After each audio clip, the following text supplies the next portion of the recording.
I think it is dead on 9 o'clock. We're all happy to get started. Good morning, everyone. I'm Senator Louise Pratt and I'm your chair today, and I declare open this hearing of the Finance and Public Administration Legislation Committee into the 2022-23 budget estimates.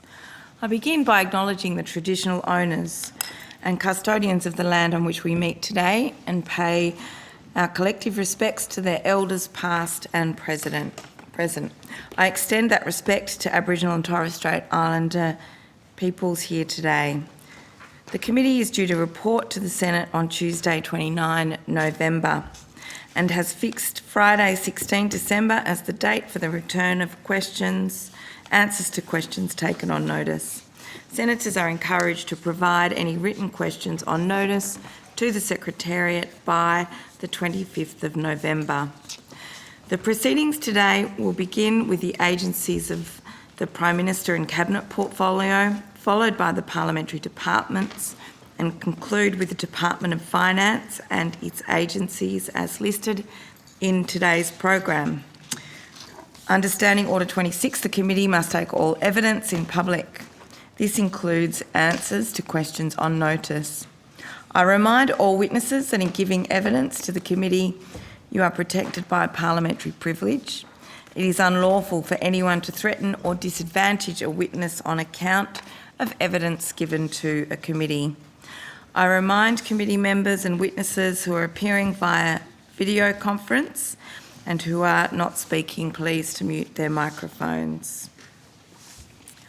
I now welcome the Minister for Finance, Minister for Women and Minister for the Public Service, the Hon Katy Gallagher, and Dr Gordon D. Brewer, if I've said that correctly, thank you. Secretary for Public Sector Reform, Mr Peter Woolcott, Australian Public Service Commissioner, and other officers of the Public Service Commission. Minister, would you like to make an opening statement? No, thank you, Chair. In the interest of time, I'm happy to proceed to questions, but also looking forward to assisting the committee with its inquiry today. Thank you, Minister. Mr Woolcott, did you... No, Chair. I might indicate that we provided the Secretariat an updated organisational chart and we look for the approval to table that. That's very helpful, and if that being the case, I'll move to questions, and I think Senator Hume would like the call. Morning. I've got some questions about... well, first of all, about Mr De Brewer's appointment. And I'm not entirely sure who to direct them to. Do I direct them to Mr De Brewer, do I direct them to the Minister, or do I direct them to Mr Woolcott? So I think I'll just sort of freelance, and whoever has the right answer can probably step up. This is probably for Mr Woolcott, actually. When did the Australian Public Service Commission, or you, first become aware of the proposed appointment for a Secretary for Public Sector Reform? I don't have the date in my head, Senator, but I can provide that to you. But the Secretary of Prime Minister and Cabinet, Glyn Davis, discussed with me his plans to appoint Mr De Brewer to the position of Secretary of Public Sector Reform. And we talked in some detail over a couple of days around the role, how it would intersect with my responsibilities under the Public Service Act, and also in terms of his pay and conditions. So that was done just prior to the announcement of his appointment. So the announcement was the 22nd of June.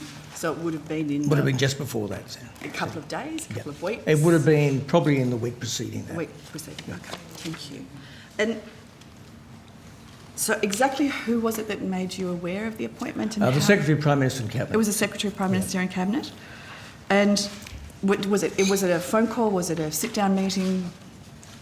I think it was a combination of the two. Do you remember which one it was first? Again, I can provide that detail to you once I just check my diaries. But it would have been a combination of both those things. A phone call might have been an initial phone call, and then a sit-down discussion. Okay. So it's an unusual appointment because obviously, secretaries are typically made with regard to a department. So how is this appointment structured? That's really a matter for the Department, the Prime Minister and Cabinet in terms of how it's structured. But I might indicate that I've obviously worked very closely with Gordon de Brouwer when he was Secretary of the Environment and I was Ambassador for Climate Change and the Environment. So we worked very closely at that stage. And I obviously also worked very closely with him when he was on the 30 review as part of the review team along with Glenn Davis. So it's a long-standing relationship I've had with Gordon de Brouwer, and I regard him as a sort of tremendous ally in terms of pursuing public sector reform. I don't doubt that. And I might just add in to assist here. I think the appointment at secretary level indicates the importance that the government places on public sector reform, making it very clear that it is a priority for the government, acknowledging that the APSC has it's a very busy organisation, as I have learnt over the past couple of months, and that we wanted to get moving in a whole range of areas and from a whole of government approach. And so I was thrilled that Dr de Brouwer accepted the role and sits in PM&C to lead that very important work. But Dr de Brouwer doesn't have a department to administer per se. It is the title of secretary is really in name only, and it's. Is that right? It's probably easier if I... Yes, yes. I know, I'm sorry, I feel terrible. We're talking about you while you're there. It's all right, so you're right. The Public Service Act provides for secretaries as secretaries of departments. The Thodey, or the independent review into the public service, led by David Thodey, the first recommendation was to have a secretary-level transformation leader to guide and provide advice on public sector reform. The decision then to have a secretary for public sector reform, so it's broader than just the public service, the public sector in general, that's a direct take-up of the first recommendation from the Thodey review. The mechanics of it, it's not as a secretary of a Department of State, it's the name, so the name of Secretary for Public Sector Reform went to the Governor-General, an Executive Council. It's an appointment done through the Prime Minister's Department as an Associate Secretary within the department. So it's an appointment within the department, but it's a secretary level appointment, and I'm also a member of Secretary's Board on that basis. So, how was the title of secretary chosen, and who chose it? That one is. It was provided to me by maybe the ministers. Well, I think it goes back to my previous answer. It was a decision taken by the Prime Minister in consultation with myself, and indicates the important position that Dr de Brouwer holds across the APS. So it was the Prime Minister's decision to use the title secretary? Well, on advice. I mean, this was... From PM&C. There was... So it was Dr Glenn Davis's decision? Well, who recommended the title of secretary and who agreed to it? There was a whole lot of work done about pulling together the process for APS reform. There was discussions between PM&C, the Prime Minister and myself, and through that the decision was taken for a secretary to be appointed, or for the name of secretary to be appointed, and that Dr de Brouwer would take on that work. Does the Commission know the remuneration that's set for this role? Yes. Yeah. In regard to that, Professor Davis sought my approval. I'm sorry, I called him Dr Davis. Isn't that terrible? I demoted him. Professor Davis. Professor Davis sought my approval for the a total remuneration package for Gordon de Brouwer. Right. So that was how the number was arrived at, was in consultation between Professor Davis. He wrote to me, yes. Professor Davis wrote to me, putting forward a number and justifying that number, and I then approved that, vote back and approved that. Right. Dr de Brouwer, I'm sorry, I'm getting everybody's titles wrong today, forgive me. You mentioned that your appointment went via the Governor-General, so, and it was Executive Council that approved it, is that right? That's what I understand, Senator. Right, okay. Did the Commission prepare a report to the Prime Minister consistent with Section 58 of the Public Service Act for that to occur?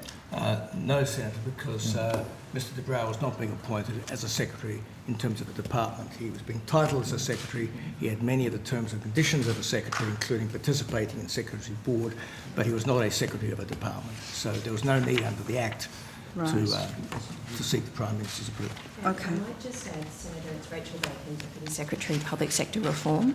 Our colleagues from Government Division who were here appearing before you earlier on the Friday, they do the administrative work in relation to secretary appointments. So they've appeared already before the committee, but if there's anything that we can answer on notice around EXCO and the appointment process, we'd be very happy to take that on notice. Okay. It's an unusual appointment. Has it got any precedent at all? Have we ever seen a secretary appointed without a department to administer? Senator, what I would say is that the appointment differs in some technical respects from other secretary appointments, and Dr de Brouwer's already mentioned that it is a 2-year appointment. But for all practical effects and purposes, as the Minister has said, it delivers on recommendation 1 of the 30 review, and the effect is that there is a secretary-level leader for public sector reform consistent with the 30 recommendation. So, yes. No, there isn't. We haven't seen any precedent. Well, I mean, we can look if we can assist the committee with that answer. I don't have a corporate knowledge going back to the beginning of the public service here about this. So, you know, if we can assist further, we will. But it's an appointment that we are extremely pleased with, and it's all about rebuilding the capability and capacity of the public service that was destroyed under your government. So, you know, we're not going to apologise for it.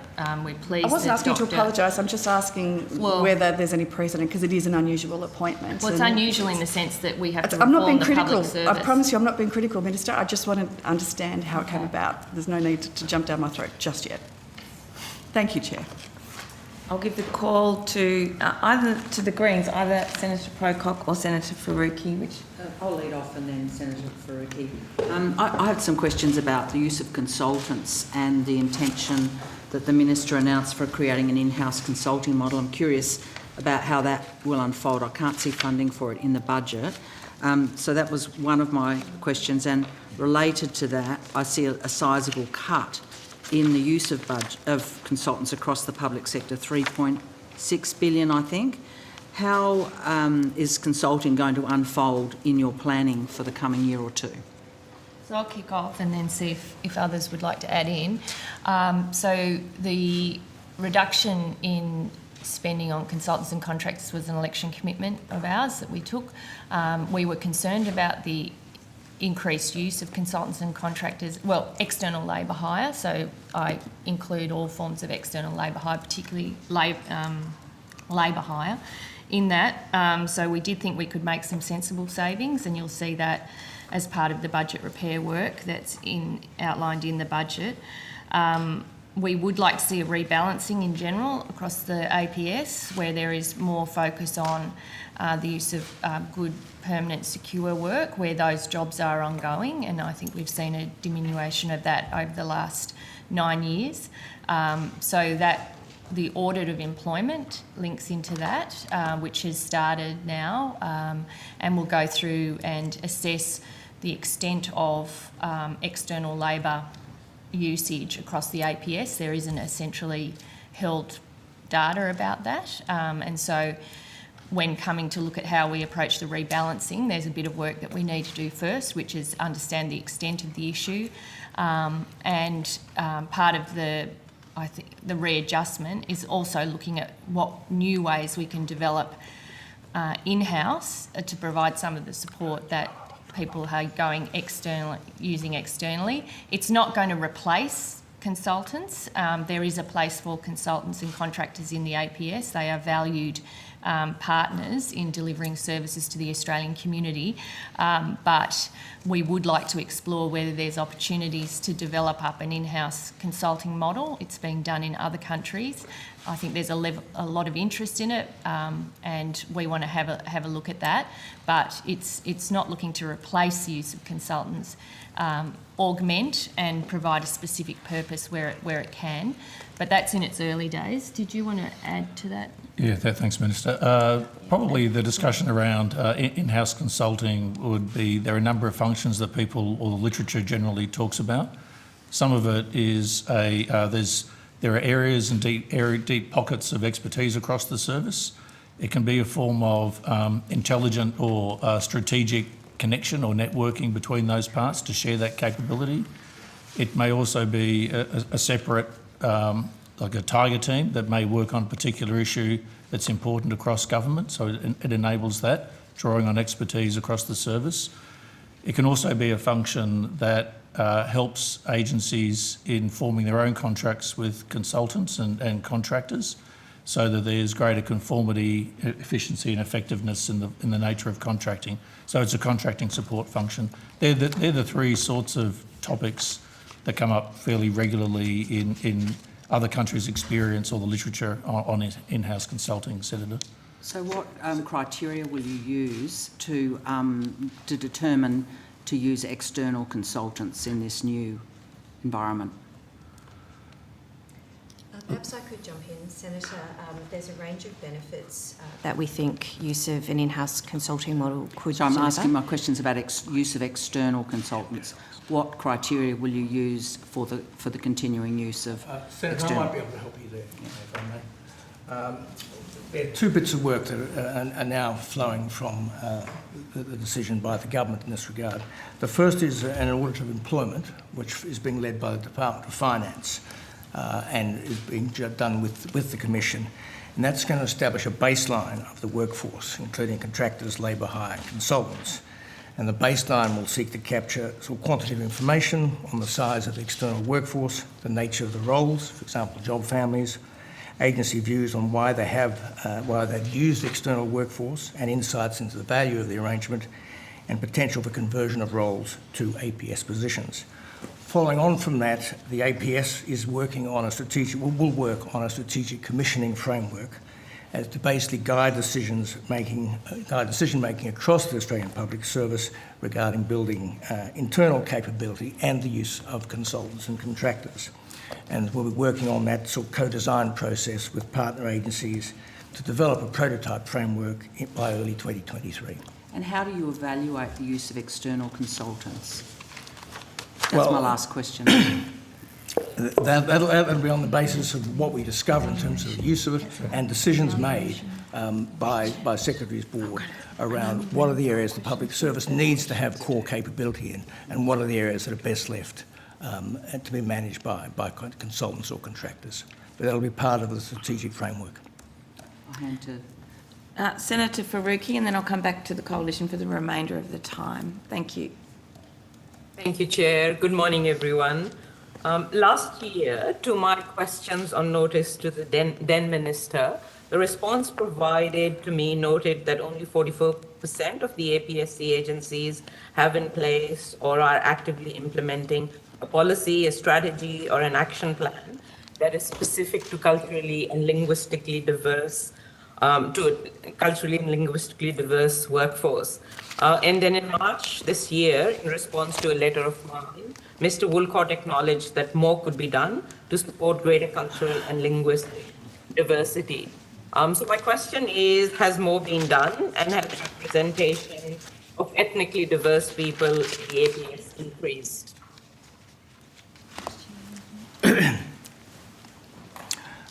We have Senator, thank you for that question. We have a number of strategies in relation to First Nations people, in relation to people with disability, and in relation to gender.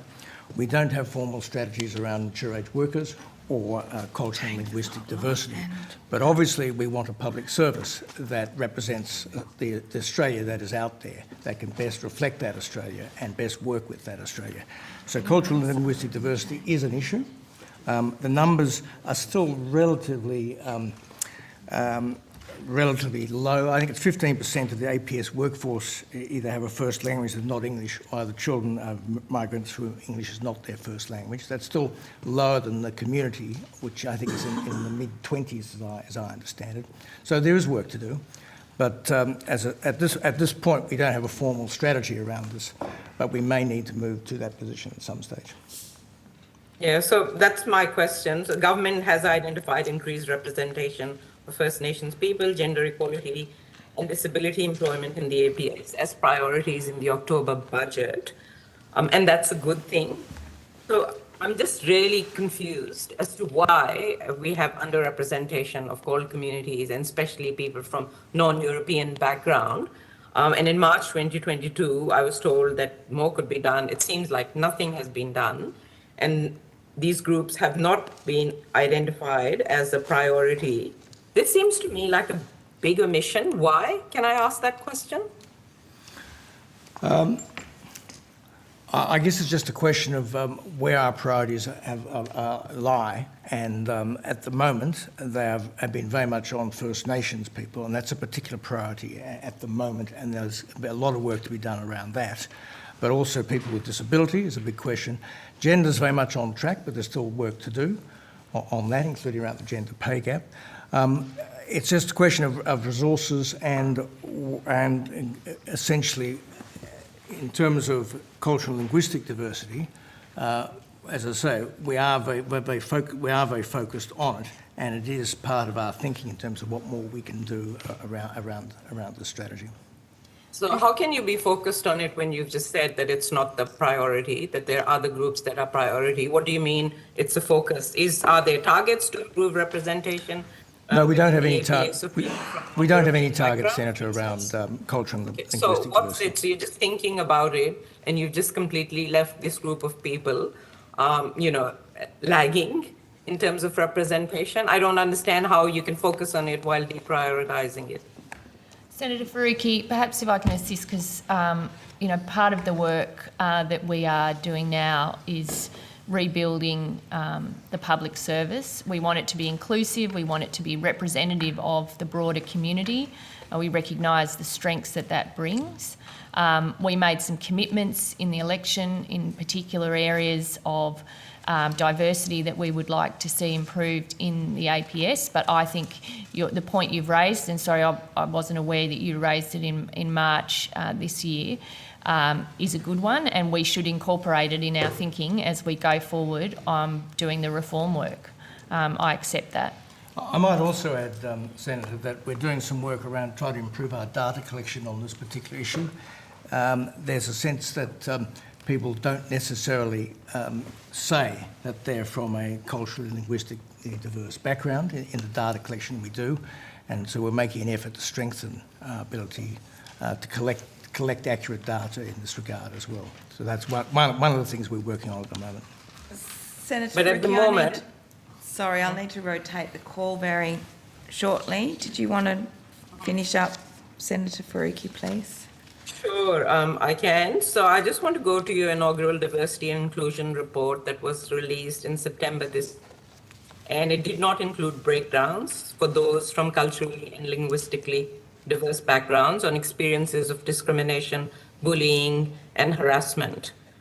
So while they did have breakdowns for other groups, you just said that you were trying to improve data collections. So in that case, why wasn't there a breakdown for all people or people from non-European background if you're trying to improve data collection?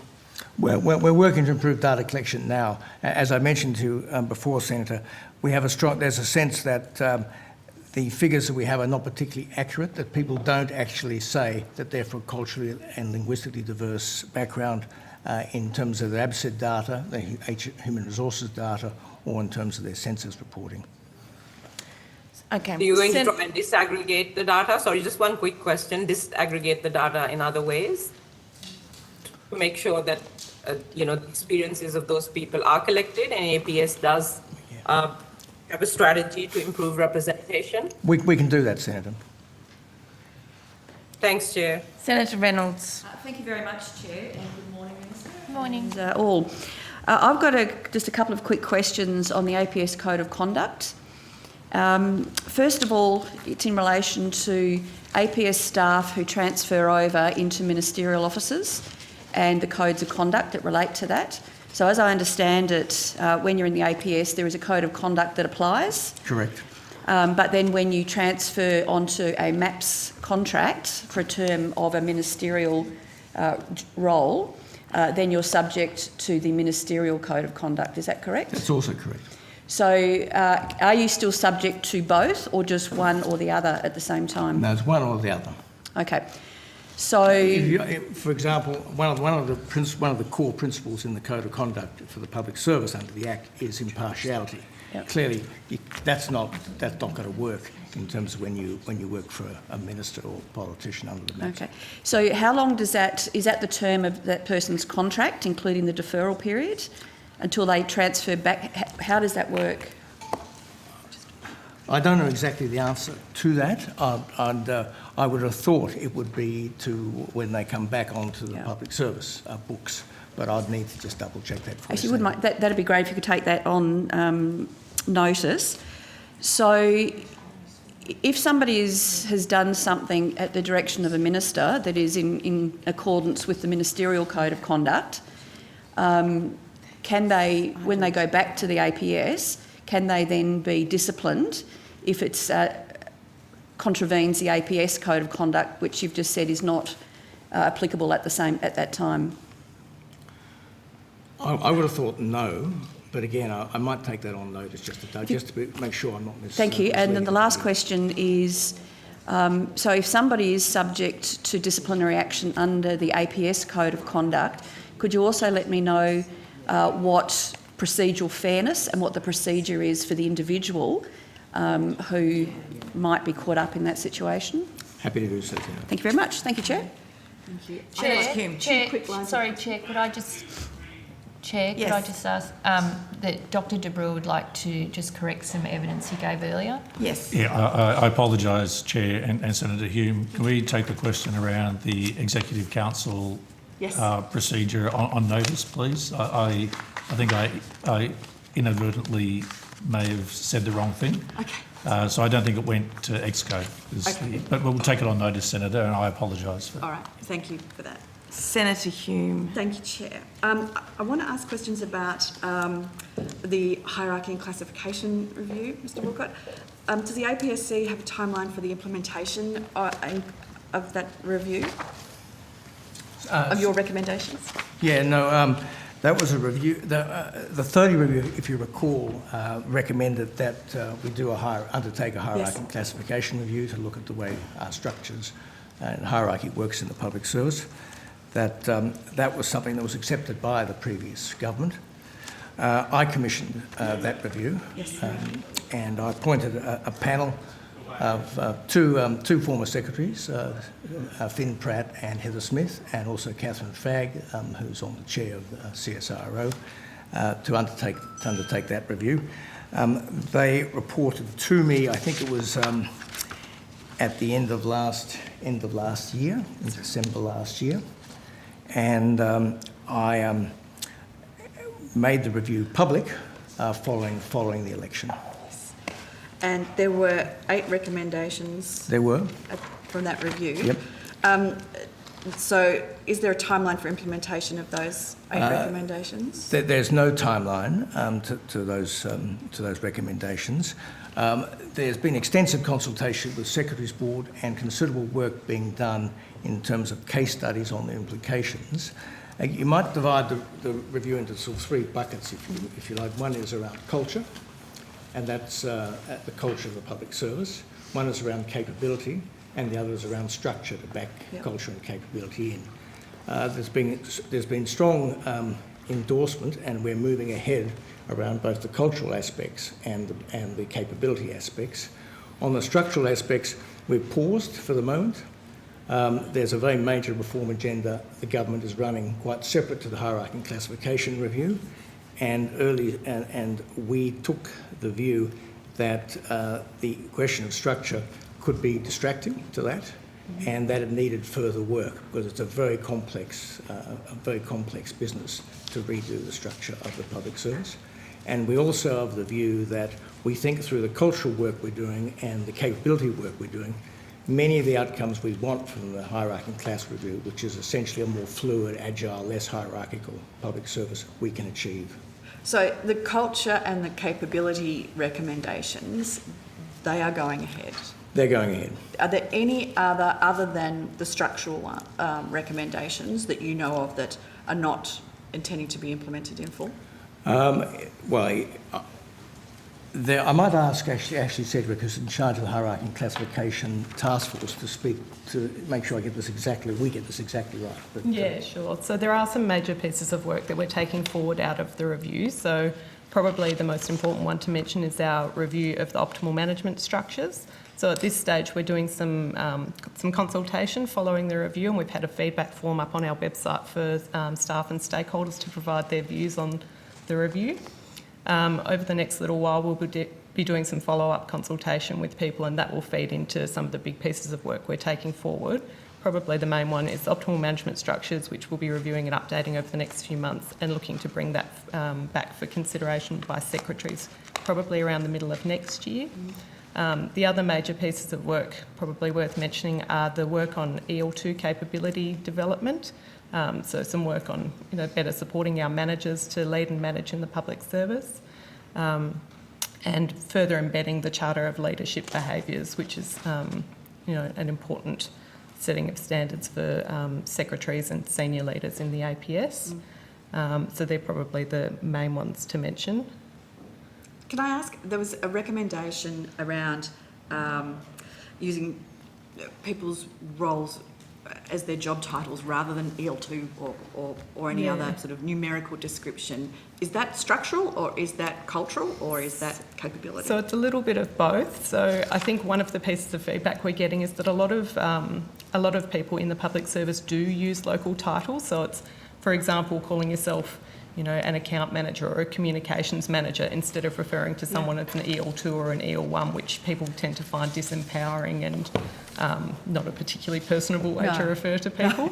So it does happen to a degree anyway, but it is something we'll be looking at, doing some consultation with staff around what are some of those hierarchical behaviours that we could sort of try to tackle and maybe shift people away from referring to people by numerical titles and try and use their local job title, a description of what they do rather than what position or classification they hold. So that's a recommendation that hasn't been abandoned. That's a recommendation that is still being explored. So it was largely tied to the new classification structure that the panel was recommending, but I think there is still work that we could do to try and shift it as a behavioural issue, but not in the sense of implementing a new classification structure, which was what the panel recommended, if that makes sense. I might say that none of the recommendations have been abandoned. That was my language. Some of them have been paused. Yes, paused. Yes. Okay.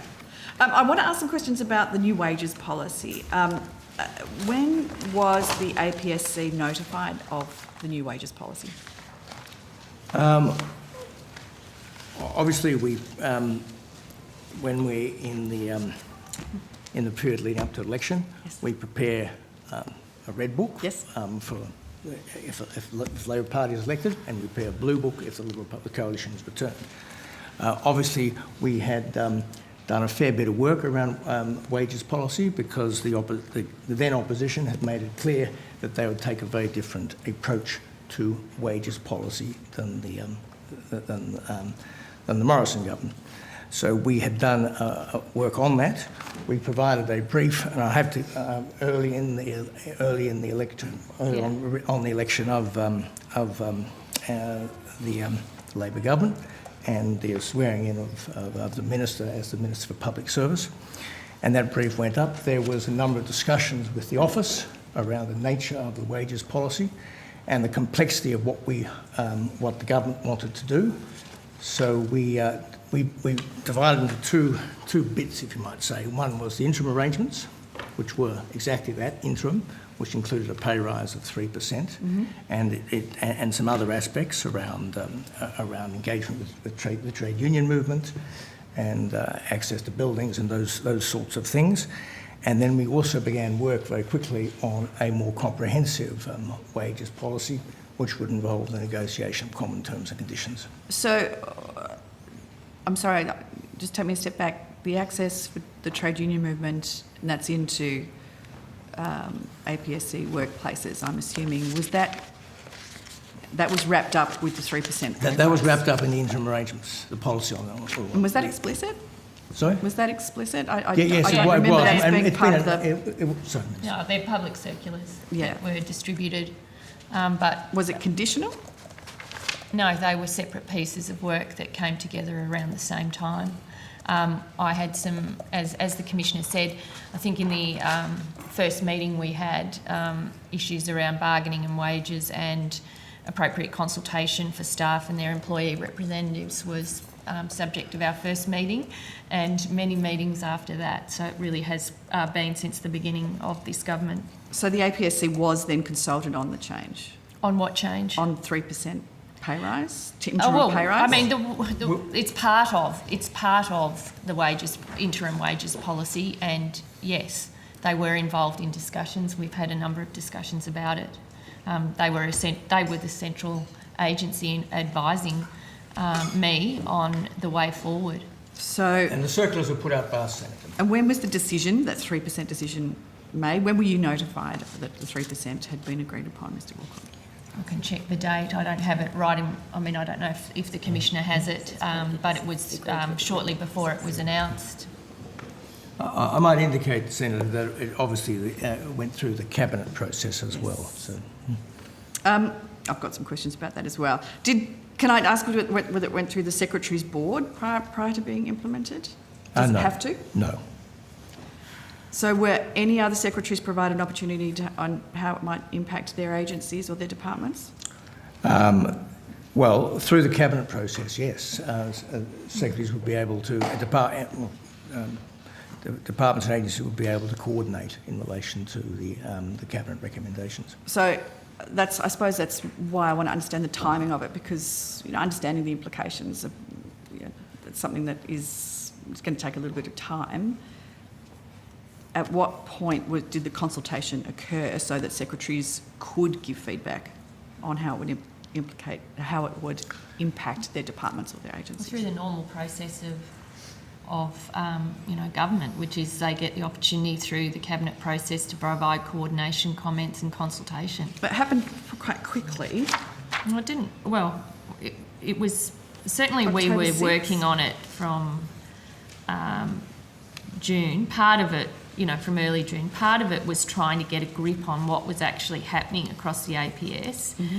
I asked for advice around the state of bargaining, how it was, really to get a snapshot of where it was, where agencies were, what the discrepancy was between APS entities, which there is a lot, and trying to pull all that together into what was the best way to have a more coordinated bargaining process. Through that work and through the advice of the APSC, it became clear that we weren't in a position to move to a more comprehensive bargaining process in the time that people would be expecting some wage increase, and so that's why we landed on having this interim workplace arrangement for a year, for a set period of time from 1st of September to the 31st of August, where as a sign of good faith that we were back at the bargaining table and looking to better coordinate bargaining, that agencies could offer a 3% wage increase as we move towards a more coordinated process, which is the work that the APSC is doing. The snapshot that you just referred to then, is that something that could be provided? Is it something that's written down I'll anywhere? have a look. I'll have a look. It was a brief of information about, how across the APS, who got pay rises when, and some of the difference in that, frankly, and between top and bottom in the APS is pretty significant. If you could now. take that on notice, that would I will. I'll yeah. have a look at it. Okay, Yeah. thank you. Can I also ask about the costing associated with the policy? Is that something that the APSC was provided? Calculated, yes? I might ask, but Rita Broomsma, Acting Deputy Commissioner. So in terms of changes to pay increases, the long-standing Department of Finance view towards that is that agencies must actually take on board and fund those changes. So you'll recall that under the previous government, the changes were linked to the wage price index. Yes. which was around, it was heading towards about 2.7. Yep. And so this changed it to 3%. But the view is that an agency is responsible for implementing the costs associated with those wage increases. We don't necessarily do an individual costing for every agency. So, a related question to that then, how does this policy then interact with existing enterprise agreements? I'm going to ask James O'Reilly, Head of the Workplace Relations. Yeah, good morning, Senator. Yes, so existing pay rises will be increased to 3% when they fall due during the operational life of the interim arrangements. Right. So there is no conflict with existing arrangements? No, Senator. No. Okay. When when's the work on the new arrangements expected to come into effect? In the permanent one or Yeah. the interim No, one? both. Well, the interim one is essentially out there now. Yep. So that will cover 1 September to 31st of August. Yes. And then where the work's being done now about how best to put together a more coordinated approach. But that's in its early days, to be honest. We'll have more to say, I imagine, at future estimates or annual report hearings on that. Because it is actually pretty complex to try and pull it together. Yeah. Senator, if I may, you'll notice on our new organisational chart that we had tabled this morning, there's a new position being created there. A gentleman called Peter Reardon, who is the Deputy Commissioner now for essentially workplace negotiations, and it will be his responsibility to take forward the task of negotiating what common terms and conditions might look like, both with stakeholders in the APS and the non-APS, and that's 187 of those agencies, so it's a complex business, and also with the 20 trade unions who will have a big interest in this. And is Deputy Commissioner Reardon then also responsible for providing information across the APS beyond the next 12 months about this 3%? Responsible for communications? His contract is for 6 months, renewable for another 6 months. Right. And obviously we'll have to reassess leading up to that time as to what his future role might be. Okay. But he comes out of New South Wales, where he was the deputy CEO in the Department of Education for many years, and has had lengthy experience in negotiating complex arrangements. Okay.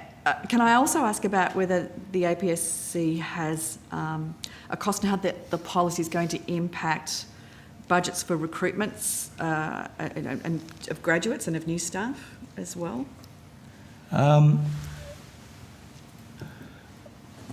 Not sure I quite understand. The estimate I think is around $700 million for the 3% pay rise. Does that include graduates and new staff as well? Is it just existing members of the APS? No, it'll be new so staff. So that's costed those in. Yes, absolutely. Has that then affected the numbers of graduates and new staff that you would put on? And do you have to work within an envelope of that $700 million? So that'll be a matter for agencies to determine themselves within their funding envelope how many new staff they will take on. But we've not seen, in fact, at this stage, any diminution in the number of graduates being recruited. In fact, we've got quite strong demand for graduates, particularly in data and digital. Yes, I imagine with a 3% pay rise, I'd be keen to get my kids on board. Can I ask? I mean, if we'd stuck with the policy that you had with wage price index moving up, it would have landed at 3%. It's not a 2.7. We just had evidence that it was 2.7, not 3.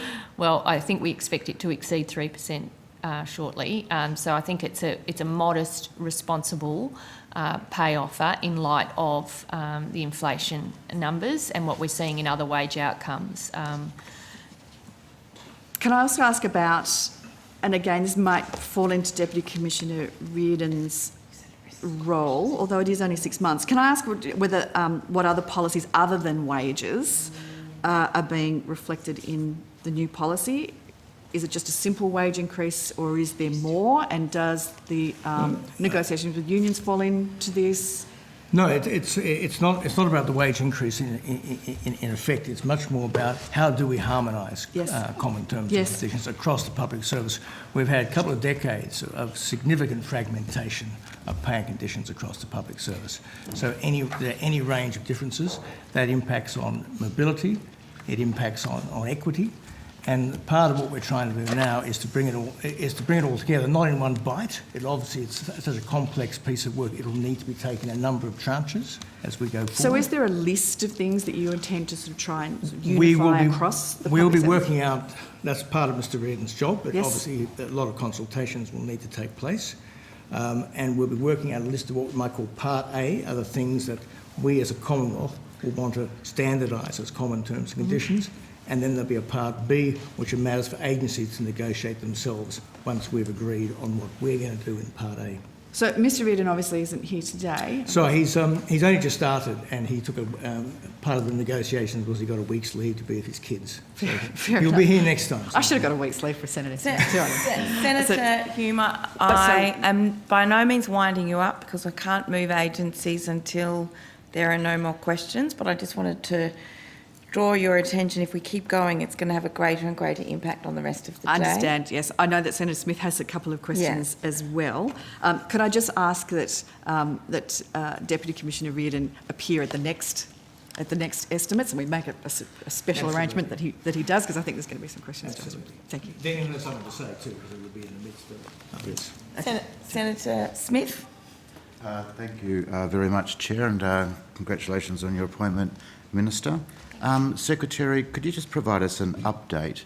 Recommendation 1 of the 30 review talked about various activities that should be undertaken in the first 3 months of the appointment. Can you provide us with some information about what work has been undertaken thus far in your role? Yeah, thank you, Senator, and I might share it with Ms Bacon, if that's okay. The Minister announced, and budget papers also announced, the 4 themes for the government's reform priorities, and they focus on integrity in the public service, on putting people and business at the centre of all activities, of building up the capability of the public service, and having the APS, the public service, as a model employer. Under each of those specific activities or those themes, we have a range of activities that are underway in an implementation path. Quite a few of those, Senator, are the things that the Minister announced, the topics that the Minister announced in her speech, as well as the in the budget papers and announcements that will follow. I'm happy to provide some more detail around. So this is around the implementation path, Senator. So we have for those all of those activities, we have an implementation path and consultation path So scheduled. Secretary, you're still in the implementation phase? Well, I think there's been quite a few announcements, Senator. So what we're doing is looking at how to implement those. So, for example, on capability reviews, on in-house consulting, on evaluation as a profession, on suggested legislative changes to the values of the public service and the extension of those values of the public service. All of those things are being worked through in terms of how they can be implemented, as well as ongoing work on what the next steps of some of those elements of reform would be. So I'm particularly interested in milestones, targets and metrics which were specifically identified in Recommendation 1. So are yourself or the Deputy Secretary able to provide us some detailed information about the milestones, targets and metrics that have been established? Thanks for your question, Senator. There is a dedicated team within working for Dr de Brouwer as Secretary, and we're doing a range of work streams at the moment, working on implementation and the implementation architecture that will support delivery of the range of initiatives that government has announced for the APS reform agenda. So that work is underway at the moment. We had the budget the other week. The Minister announced a range of initiatives in her speech on the 13th of October.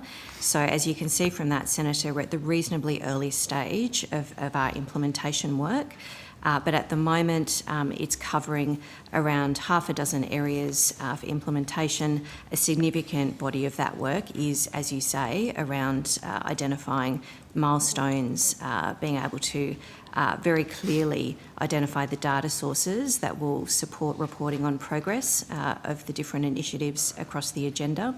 We are at an early stage of that, Senator, so I'd probably need to come back to you at next estimates with some more details on what those specific milestones look like for each of the different initiatives. The implementation guidance that was provided as with recommendation 1, first dot point, says begin with a 3-month planning phase. I'm just curious to know, has that planning phase been completed, or is it extending beyond 3 months? So that planning phase is underway, Senator, with the announcements in budget. There was $72.9 million dedicated to the APS reform agenda. Part of that funding comes to PM&C and is supporting this implementation work, which has commenced. It's in the early stages at the moment, and after the 3-month period, we would be able to come back to you with more detail. So about when did the 3-month period begin and when does it end? So we've commenced implementation work as the government has made decisions and announced the different initiatives that comprise the APS reform agenda. So in terms of specific dates, I think I mentioned, Senator, the Minister announced a range of initiatives in her speech on the 13th of October. There were further initiatives announced in budget. We're in the early stages of implementation work, which includes those milestones and reporting arrangements. So to meet the implementation guidance of 3 months, you expect that work to be completed by the end of January or the end of February? So we will have made significant detailed progress by the end of January, Senator, and I think at next estimates we'll be able to give you a comprehensive update around our progress on implementation work. So between now and then, could you identify for me each of the work streams and each of the targets and the metrics that are to be applied to each of those 4 themes that the Secretary identified: integrity, people and business, increasing capability, and the APS as a model employer? Senator, we could certainly provide you with a list of initiatives grouped under those different priorities. We could either run through some of those now, or we could take that on notice if that's in the best interest of time. But we could certainly provide you with that detail. I'm happy for you to take it on notice. Could you provide me with a month-by-month update on the implementation of the planning phase? Well, I'm happy to see what we can provide that will assist the committee, but I don't want, while we're trying to get this underway, I also don't want to start another process where we have to report against things to make it onerous. Like, it's a small reform group working to me, happy to provide whatever you need, Senator Smith, in terms of information, and we will be back before you, probably in February. But I'm correct in assuming the Secretary provides an update to the Secretary's board meeting? In some form, Senator. Sometimes that would be a verbal update and sometimes a written update. Just on that, how many updates have you provided to the Secretary's board thus far? I have to take that one on notice, Senator. There's been an update at every Secretary's board meeting.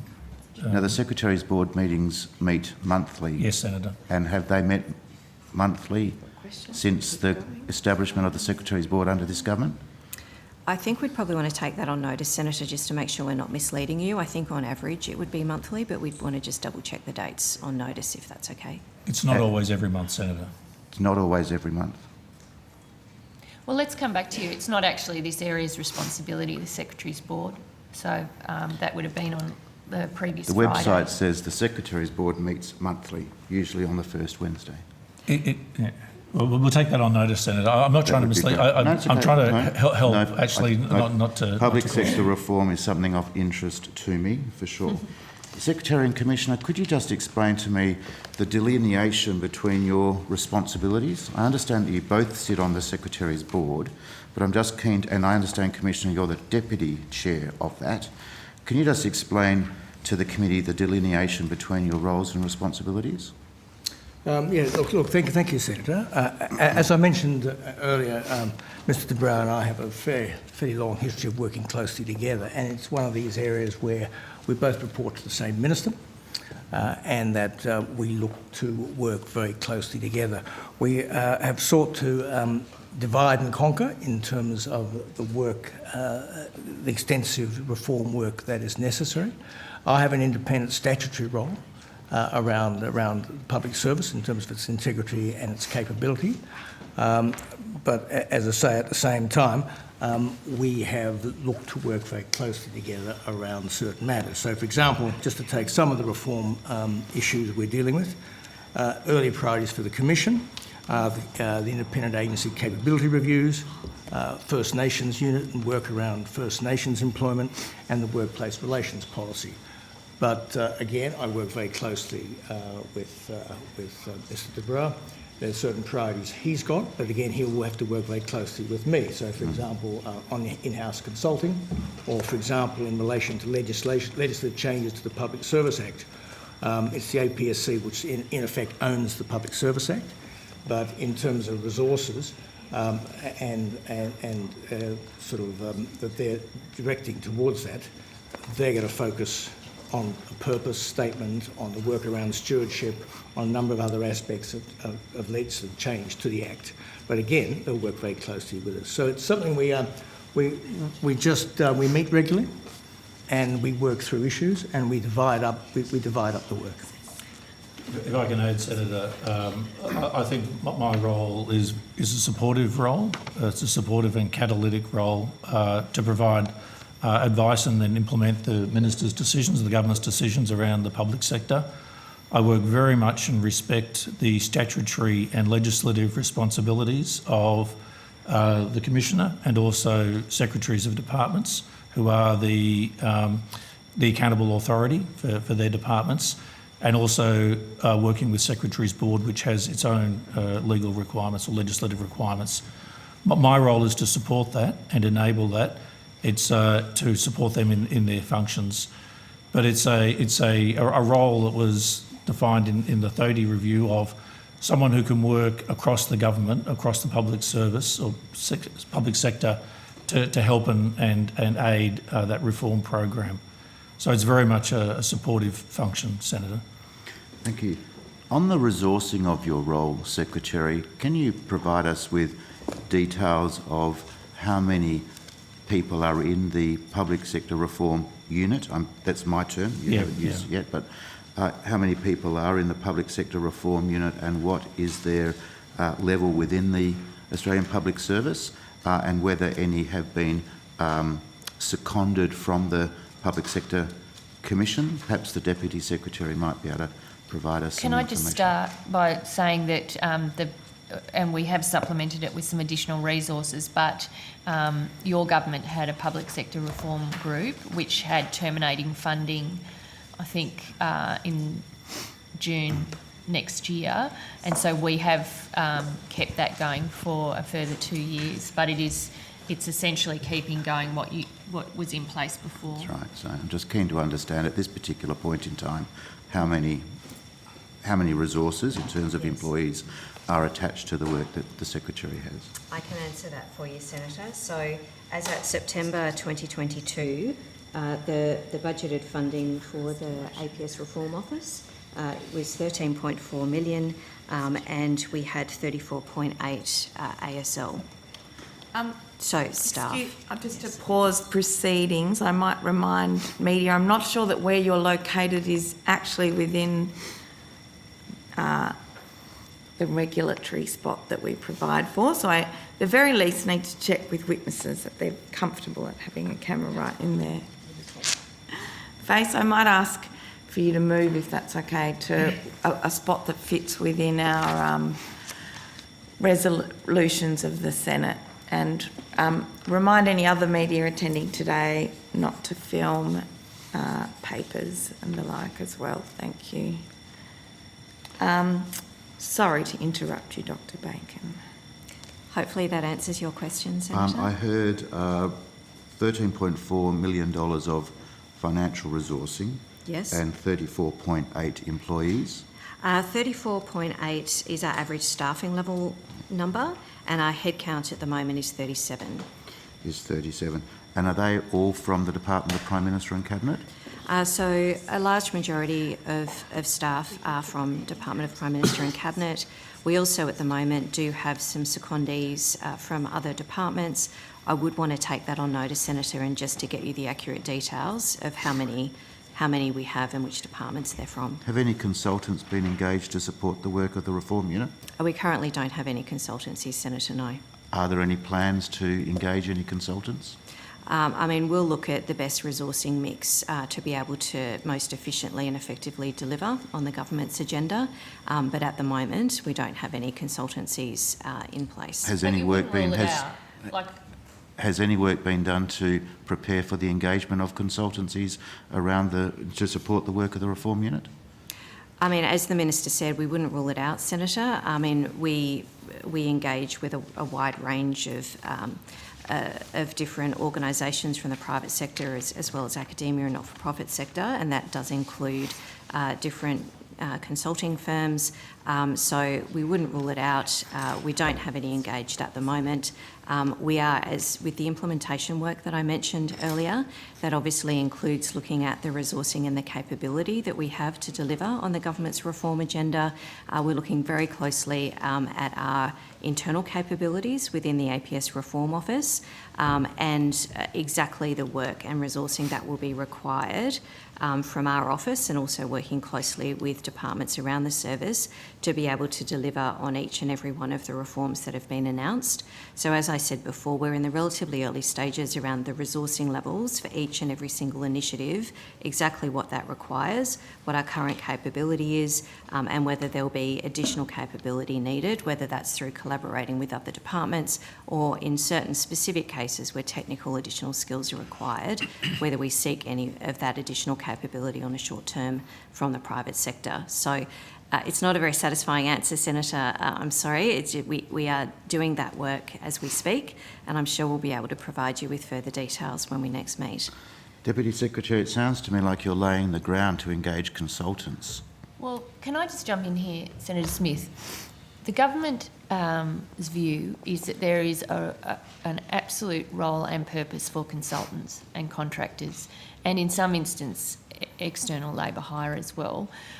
Our view is that it needs to be rebalanced and that it's got out of control. But the reform agenda is not about saying we will never use consultants or contractors again, but we do want to make sure that they are used for the purpose that they specialise in. And I've had a number of meetings with consulting firms over the last year or so where they are very supportive of the rebalancing work that the government is trying to undertake, because they want to be used for their expertise. They don't want to be used as public servants or quasi-public servants. Thank you, Minister. I noticed that the Secretary's Board meeting of the 19th of October issued a communique. Yes. Is it the intention of the Secretary's Board to issue a communique for every meeting of the Secretary's Board going forward? The overall intention, Senator, was that when there are elements of public sector reform discussed at Secretary's Board, the Secretary's Board would make that public and would issue a communique around that, but around elements of public sector reform, Senator. And I might indicate, Senator, also that there are a number of subcommittees of the Secretary's Board which have been established to deal with public sector reform.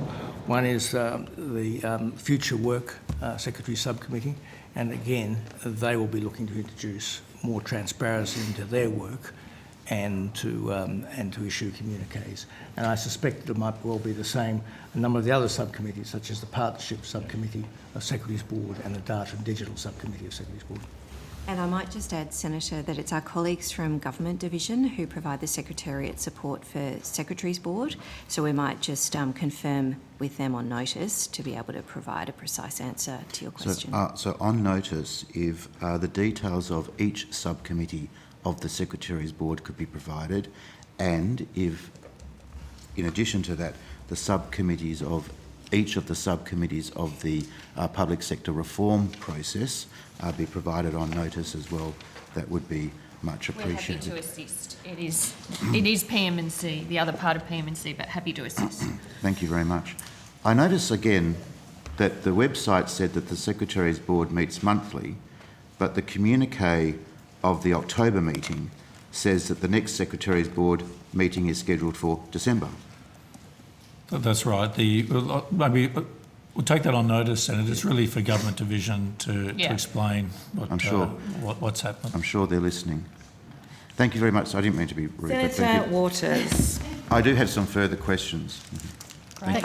Excellent. For this section, Yes. you don't want to move on. No. Do you want to exhaust your questions now, Senator Oh, yes, Smith? please. Yeah, please. Just, Chair, what are you doing? sometimes it pays, it helps them hurry up if you keep them under pressure. I'm happy to shift the call, Senator Waters, to you, and come back to you, Senator Smith. I will take that opportunity. Thank you, Chair. Hi, folks. Can I ask some questions about WGEA reporting? And I'll obviously speak with them once they're eventually coming before us. The Respect at Work Bill, which is currently before the House, will formally extend gender equality reporting obligations to Commonwealth public sector agencies, which the Greens strongly support. Do all agencies have the resources they need to comply with those obligations by the next reporting date? Not sure who best can answer that. I might ask Nicole Steele, who's Assistant Commissioner responsible for this area, to come to the table. Thank you. Nicole Steele, Assistant Commissioner, Workforce Insights Group. We've just actually worked with WGEA to run another program of voluntary reporting for the APS. 45 agencies participated in that voluntary reporting. What we do on behalf of agencies is provide two forms of workforce data, and that helps them with the resource burden. We collect remuneration data for each agency, and we also collect data on the numbers of the workforce, and that really helps facilitate, because there's 3 stages of reporting. It helps facilitate 2 of those stages, and then the agencies themselves, they will provide information on their policies and procedures to do with gender equality. Thank you. Pardon my ignorance, but of the 45 agencies that participated, what proportion of agencies is that? Of all Commonwealth agencies? It's just under half. Okay, great, thank you. And can you tell me what work has been done to date to identify and address the gender pay gap in Commonwealth agencies? Is it just that sort of voluntary reporting against WGEA data collection items? Or? So the gender pay gap is 6% currently. We are just commencing work actually this month looking at the drivers of the gender pay gap, looking at some of our data to see whether we can better understand what is driving that gender pay gap. Is it the proportion of females in different classification levels and the like? So we're just commencing that actually this month. Can you tell me about the time frame for that work? Sure. We hope to actually finish the report in January of next year. Okay. How many people have you got working on that? We have 1 analyst. Okay. But we have all the data to reflect it. So it will be a very heavy data focus to understand the drivers. And will you make that public once it's finished in January? We can, yes. Great. Go through the formal clearance channels, yes. Cleared. Yes. Lovely, thank you. Very efficient. Okay, and lastly, what work's being done within APS to build the capacity to implement the gender responsive budgeting and the policy analysis that is a welcome new initiative? I'm sorry, could you... What work is being done to skill up agencies so they can do gender responsive budgeting? And we'll cover it under the Office for Women. Yes. But that, it's essentially, in short, it's an ongoing piece of work. Sorry, Minister, could you say that again? Well, it's ongoing. There isn't a perfect answer to this, but because we haven't had gender responsive budgeting in place to the level that we believe it needs to be put in place. The level of skills across the APS isn't where we need it to be. And so I've been having discussions with PM&C about how best to do this in a sort of responsible and affordable way, including looking at trying to second people, officers into the Office for Women, to embed them there, to sort of develop up the skills and then return to their agencies. That's one of the things we're looking at. And I'm sure we'll cover this later, but the Office for Women is a small and, punches above its weight group, but it's a big public service with a lot of programs, and we need to make sure that there's capacity across the APS to do this work rather than just leave it to the Office for Women, which is not acceptable. Yes. Treasury now have a unit, I can't recall the name of it, but it's essentially, they developed up the women's budget statement, so there is a focus in Treasury in this sort of women's economic or gender equality space, and I'm really pleased with that because that brings sort of capability and resources to the work that we're doing. But it's, in short, it's ongoing, and we're continuing to look at ways to build skills across the APS that don't exist at the moment. Thank you. Just a follow-up and then I'm done for this agency. Minister, how many, have you quantified the resources that you'll allocate to this task, either in FTE staff equivalent or in budget dollars, this skilling up that you've referred to as commencing with considering options like seconding to Office for Women, etc.? Sorry, what was the first bit of the question? Was Is how there many? Is there a dollar figure or a number of staffing attached to your intent to skill up the public service broadly on this matter? Well, not really. I don't have a dollar figure, and we're putting a call out in a sense to develop. It sort of aligns with the public sector reform work too. Is how do we not just add resources in, but draw the resources we've currently got to deliver a particular outcome. So we've had some good response to date, I think, from an initial approach around trying to second people in, but that it's not final yet. So Okay. it's the expression of interest essentially is out there. We're trying to get people to nominate officers to join, and I've said that this is going to be a process that we continue to build on. So I'm happy to see if there's anything further I can provide to you, but I feel like, if we revisit this in February, I'll have a better idea. All right. Thanks very much. Minister, thank you, Chair. Thank you. I think that's all the questions we have now for the APS. No, sorry. No, sorry, Senator Smith and Senator Pocock. That was a very I'm a positive. little bit too far ahead of myself. Good try. I'll pay more attention. We're friendly, but she does try Senator it. Smith, we'll pop back to you. Thank you. Thank you, Chair. Just to confirm that the evaluation for the transformation program is still set to occur in mid-2024, which was the recommendation of the implementation guidance of recommendation 1? Senator, as I said, we're in the early stages of implementation work, including plans for evaluation. And as you know, with evaluation actually an important part of the reform agenda as well, we'll certainly be looking to meet those recommendations and best practice in terms of our approaches to evaluation. Can I just add in here, Senator Smith, because I feel like you're reading from the THODI recommendations. Literally So- from recommendation 1, implementation guidance. So we are correct. picking up THODI and progressing our response under the APS reform work, but the government hasn't responded to each recommendation saying we're signing up to each and every one of those. This is an implementation guidance note. Well, I'm not sure And- what you're from THODI. The way the report is written, Yeah, Minister, no. is recommendation Yeah, 1, I then understand that. implementation guidance. Yeah, and what My I'm question telling to you the is we- My question to the Deputy Secretary is if there is not a deadline or a date that you are working towards on the evaluation of the transformation program, this could end up being a very, very long and never-ending piece of work. So my question to the Secretary is, the implementation guidance, third dot point, says the Secretary's Board to evaluate the transformation program by mid-2024 and by end 2024, advise the Prime Minister on APS capability and further reforms to ensure the APS meets emerging needs. So my question to the Deputy Secretary, is that a time frame to which the reform unit is working towards, or is it not?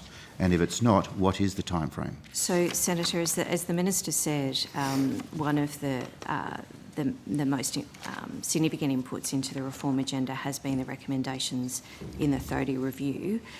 We are at the very early stages of establishing our approach to evaluation alongside the implementation work that I talked about earlier. I'd rather take that question on notice, Senator, to come back to you. If you're looking for a precise date, I'd rather take that on notice and come back to you to be more accurate. So you'll take that on notice. That is much appreciated. And Senator, if I could perhaps just respond to your earlier question, just to around secondees in the APS Reform Office. So at the present time, we have one secondee from the Australian Bureau of Statistics and one secondee from the Department of Finance. Thank you very much. I just want to turn now to the communique of the Secretary's Board meeting of October 19th.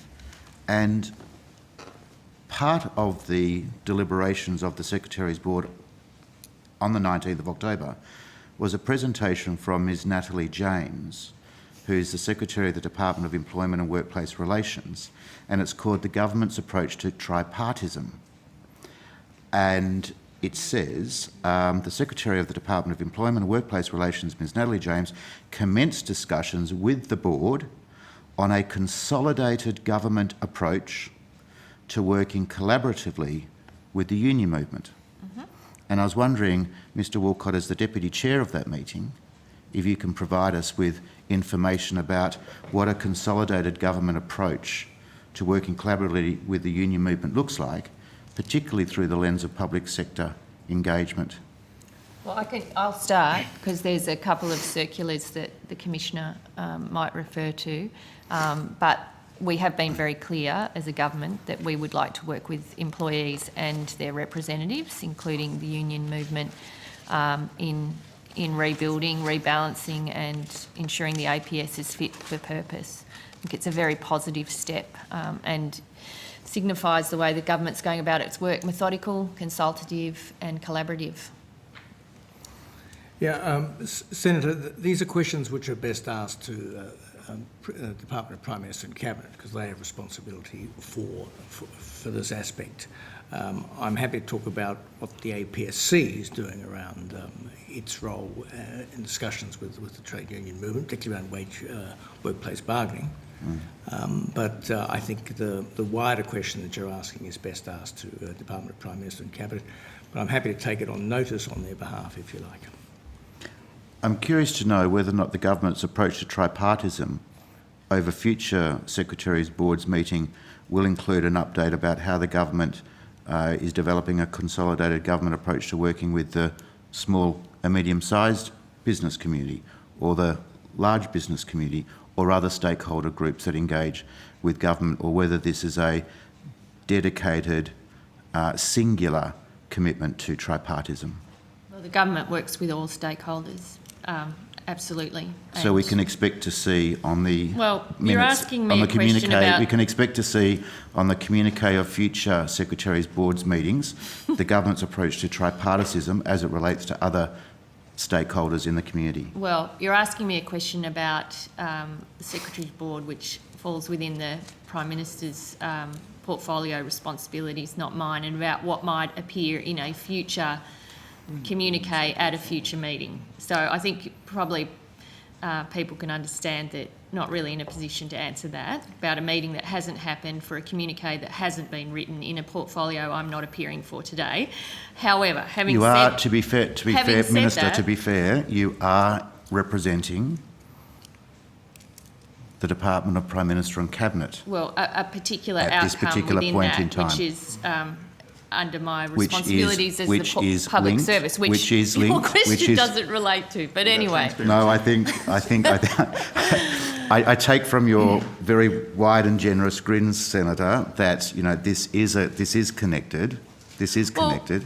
I'm happy to say the government wants to Yeah. will Public work with servant. all stakeholders across the board. It sounds like I can tell by Commissioner Movement that he's wanting to add to this, but you see the way we engage with business, with unions, with community stakeholders, civil society. I think in the last 7 months, you've seen how this government wants to operate, which is to work with everybody towards a shared and common purpose, and that you're seeing that across the board. You won't just see it in a communique from the Secretary's Board, you see it in the way that ministers engage with their portfolios. Sorry, Did that Commissioner. particular agenda item have any papers distributed as part of the Secretary's Board meeting? And Well, I if so, think can they be made You'll have to- available?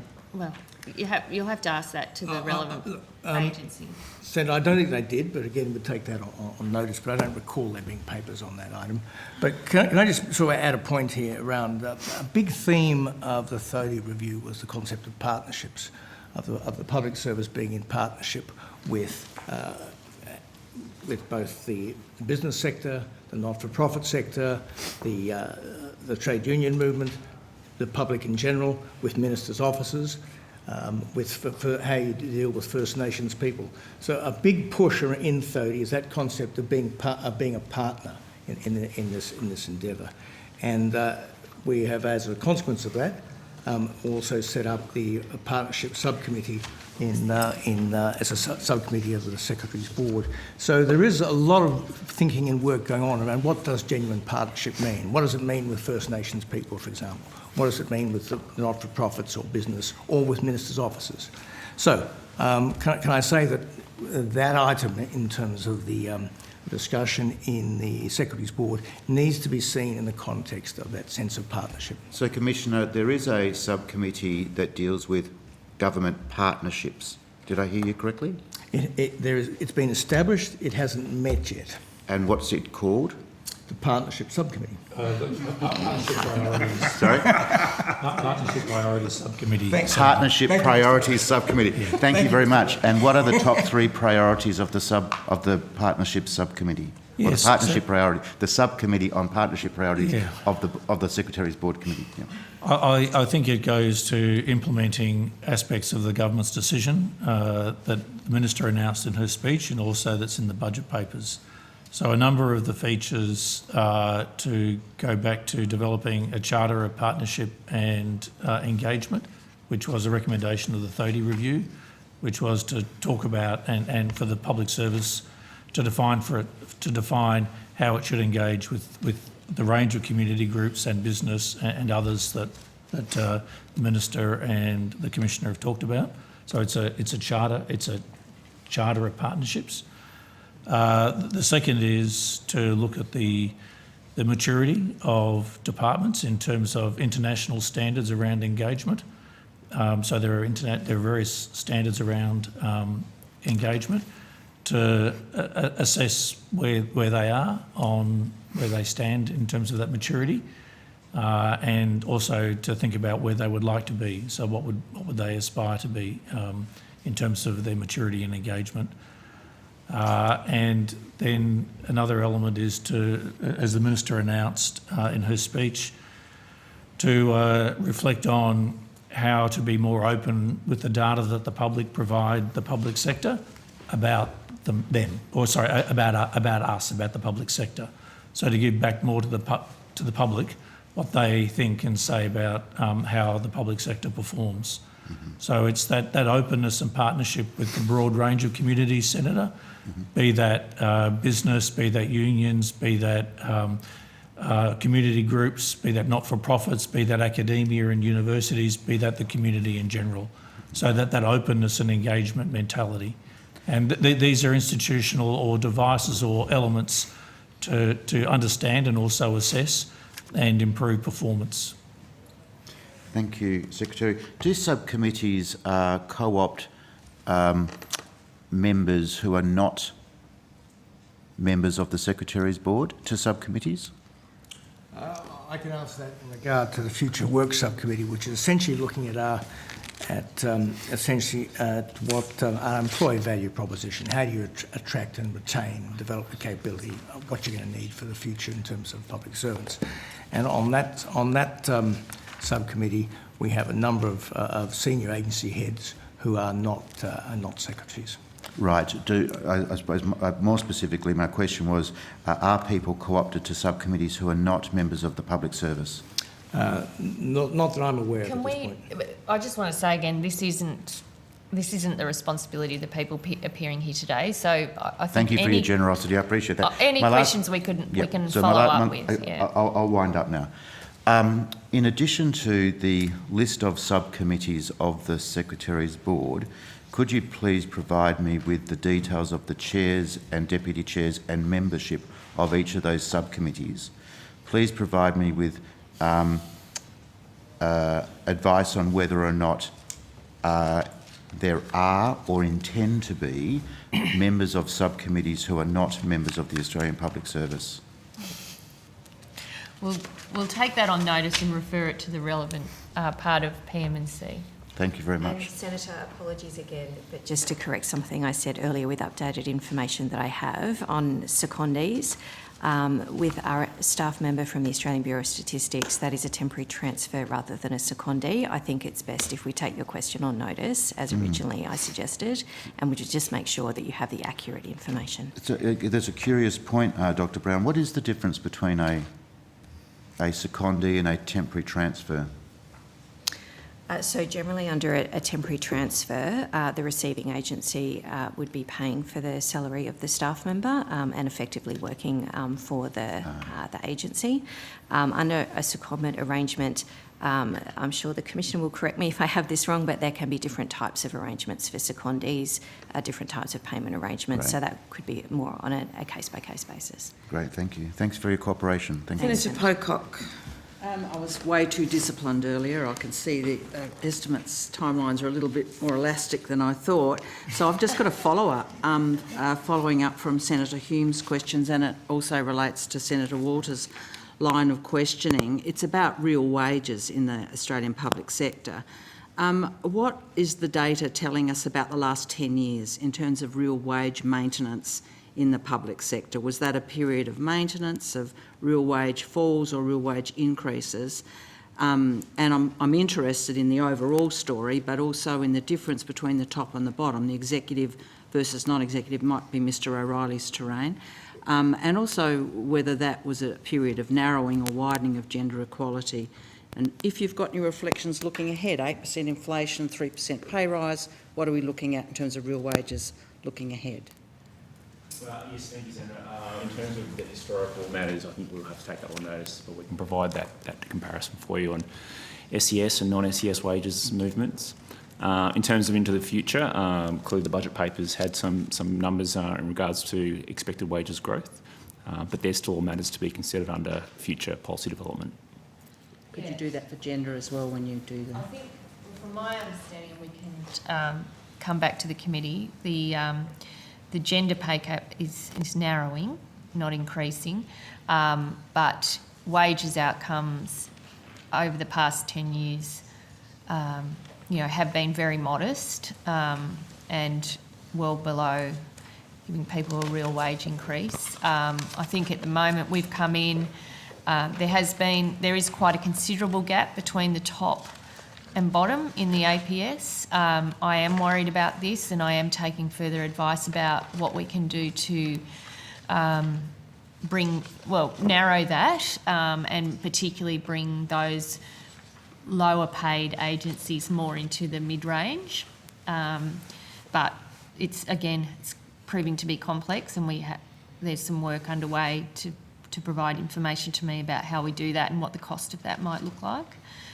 Because some of those agencies are ones where we'd see First Nations representation being higher. Some of the large agencies that have a lot of women, are at the bottom or towards the bottom. So I am looking at that, and it is a priority for me to see what we can do about it. In relation to the 3%, we had to take a judgment on what showed enough good faith that we were wanting to come back and be enlivened bargaining across the APS, but was something that we could afford in these times of high inflation. But we're not pretending that it's keeping pace with the cost of living. Thank you very much. Now, we are now due to move on to the women's agencies, but seeing as it's morning tea time, I propose we have a short private meeting, move to morning tea while we have a short private meeting, and then we can rearrange our business and get an idea of how we're tracking for the day. So I'd like to thank the Australian Public Service Commission for their attendance today. All right. If we can do a quick huddle.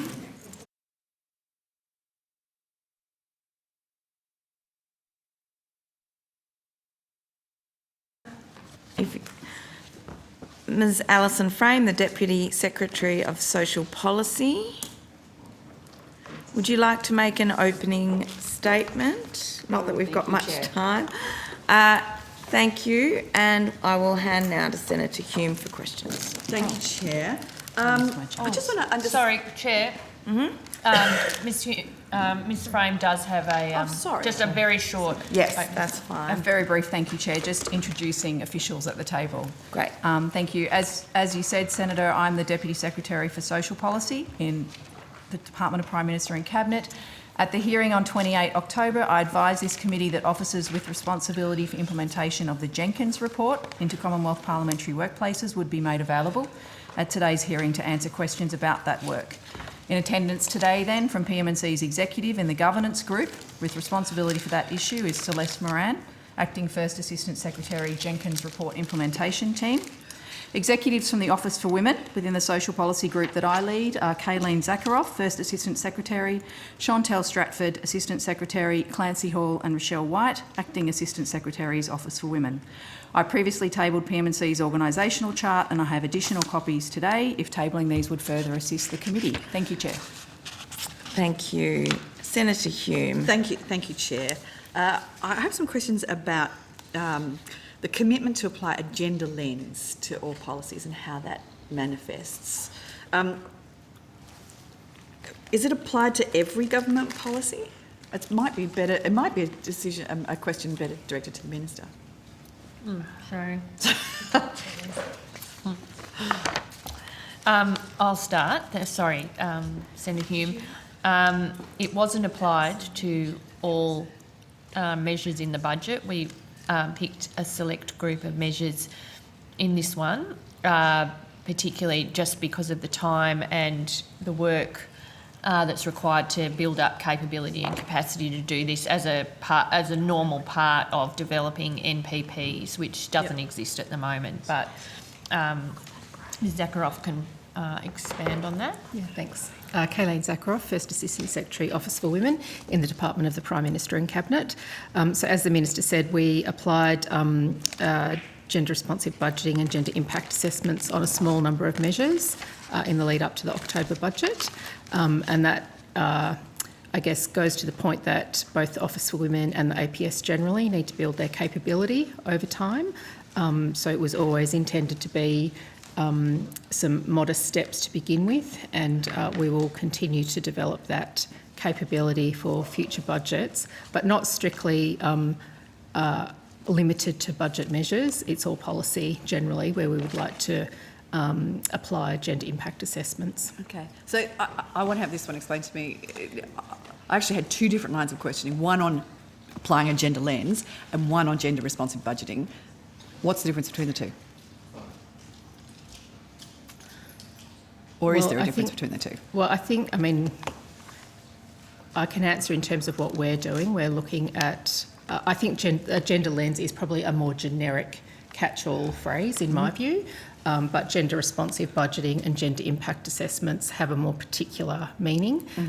We are, and I guess the language can and has been used interchangeably, but certainly in terms of gender responsive budgeting and gender impact assessments, we are familiar with and adopting where appropriate the OECD framework for gender responsive budgeting. Okay, so how many policies in this recent budget had a gender analysis or completed for them of some sort? Yeah, so I think in detail, there was probably about 10 measures that went up to Cabinet or ERC for consideration. But I would say that of all the measures or NPPs and submissions that went to ERC, the Office for Women conducted a form of assessment over many measures, and I would say in order of more than 150 submissions that we had a look at. But in terms of detailed gender impact assessment to the Minister and for the government, it was about 10. So of those 10, were all of them adopted? Were all of them featured in the budget? They were all topics that were featured in the budget, yes. Were they policies that... Yeah, so the Minister's on record as talking to the measures that went to jobs, the care economy and housing. Right. And when you do the analysis, who is consulted? So we work with the relevant sponsoring line department. Yep. In a mature state, line departments would be doing all of their gender impact assessment or analysis, and then the Office for Women would apply a sort of an additional lens over that. Yep. In this interim phase, it's been probably much more involved from the point of view of Office for Women, but definitely it's in consultation with the line department and where other data might exist. So, for example, with Treasury or Finance, we would work with them to ensure that we've got the best available information and data to provide the gender impact assessment through to the Minister and the government. I know it's probably hard to say in a generic kind of way rather than on a specific policy, but does it take a long time? I think the answer is it depends. Yeah. So obviously where we've got really good data, and some departments do have extensive data holdings, and that's certainly much easier. I think there are some policy topics where perhaps in the past they've been considered gender neutral, so there hasn't been a focus to consider the gender impacts, so the data might be a bit lacking, and that will take time. So we obviously use the data that we have available, try and do some modelling, but I think probably for the next few years it's also going to be identifying where there are data gaps that will need to be rectified for subsequent sort of consideration of governments. Well, data gaps, I suppose, certainly, and skills gaps. Has there been any analysis of whether you're going to need additional resources or whether departments are going to need additional resources to be able to implement gender responsive budgeting? Yeah. So you happy for me to keep going? The Minister in the earlier hearing with the APSC mentioned that we were looking at a program of secondments and to move into the Office for Women for two purposes. One, we would learn more about the sort of policies and programs that are existing in other line areas, but as one of the strategies for us to build the capability of gender impact assessment in particular across government. So we are looking at a rotating program to be able to do that. There is also guidance that we will provide to departments and line agencies about the things they need to look for when looking at their policy design to think about gender impact. And we are also working with the APSC in terms of sort of some interim training that will obviously build over time as we learn more. I think one of your questions was an assessment of the capability that currently exists. I would say it's really mixed. So is there an ASL implication for all of this? Are you going to need to sort of beef up your resources? It's not just a matter of secondments and training. Are you also going to need to add additional resources? Potentially. So we'll work with the Minister. We've certainly took this budget as a pilot, and we're preparing some advice for the Minister about where we think the capability sits, both within the Office for Women and across the APS, for consideration about resources into the future, part of which will be the secondment approach that we're looking at, but whether there are other resources that are required, we haven't had, we're not at that point to be able to make a recommendation to the Minister yet. And what about I mean, how do you measure success in all of this? What are the outcomes that you're looking for? Yeah. And when we'll be able to tell whether this additional effort, the additional training, the secondment of resources, the potentially increase in ASL is actually going to have any impact at all? Yeah. I mean, I think the ultimate outcome is the sort of policy decisions. Well, no, the outcome is whether the policies are successful. Well, sorry. I mean, that's what I meant. In terms of gender impact assessment, it will be informing the policy decisions that are taken by a government. I think the measures of success from my point of view, bearing in mind it's been a very small pilot for October, but it will be a greater appreciation of even gender literacy and gender impact assessment as line departments are preparing their policy. And the ability for the data and the modelling to help explain the gender impacts of various policies, shifting more to the departments than Office for Women doing that work, and then Office for Women providing sort of a higher level of analysis through to the Minister and So I hear where ERC. you're coming from. I suppose my concern is not your measure of success is whether the policies get adopted, but the ultimate measure of success is whether the policies that have been adopted shift the dial. Yeah. And I think that's the Women's Budget Statement is the first step along. Well, it does a couple of things. One, Ms Zakharov's right.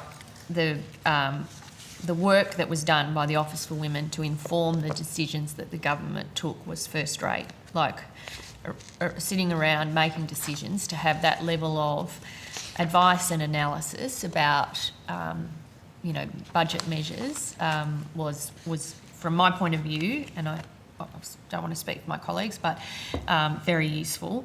I think the Women's Budget Statement is also about raising the awareness about, the fact that we don't live in a gender equal Australia, despite what I think many people would think, that there still is levels of inequality in a whole range of areas, in leadership, in obviously in safety, in pay, in gender segregation, in lower paid workplaces. There's all of that, and raising awareness part of it, having a policy response to deal with it is part of that, and you'll see that reflected in this budget. And ultimately, yes, we would like to see the areas where we see inequality narrow and close entirely, but that's obviously going to take a period of time. Are there some KPIs attached to that, formal or informal? Do you have it written down? Do you say, well, what we want to do is close the gender pay gap by X? Is it what we want to do is increase participation rates by Y? Well, we've got 3.1 million, I think, in the budget to support the development of the National Gender Equality Strategy. So that is where, we're having, working up a consultation around that, process around that. That is exactly where those discussions need to go. So through that strategy, which will guide further decisions, those questions would be answered. But we're at the beginning of that work, not the end of it. And the Women's Economic Equality Task Force, I know, also has this concept of what constitutes a gender equal Australia. What does that look like on their agenda through the work they're doing, and they will use that to help inform that strategy. And do you get a sense of how the time frame over which that strategy will be developed and be implemented?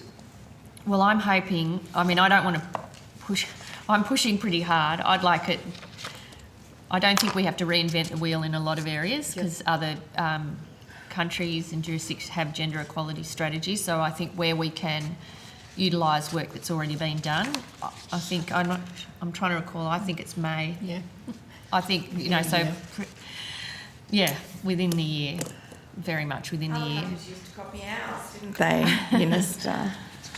Can I've got two quick lines. No of worries, questioning, Senator and then- Hume. and You then- do have the call. It was Yes, me okay. gratuitously interrupting. I just want to ask about the task force specifically. How were the members of that task force selected? It was my decision in consultation with an agreement with the Prime Minister, but I worked with the Office for Women on potential candidates. I looked at a whole range of demographic populations within that, where from where in Australia, age, background, diversity, all of that. It was there's a lot of good women who could have sat on that task force, so it was very difficult to land in that sense. Could people make applications to be on the task force? Was it a sort of public and transparent process, or was it simply appointments? Well, it was an election commitment that we would establish one, and we wanted to get it in place pretty quickly. So a list of candidates were drawn up. By whom? By Office for Women in consultation with my office, and we went through a process of inquiring as to people's availability and their interest in doing it before finalising it and reaching agreement with the Prime Minister. Was there anybody appointed to the task force that wasn't recommended by the department? Well, it wasn't like there was a recommendation from memory, and I'm happy to go back and have a look at it. There was a pretty substantial list of potential people. Let me qualify. Was there anybody that was appointed to the task force that wasn't on the list? Well, this is where it gets tricky. There was a number of lists with a lot of names on it. There was certainly people who weren't appointed that were on that list. And I'm just going through, and there were people who I wanted on that task force so as you well. replaced some of the names that were on the list with people that you wanted? It was a combination of people I thought would be useful on that with recommendations or advice from the department. It came together into a final group of 13. So you said that there were a number of lists. Where did the number of lists come from? Came from the department? Came from the Office of Women? Well, it was to and fro. We were in active discussion about implementing our election commitment and the right people to sit on that task force to deliver that. So, including representations about people who wanted, because it didn't, there was the department, now that I think about it, there was advice from the department, there was people that I thought would bring particular skills and expertise, and then there were people who wanted to be on it, who made it clear that they wanted to be on it, just from the community. So it was just an organic process, really. So it wasn't a merit-based process, it was an organic Well, they're process. all meritorious appointments, definitely. But if it's not public and transparent, people can't make applications. It was an election commitment. We made it clear we would be appointing a Women's Economic Equality Task Force. We went through a process around those appointments. Each one of them stands on their merit. I won't for a second accept that that's not the case. I accept that there could have been plenty more women on it. How long was the long list? I can't remember. Can you take it on notice? Yeah, happy to look at that. Yep. And it went down to a short list and then went to 13. And why 13? It was just the skills and expertise that we wanted on the group, and where we met, state, jurisdictions, backgrounds, that's what it ended up So there's a skills matrix of some sort that was created for the implementation? Well, yes, because, when a name was put forward, it would have background, state, who they were representing, what skills and expertise they would bring, a whole range of things. So there was a skills matrix that was developed? Of course there was a skills assessment done as part of putting the group together. Is that something that you could provide the committee?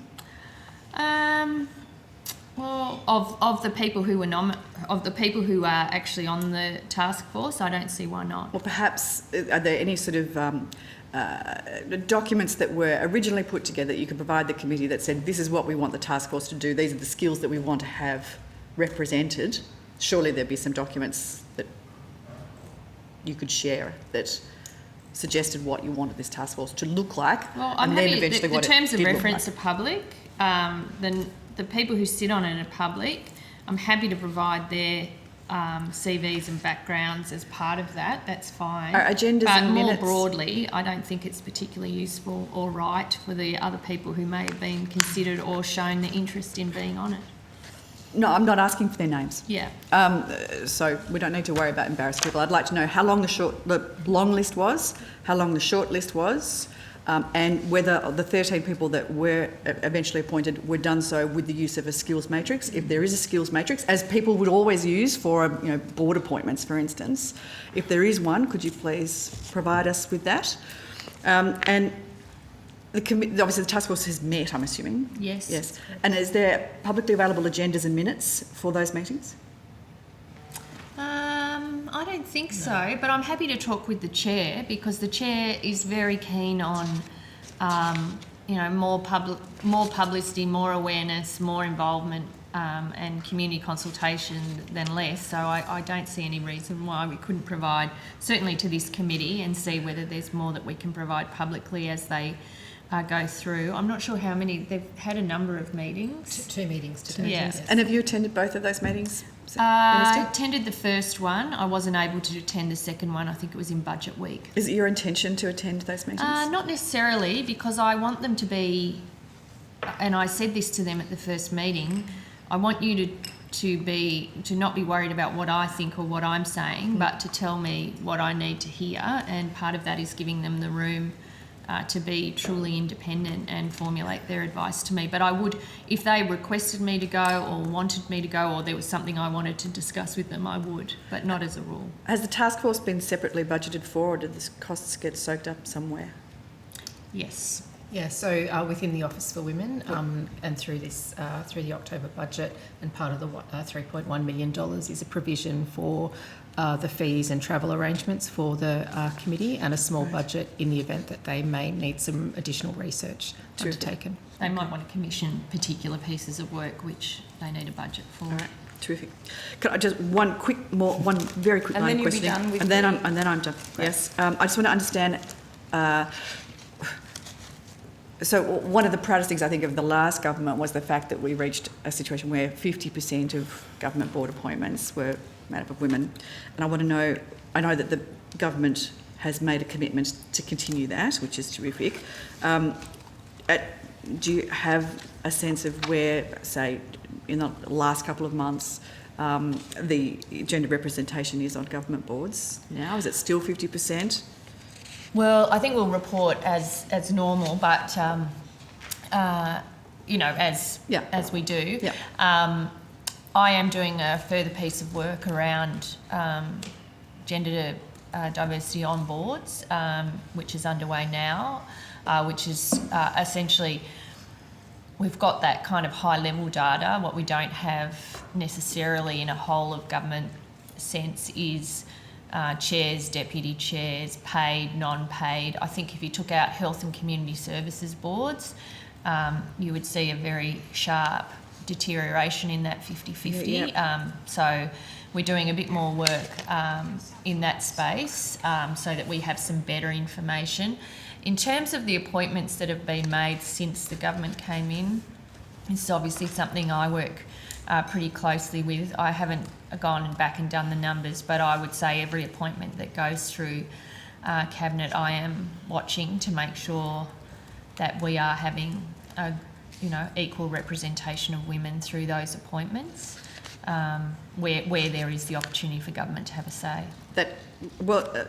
Of those appointments that have gone through Cabinet, can we please have a list of those that have been appointed to government boards and who made the appointment?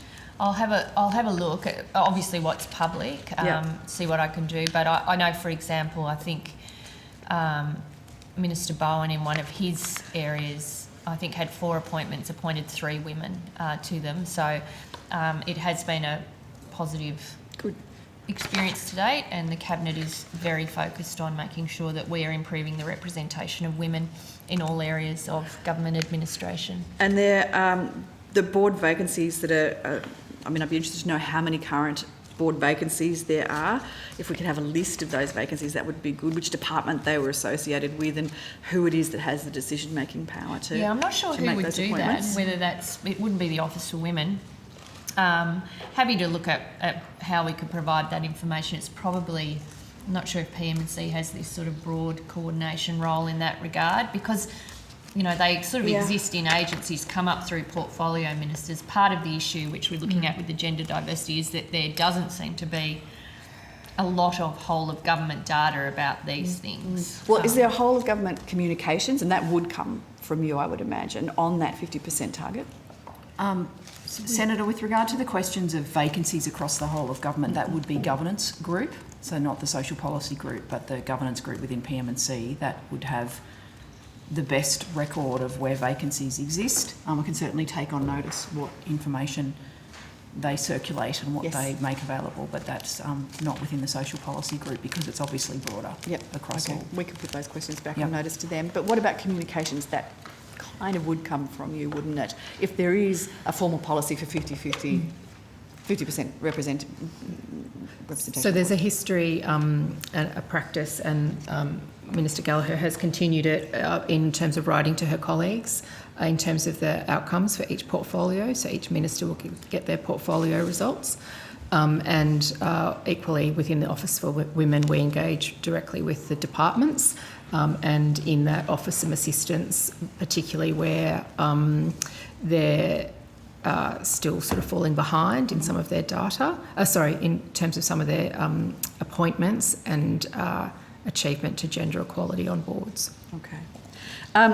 Just finally, what advice has been provided to the government on achieving a 50% target for women to hold not just board positions but chair and deputy chair positions, those leadership positions on boards? And if there has been advice, what are the sort of options that we're talking about here to achieve that? The advice is that we don't really know all of that information, and so now we have to go back and work out a way to collect that information. That's the advice I've got is that we can see it as a, as I said, so we can see it in portfolios, so health and community services, very strong representation of women on those boards, and as you go down to the sort of more male-dominated areas like Treasury and Finance, those numbers decline. So we've got that data. When you put it together, it's a 50-50 story, but separate it out and it tells a different story. And then some of that information about paid, non-paid, chair, deputy chair, those kind of things, that's not centrally held or understood, and we've got to do more work on that. Okay. All right. Thanks. Senator Waters. Thanks very much for joining us here today. Can I start off firstly with the women's safety budget allocation? And I understand I might need to ask a million other people this same sorts of questioning, but if you can help me with any of it, please, I'd be very grateful. So I'm just trying to work out, of the $1.7 billion for women's safety, can I ask firstly, has the government allocated any money specifically to implementing the national plan, or is it just money that's invested across the range of programs that are elucidated in the budget? I think, Senator Waters, it's more likely the latter, but there are coordination mechanisms. So the Department of Social Services leads in terms of the overall implementation. PM&C obviously have a convening power that from time to time will provide advice to the government in terms of overall implementation. And I'd probably also highlight the recent appointment of the National Commissioner for Family and Domestic and Sexual Violence, who that role has been established for a couple of purposes, but one in particular was around the implementation of the national plan. So I think there are several sort of mechanisms that go to the point around implementation. So can I just clarify, is there an intention to, at any point, have a dollar figure attached with implementation for the national plan? Perhaps this one's for the Minister. Over and above what is outlined in the budget. Well, I don't understand if that's what you're calling implementation of the national plan. I understand that there's a range of programs that have got various dollar figures attached to them. Yeah. What is the amount that you say you've allocated to implementing the national plan? So in the budget, we're saying it's $1.7 billion over 6 years from 22-23 to support the implementation of the plan. And then that can be broken down into a range of different areas. But are you asking about what, were you asking about what resources available in government to implement the plan, or just all funding? All funding. Yeah, so this is specifically for the national plan. Obviously there'd be other areas where there's existing funding that would cross into areas of women's safety, but in the budget it's $1.7 billion over 6 years as an initial step. I mean, I have no doubt that there will be further calls in this space because it's just such a massive problem in this country, and the service system, from my dealings with them, are under enormous pressure, and the problem is so big. I wish it wasn't. I wish we had 1.7 billion to spend in a whole range of other areas other than trying to keep women and children safe from violence. But I have no doubt that there will be further calls on the budget in this space. But for the October budget, it's 1.7 billion over 6 years. Okay, thank you. Well, just on that theme, the sector has indicated, the women's safety sector have indicated that they need about $1 billion each year to deliver the national plan goals, as well as to not turn anyone away who seeks their help on existing demand numbers, let alone the likelihood of increased demand. Is the Office of Women able to estimate how much is currently invested per year on women's safety? And what I'm really trying to get at is how much extra would be required to meet the $1 billion per year that the sector has consistently requested over many years now? This is probably something we could consider at the Women's Safety, it's a Ministerial Council, or Women's and Women's Safety Ministerial Council, because that would bring into the question all of the resources that the states and territories bring to this area, as well as the Commonwealth. I think the action plan process, which underpins the national plan, now that we've reached agreement on the national plan, which is a real credit to Minister Rishworth and her colleagues, now that that's been finalised, the action plans for First Nations women and the action plan to guide the first 5 years of the plan kicks off, and that will also inform future government budget decisions. So it's really important that we get that work done as soon as possible, and I think every jurisdiction seems focused on that. Thanks, Minister. So will the action plan, either of, or both of the action plans, have their own funding associated with them?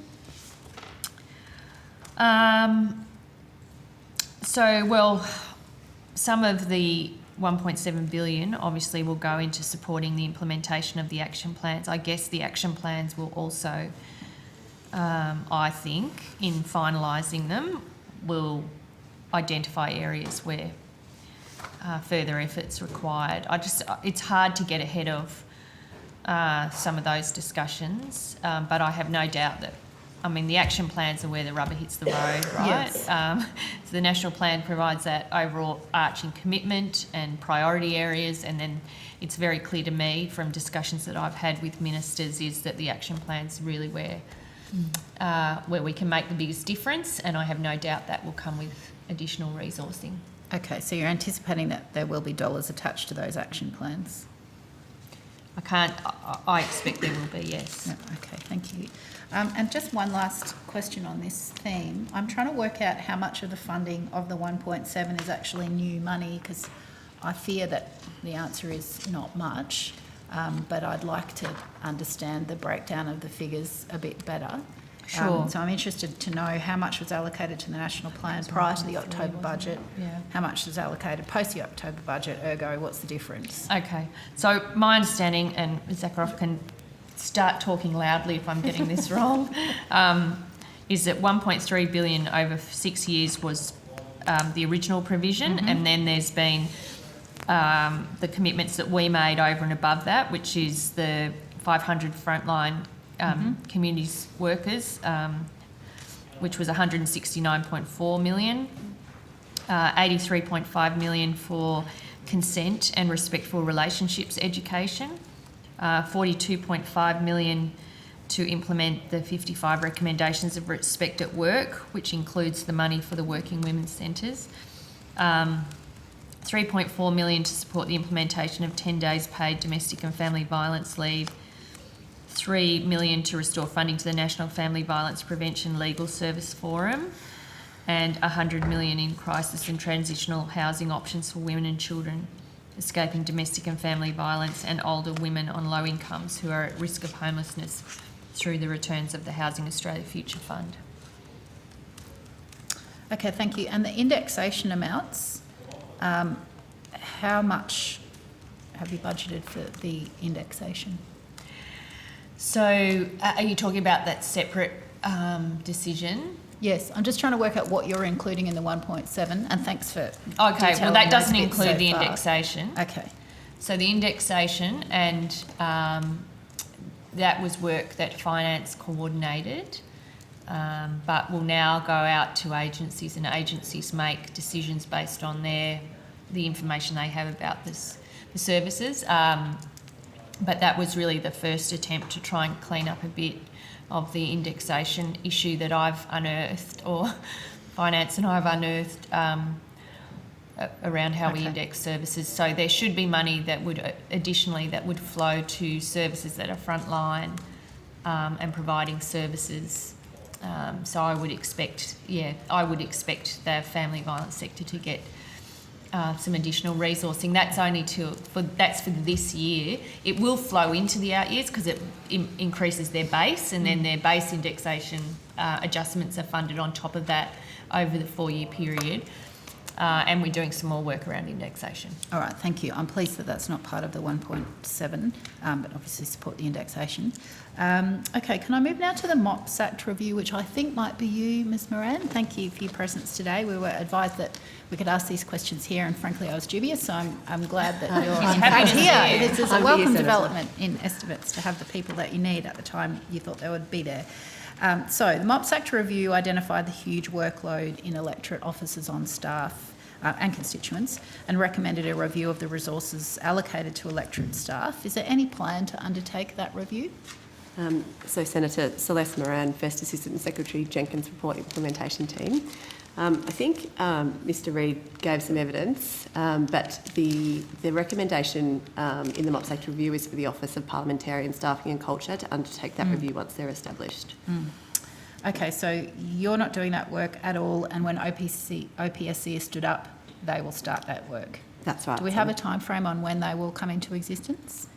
That's a matter to be resolved through the Parliamentary Leadership Task Force following our last meeting, and hopefully we can have another discussion before the next meeting on the 15th of November about that. Yeah. Full disclosure, I'm on that task force with you, Minister, so I have some sense of the answer to that question, but I'm still not quite clear on the timeframes for when we might get the review.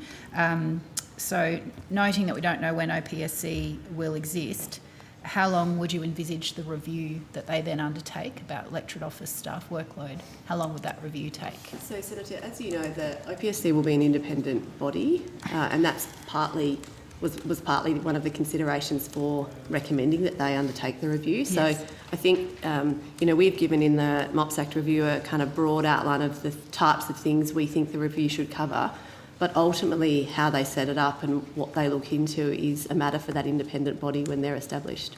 Okay. So we're not too sure when they'll be established, and they'll be able to set up their own time frame. I'm just wondering, how long do staff have to wait before there can be some resolution to the issues that they're begging for resolution on? I think, and I don't want to speak on behalf of the Parliamentary Leadership Task Force, but my sense is there is a desire to get it in place as soon as we can, noting that there's other work that's being done by the Select Committee as well, that Ms Claydon chairs, and that's due to report shortly, I think at the end of November. There's a desire to get moving on it, and then it's a matter for the OPSC really, and I would imagine it would form one of the first pieces of their work. I would imagine. Okay, thank you. Following the reduction in allocation of personal staff, is there any plan for regular reviews of the impact of that decision on independents and smaller parties?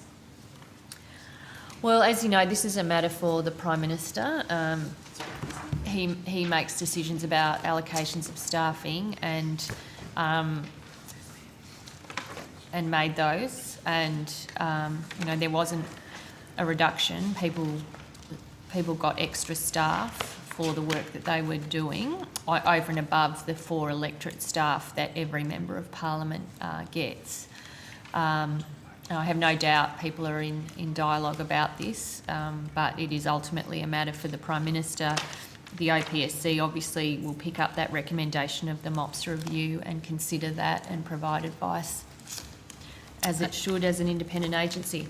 Okay, so no regular reviews are planned, it's just whether or not the Prime Minister can decides to Well, change his mind or not. that's the way it was worked. And look, what was done in the past was extra staff were given for particular favours. That's the reality. There was no analysis done on workload. That's just not true. People were given extra staff or votes. And when one got extra staff, it flowed through to others. So what the Prime Minister did was have a look at what is reasonable, what historically has been more appropriate or more, provided, and made a decision that certainly in the Senate, I think there's 2 extra staff considering the workload of committees and the Parliament on top of their 4 existing staff. But to say that there had been any assessment of workload for that in the past is just not correct. And just last question on this topic, is the Office for Women or the section that you're driving, Ms Moran, meeting with crossbench members to discuss whether the lower staff allocation is reducing their capacity to get across the volume of government legislation or diverting resources away from constituents? Well, no, I mean, not to my knowledge. But as manager of government business in the Senate, it has been raised with me that people, that some senators remain unhappy, others don't. So I think that people wouldn't be surprised by that. But again, there hasn't been a workload assessment done. So I think if the OPSC wants to consider that, that's a matter for them when they're up and running. Would that be within scope of their jurisdiction? I guess I just wanted to draw, noting that many women work in electorate offices, I just wanted to draw a line under what comes up in other areas of estimates and what is relevant specifically to the Office of Women, noting that there are others with questions here. Thanks, Chair. I've got just a couple of extra lines of questioning, but I will move on. Just, sorry, on that last point, you said there hasn't been a workload assessment. Will there be one? Well, I think the Prime Minister has made his decision and allocated staff based on additional staff going into offices where there is additional work. Okay, can I come now to the gender responsive budgeting? And I was listening to the responses to Senator Hume's questions, so I'll augment mine, build on that. So just for clarity, so the budget's got 3.1 million allocated, and I recall you saying, or jotted down that you're saying that 3.1 covers both the National Gender Equality Strategy, but also the Women's Economic Equality Task Force and any sort of travel or consultancy things that they might need. Is there any resourcing, either as part of that or separate, that is for either Office of Women or for other agencies in order to do the gender responsive budgeting? And if so, what is that amount? Yes. So there is, in addition to those items that you've summarised, there's also about $400,000 that is will be used to actually support the OECD help us or undertake almost like a capability or maturity assessment in terms of where we are and provide us advice that we will work with the Minister on in terms of the maturity of gender responsive budgeting in Australia.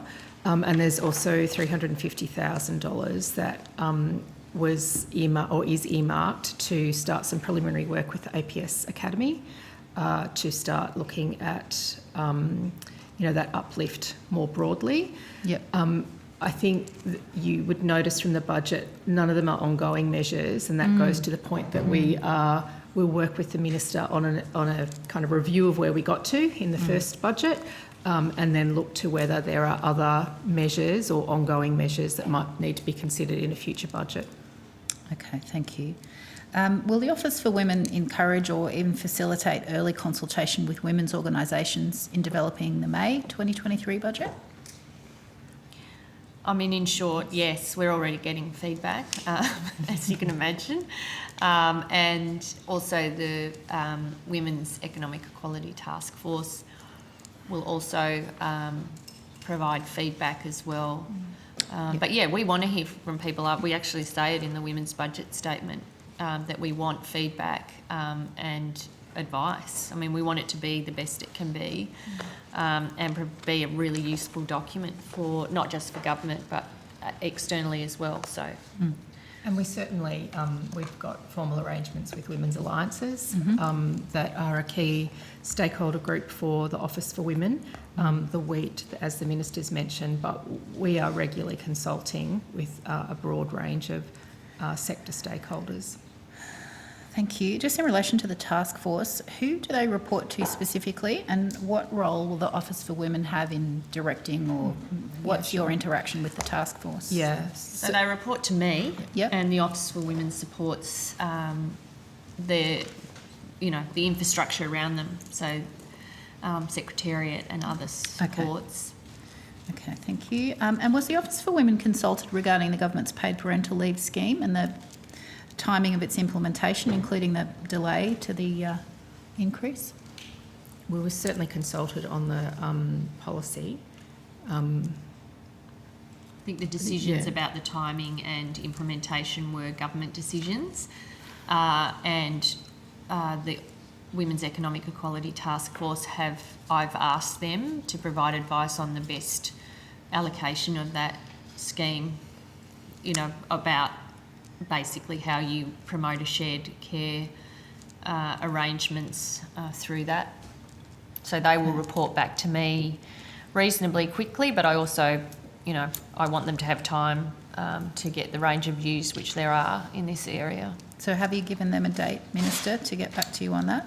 I think they've given me a date, to be honest. I think they told me they would come back pretty quickly. What date is I that? thought it was...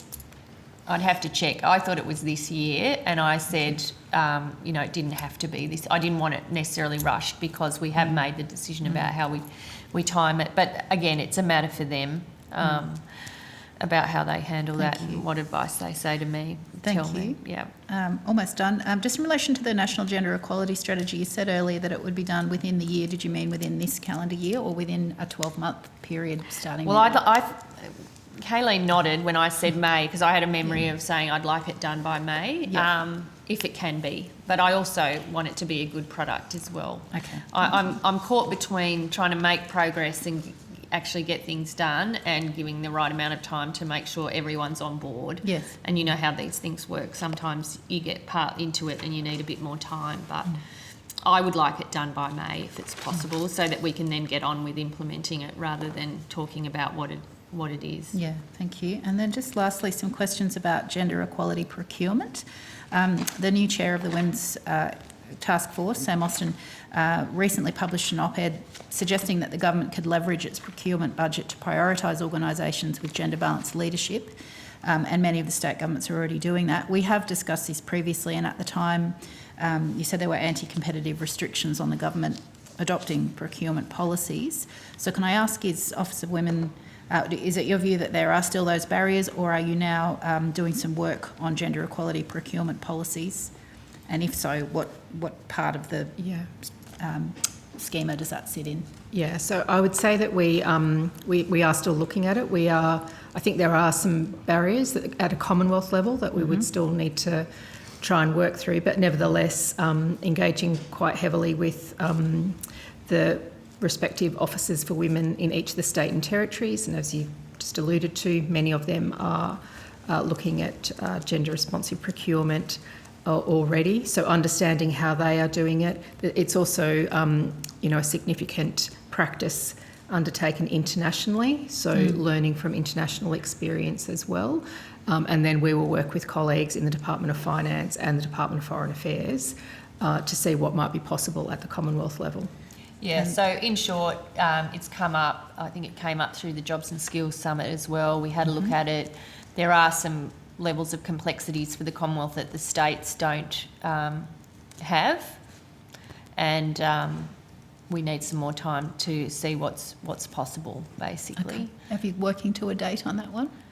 Well, it's sort of ongoing, and it crosses into the work we're doing around the procurement reform and Buy Australian plan that we're implementing in the Department of Finance. So no, we don't have an end date on it.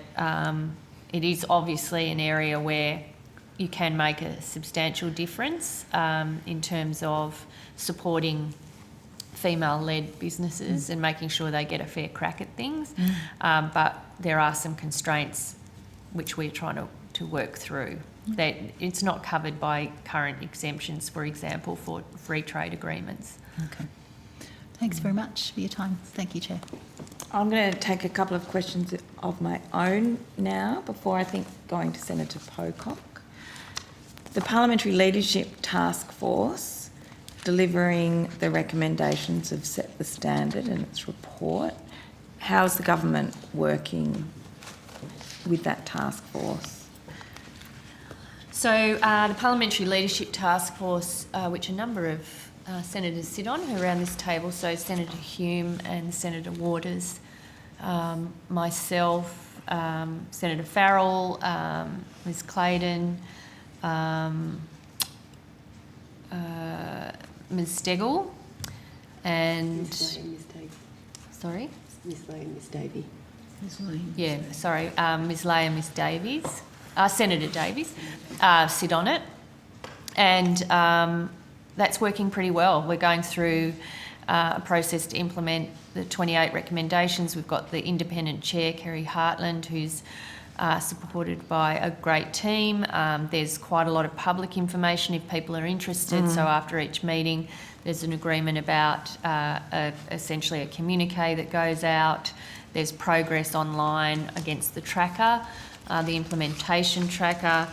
There's been a reasonable amount of work. Well, there's been a lot of work considering we had an election in the middle of it, which did slow things down a little bit. But I think it's working as it was originally intended, which is collaborative, respectful, and everyone focusing on making this working environment a better place for the staff that work here in this building. Thank you. How's it involving the experience of staff, and particularly in terms of recommendations that government's responsible for as opposed to Parliament itself?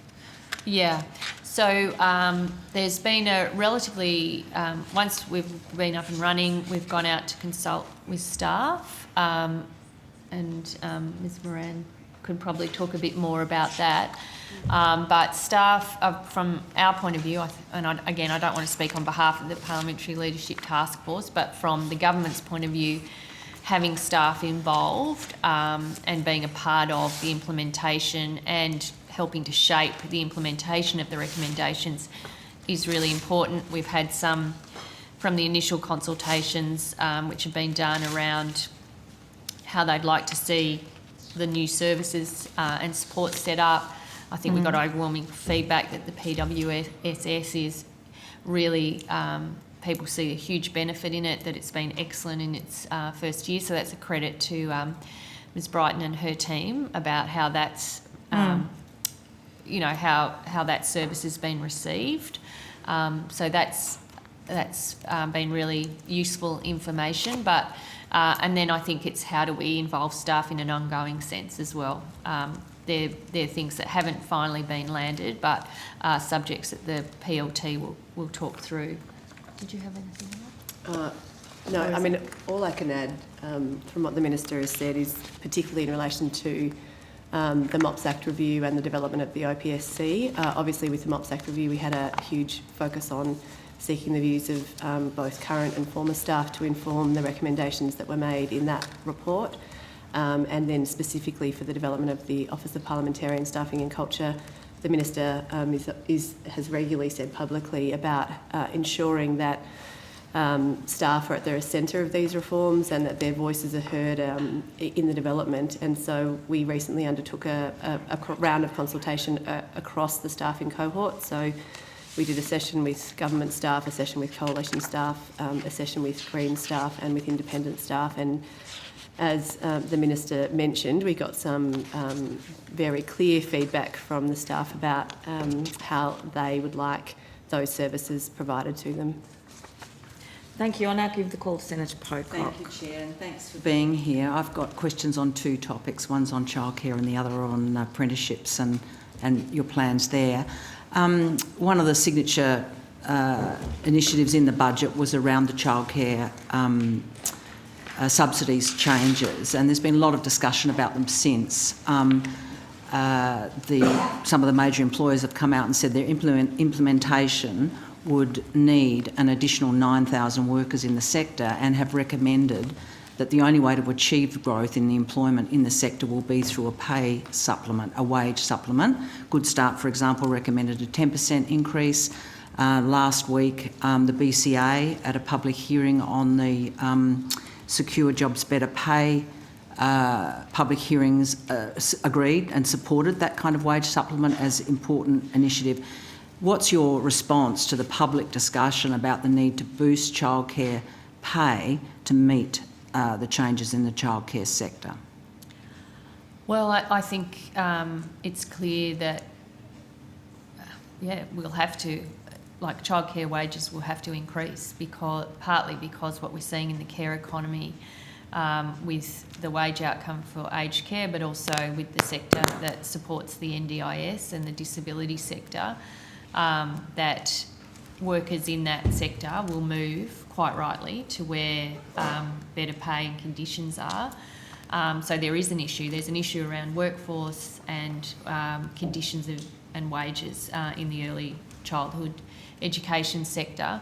I'm aware that unions are, campaigning around this. I've certainly had a number of meetings with early education workers as well, and I think it goes to the heart of the reason why we want some of those IR changes to be progressed by this Parliament by the end of the year, because that is part of it. I mean, there may be an additional role for government. I mean, we're dealing with the aged care one in this budget where we've made some provision, but ultimately it's also around bargaining as well, and the framework that supports those workers. So can I just follow up there? Given that aged care workers have achieved a 15% increase, and that's an interim in the words of the Fair Work Commission, is it essential that we see a similar increase in the short term? The Fair Work Act changes will take some time to flow through a commission decision. Is there a good case for a wage supplement now? Well, I think that, really ultimately is a matter for the Fair Work Commission. I mean, we don't sit here and decide workers' wages, and that's, why we've made provision pending an outcome of the Fair Work Commission, with the Fair Work Commission actually deciding that. So I think that probably is a matter for them. But I am agreeing that within the care economy, once these wage increases flow through, there will be enormous pressure in the early education sector to deal with the wages that they have there. Thank you. If I can go then to the apprenticeship target question, which we've talked about before, Ms Frame. Yes. And when we last met, Senator Wong suggested that perhaps at this discussion you might bring some information about targets in some of the new investments in traineeships. We've got the digital apprenticeship program flowing through, and then over a $9 million spend on new industry traineeships. Have you set, or will you be setting a target in view of the industry situation? At the moment, women make up 5% of apprentices, for example, in electrical trades. Are you considering a target like 25%, given that it's a big government spend? Can we set an ambitious target with the underpinnings to make it come real? Thank you, Senator. Ms Stratford has some more detailed information on this in direct response to our discussion. Thank you. Chantal Stratford, Assistant Secretary, Office for Women. So we work really closely with the Department of Employment and Workplace Relations around these measures, particularly looking at targets. So we've made representations over successive kind of periods around what might a kind of suitable target be in different contexts. We're keen to see targets applied effectively. We know that they can be very effective, and there are both public sector and private sector examples of that. For the Australian Skills Guarantee, there will be a target set for the number of women. It's a sub-target of that 1 in 10 target announced at budget. We will work with the Employment and Workplace Relations Department in a public consultative process. There'll be a paper that's released publicly in November, and then targeted consultations And I understand the department's already kind of started to take representations bilaterally from key stakeholders about what that target looks like. We're particularly keen to see targets modelled so that we understand what the impact of a target will be, and that's certainly a capability that DUA has been mindful of working up over kind of successive periods. And so we look forward to those discussions, not just in the context of the Australian Skills Guarantee, but more broadly in the skills portfolio, about where targets can be applied and to what effect that they can improve the gaps. So will those targets focus on First Nations people and on women specifically? Will there be separate targets for those subgroups and other underrepresented groups? I think that's a question that should be directed towards DUA specifically, but our interests are that there is an intersectional lens placed across all of the work around targets for women, because we know that the division of representation is more pronounced when there's greater disadvantage. And has a budget allocation been made for the supporting programs we know that are so essential to realise those targets? For example, pre-vocational education, support for women in groups in the workplaces where they find themselves, you know, that kind of stuff which we know is essential to success. Yeah, so there was some funding in the March budget around supporting women into trades and non-traditional trade apprenticeships, which go exactly to that kind of wraparound support, and that funding was sustained through this budget. So the Department of Employment and Workplace Relations will introduce a range of supports that are peer support, mentoring and entrepreneurship training, and that will sustain, because we recognise that there does need to be that wraparound support and that kind of cultural context too about what retains women in these fields of work. Great, thank you. Thanks, Chair. I think that concludes the Office for Women, and now brings us to the Workplace Gender Equality Agency. Thank you to the Office of Women.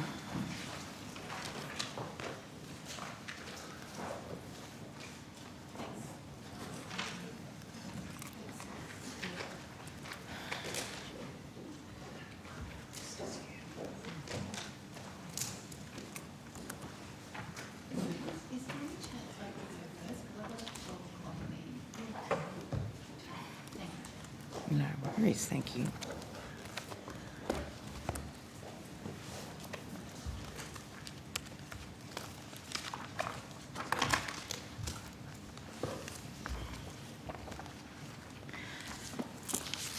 Thank you. I'll now give the call to Senator Waters. Thank you very much, Chair. Hi.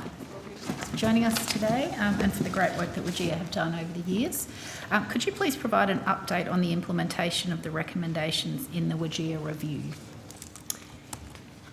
Thank you, Senator. Mary Wooldridge, Director of the Workplace Gender Equality Agency. And can I clarify all the recommendations, or pick your favourites? Okay. We're a bit short on time. There's quite a few. So, and to clarify, the Office for Women actually has leadership on implementation of a number of the recommendations. They do, because they've just left. I can try and help. But I'm also between us. I'm sure we can do that as well. Particularly in relation to the work of WGEA, our focus, we're leading the work on the recommendation in relation to collecting more diversity data, and undertaking some research currently on how to make sure that can be done safely and effectively, so that that can then be reported through WGEA. We are planning on asking, we've actually asked in the last reporting period if companies collect data, just so we get a bit of a lay of the land, and we're finding that many companies are also already collecting some data, and we'll be asking a voluntary question this year for the coming reporting period to start collecting that data in advance of then trying to, over time, that becoming a mandatory requirement. But we want to make sure the ability of employers to collect the data is effective, that data is genuine, and so that will take place over time. The other recommendation we are working on is in relation to, from the Respect at Work, the implementation of some indicators around sexual harassment in the workplace, and the Attorney General's Department is still undertaking their work on recommendation 46, which is identifying the good practice indicators. We are working alongside them to then put some, once again, indicators into the WGEA reporting framework, and we're anticipating that that will happen voluntarily once again for the next reporting period, before we are able to then have them in on a mandatory basis in the year after that. They're the two that WGEA are leading on. There is a recommendation about upskilling and enhancing the capability of WGEA, recommendation 9. That work is comprehensive in terms of investing in our reporting portal, investing in the capacity of our team, and investing in the capacity of WGEA to work alongside employers as these recommendations from the review are implemented, including setting targets, pay gap transparency and the others. So that work's happening quite extensively, including a review of our employer of choice for gender equality citation. So that's where we lead.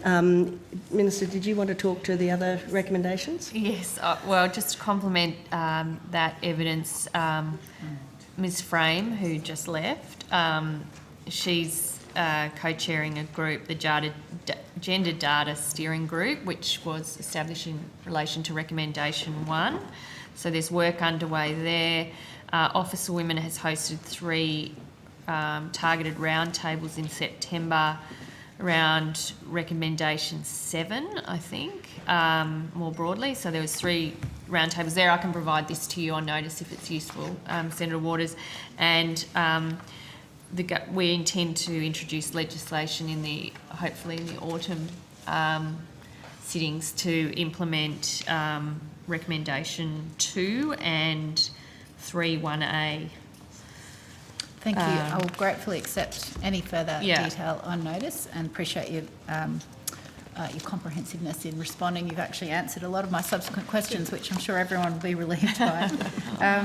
Can you answer me, please, what work is being done to collect qualitative data about the effectiveness of policies to address the gender pay gap once the gap has been identified? So this has been a bit of a sore point with the Act over time, that the obligation to actually do something once a company identifies they have a problem is not very strong. So is there any qualitative work being done on the effectiveness of any policies that companies do decide to adopt to address their identified gap?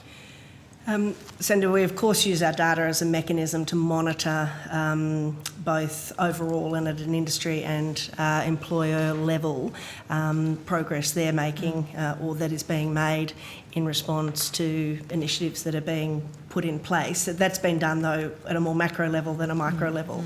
One of the things that we are able to do with an investment in WGEA is build what we've called our capacity building team, who actually for the first time are tasked with working alongside employers directly to help accelerate the rate of change.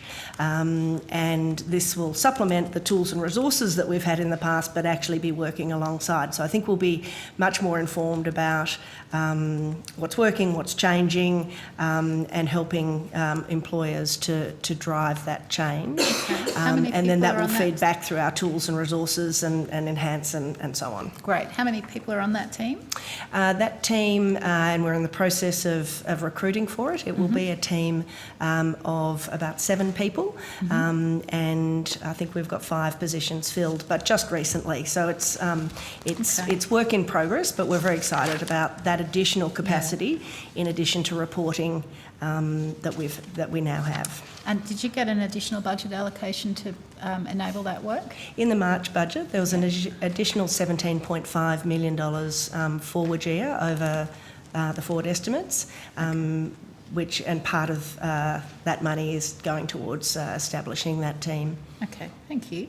Some submitters to the inquiry into the new proposed Respect at Work bill says that there's a proposal that companies should be reporting steps that they've taken to satisfy the upcoming positive duty, and the proposal is that this could be done through WGEA.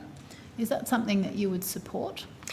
So part of the work on recommendation 42 of good practice indicators, well, the indicators that will be measured by WGEA, is having a look at exactly that, and how, so which measures will be monitored and reported to WGEA going forward, and part of that is consideration about the requirements for the positive duty.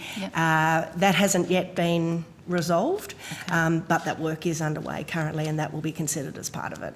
Okay, and is that alongside the work to include the sexual harassment data, or is that more advanced? I'm just looking at my notes. No, you said that was part of that. It's part of that it's same all part body of that work. same Okay. body of work. And just so the timeframes, just to confirm on the sexual harassment incidents in the workplace, you'd look for voluntary reporting for the first reporting period, but moving to mandatory for the subsequent one. Just wanted to make sure I heard you correctly. That's the timeframe we're working towards, yes. Great. There's a requirement in our Act to give 12 months notice to employers, Yes. so that's, Hence it the anticipates reasoning. that, but the voluntary reporting flags it for them and Yes. gets that thinking underway. And now you've got 7 people to help them do it. Yeah. Okay. Just one final question. You mentioned the diversity data collection, and I think again you said voluntary for the first year, mandatory thereafter.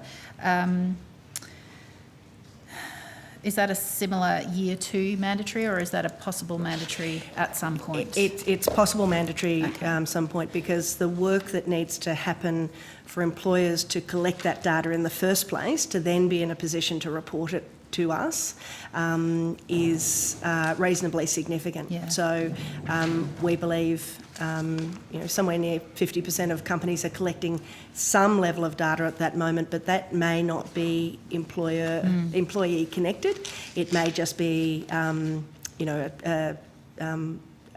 a confidential census, for example. So they're collecting information. We need it at the individual employee level, and that's going to take some time to work through. And last question from me, Chair, is that the support that will be given to companies to collect that data, is that going to come from that 7-person team, or is there any other support envisaged to help companies collect that So data? our education and research team will also be putting together tools and materials to help with that process. So it's fair to say the whole agency, given that we're small, works on these issues collectively without every team has a role to help in that implementation of that process and the other changes in the review of the Act. Okay. Well, thank you very much for your ongoing work. Thank you, Chair. Senator Hume. Thanks, Chair.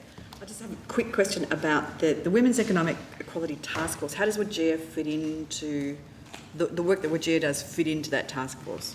So we have ongoing discussions with the Office for Women and feed through the Office for Women directly into the work of the Gender Equality Strategy. But we are always open, and I would expect that we will sit down with the task force at some point.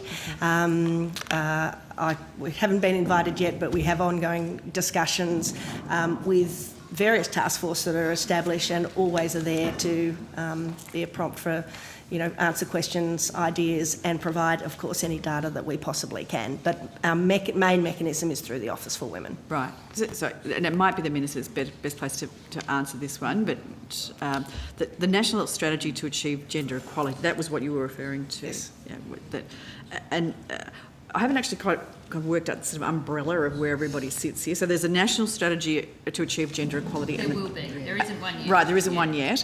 And the task force will feed into that. And then WGEA will feed into both the strategy and the task force? Well, the Office for Women are going to be leading the strategy work, but I would expect, WGEA, the WHEAT, as its shortened name is, which it's a bit weird, but so I always say it out loud because I'm not quite comfortable with WHEAT, but the Women's Economic Equality Task Force will feed, and there will be other consultations that feed into that strategy. So it's not like the task force owns the strategy. They will definitely be a key stakeholder, but it's a government strategy. Right. So does WGEA have a sort of an indication yet of the extent to which its services will be called on for the task force?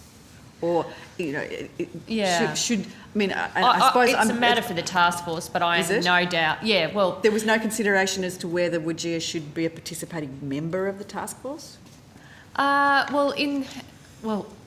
I would expect, and I have no doubt this will happen, but I'm not directing the task force in its work. I want it to be in control of its own work plan and in control of the advice that it gives to us.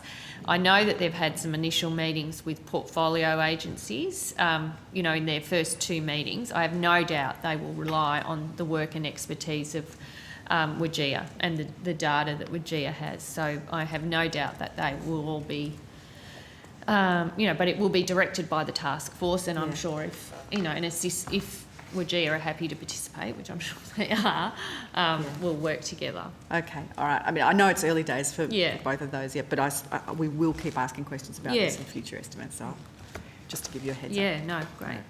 I'm pleased with the interest. Thank you, Senator Hume, and I'll now, you can take your leave now, Okay. Senator Gallagher, until we see you this afternoon. Thank you. And we Thanks will very much. call forward the Department of the Senate, and just please, if we can give officers a moment to make their way to the table, given that we are nearly 2 hours later than we were expecting to be. As long as that doesn't translate to 2 hours to the other end of the day. Let's hope not. That makes it 1 a.m. Don't get too excited.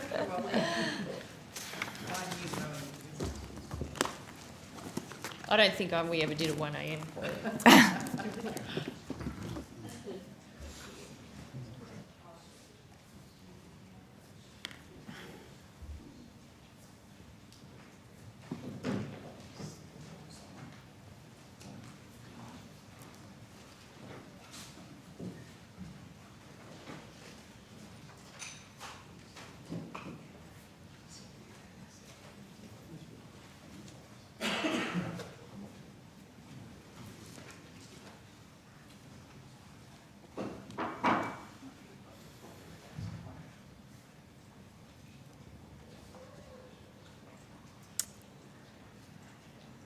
Thank you.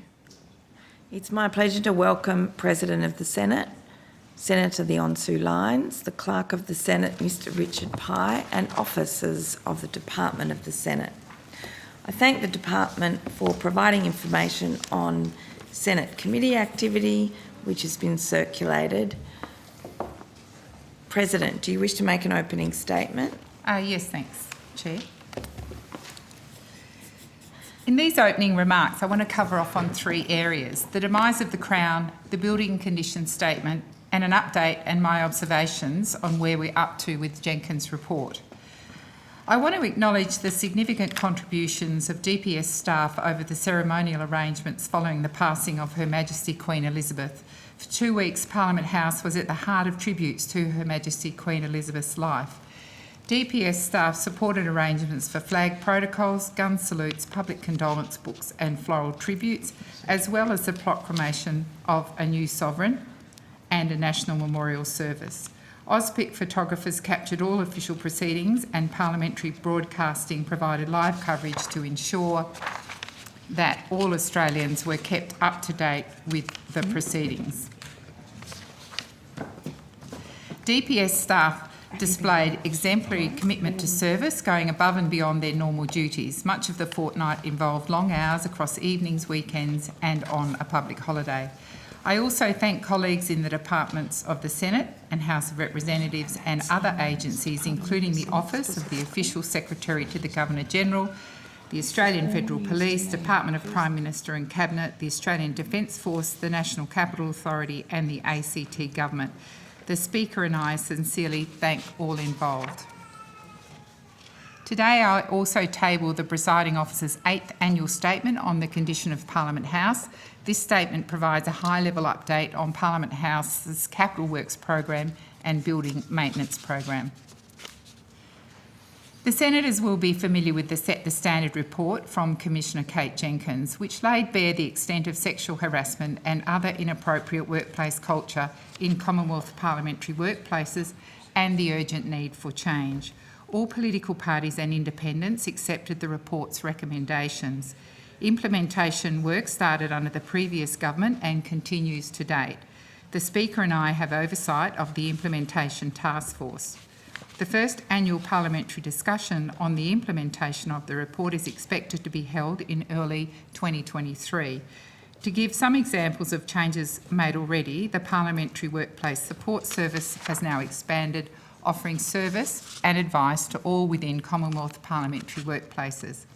Reforms to employment practices for MOP staff have been done, along with a clarification of work health and safety responsibilities. Our government has made changes to Senate and House sitting times to make it easier for those with family responsibilities. Parliamentary departments have been working on implementing those of the recommendations which apply to them. I have given evidence to the Joint Select Committee on Parliamentary Standards about the need for a code of conduct for parliamentarians, their staff and all those working in the parliamentary precinct. My submission can be found on the committee website. My experience as a presiding officer is that a code of conduct is required to give us a basis on which to enforce standards of conduct in the chamber, but drafting codes of conduct will not by itself create cultural change.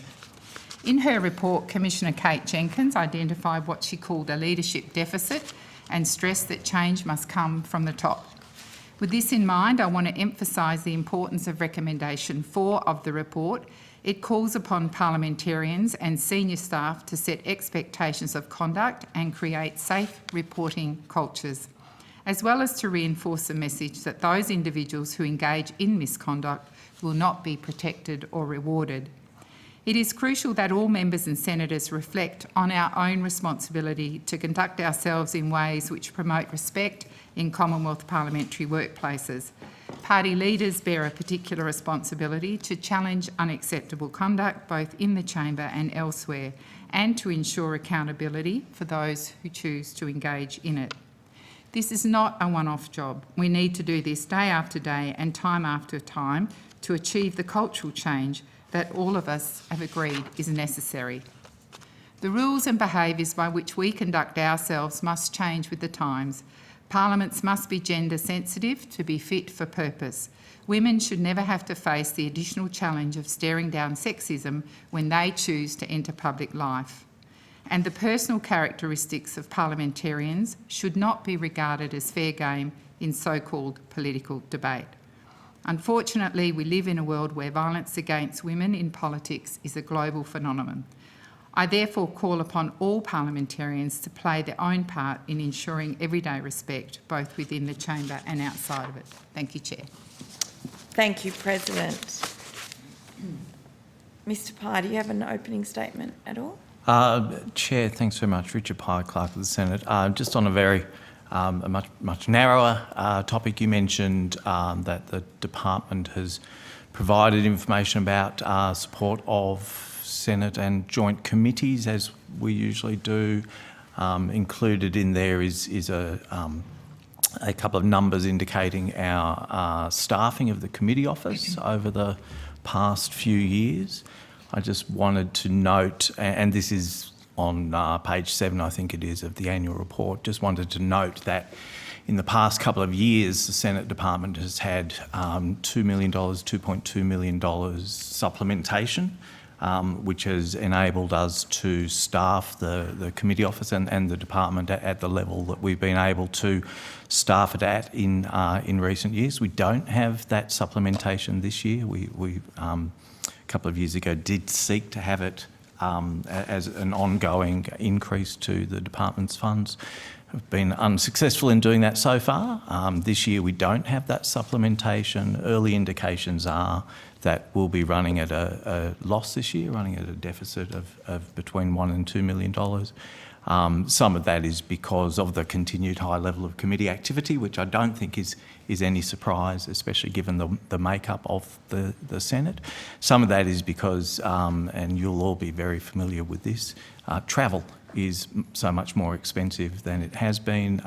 So where we have to pay for travel for our staff to support committee hearings as they're travelling, that's a greater cost than it has been previously. And the other side of the travel coin there is that it's much more difficult to change travel arrangements, particularly when they have to be changed at late notice.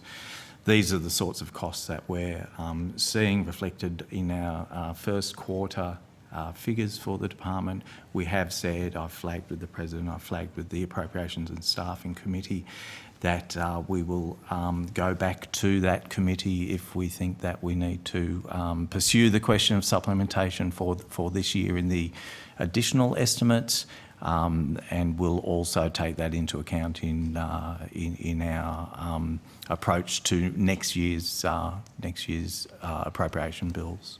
Thank you, Chair.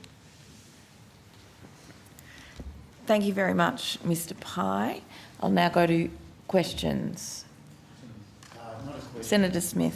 Thank you very much, Chair. Not a question, but on behalf of opposition senators, can I also congratulate officials in the Department of Parliamentary Services and the Clerk and others on the exemplary professionalism that was demonstrated in preparation for and execution of events surrounding the demise of the Crown. I think the Australian Parliament was, again, a place where many Australians could look to and find great satisfaction in the professionalism and dedication and the honouring of what's been a remarkable service to our country by Queen Elizabeth II. So on behalf of all coalition senators, please again accept our deepest appreciation. Thank you. I think you can convey that on behalf of all senators. Thank you, Senator Smith. Thank you. Senator McGrath. Mr Pye, can I just go back to your opening statement with this supplementation? Did you say it was $2.2 million? I believe it was, yes. Okay. I mean, it's interesting, Senator, because we were underspent on that in the last couple of years because of COVID travel restrictions more than anything else. So in each of the last couple of years, we had the $2 million, or I think it was $2 million one year and 2.2 in the next, which we didn't end up spending all of it. We would have been in a deficit if we hadn't had it, but we didn't spend all of it. I don't think that we will be in a deficit at the order of $2 million this year, but we think it'll be $1 million. The bond rate changes on our leave liability and things like that make it a bit unpredictable what the final amount will be at the end of the year. This money and your budget is to assist senators fulfil their duties as legislators, and the committee process is such an important part of that. And your comment about committees, if anything, I think the committee work's going to increase, as it has since the time I've been here. It doesn't go backwards in terms of the workflow. Is this going to have a negative impact on the work of committees and the work of senators? Well, I think it will, Senator, if in the longer term we can't secure that additional funding. You're quite right. The work that we do is to provide advice and support so that senators can undertake their duties both in the Senate and increasingly in the committee space. It's true that committees need a degree of support from parliamentary staff, our staff of the House of Representatives as well, for House committees and for the other joint committees that we don't administer. So there is a limit to the amount of support that we can provide if we can't employ the staff to provide it. In the past, I think we've been very happy to have had a conversation with governments over various years about what we think the level of support will be, what level will be required, and that's led to those decisions around supplementation in previous years. We did put up a bid for before the May budget, in the process leading up to the May budget, in relation to the previous year's budget, we had put in a bid to say we think that supplementary figure should be included in a new baseline.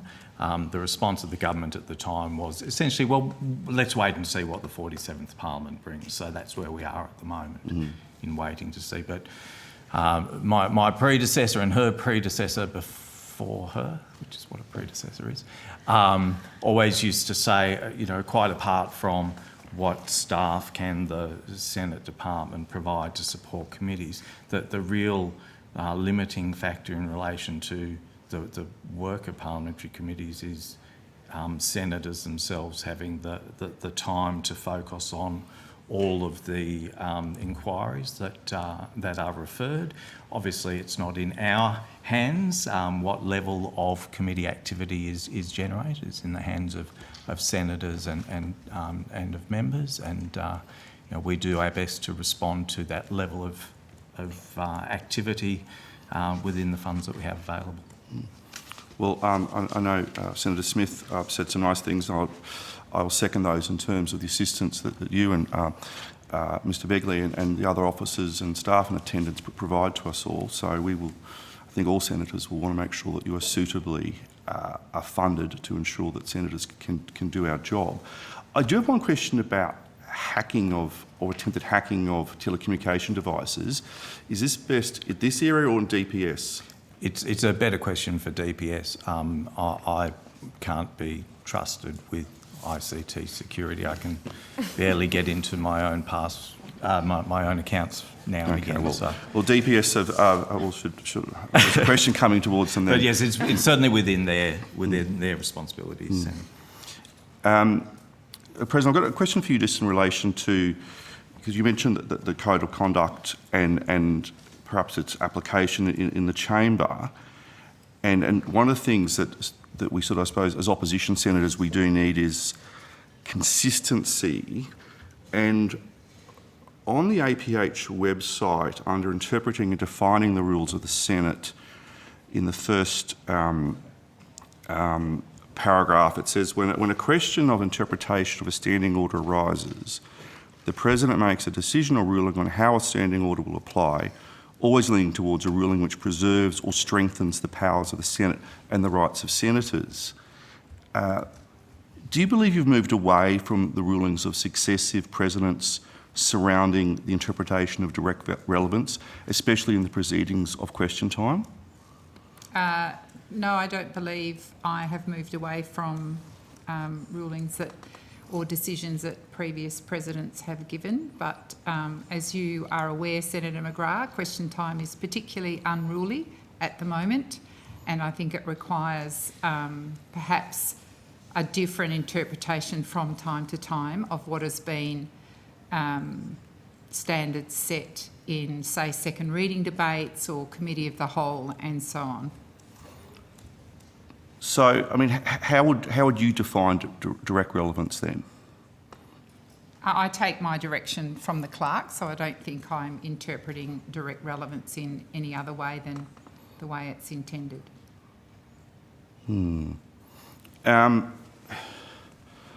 So, does something need to reference to more than a single word or two to be directly relevant? For example, if a minister was to mention fish in an answer about the Great Barrier Reef, would any discussion of fish be directly relevant? Senator McGrath, it's very hard to talk about generalities, which is, I can't possibly comment on that comment that you've made, that question that you've asked. But you've made the comment before about how unruly question time is, and perhaps one of the reasons is because the interpretation as applied by you as President has moved on to such an extent that opposition senators are unsure as to how you are defining what is directly relevant. And what we are seeking is consistency. Sorry, I don't agree with the assertion you've made, but if you want to give me some specific examples in writing, I'm more than happy to look at them and get back to you. But I think it's very difficult in estimates to go to generalities that can be taken out of context. Words can be taken out of context. If there's a particular context you want me to comment on, I'm more than willing to do that. Or if there's something you want to put in writing, I'm more than willing to do that. Just on that, a number of times you've said you'll come back to the chamber with a response. Do you know how many times that's been? That's the common response from all presidents, including my most recent predecessors. And the general rule is you come back to the chamber if there is a further requirement to explain the statement or to make an amendment to a ruling that was given. So do you come back, or how many times have you come back Well, to I the haven't chamber? needed to come back because the clerk has agreed that the ruling I made was consistent with previous rulings or with standing orders.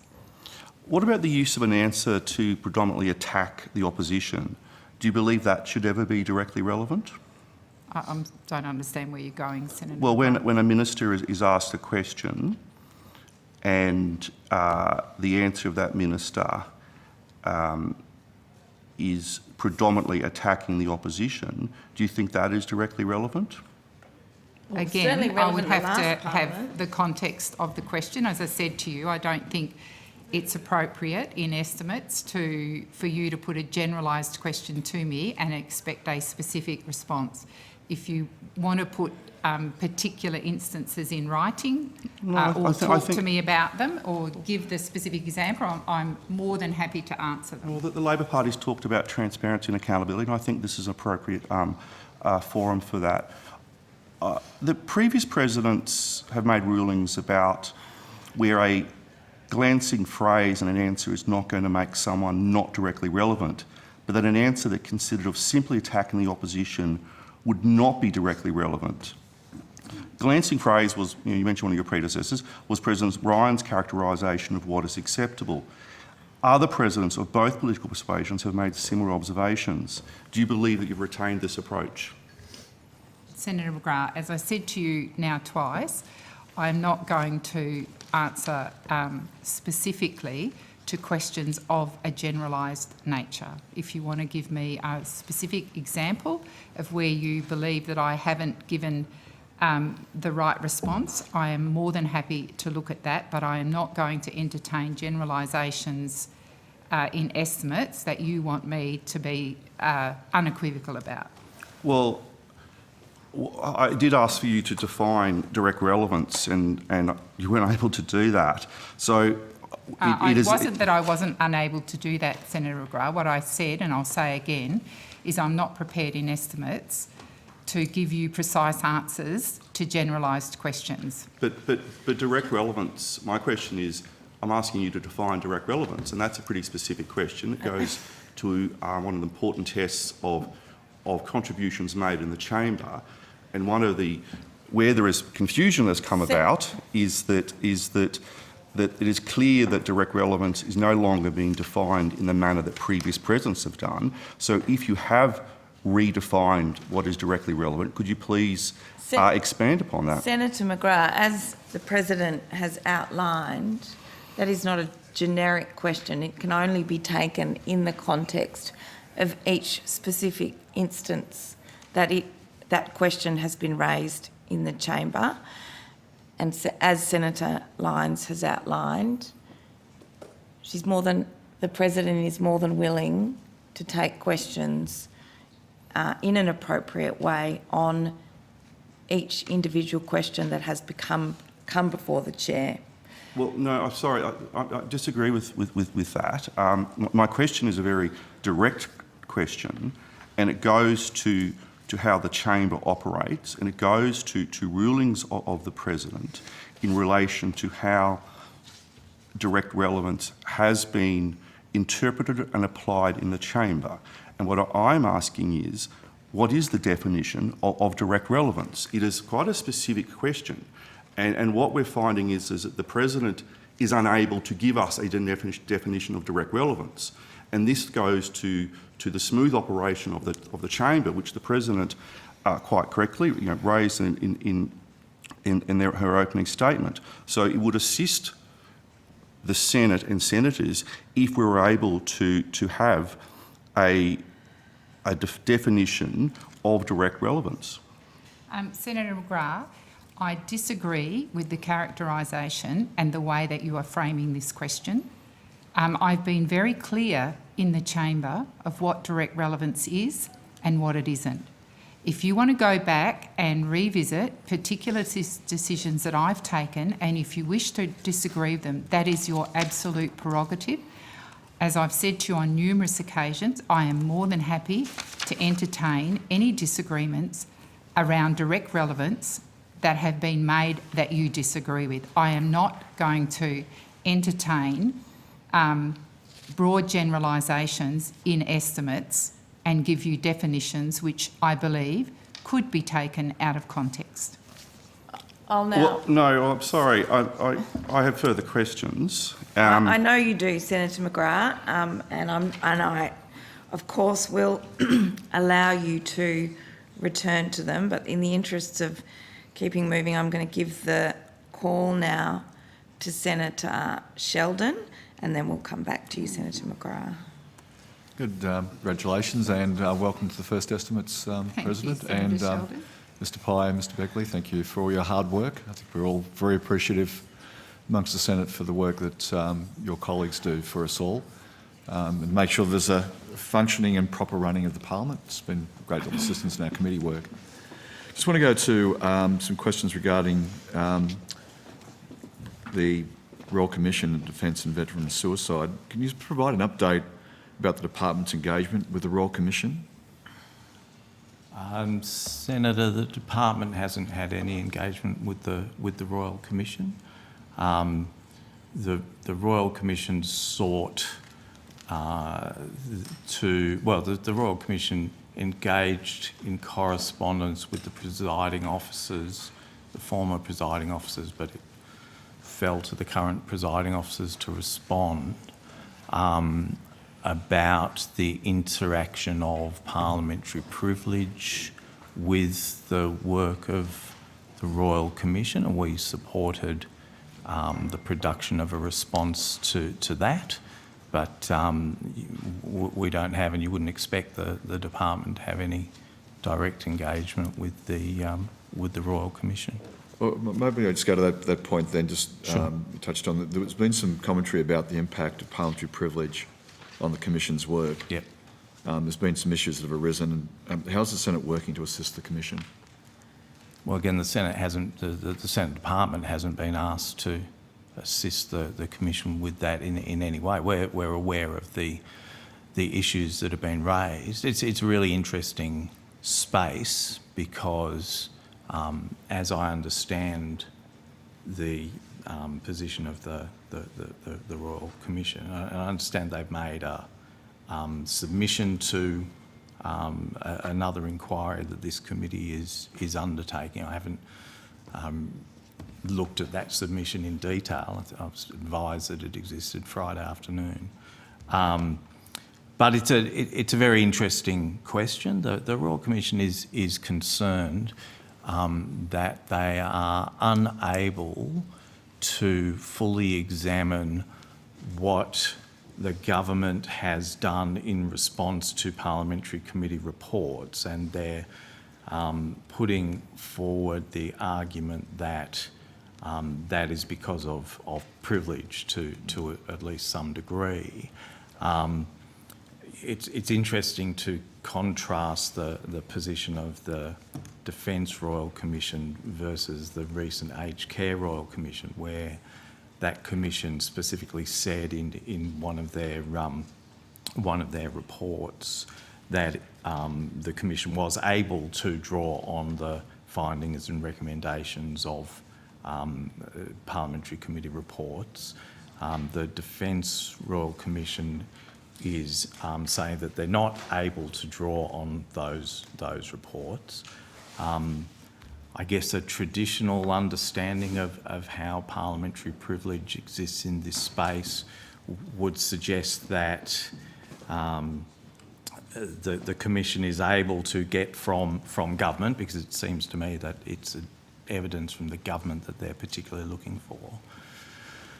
So a traditional understanding of how privilege operates in this space would suggest that the Royal Commission is able to get from the government independent statements of evidence that don't draw on, reflect on, or require the drawing of inferences from parliamentary materials.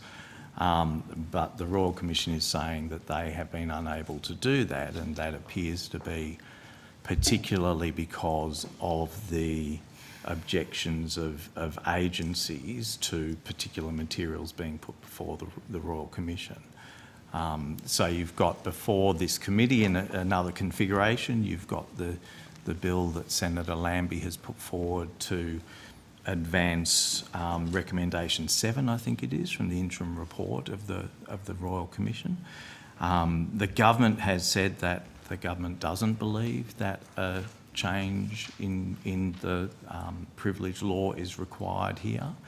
The government's also expressed its commitment to supporting the Royal Commission in its work, and I understood that the intention was for the government to seek to find ways to bridge that gap. It is possible that the scope of the protection for parliamentary material in the Privileges Act could be changed. That Act belongs to the Attorney General. The operation of that Act before courts and tribunals again is a matter for the Attorney General's consideration.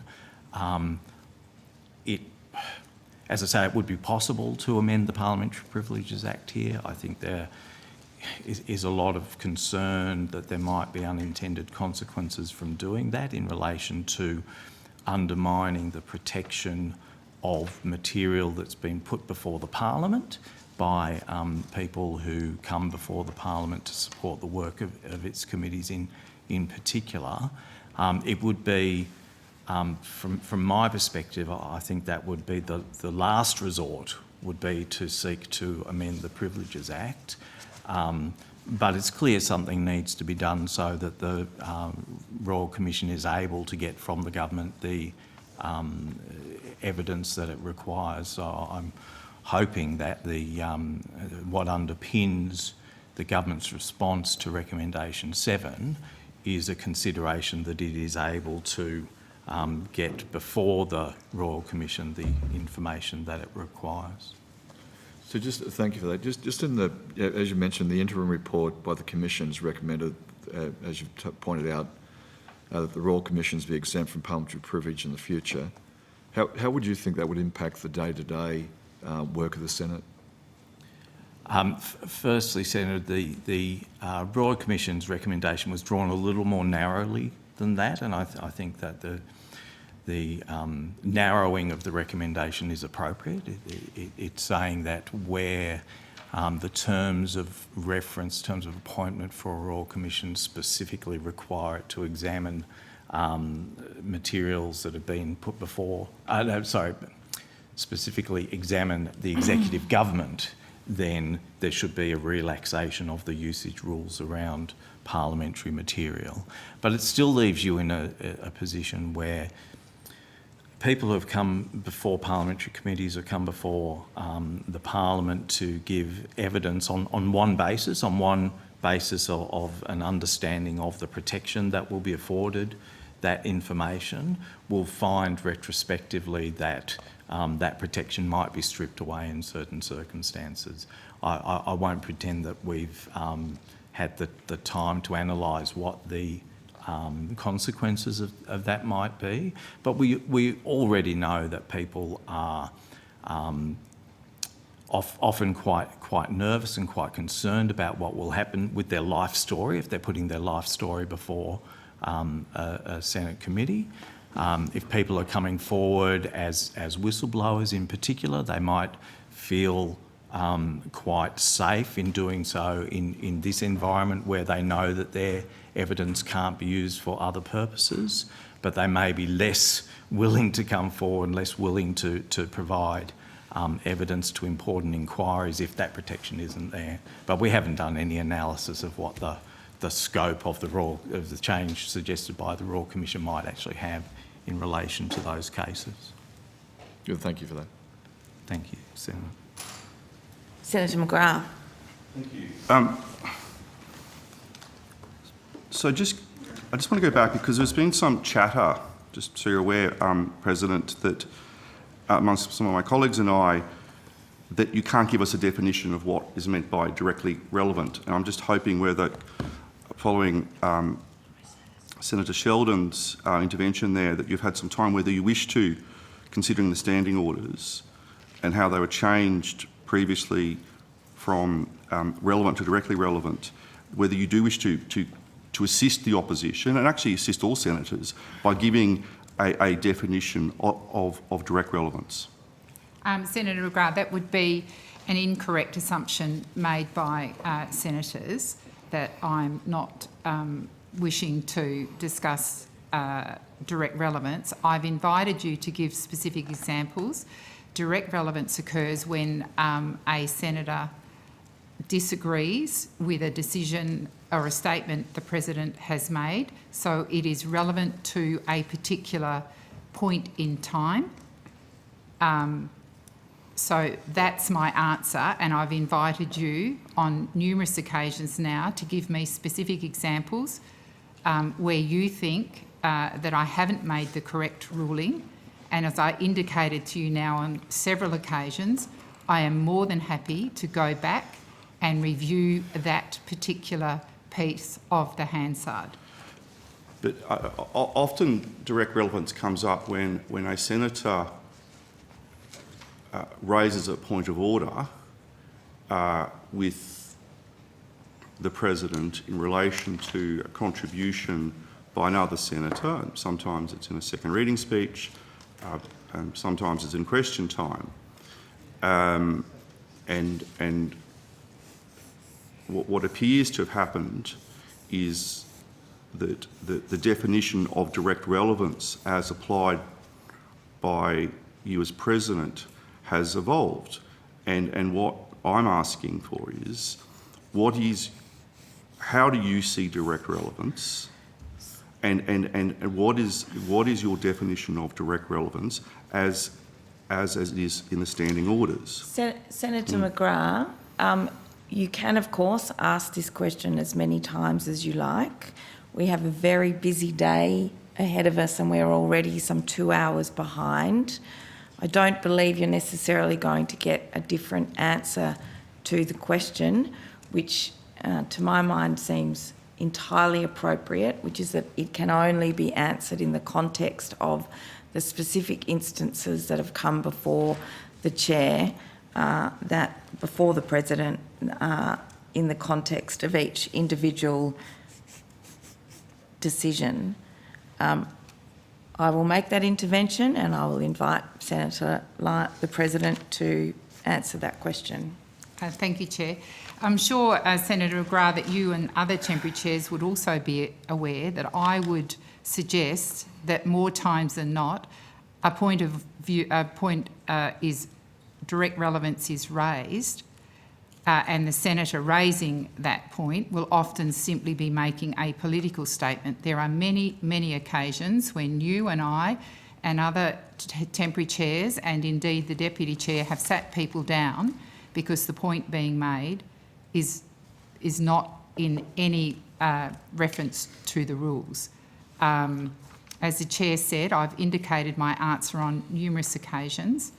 I am open to you providing me specific examples where you think that I may have deviated from previous President's rulings, but I am not going to answer specifically questions around direct relevance on what is a generalisation being put by you. Sorry, have you got a question? I do have questions. I actually think that's an unfair characterisation in terms of calling it a generalisation. The definition of what is directly relevant is quite important to the operation of the chamber, and you mentioned the terms of the code of conduct and behaviour in the chamber. And what is important is that the standing orders, which effectively are a form of code of conduct, are applied in a manner that is consistent. Now, what we're asking, or what I'm asking, is for a definition of how you as President apply what is directly relevant. I'm not going to embarrass the clerk by asking the clerk for his definition of what is directly relevant. I'm asking you, unless you wish to refer to the clerk for him to answer, but I just want to know, will you give a definition of what is directly relevant here to assist senators operate in the chamber. If you give me a specific example, Senator McGrath, I am more than happy to give you a response. I think I've been very generous in the comments that I've made. This is estimates, which is reviewing the government's budget. And I've been very generous in the answers that I've given to you about the generalised statements that you are making about your apparent disagreement with the way that I have, on occasion, responded to a direct relevance question. As I said to you in the beginning, I have always sought the advice of the clerk. I will continue to do that in the chamber when a point of direct relevance is made that I don't feel has been made very clearly. I will seek the advice. That's the clerk's job, and it's a fair precedent that would seek another opinion rather than make a decision that may be incorrect at that point. I'm asking for your assistance, and I disagree with you that you have been generous because you haven't answered the questions. Senator McGrath, in the interest of moving productively through the time we have available, I'm going to rotate the call to Senator Waters. I do suspect if you keep asking this question without bringing forth the specifics that the President has asked you for, that you will get the same answer quite appropriately. Senator Waters. Thank you, Chair. Hi, folks. Thanks for joining us, and I'd like to commend the work of the clerk and the deputy clerk, and of course the Black Rod as well, to your consummate professionalism. Can I start off with budget issues? Budget paper 4 shows that, in fact, there was an increase in House of Reps staff from 151 to 166, but a drop in the Department of Senate staff from 170 to 160. Is there a reason for that change? I'm not sure who to ask that, I'm sorry. I'm happy to have a go at that. Firstly, Senator, thanks very much for letting me know that House of Reps have got more staff. I'll have to investigate that. It's not something that I was aware of.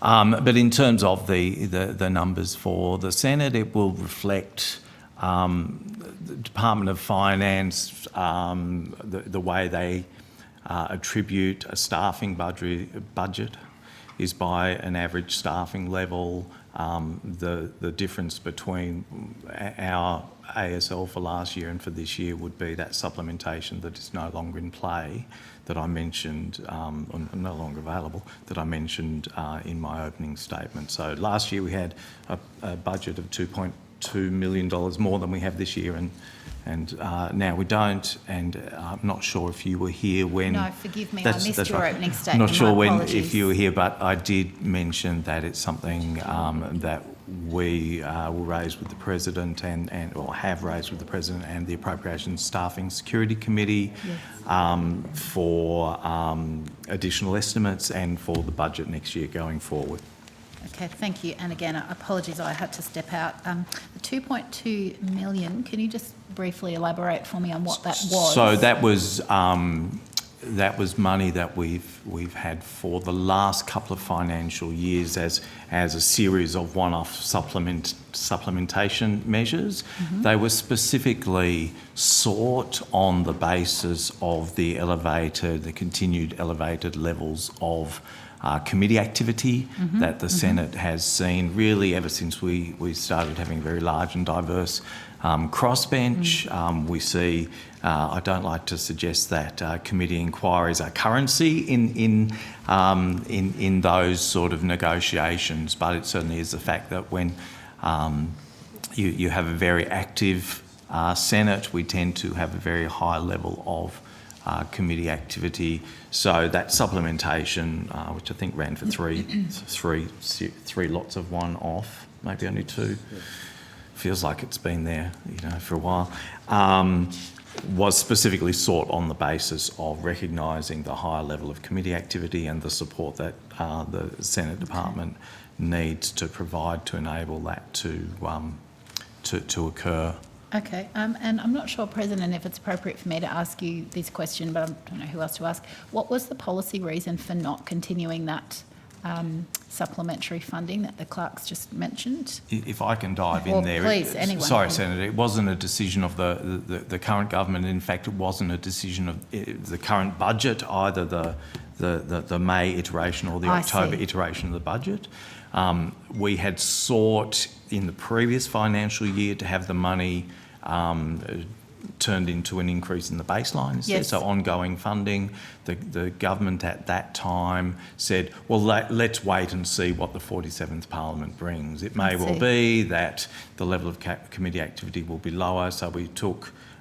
we like to have a fairly open and honest discussion with government about the amount of funding that the department needs. We try not to exaggerate it, and we try to take on board whole of government measures and all of these sorts of things. So we thought it was fair enough to say, well, we're sitting around in preparation for the May budget, so at the very beginning of this year, the end of last year, we thought it was fair enough to let that process play out so that we could see in the beginning of the 47th Parliament, not knowing the timing, obviously, at that stage of when that would all occur, see whether, in fact, the level of committee activity did spike back up quite quickly to levels that we've seen before. Evidence is that it is doing that, plus we have additional travel costs because COVID's made travel more expensive. So they're the sorts of things we'll be putting back before the Appropriations and Staffing Committee with the President's sign-off shortly. Okay, thank you. I appreciate you walking me through that. Can I take you now to a related matter? We're finding there's significant backlogs in requests for Senate legislative drafting services. They're high quality when they're received, but there's a big backlog. Given the volume and the speed of government legislation that's being proposed and the legitimate role that crossbench senators and the opposition for that matter have to propose amendments to strengthen laws, is the department monitoring whether or not current resources for drafting support is adequate? We are monitoring that, Senator. We do have a high level of demand for, in particular, drafting of committee of the whole amendments, and obviously we have to give them priority over drafting of private senators' bills. We're keeping an eye on that level of demand. We've done some training quite recently for more of our staff to bring them into this space, but we do have access to only limited resources at that really expert level. We have a secondment, as I think you know, with the Office of Parliamentary Counsel.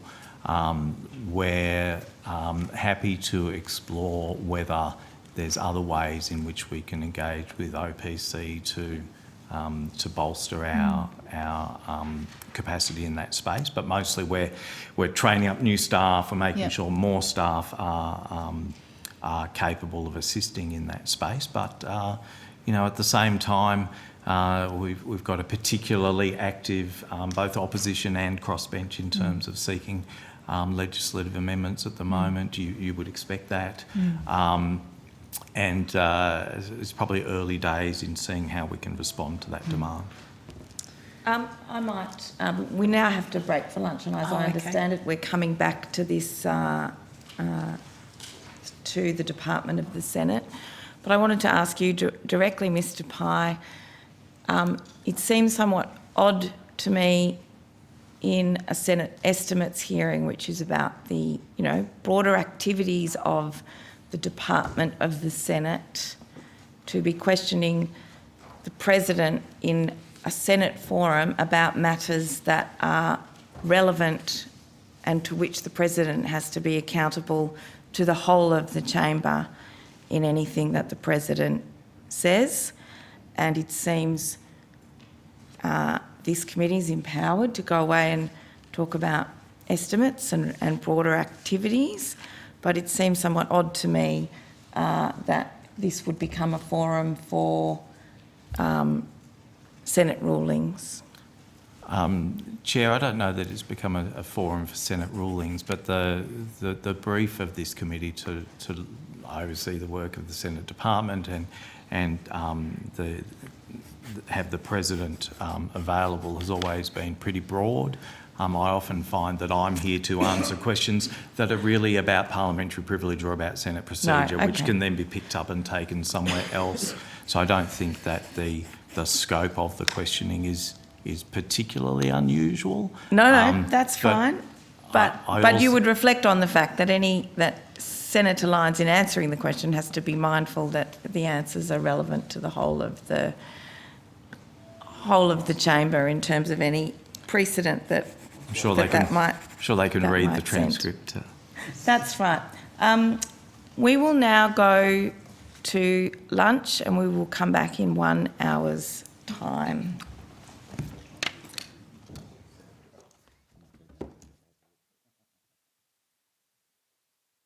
Department of the Senate, and I believe Senator McGrath is seeking the call. Yes, please. Thank you, Chair. So I just want to recap on from what happened before lunch, in that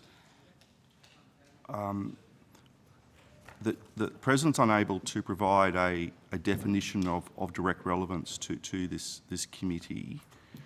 Senator McGrath, Mm. might Well, I just be trying to assist you in reflecting on your questions before lunch? You were asking for a response about the definition of relevance in relation to what was a hypothetical question. It wasn't hypothetical, Because Chair. There was no hypothetical. relevance depends on the context of the debate on which the ruling is being made. And so perhaps you might... Well, just to assist the Chair and to assist those who are watching or listening, my question's been quite clear. I'm seeking a definition of direct relevance. So yes, you're correct. So you're incorrect. You're correct to an extent in that I don't have a hypothetical before the Chair. Before the Chair, Well, you my do. question is very relevant and very pertinent in that I'm just seeking a definition of direct relevance. I wouldn't think that was such an uncontroversial thing to seek of the President of the Senate.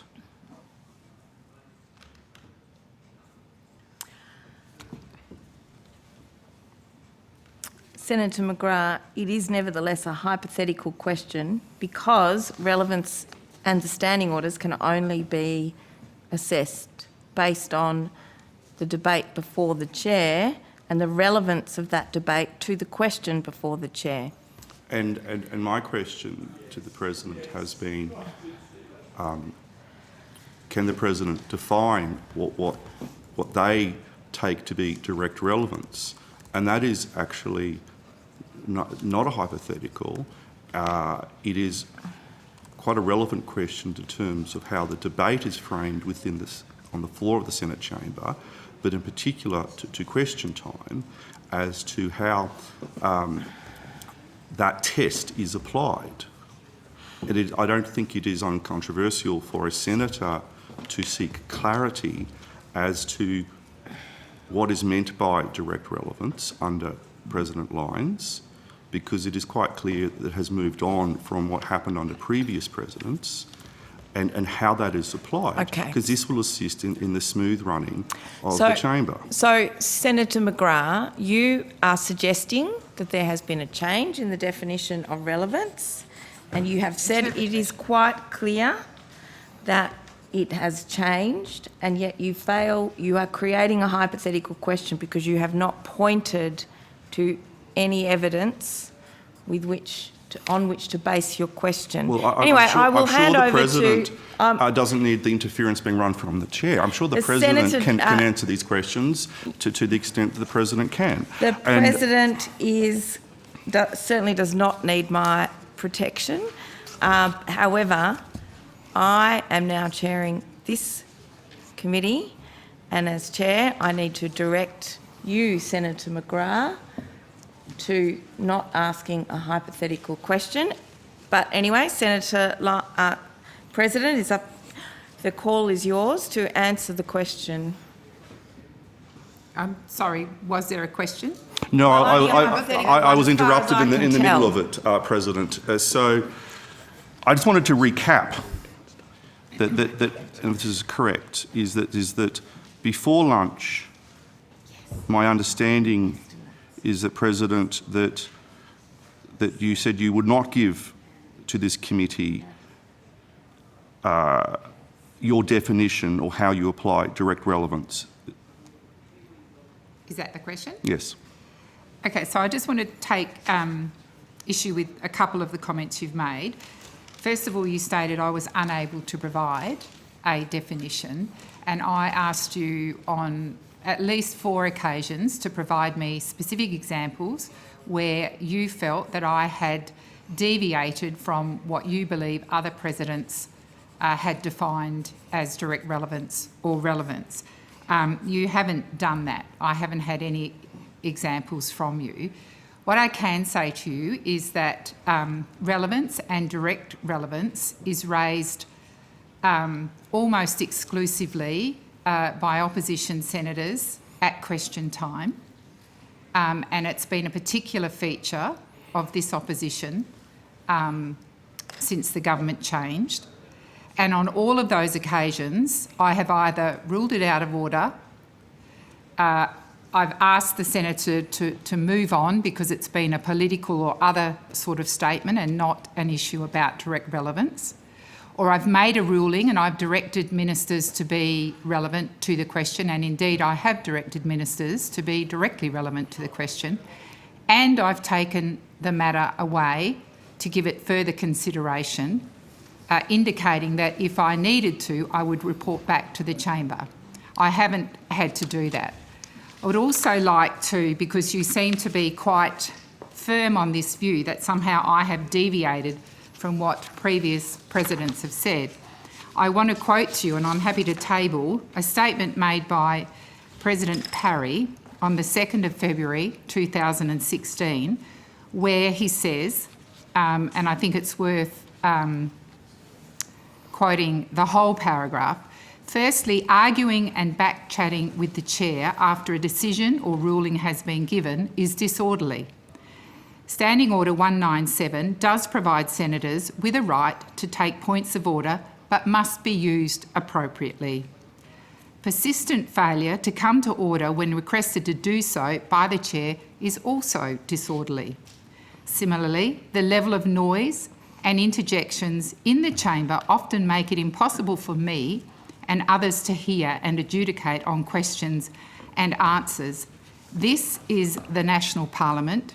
It's not a sporting contest. I do not have access to instant replay, so it can sometimes be very difficult. Moreover, chairing the Senate is not a group participation activity. It is for the President to apply the standing and other orders. All questions of relevance are a matter for the judgment of the chair, a duty confirmed by the Procedure Committee back in 1994. If you wish to give me some specific examples of where you think I've erred and have not applied directly relevant to the Minister answering the question, I have invited you all morning to do that, and I would invite you again to do that, and I would invite you to take note of President Parry's rulings, and I'm happy to table that statement. And all I'm asking is a very, very simple question, and that is for the President of the Senate to answer a very simple question, and that is what is meant by direct relevance. And if you and it is clear that no answer can be given in relation to that.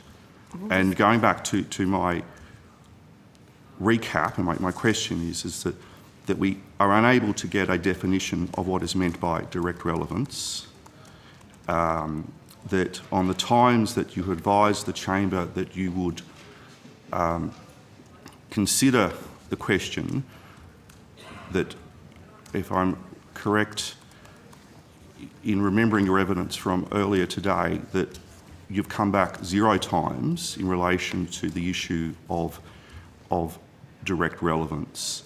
So my questions come about from that opposition senators, we wish for the Senate chamber to run smoothly.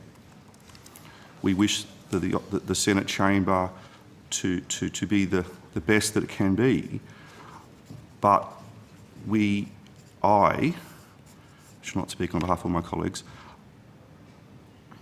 I don't understand how direct relevance is being applied at the moment.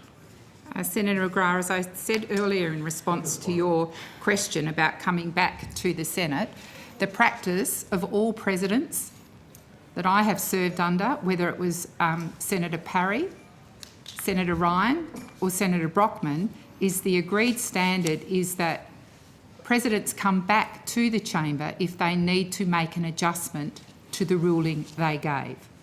So on all of the times that I have agreed to come back to the chamber and haven't needed to do so is because the clerk has agreed that my ruling was correct.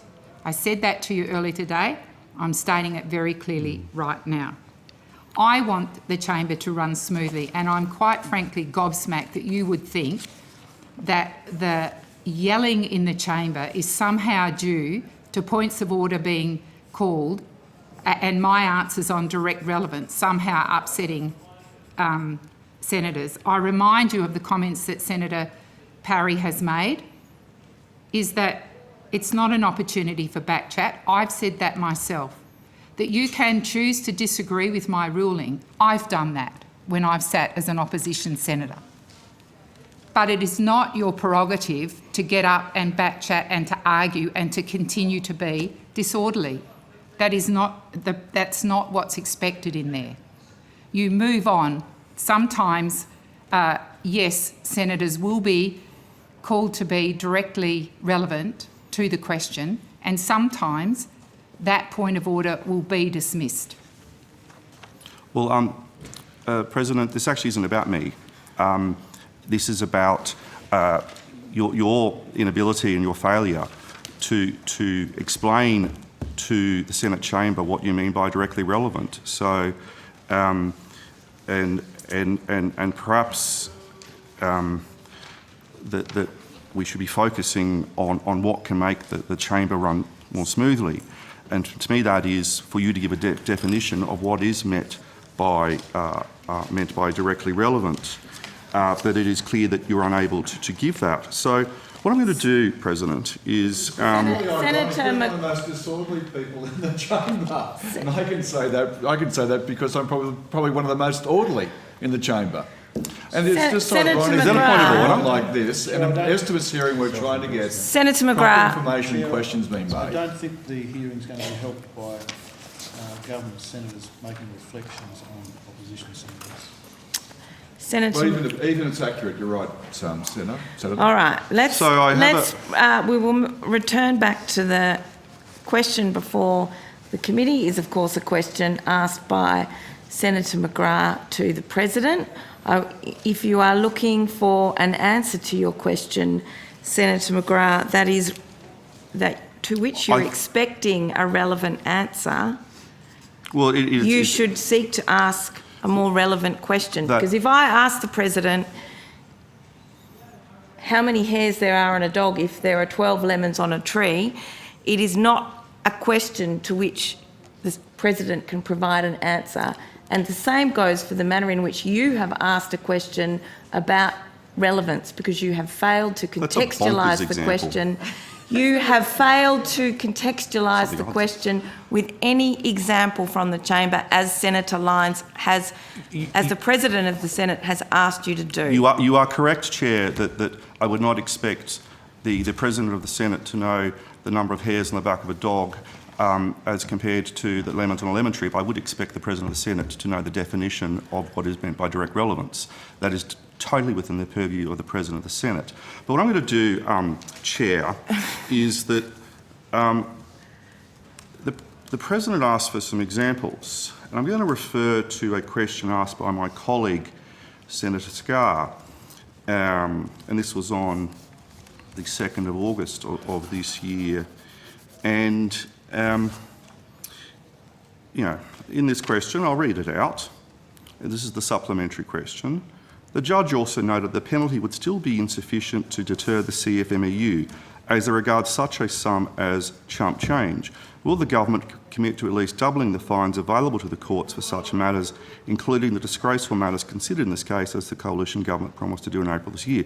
Will you commit to that? Now, Senator Watt was the answering minister, and he went on to say, thank you, Senator Scarr, for reminding us of something that your government had 9 years available to do and didn't actually do until its dying days in government. And thank you again for reminding us that Senator Cash has apparently been ruled out from asking any questions about the portfolio that she's the shadow minister in. It is interesting that we continue to see members of the opposition talk up the ABCC when its record was about prosecuting trivial matters, going after unions, going after workers, rather than actually doing anything to improve the lot of workers in the industry. Senator Scarr raised a point of order, President. His point of order was, it was a very specific supplementary question about whether or not the government would double the fines. A yes or no answer would be perfectly able to be delivered on that sort of question.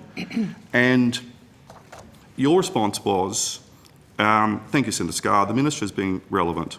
He may not be given the answer you require. I can't direct him to directly answer your question, but he's being relevant to the subject matter of the question. Minister Watt, please continue. It was quite clear that the minister in that case, and I have further examples, and I refer you to Minister Wong on the 27th of September, Minister Watt on the 24th of July, the 27th of July, the 6th of September, Minister Gallagher on the 2nd of August, and Minister Farrell on the 2nd of August and 4th of August. And these are Hansard's, they're public documents.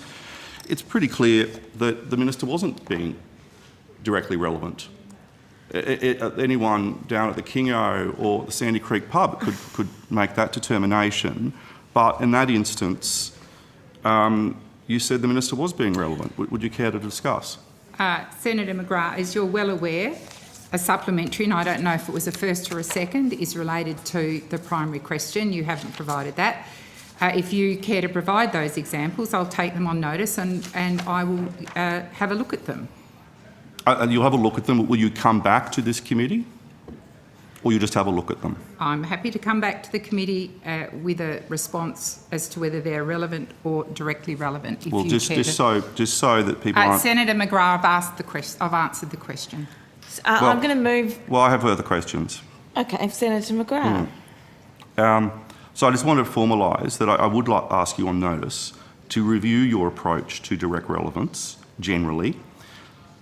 That's the first question I notice. And my second question of notice, in relation to the answers and your rulings on the 2nd of August in relation to that answer by Minister Watt, along with his further answers on the 24th of July, the 27th of July and the 6th of September, and Minister Wong on the 27th of September, and Minister Gallagher on the 2nd of August, and Minister Farrell on the 2nd and 4th of August, that you do come back to this committee and on notice and determine and advise how you applied the test of direct relevance in relation to those particular answers. Senator McGrath, what I will do is look at the examples you've given, assuming they are complete examples. I'm taking you on face value here that you've got the primary question plus the two supplementaries, and I will review them and come back to the committee. I am not going to go away, as you've suggested in your first response, and come back to the committee and determine whether I'm being relevant or not. I remind you, Senator McGrath, I am the President and I deserve the respect of all senators in the chamber. And my rulings, whether you agree with them or not, can be objected to and have been objected to, and they have been found to be relevant. And I am asking for respect in the chamber, particularly at question time. And if you provide those examples to the committee, they will be answered in due course. You just said then that your answers were found to be relevant. Who found them relevant? Senator McGrath, you're supposed to address yourself through the chair. You don't say you. President, you just said then through you, Chair, that your rulings were found to be in order. Who was the personal persons who found your rulings to be in order? Senator McGrath, I've answered that question No, over you and actually haven't answered that. Senator McGrath, I've answered the question. You can choose to disagree with my response. That is your prerogative, and I respect that. But I have given you an answer. If you want to review the Hansard, you will see over and over I have given you answers. But President, Senate- but President, you just said then that your rulings were found to be in order, and I'm asking you, as a follow-up to that answer that you just gave then, which person or persons found your rulings to be in order?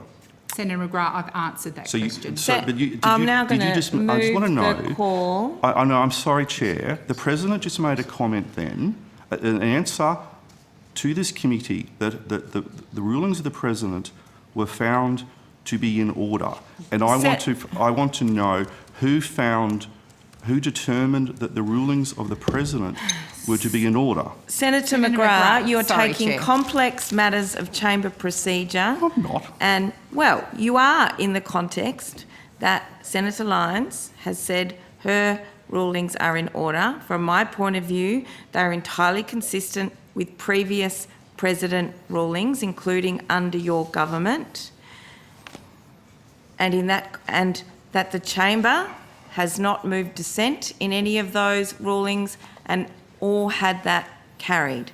And if the President explains that they are in order, that is what I take that to mean. I'm sorry that you seem to require such an explanation Chair, of it. if I may, Chair, to your intervention there. Yes, The President. Senator No, McGrath. I do have a point of clarification here. The President clearly said that the rulings of the President were found to be in order, and I wish to know who found the rulings of the President to be in order, because I was under the understanding that the President is in charge of the chamber and is obviously accountable to the chamber, but has no one above the President in the order of precedence. It's not like the President is accountable to anybody else. So I wish to know which person or persons found the President's rulings to be in order. The President may wish to correct the record if the President wishes to do so, but that was the answer given to a question just now. Senator McGrath, my rulings have been consistent with precedents. As I've said before, you may not agree with my rulings. I have not always agreed with the rulings of a President, but as a Senator sitting in that chamber, I have respected them. Senator Sheldon, I'm just to moving clarify, the call. so you misspoke when you said that the rulings were found to be in order. No, I did not misspeak, Senator McGrath. Well, you did. So who found your rulings to be in order then, President? I've answered that question. You actually haven't Senator. answered that I question, have. President. Senator McGrath. Is there a secret committee that exists which endorses the rulings of the President? This is quite a serious point here. The President has made given an answer to this committee that the President's rulings are in order, and I wish to know which person or persons determined that the rulings were in order. The whole of the Senate chamber does, Senator McGrath, unless there is a resolution Chair, of the Senate if the to President doesn't need your intervention. Otherwise, I'm going to move the call to I have further Senator questions, by the way. Sheldon. Thank you, Chair. Just to the President, and just in the same vein as the last, is it hour and a half questions on the same item? We've eventually we're going to get the detailed questions being asked on notice, which was asked quite some time ago. But my question just goes to the question of the rulings. Do you feel the rulings have been consistent with the previous presidents? And that's the essence of the question I think is being asked, regardless of the hyperbole from the opposition. Thank you, Senator Sheldon. That's indeed what I did say. Thank you, President. Thank you. I think we're now in a position to move on to the part. Okay. If you have further questions, Senator McGrath. I just want to go to points of order.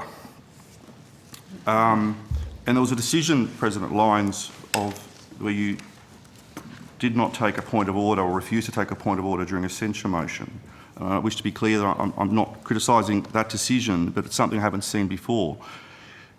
In relation to that decision, was there a precedent you were operating from? I refer you to the statement I made in the chamber the following day, Senator McGrath. Perhaps you missed it. To assist the operation of this committee, could you explain why you made that decision? That was a very difficult debate, and there's been some very difficult debates in the Senate, which I've presided over and other presiding officers have presided over. That was a very difficult debate, and when points of order were initially called, they were not points of order. They were simply statements about one side of the censure argument or the other. So I made the decision that I wouldn't entertain points of order, and I can provide the committee with the statement that I made in the chamber the following day, if that assists. But I just need to, I sort of understand, this goes to the smooth operation of the chamber, that we have a, through you, Chair, President, that you've refused to take a point of order. I'm just trying to understand. It's one of the few devices for senators to be able to use to raise an issue of concern. I just want to understand why you refused to take that point of order. And I think it was from Senator Wilson from memory, so it wasn't from a coalition senator. It was a number of senators, as I recall, Senator McGrath, and I'm more than happy to provide the committee with the statement that I made the day after that debate. So what circumstances, just moving forward, what other circumstances would you refuse to take a point of order in? That's a hypothetical question, Senator McGrath. I've answered your question. I will provide the committee with a copy of the statement that was tabled in the Senate the day after that debate. But it's not a hypothetical question in that that it is highly unusual for a president to refuse to take a point of order. So I suppose I'm asking, under what circumstances would you refuse to take a point of order? As I've said, Senator McGrath, I'll provide the committee with a copy of the statement that I made in the Senate the following day. So you don't have a copy of that statement in front of you? Well, I came prepared for budget estimates, not a lot of questions around me chairing the Senate and the way that I respond to points of order and questions about direct relevance. So no, I don't have a copy of the statement with me, but I will provide it to the committee. You have some staff sitting behind you? Surely they can't go and... Senator McGrath, I've answered the question and I've indicated what I'll do. I don't think you have, but anyway, so... Senator McGrath, I'm sorry to interrupt you. I've said very clearly I'll provide the statement to the committee. I've been very clear. You've been very clear that you'll provide a statement Senator McGrath, you may not like the answer, but that is the answer you've been So how can a given. senator bring to your attention, for example, a breach of Standing Order 193.3 in such a time? Senator McGrath, I've indicated I'll provide the statement to the committee. This is a very specific question, President. How can a senator bring to your attention, for example, a breach of Standing Order 193.3 in such a time? Are you referring to the censure debate? I'm trying to understand. I've indicated to you I'll provide the statement.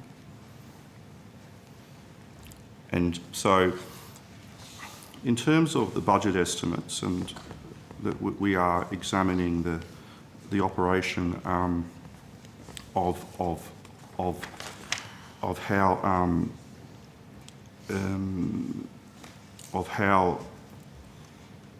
the chamber operates. I just need to stress that it's coming about because we just want some answers to some simple questions. And we have not got the answers to those questions today. And that very simple question is what is meant by direct relevance. And I do hope, President, I note your answer previously, that you will consider in terms of how the smooth running of the chamber can operate, whether you wish to make a statement at some point as to how you are applying direct relevance, because that certainly may assist in the smooth running of the chamber. The questions on notice that I can put to you will relate to those examples that I mentioned before in Hansard. And I think I'm done, if that's okay, Chair. I think you'll be happy with that. Just a quick one on the opening statement. Okay. Senator Colbeck. Thanks. In your opening statement today, there's a reference to some fairly significant program of works post the election in relation to refurbishment of suites, both in the ministerial wing and a further 21 suites across the House and the Senate. Has that impacted on the capacity to provide other services to senators? Senator Colbeck, I'm happy to answer that question, but it's a question really to DPS, not Department of the Senate. We're now due to move on to the Parliamentary Budget Office, and you could direct those questions to the Department of Parliamentary Services, in which Senator Lyons, that the President will still be at the table. Okay, well, I'll deal with it then, but sure. It was part of your statement, so that's why I was making reference to it. But yeah, but the responsibility for those matters does lie with DPS. Okay, so fine, comfortable. Thank you, Senator Colbeck. Thank you. We'll now move on to the Parliamentary Budget Office. Okay, sorry, I beg your pardon. I did understand you were seeking the call. My apologies for overlooking you, Senator Smith. I'm happy for this to be provided on notice. It's a similar question to the one I asked the Office of the Official Secretary to the Governor-General. Were there any additions, deletions or enhancements to the program of events or the details of each event that were held over the week to 10 days associated with the demise of the Crown? So any additions, deletions or enhancements since the 23rd of May to the program of events or the details of each event that were associated with the program that coincided with the demise of the Crown? So just so I'm clear, Senator Smith, so if there was, say, a spring event planned, are you asking whether that still went ahead or...? Yeah. So on the election of the government, on the election of the new government, yep, it would have inherited yes, a timetable, a plan and a program of events. That's right. That's and right. So what was cancelled, if there was anything cancelled over the period of mourning? So if there was anything cancelled to make way for the program events, right, I would like to know that. Sure. But more particularly, if the program of events was amended in any way, an addition, deletion or enhancement, I'd like to know the nature of that. So that's probably something I think DPS could answer. Or Senator John Begley, Usher of the Black Rod. Sorry, Senator, the plans for the observance for the demise of the Crown, that was been in place for a very long time. Sorry? The plans for the observance around the demise of the Crown, which is the sort of internal naming of the process, it's been set in stone for quite a while, and there was no changes to the plan following the election. It was the same plan that we'd used when the Queen passed away. That's exactly what I'm seeking to know. But you're asking, because the plan for mourning would have been the same plan that the previous government was briefed on, and probably the government before then. But you're saying if there was programs in addition to that, yep, some event plan, was that cancelled, is I think what Senator Smith's asking. Yep. So is that clear, Mr Begley? Yeah, I think so. So you're saying, did anything change in what we did from what was planned prior to the election? Correct. No. Yes. Were there any other events that were going to be that were cancelled? No, is what you're asking, to be clear, so we had a national service of mourning, yes, in this building. Yeah. If there were any additions, deletions or enhancements to that that were incorporated into the program following the 23rd of May, I'd like to know what they are. I think off the top of my head, but we'll confirm on notice. The only thing would be the wreath laying ceremony that happened on the Saturday. That was organised fairly quickly, and I don't recall if that was in the original sort of plans. But thank you, Mr Begley. They're exactly the sorts of things that I'm looking to have identified to me. Thank you very much. Yep. All right. And so we've agreed to take those on great. notice. Thank you very much. Right, thank you, President. Yep.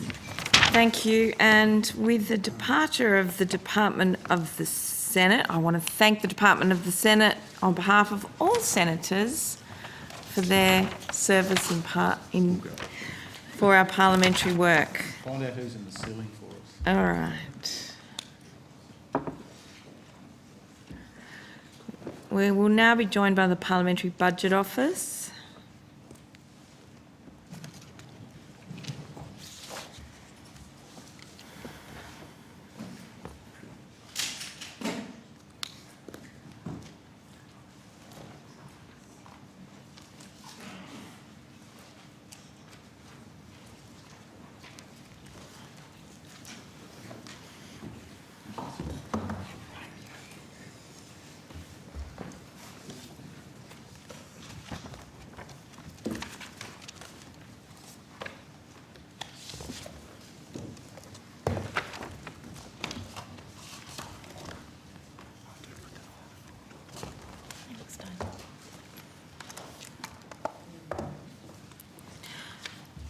I now welcome officers from the Parliamentary Budget Office, Dr Stein Helgaby, and officers. I thank the Department for providing updated information on PBO activity.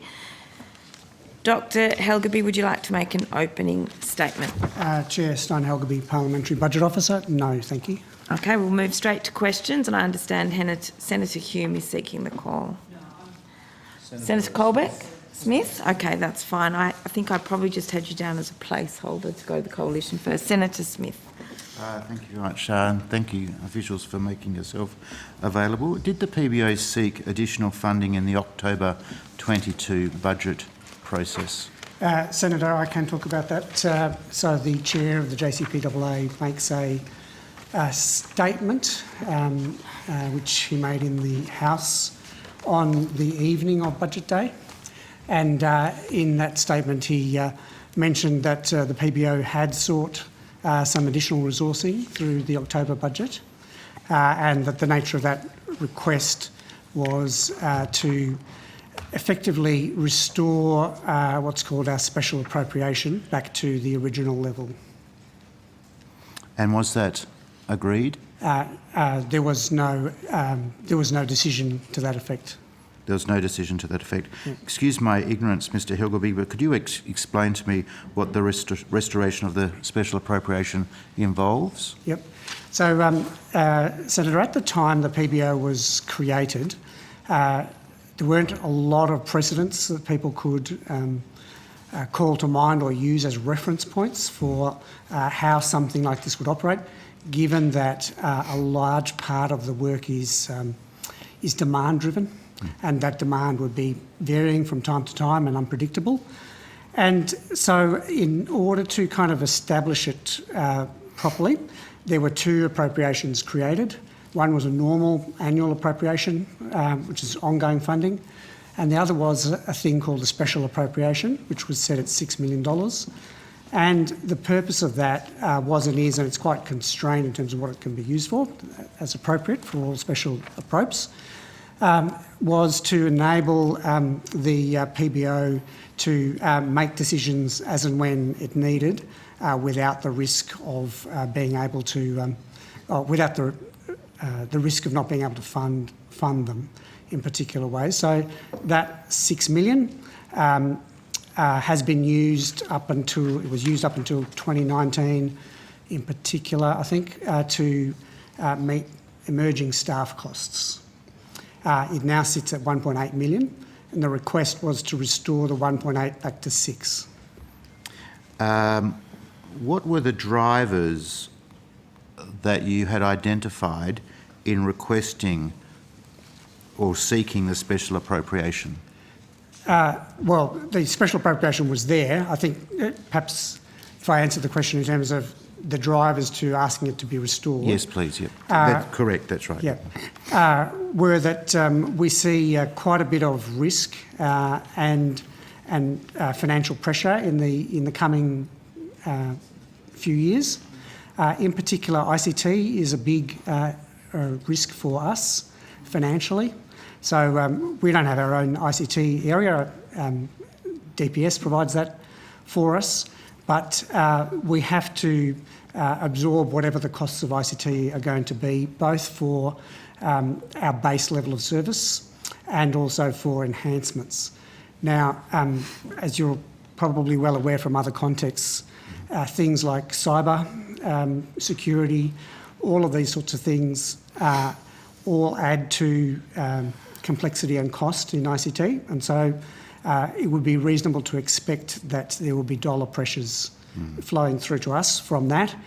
At the same time, we do every term of the Parliament, we run a stakeholder survey, and that stakeholder survey was last run in 2021. Yep. It pointed to a number of areas where we could improve our service to Parliament. Yep. One of those was to get a better website. Another of those was to develop a tool by which parliamentarians who are our stakeholders could better relate to us and better relate to their own requests on a real-time basis or on an ongoing basis. We call that a portal. So what we're looking at the moment are we are trying to invest in, and we are investing in a website. We are investing in a portal. They're a little way off delivery, both of those, but hoping that they will be done in the next little while. And then we have these underlying ICT pressures as well. So that's one stream of things. Then you always get, you still have that unpredictability around what the demand level is going to be. Yep. And so the purpose of the special appropriation, the purpose of our request, was simply to enable us to better be able to manage those pressures, better be able to meet the needs of the Parliament. Yep. The JCPAA took the view that it was supportive of that, and the JCPAA also stressed that it considered there was an argument for independent bodies such as ourselves to have such facilities. So the government denied its appointed chair to the JCPAA's request for the restoration of the special appropriation. So, Senator, I can't talk for what happened within government. I don't know. Thank you. So what are the characteristics of this Parliament that are different from the previous Parliament that might give rise to, in your words, the unpredictability around demand for services from the Parliamentary Budget Office? Yep. So, Senator, we're quite struck by how many new members of Parliament there are in both chambers. Yep. I think, so we've been doing quite a bit of outreach activity. Yep. And I think when we did the session for new senators, there were about a dozen new senators. When we did a session for new members of the House, it was about 35 or something of that. And when you take that, that's a significant proportion of this Parliament. They are new to this place. And we've been trying to reach them to make sure that they know we're here, to also work with them to identify if there are services we can provide to them and services we can't provide to them. So that's one of the key characteristics of it.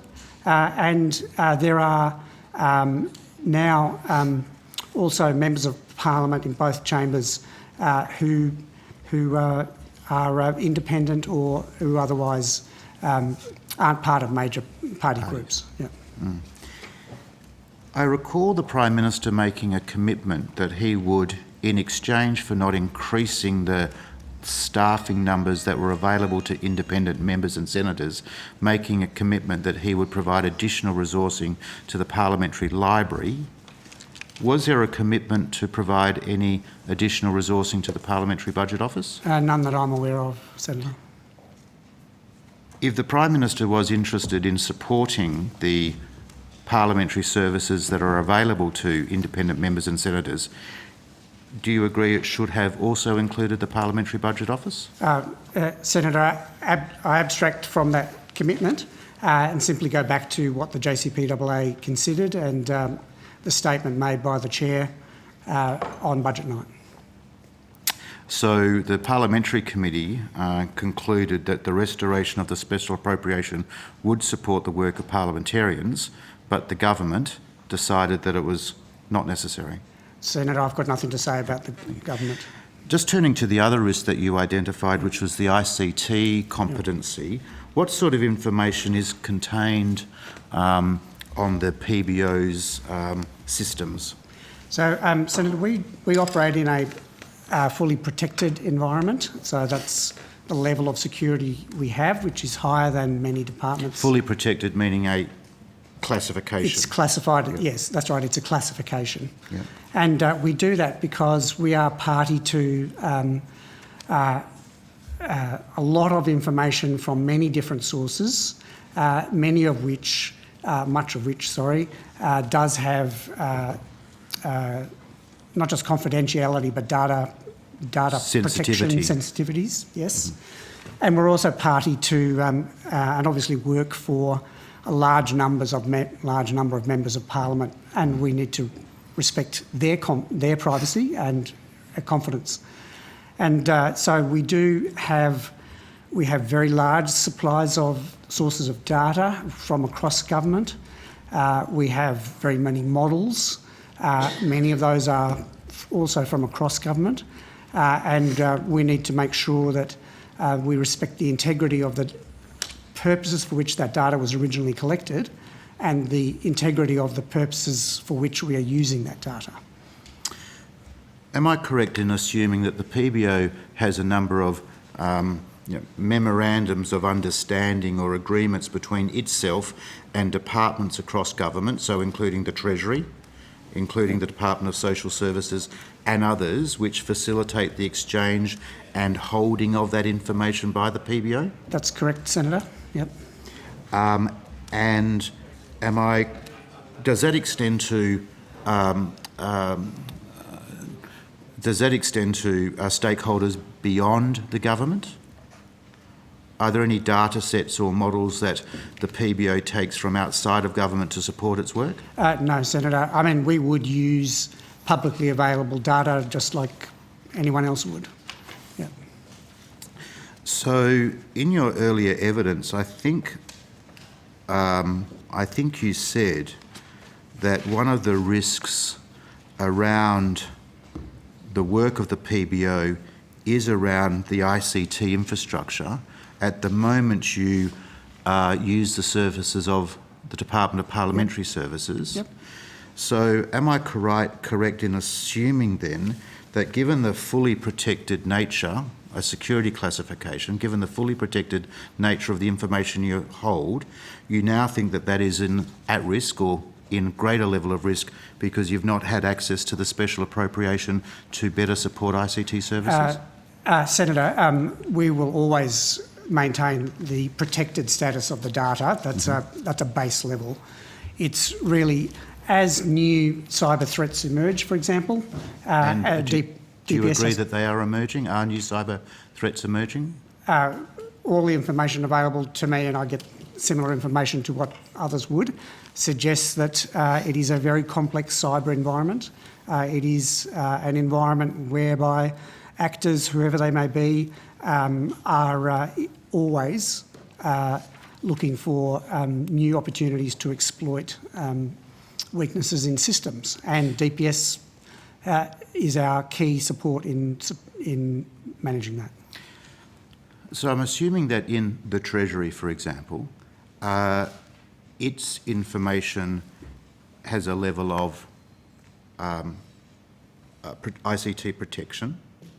Some of that information is being passed across to the PBO under the Memorandum of Understanding, etc. Is that information being held by the PBO at a lesser ICT standard or level of security than it's being held within the Treasury, for example? That's not my understanding. Why then was it necessary, why was it necessary then to seek a special appropriation to enhance the ICT infrastructure? So I think we may be talking about a couple of different things. One is that the ongoing ICT cost base just keeps going up. That's where the dollars come from. Which is a fee that the DPS seeks you to. Yes. Right. So what does that mean then if the DPS cost structure to the PBO is going up and you're not able to meet those costs? How do you rearrange the resourcing that you currently have? Our other resources staff, and so we would be, and we're not at that stage, and I think that's the key point. We're not at that stage, but we can see the pressures there. Our other variable is staff, and we would recruit less. We would maintain our our staffing levels are lower than they are now, and as a result of that, we would be less able to keep up with the expectations of the Parliament. So your ability to provide independent budget advice to the Parliament will be constrained because you'll be able to employ fewer staff in the PBO because costs that might have gone to staff are going to have to be diverted to meeting the ICT costs because the special appropriation wasn't delivered on, wasn't restored. We're not in that situation but now. you must have foreseen the situation in order to ask for the restoration.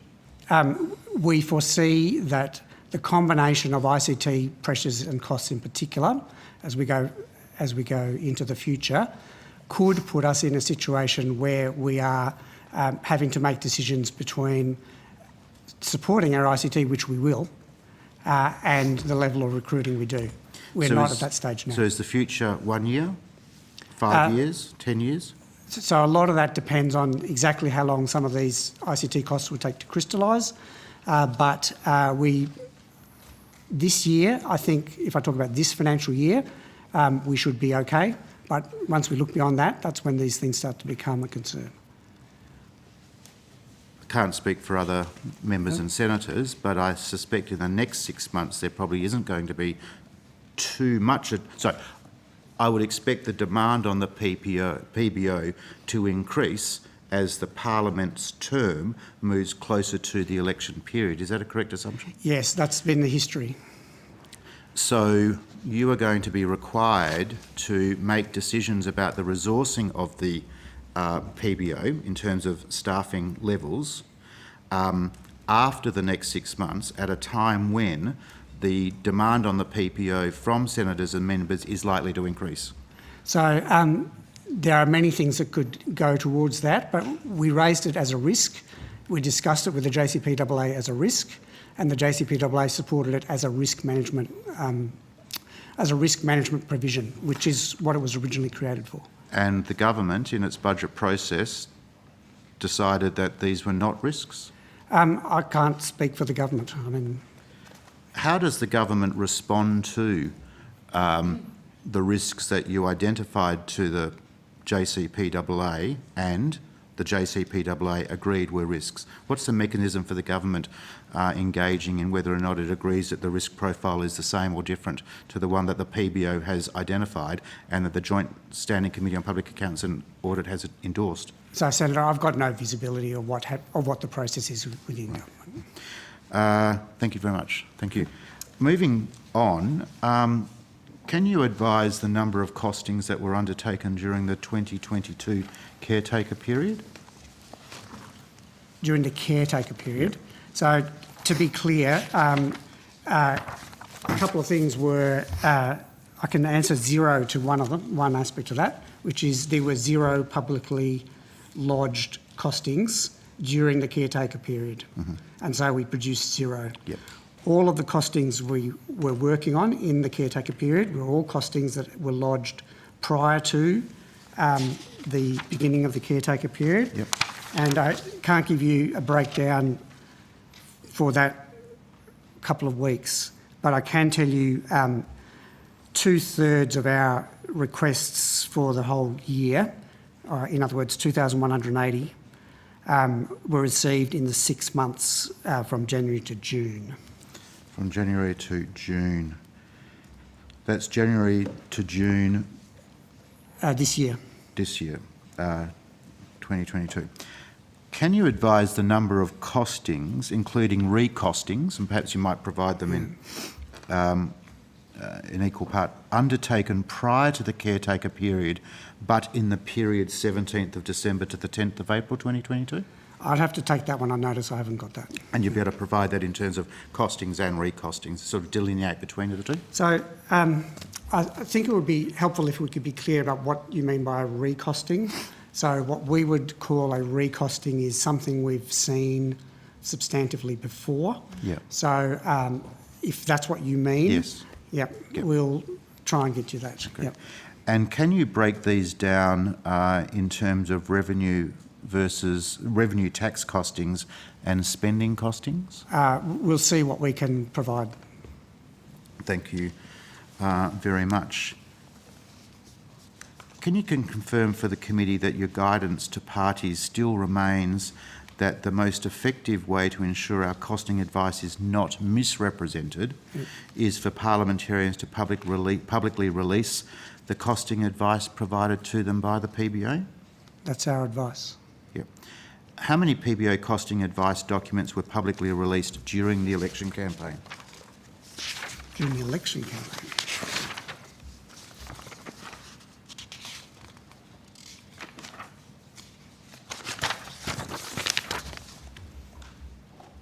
So can I just clarify what is the period of the election campaign?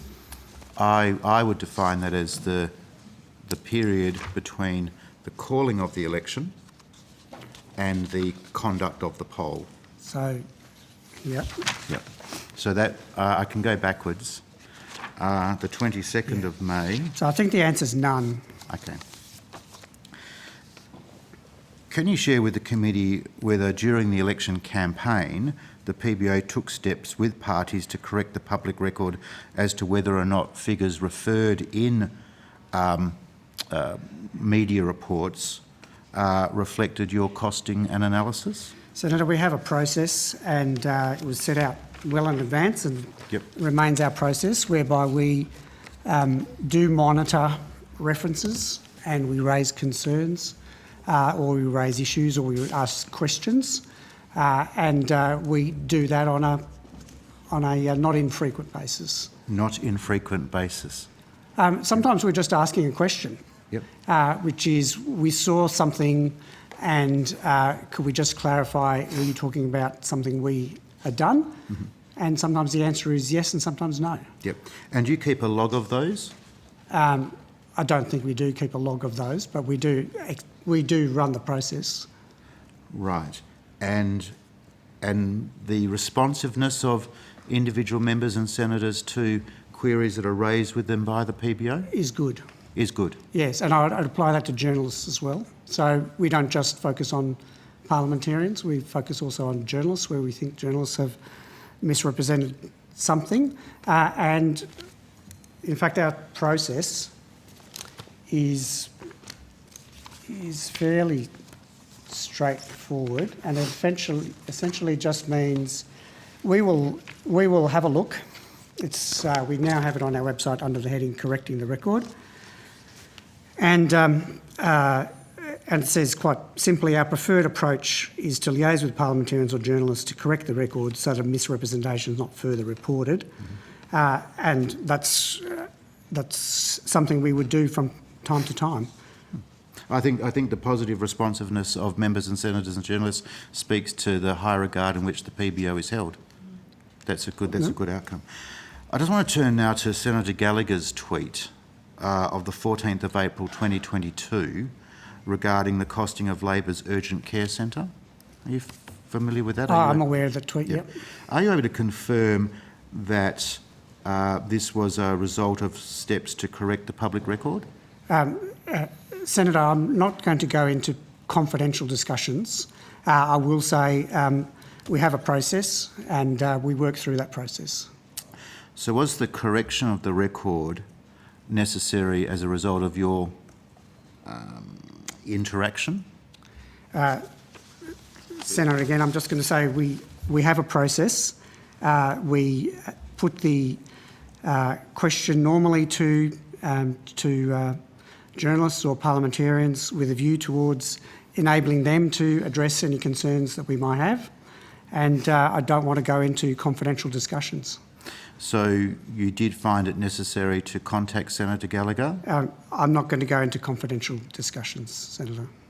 If there was a record of, if there was a log that was publicly available, I wouldn't need to ask the question, but I'm just curious to know, given that there's a contact, there's a process for correcting information, I'm just wondering whether or not the Parliamentary Budget Office had found it necessary to speak to Senator Gallagher or her office in regards to the costing of Labor's urgent care centre policy. Senator, I'm aware of Senator Gallagher's tweet. Senator Gallagher's tweet gives me no cause for concern, and I don't wish to go into confidential conversations. We can always revisit that in February, of course. Thank you. Can you confirm whether all parties were consulted about the presentation of commitments throughout the report process? Do you mean the election commitments report? Report, I do, yeah. Yes, we have. We ask each party to nominate a contact or series of contacts, and we work with those contacts throughout the process.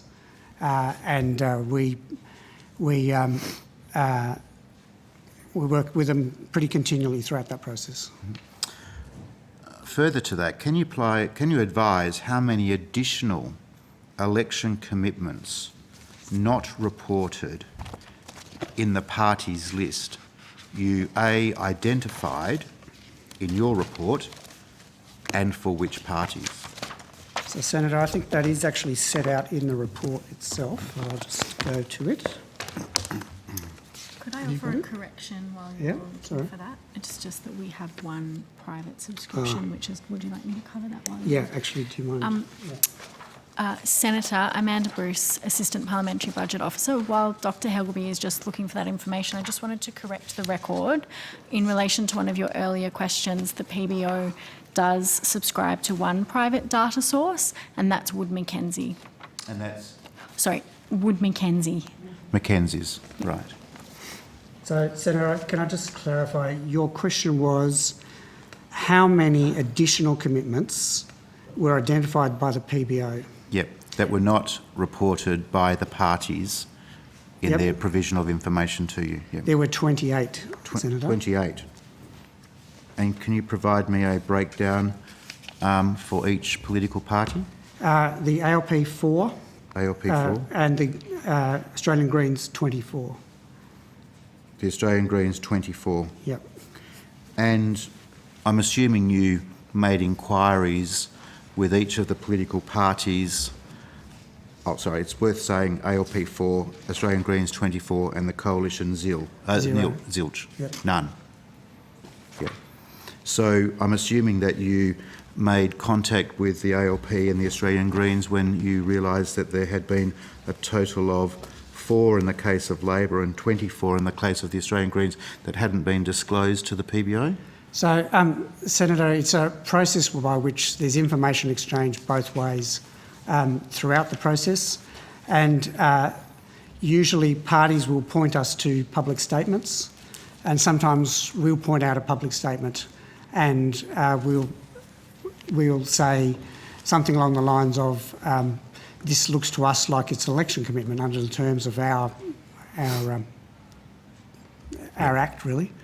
And but it's an interactive process. It's not a one-way process, and we are very dependent on the parties pointing us to things. In fact, the way in which parties work with us and do point us to things and do provide us with information is a really strong positive of the system.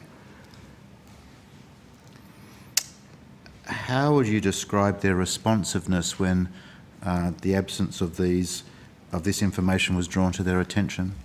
Senator, throughout the process, all aspects of the ECR, all parties and Dr Haynes, who was our independent, were very responsive.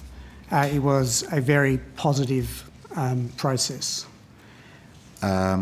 I would have thought that for major parties in the Australian Parliament, they would have understood their obligations to the PBO in terms of, making your life easier and providing, accurate election commitment information to you in the first instance. I've got no question as to whether major parties understand that. They do. What I'm talking about is when you see something that turns up in a press conference, for example, or turns up in a document, and you think, is that an election commitment? It's that level of tic-tacking. It's not an issue of withholding information on the part of any of the parties we work with, or Dr Haynes. Is there a remedial process or anything that goes, any work that is done post the election to sort of educate political parties that don't provide information? So, Senator, all political parties are providing information, and have provided information. What we will do is we are assessing what aspects of our process worked, what aspects of our process do we need to tweak or fine-tune, and we will go through a process well before the next election where we will consult properly with all the parties that are relevant and any individuals who wish to take part. We will consult with them about changes that we might want to put in place.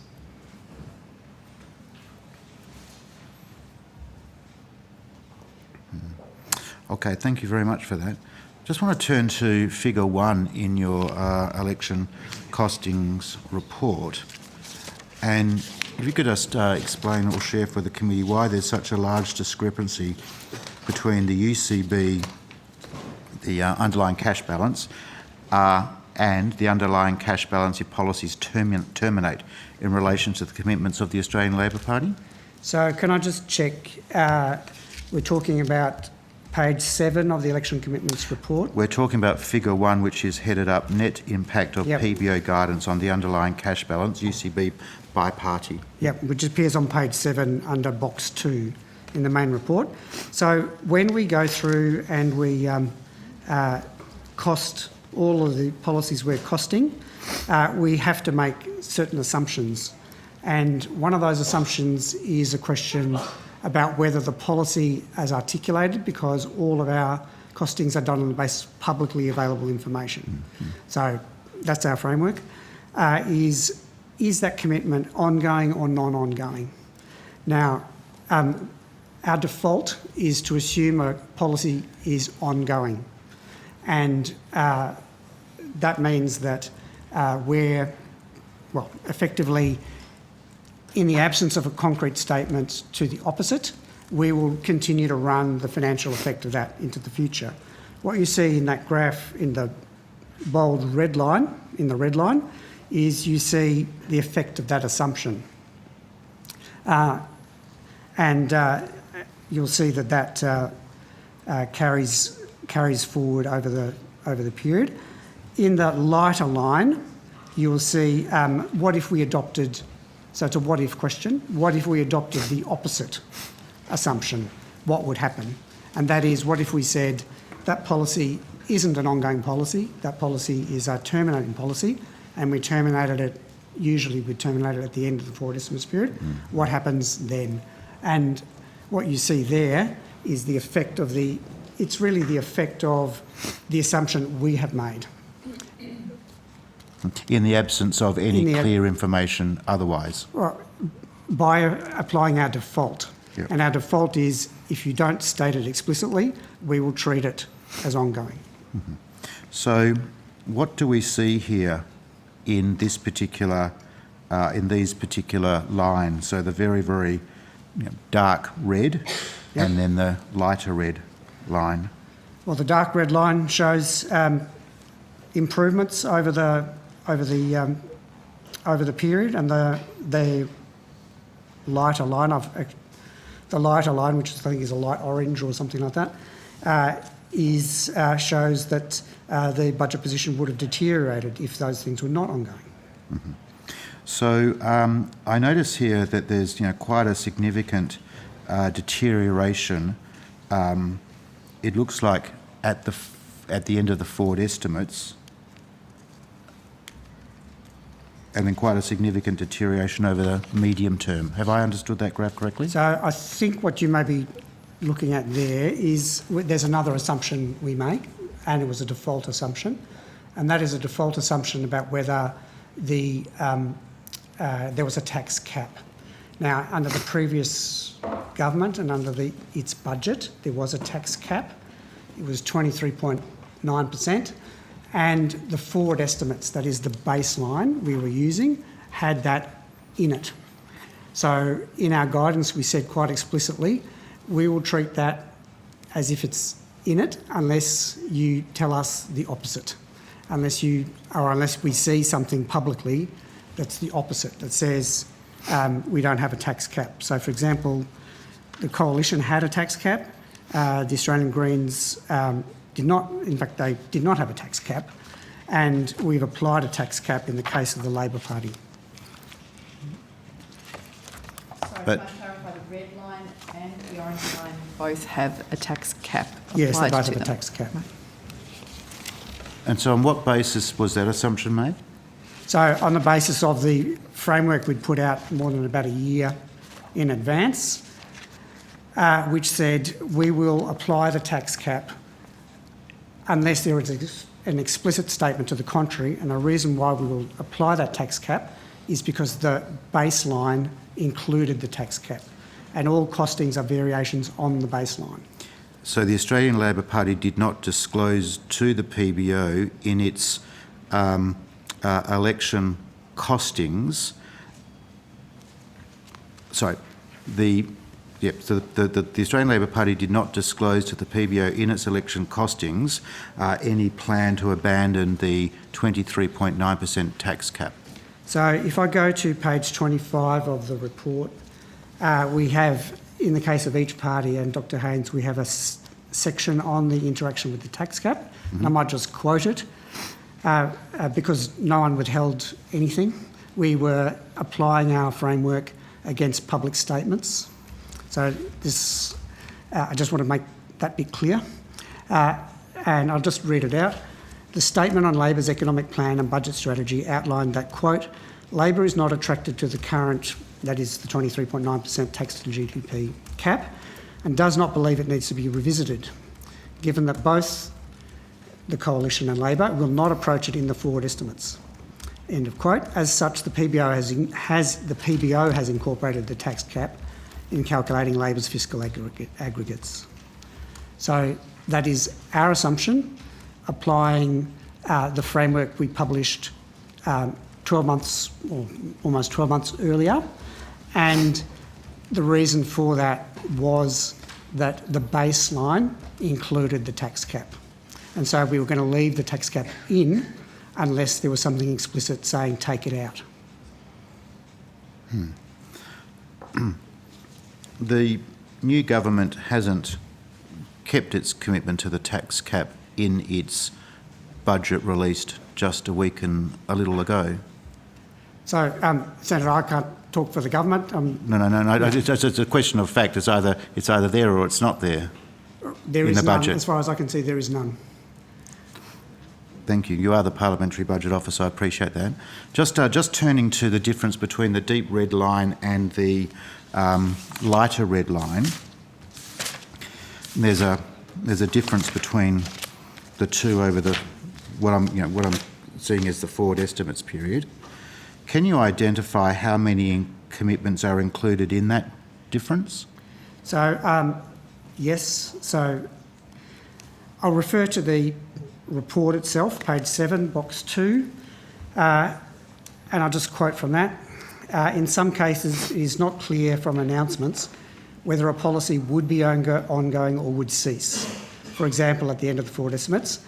In these cases, when estimating the impact of the report, the PBO applies our published guidance by assuming that the policy would be ongoing. This assumption has been applied to 48 quantified commitments, 1 for the Coalition, 41 for Labor, 6 for the Greens. Can you provide a list of those policies for Labor and the Greens? In fact, Senator, there is already in some of the material we've provided. You'll find there's a big spreadsheet appendix, election commitments report appendix tables for each party, and in that big spreadsheet, one of the columns is called PBO ongoing assumption, and that column shows the year in which we first applied that assumption, and that does that for each party. I do have some other questions, but I might give way to other members of the committee. Well, we are waiting to move on to other outcomes, so we are in your hands we're in the Coalition's hands until you choose to move on. I do have 2 others just by way of information, which might be good to have on the public record. Can you advise the process for setting the timing of equity investments and returns on equity investments? So I actually think that question would be best directed to finance, because obviously timing of decisions like that, they involve typically government decisions or board decisions. So in the context of those matters, can you outline whether these were all proposed, whether those that were involved, whether those matters which were contained in the election costings analysis, can you outline whether these were all proposed by parties or assumptions made by the PBO? So, as I said, we work off public statements, and so it would be, I would say, public statements would be the main drivers of those things. I mean, you're asking the question at an aggregate level. Public statements are the main drivers. There may have been some occasions where we've made an assumption, but in that case, we would have said so in the costing. Mm-hmm. And then finally, given the ongoing role of the PBO in budget analysis, does the PBO undertake a reconciliation of variations to policies that are costed in the election commitment report and then those that are presented in subsequent budgets or in the subsequent budget or budgets? So, Senator, we don't have a formal role in any of that. Individual parliamentarians ask us a whole range of things, and we do have the ability to publish material which we consider to be of broad interest to the Parliament, but we don't have a role in that specifically. Mm-hmm. Thank you very much. Might I just put on the record that as a former chairman of the Joint Standing Committee on Public Accounts and Audit, I remain a very, very strong supporter and advocate for the great work that the PBO does, and thank you very much for your cooperation thus far. Thank you. Thank you, Senator. Our thanks to the Parliamentary Budget Office for the work they... Can I just follow up? Yes, of course. Put out there, sorry, I just want to understand the process for confirming with the parties as to whether their policies terminate or whether they're ongoing. You said that you assume that they're ongoing unless you're advised otherwise. There's one policy, the ECR 115, the cheaper childcare policy. Was that one advised to you that the revised CCS rates would apply from 2023 through to 2026, but at that point, the program will revert to the existing policy? So can I just check ECR 116? ECR 115. 115. So the new rates will apply from the 2023 through to 2026, but then it reverts back. Is that right? So, Senator, I'm just going off our summary spreadsheet. Yep. So that policy, as we costed it, went through to 25-26. We did not apply an ongoing And then assumption. after that, what happens? Nothing, it just reverts we didn't back? apply an assumption to that. Okay. Yep. So, okay.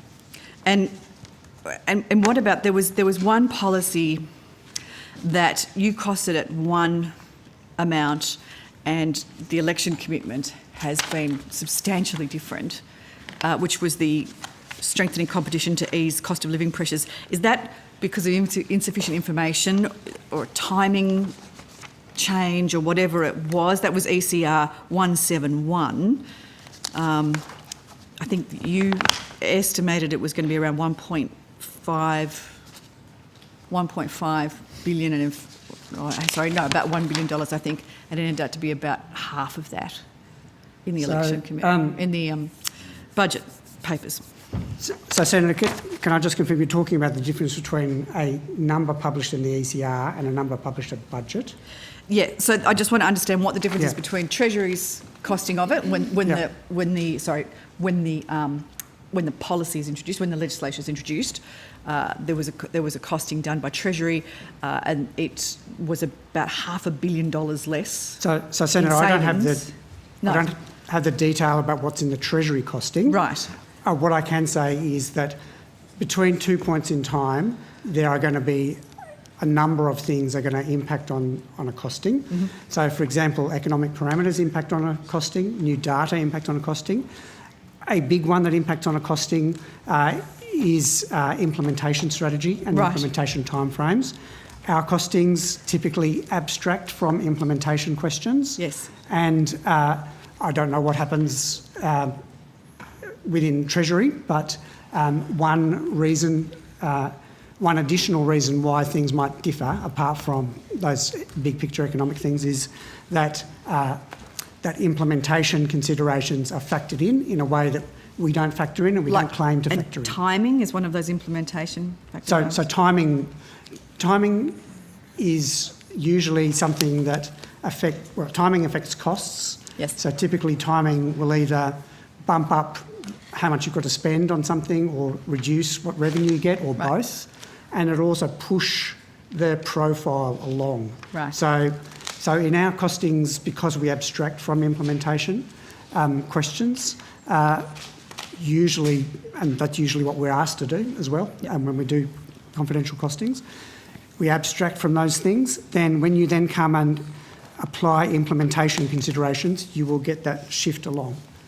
So the more information that you have when you do those costings, obviously the more accurate your costings would be. So I would say that if requesters were to say to us, we want you to really think hard about the implementation side of this thing, then yes, we will take that into account. We won't default to taking that into account because we don't really have the information to do that with. Okay, all right, thank you. Thank you, Chair. Just on your response to Senator Hume in the previous question where you said in relation to the childcare policy an assumption wasn't applied, what does that mean and what's the effect of that? So that means we had seen some data at the time when we were producing the report. We'd seen some data at the time that led us to the view that we should treat this as a 4-year commitment. As a non-ongoing program? Yeah, as at that point in time. Okay. Thanks. Thank you. I do believe we are now in a position to move on to the Department of Parliamentary Services. Thank you to the PBO.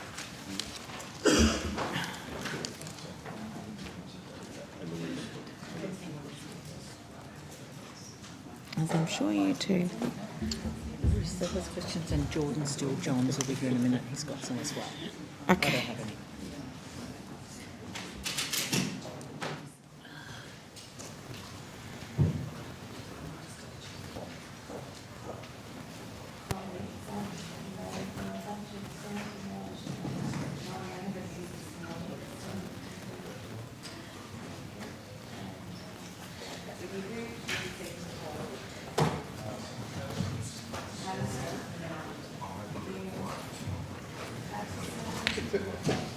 Can we have that in writing, James? I don't believe a word. That was just Patterson and Hume. Who else?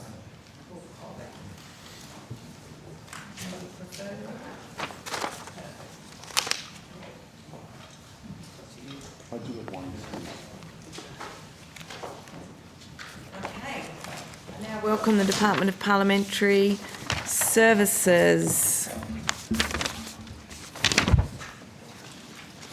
And I've lost my little bit of paper with all of your titles, but I now welcome the Secretary, Mr. Rob Stefanik, who is the Secretary of the Department, and Dr. Diane Herriot, the Parliamentary Librarian, and officers of the Department.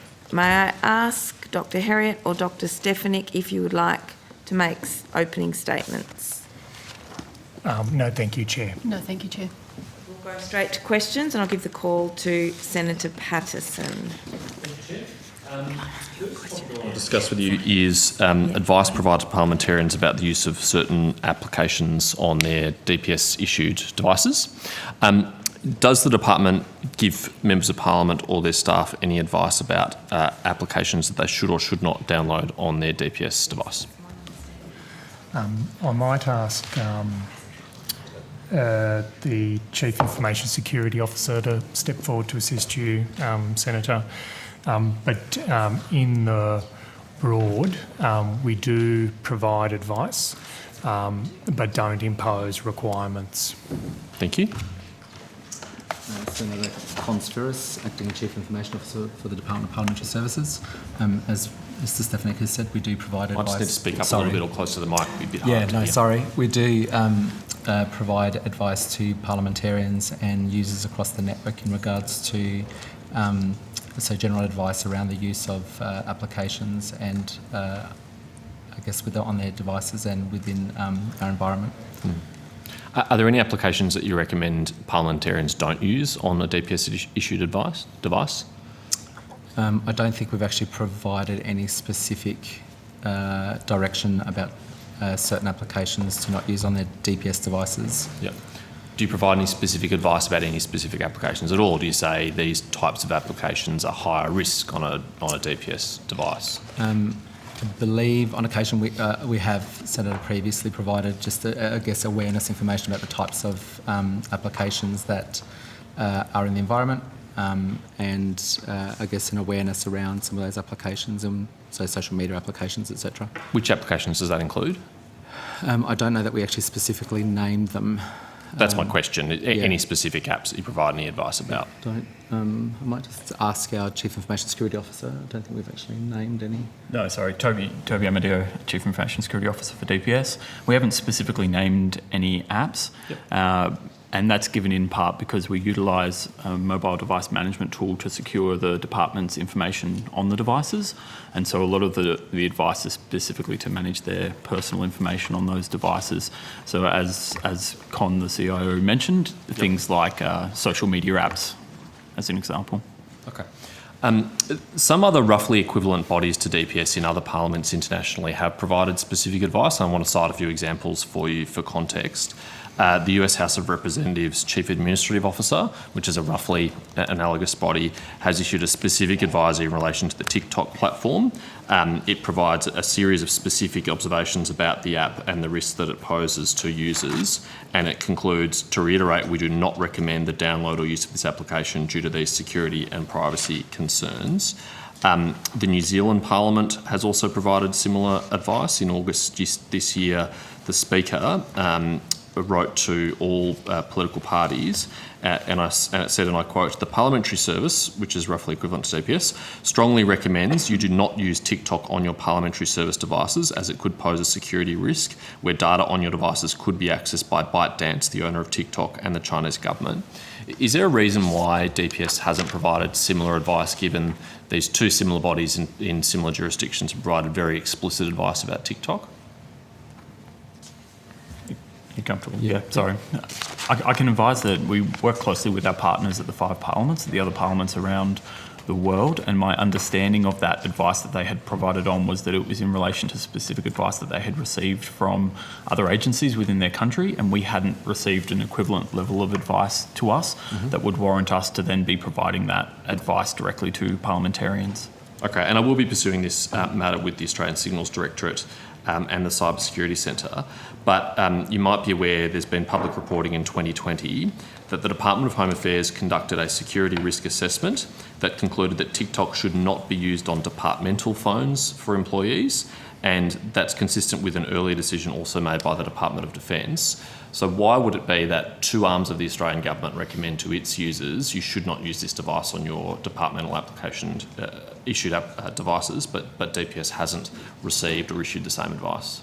Sorry, I apologise. I can't talk to their risk assessment methodology or the way that they manage risks within their environment, but we've assessed it within the context of utilising a mobile device management solution to protect the official data. You have assessed TikTok specifically? Not TikTok specifically, but installing other applications.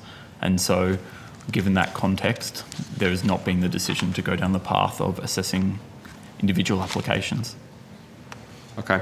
There was a report in the Financial Review earlier this year which said that a group of parliamentarians had been advised that they should have a second phone for social media applications. Again, I'll be exploring this issue with the Signals Directorate, but are you familiar with that report and familiar with that advice? No, I'm not.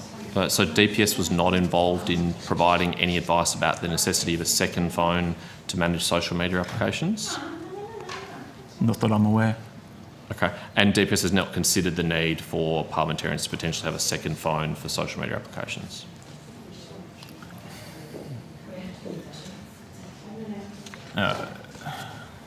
apologies. The reason why I'm pausing is because it would not necessarily be for the benefit of protecting the official information on that phone, if that makes sense. Yep. So if there was to be providing that advice, it would be how the members or senators protect their personal information on those devices. Yes. So it may not necessarily be within the purview of DPS to provide that advice, if that makes sense. Sorry, I'm having a little bit of difficulty hearing you because of sorry. that discussion across the room from other senators. Could you just repeat that answer you gave then about personal information of MPs and senators? Yeah, sure. So what I was saying was, because we utilise controls to secure the official information on the devices, that risk may be more to their personal information on those devices, which may restrict the way that we would provide that advice. I see. So in your view, is the personal information of MPs and senators on their phones as distinct from, say, the Microsoft Outlook, which you provide to us, not the purview of DPS? You're not responsible for my Signal messages, for example, or my phone calls or whatever else? It's not within our purview to provide a risk context on the personal Why not? information. Why isn't on it within those your purview? devices. Because the information is the information that we manage, which is on. But you issue these devices to us. We use them and follow the advice that you give us. Very carefully. We take it seriously.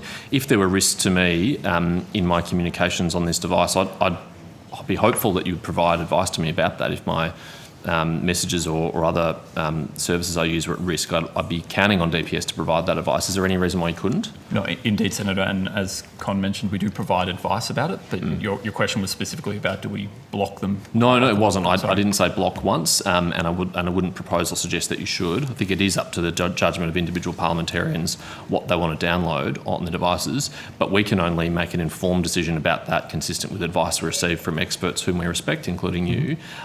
So can I just ask you as a concluding question to reflect on whether or not you could provide more advice to parliamentarians about whether there are high-risk applications that pose a greater risk to our privacy and other communications we have on the device?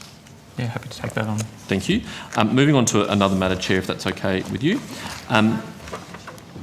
I do need to rotate the call because there are lots of senators, but please just, if the coalition's dividing its time, I'm happy for you to and prioritise you, that's fine. Please continue, Senator. Thanks, Senator Patterson. I'm interested in discussing the disposal of our devices when they come to the end of the use of our devices. I recently disposed of a previous device and had some discussions with your team, and they very efficiently provided me with some options as to what could be done with that device afterwards. What's the standard process for when a Member of Parliament ceases to use a device? What happens to that device?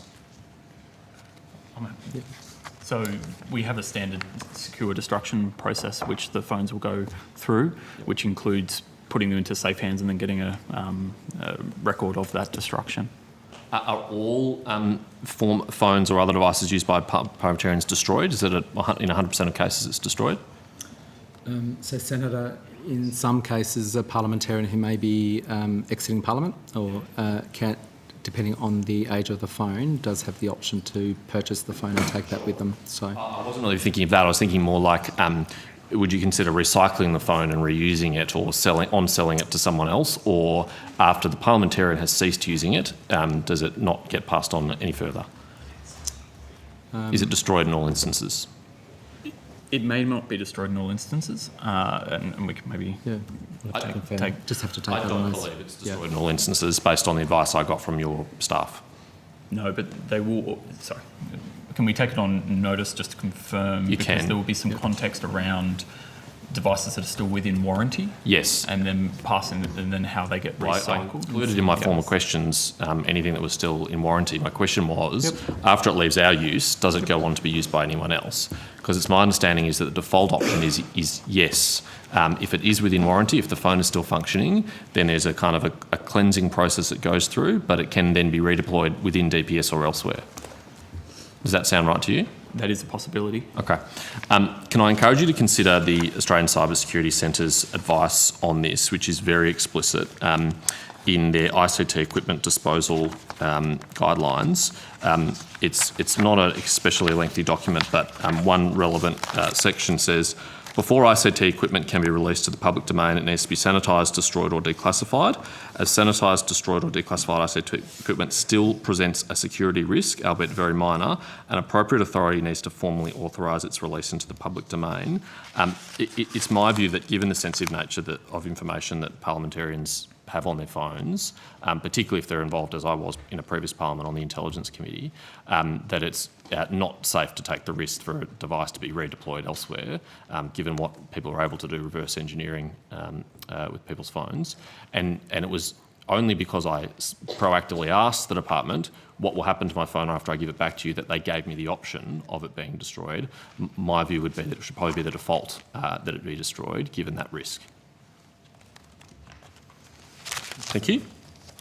Chair, I can continue to move on to other matters, or I can see the call to others. I'm in your hands. I'll give the call to the Greens, noting that the call will come back to the Coalition, and if you can prioritise your time, and then I'll hand the call to Senator Pocock after that. Thank you.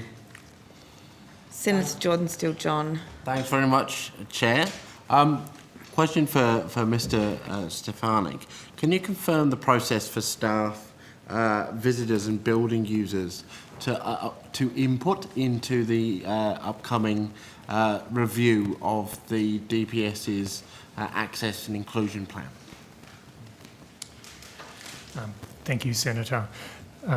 We have commenced a process following recommendations in the Jenkins review report to review the accessibility and inclusion plan in advance of when it was due for review.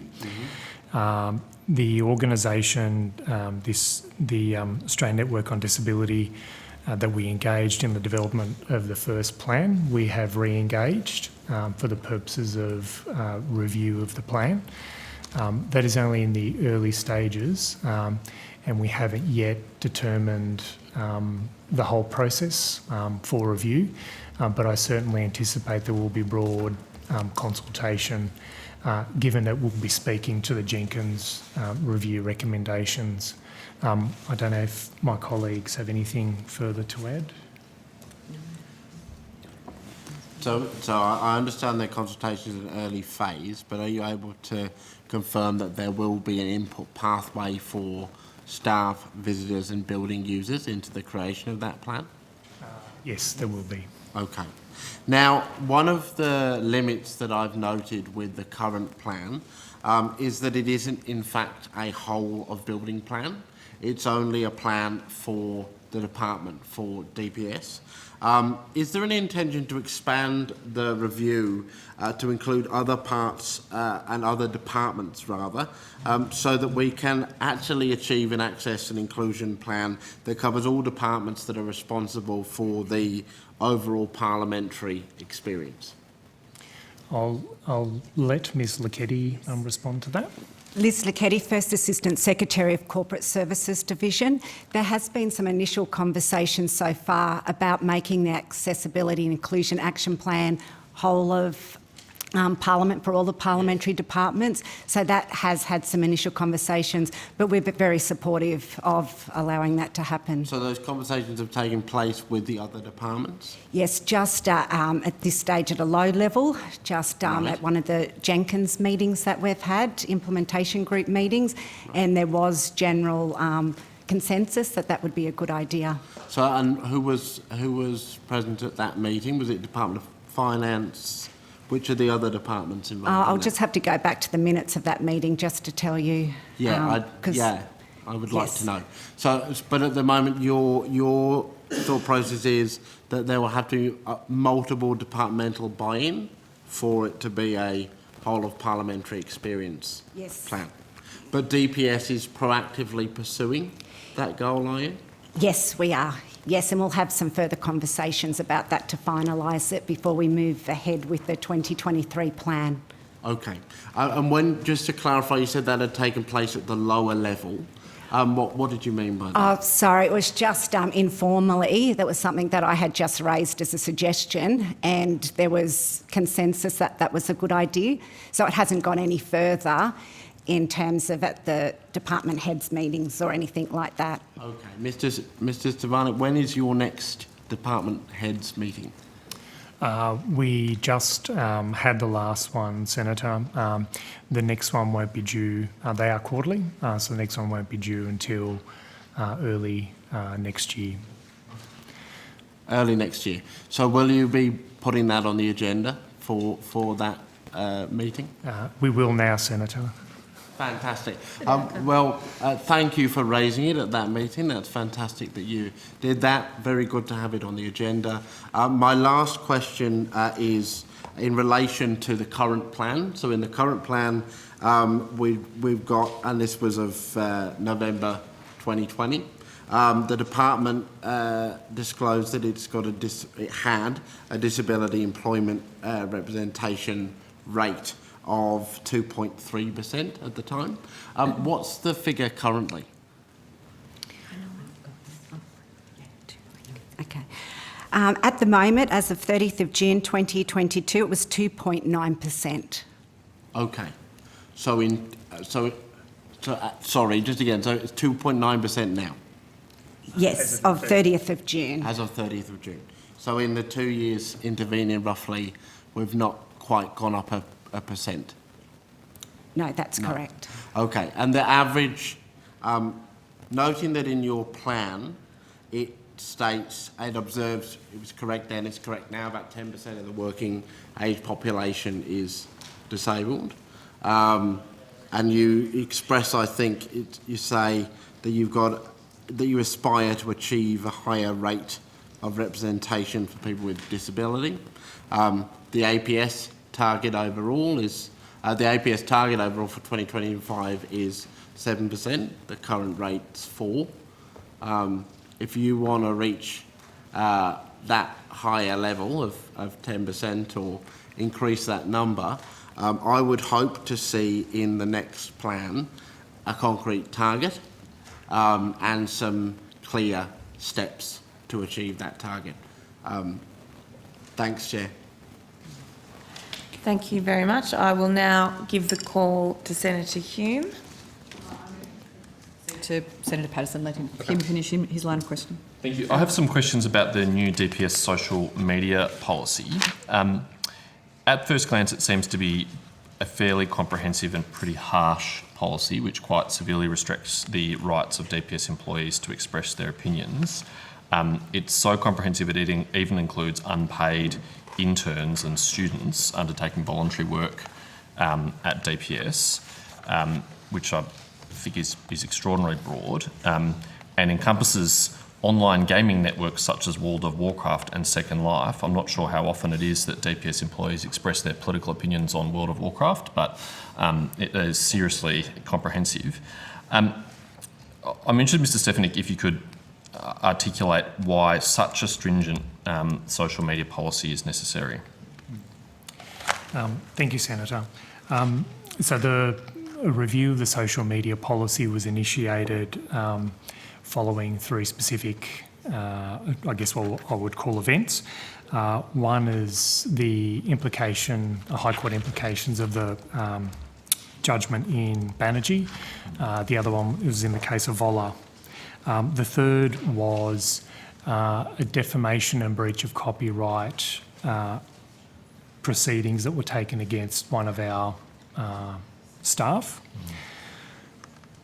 And DPS, representing the Commonwealth, was joined in those proceedings for vicarious liability on the basis that the work was performed within the scope of the person's employment. The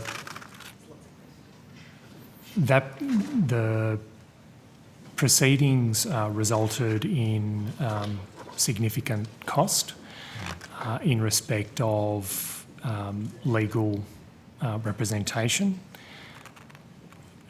It engaged the Attorney General's Department and Comcare in negotiation of settlement of the claim. The thing I learned out of that process is that the bar for defamation claims in Australia is unfortunately very low. And to not make any change to the policy will have essentially left us open to the same risks and considerable additional costs to the Commonwealth, I guess, each time someone took offence and decided to take defamation action. I certainly know that it consumed a large portion of mine, Ms Saunders and Ms Lacketti's time in managing through that process. It's not a sustainable position for us to take into the future.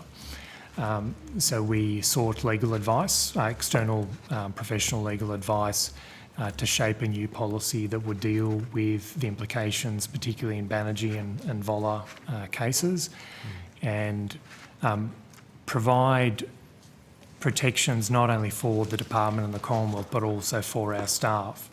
It was not my intention for the policy to be punitive, more to protect our own staff as much as anything else. And unfortunately, as we found,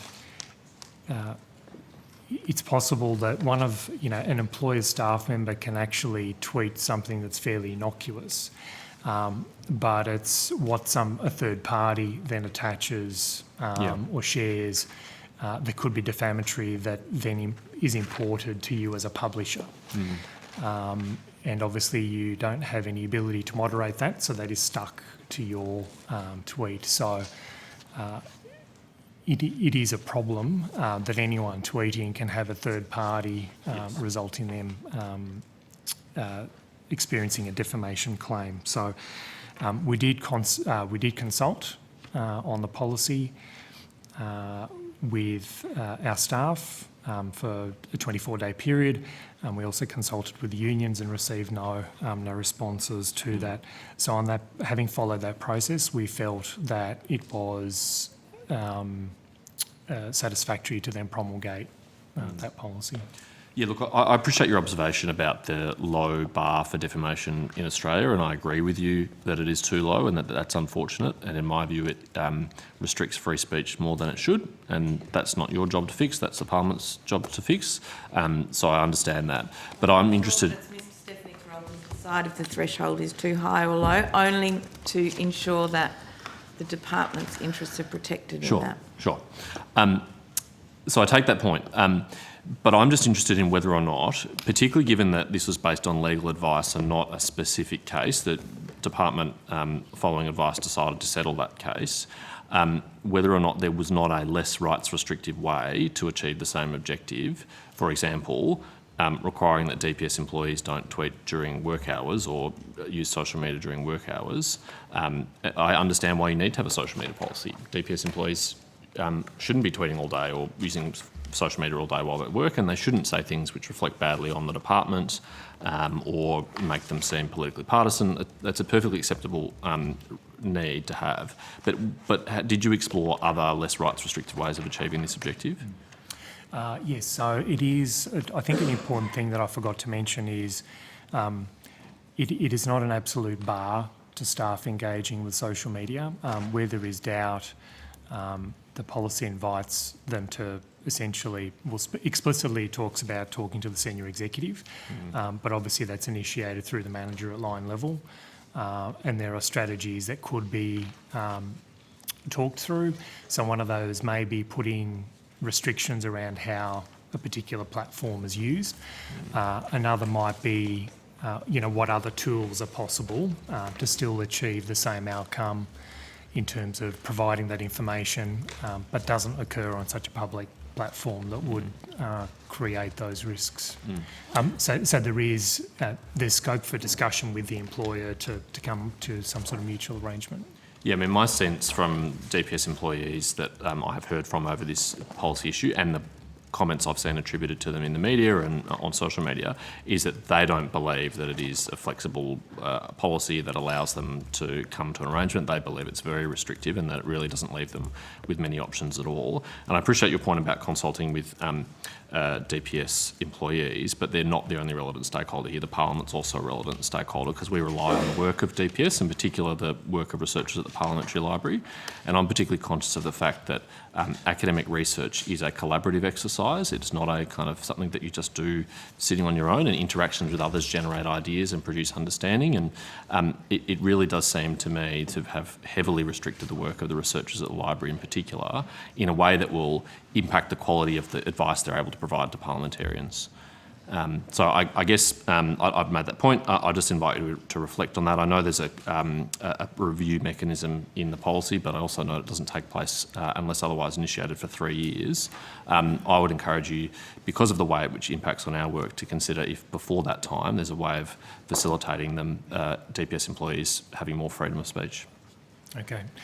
Thank you, Senator. We will. I'll take that on notice, and we'll, I think, make some assessments about the impact that it may have on parliamentarians. Thank you. I appreciate Senator that. Waters. Thanks, Chair. Hi, folks. Thanks for joining us today. Can I start off first with some questions about parliamentary fundraisers, and then I've got some questions for the library folk. At the previous estimates hearing on the 28th of October, Minister Wong confirmed that the Prime Minister had written to the President and to the Speaker requesting that APH venues not be used for political fundraising events. We obviously welcome that initiative. Can I be advised, please, on what DPS has done to give effect to that ban? How are you operationalising it? Thank you, Senator. So as a first response, a lot of the work was done for us, and because it became public fairly quickly, all the organisers of events that were previously booked had contacted us directly to cancel them. So there was 9 particular events that cancelled. Our APH Catering and Events team did contact all other booked events during budget week to ask them whether those events were for political fundraising purposes, to ensure that it wasn't transgressing the requirement. So that was the first step. The second is we have reviewed the policy, which also provides clarity in terms of what political fundraising means, to provide clarity to our staff in managing inquiries for events at, within venues at Parliament House. That policy is currently with the presiding officers for their approval. Okay, I don't think I've read that policy. Will that be made public at some point? I'm happy to take the question. I know Senator Waters, but I believe we've signed off on it, so it may not have got back to DPS. Okay, right. So it presumably will be made public once the process is finished. Okay, thank you. Could you assist me in the meantime with what you are defining as a political fundraising event and what your policies will be or your processes will be to make sure that one isn't booked in the building? So the definition that we have been working with is a fairly detailed explanation, which I believe will be approved. Is events are those organised by registered political parties and or candidates for public office, and or any other third party, where funds are collected in connection to the event for the purpose of donating raised funds to a political party, campaign and or candidate. Thank you. And just the second part of my question about the processes that you'll use to make sure no such events get booked in? Yes, so the form that organisers are required to complete requires a box to be checked verifying that the event is not for political fundraising purposes.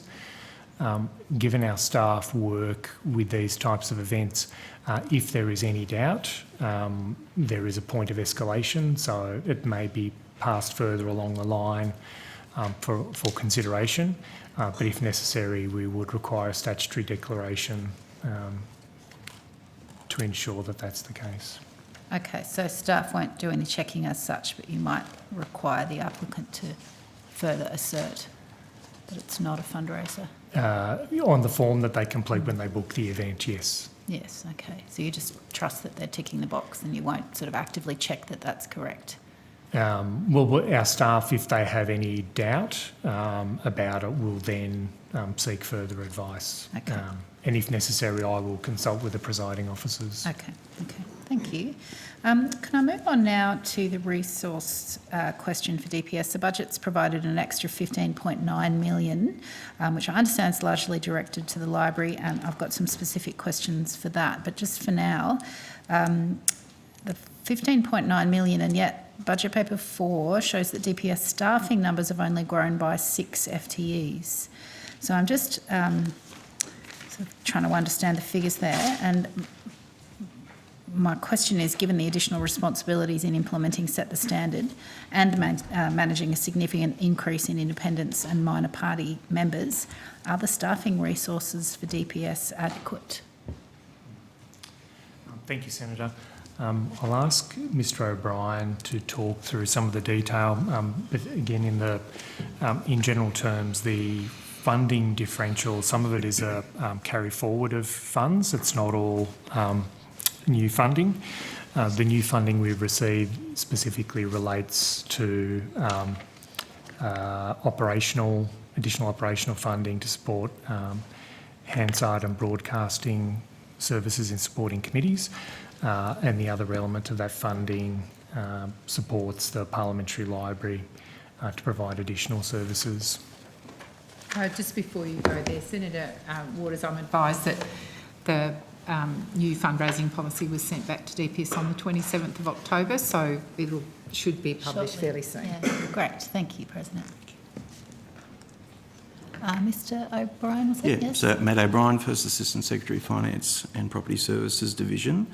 Just looking at 22-23 year, there's three drivers for the increase of 6.7 million in our departmental operating. The first one is a reallocation of some administered operating funding which was attached to the support for the electronic security system. So we've had that relabelled from administered funding to departmental operating. So in that sense, it's not new money. It's just come out of one bucket and into another.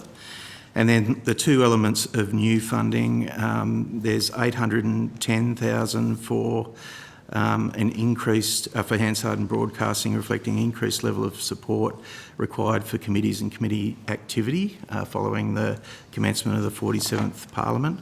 So that covers approximately, I think after the first year there's a phase in for the ASL in the first year, but then it's 10 ASL, 10 per year. And then the second amount is an additional 2.05 million, and that's the amount related to the Parliamentary Library to provide additional support. That's 13 ASL, but there is also non-staff costs in the first year of around 700,000, which is related to, I think, plugging the gaps in the collection. So there's some additional expenditure there that's not staff related. Okay, thank you. So is it correct then that the DPS numbers have gone up by 6 full-time equivalents if you take out the Hansard folk and the library folk? Is that what your share of the budget gave you? I believe so, Senator. Yeah, okay, thank you. And so back to my original question, given the additional responsibilities with Set the Standard and the larger crossbench, is the number of staffing that the department has adequate to meet those new obligations? Yes, so far, Senator, we've absorbed the cost of the additional work. There is a piece of work currently underway, which was also a recommendation under the Jenkins review, which is the feasibility study into a health and wellbeing service. We did receive funding through the previous budget to undertake that feasibility study. We anticipate that to be completed before the end of the month, and it may, depending on the recommendations, it may require additional resourcing, but at this stage it can't be known while that the field work is still underway. And if it did require extra resourcing, would you need a further allocation, or have you got other means to access the funding? It potentially may not require anything. It would depend on the model that's being proposed. For example, if it's a GP service that people would access normally, either using that it's just availability of a GP service that they still pay for, then of course there's no cost to the department to provide that service. I know that the Set the Standard report did speak to a remote access to services, which would potentially have a greater impact on costs. So what I'm saying is there's a broad spectrum of potential recommendations, and we're just not quite sure where that might land yet. Yes, and coming to my question, would you meet those additional resourcing demands, whatever shape or form they might take, internally, or would you need to seek a separate allocation for that?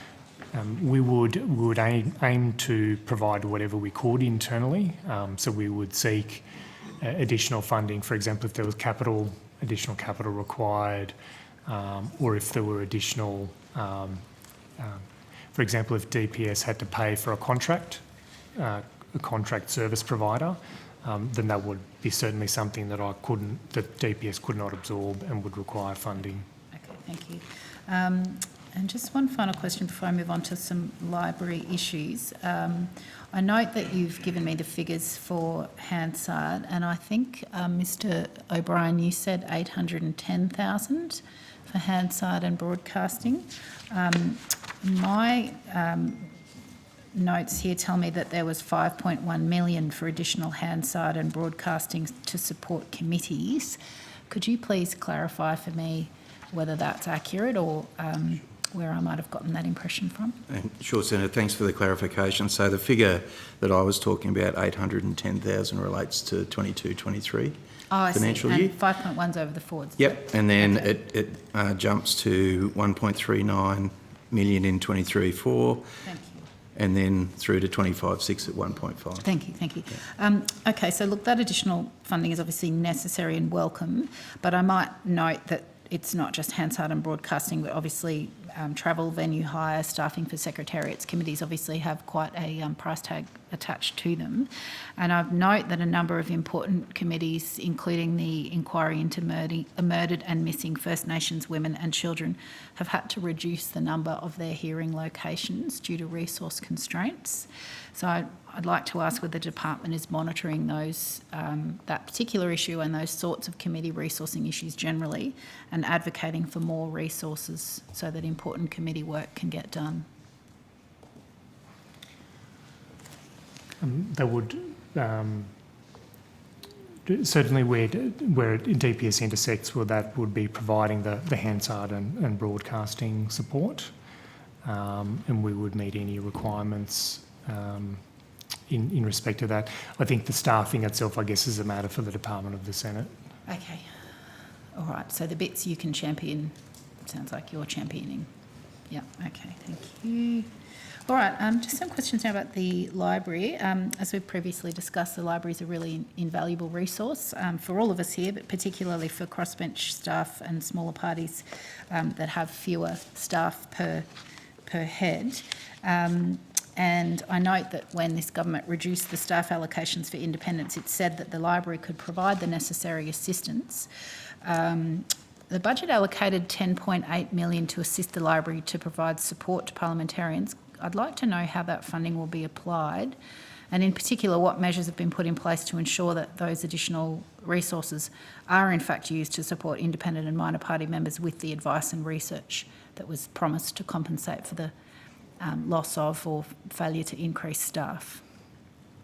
Well, Senator, we will be recruiting. We're gaining additional staff. I can't tell you how many and at what level as yet, because I'm waiting for a number of what we elegantly call bulk recruitment rounds to go through their final stages and come to me. But we'll be looking to maximise our staff hiring, noting that these are constrained market employment times. Okay. Mr O'Brien mentioned that there'd be 13 additional ASLs for the library. Is that the figure that you're not... how does that match up with your comment just then? FTE is different to headcount because it's calculated on a certain notional Matt will correct me when I get this wrong, staffing level, but within that budget envelope, the number of staff you can actually onboard depends on a whole range of things, their level, their pay point within a certain level, so it's a more flexible matrix than that might appear. I see. So it's 13 FTEs, and that might present itself in a number of different forms. Absolutely. Okay, thank you. And I won't know that till I see the recruitment process follow through. Thank you. The ASL calculation is a theoretical dollar amount. I see. But the staffing you need to provide might be either higher or lower than that amount. So I see. So it's just an envelope that you can fill as desired. Okay, thank you. And just back to my question about whether or not any proportion of those new resources will be dedicated for the use of independents and smaller parties? No, we won't be dedicating resources. The Act requires us to provide services equally, and dedicating resources is also problematic too, because if I dedicated to you an economist and you need legal advice, a dedicated economist wouldn't help you. So we are looking to build capacity across the library to answer all our client requests. We have also, to meet the express needs of the new Parliament with its enlarged crossbench, retuned our process to legislative briefing. You may have noticed we've introduced a new product around this allowable legislation to enable it to make it easier for senators and members to track that by portfolio. And we've also re-engineered our process, I think it would be fair to say, for Bills Digest to get them out as much as possible for first chamber debate. I think the last figures I saw were that of the 28 we published for the last sitting, all but one were out in time for first chamber debate, which is a great achievement on the part of staff, since we only see them once they're introduced into the them being the bills, once they're introduced into the Parliament. Thank you. Will there be any evaluation process undertaken to assess whether MPs and senators are satisfied with the service that they receive?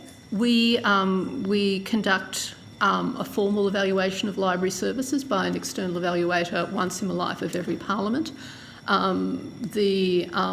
We also actively solicit feedback, including through meetings with senators and members, where I and my colleagues ask them how it's going, what's working, what's not working, that sort of thing. So yes, I could make this an advertisement. We're very keen for as much feedback on our services as possible to enable us to fine-tune them. And it's sometimes more useful to get feedback that points out where we could do differently or better than that's great. So we're always keen for that. Great, thank you. Now, I understand your term as the parliamentary librarian was due to expire in May of this year, but was extended, I believe, to 2023 due to the election. Has there been a process to decide on advertising for your replacement, and will that be an external recruitment process? I'm not sure whether it's best that you answer that or somebody else. Before I pass to somebody else, I'll just note that in making the announcement about the extension of my term, the then presiding officers noted that it was to enable me to assist Ms Missingham in the conduct of the review not necessarily the election. Sorry, to assist with the Conduct and implementation of the strategic review, not tied specifically to the election. Okay, thank you. Who can answer my question? Senator, I'm in a the presiding officers have written to me and to Dr. Herriot seeking our advice on the strategic review conducted by Ms. Missingham. There are some recommendations in that strategic review of the library that are detailed, that require some thought and identification of resourcing levels. I know it was the original intent for a new parliamentary librarian to implement, I guess, a 10-year strategy. I think not until that strategy has been developed, that a conversation can occur about whether a new librarian to implement that strategy will be important or not. And then it'll be a matter for the presiding officers, based on that advice, to make a decision. Okay, thank you. So did you just tell me that there might not be a recruitment process at all? Or potentially no. So the first tranche of advice I've been requested to provide is before the end of this calendar year. Okay, thank you. I'm almost finished. Some concerns have been raised previously about some knowledge gaps within the library research teams and whether the advice provided is sufficiently targeted. I understand that some teams recruited experienced subject matter experts while others recruit generalists. Correct me if I'm wrong about that. How are decisions made about allocation of resources to particular teams within the library? The decision I think, I suppose, to go back to first principles, a legislative library always needs, and research service always needs, a mix of generalists and people with particular subject matter expertise, on the basis that the nature of inquiries from parliamentarians ranges very widely across a whole range of issues. Decisions about the exact mix of positions are made within a particular team, are made in consultation with the team leader, who will look at how their team is structured, what their particular resource pressures are, where there's pent-up demand, and there isn't a one-size-fits-all solution. It's worked out specifically, vacancy by vacancy, really. Okay, so the team leader makes that decision? The team leader will be involved in the decision. They're not necessarily the final decision maker. Oh, and who's the final decision maker? Well, that would be a consultation with the branch head and myself and the team leader. Okay, thank you. I was going to ask for an update on the strategic review, but you have given me a partial answer already, so I might put further questions on notice about that. And lastly, I'm wondering if there's any employee census data from either the Parley Library or DPS on the APSC website. I note that other agencies publish their employee census data, but I couldn't see any for either DPS or the Parley Library. What's the reason for that? Senator, the department doesn't participate in the APSC census. Sorry, it does not? It does not. We did for some years, but in 2019 we initiated our own, which was based on the substantive engagement-related questions in the APSC census. The principal reason we went down that path is roughly a third of our workforce you would categorise as non-desk based, and we had terrible difficulty in getting more than 59% of staff to participate in the survey, and because the APS survey is very lengthy, and also it's very much targeted to, I guess, what would be referred to as, I guess, white-collar public servants. that the third of the workforce that I'm talking about consists of people that are in security and trades-related professions that are quite mobile. They have brief periods of time to have breaks. So sitting in front of a PC for 2 hours is not palatable. So what we did is a truncated survey of less than 40 questions that hit the key engagement markers, but were less concerned with a lot of the statistics that is importantly generated through the census. So the first year we did it, we achieved a response rating of I think nearly 80%.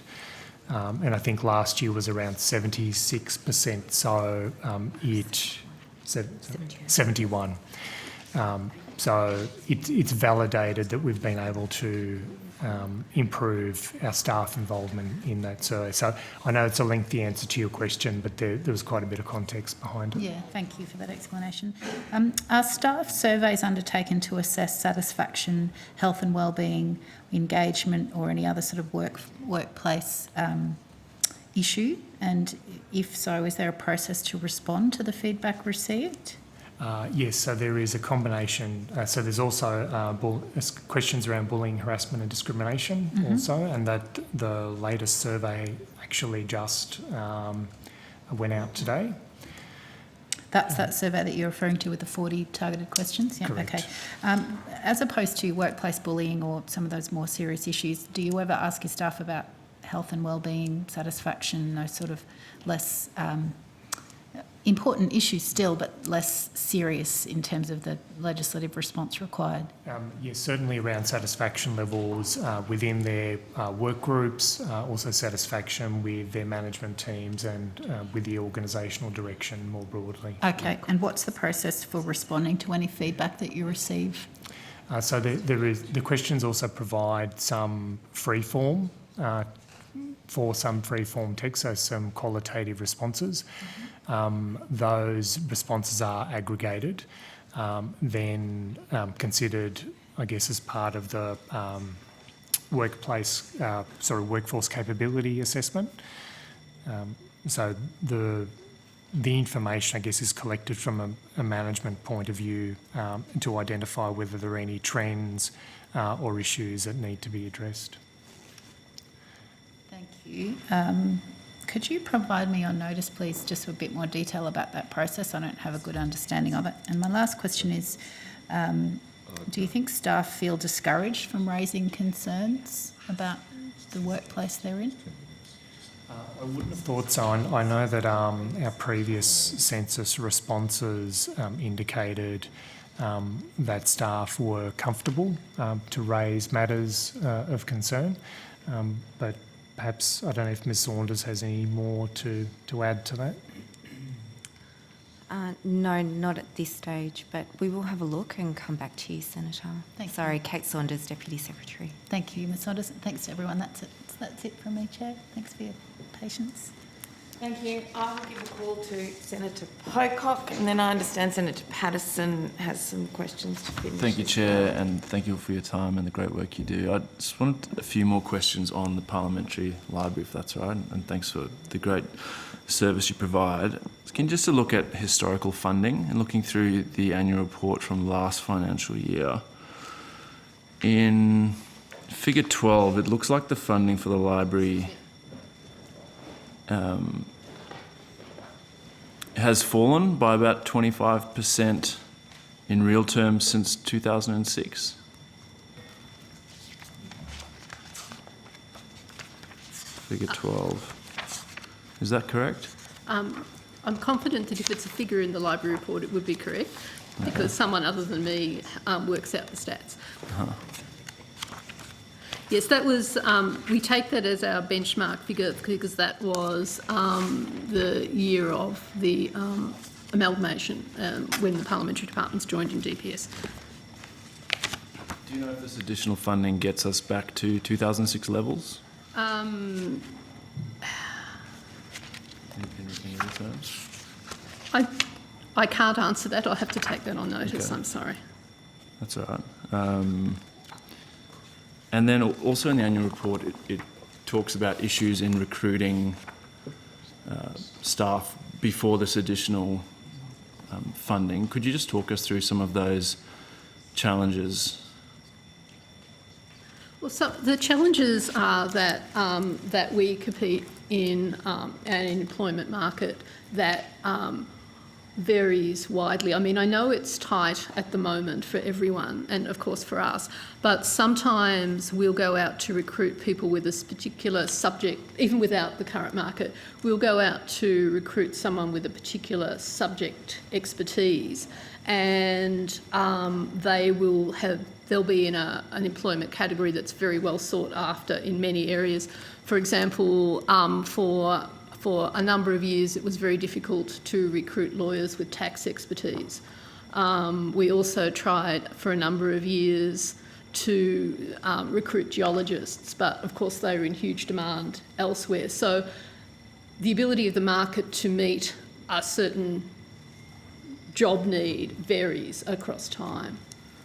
So on the one hand, you have the general environment of the marketplace, whether it's tight or not, and then you have within that, because we often do recruiting in quite specialised areas, the ability of the market to respond to that. On the whole, we get good fields, but it depends whether they have, if we're looking for something in particular, whether the market will provide that at a particular time.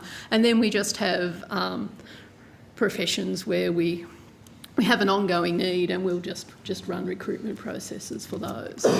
Economists come to mind. And given those challenges, are you confident that you'll be able to both plug those gaps that you've been sort of trying to plug, but then also recruit new expertise?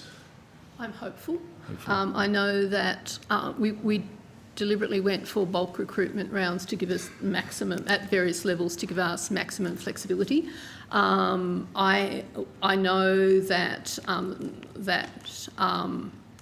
there are quite a lot of people who have gone through to the reference stage, which indicates that the recruitment committees are sanguine about the field, buoyant about the fields, but I haven't seen what would come to me yet. But I am hopeful, which is all I can be, having not seen anything.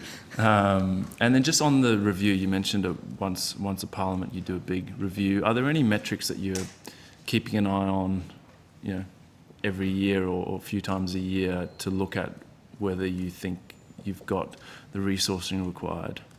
We look at demand quite closely. So we look at the number of client inquiries, the nature of the client inquiries, what sort of fields they fall into, whether some sections are really getting a lot of work and others less, to try and work out where to move resources as Parliament's interests sort of change over time, and how to give ourselves flexibility to do that. Since the last evaluation, we started to pilot a sort of someone in a coordinating role who, if a senator or member had a inquiry that had sort of, say, 15 or 20 parts, they could work with their colleagues across the library to make sure that all those parts were answered. And that seems to have been, and answered, when I say consistently, I mean in not the answers being consistent, because they'll all be different, but so to a different style and sort of level of detail across the job. And that seems to have been fruitful. But we spend a lot of time looking at the client jobs, client responses, where the pressure points are, what we might need to do to balance pressure points. The staff in the library are really good at volunteering to help out where a section might be a bit under the pump and another one isn't, to even it out a bit. So that's the sort of work that we undertake sort of on a weekly basis. And then we look at sort of longer term trends, and it's hard to predict trends sometimes, because you can think, as we do in the briefing book, well, these will be the issues on the horizon, and then we get a pandemic and everything changes. So we're aware that while we're looking at trends, things can change really quickly, or a new inquiry can, on a less sort of catastrophic nature, a new inquiry can come up in the Parliament, which will mean that we'll get a lot of interest in another area. Right. Thank you. And do you have a sort of a handle on what the average turnaround time is for a request? What that's sitting at the moment? No, I don't, sorry. We do know that, and I've been reporting on this in the annual report over time, that that because it's easy to find basic information now, we don't get those really easy jobs anymore because people can self-serve, so that we're getting a higher and higher proportion of more complex and difficult questions, and this is consistent with the experience of colleagues in parliamentary and legislative libraries and research services internationally. And so the trend is for an average job per FTE to take longer, but the time spent for an individual job can vary widely depending on the nature of the job and the number of its moving parts. Thank you. Thank you, Chair. Thank you. Senator Sheldon has a couple of questions. Do you have more as well? Okay, Senator Sheldon, and then back to the Coalition for the remainder of the time. Good, thanks. Vickers, could you just give us an update on the department's ongoing building works, including the transfer of senators between offices after the federal election? Within Parliament House, yes, thank Senator. Yes, so the noting that there was insufficient space in the Senate wing for senators. There was obviously senators that were accommodated in the House of Representatives wing. On that basis, following discussions with the President, we identified some space in the Senate wing that was occupied by DPS staff. One was previously occupied by Mr. O'Brien. He now has an office at 25 National, so we were able to vacate that suite to locate one senator very quickly, which still left two senators that needed to be relocated. The space next to where Mr. O'Brien's suite was originally intended to eventually be converted into senator suites. We're currently in the process of converting that remaining space into 3 senator suites. The demolition work, I believe, has now been completed. Been commenced. Been commenced, sorry. It's occurring after hours when it disrupts the Parliament less. There is significant work that'll need to be done that'll be disruptive to the floor immediately below, which I believe is occupied by the Senate table office. So we anticipate by the first quarter of next year to have those additional suites online to be able to relocate the remaining senators. That's it. Good news. Thank you, and thank you, Mr. Senator O'Brien. Patterson. Thank you, Chair. Just a couple of quick matters. Can I have an update on the planned construction of an additional classified meeting space within Parliament House? Yes, Senator. So that work is underway. There was an extensive design period for creation of a secure container space. The design for the space itself, I believe, has been completed. What is now in progress is the design on the external side, because it does disrupt the design intent of the building and has an impact on space that was occupied by the reading room. That work is I'm going to say the words on track at great risk, but it certainly is in progress as quickly as we can expedite. Okay, so what's the next steps?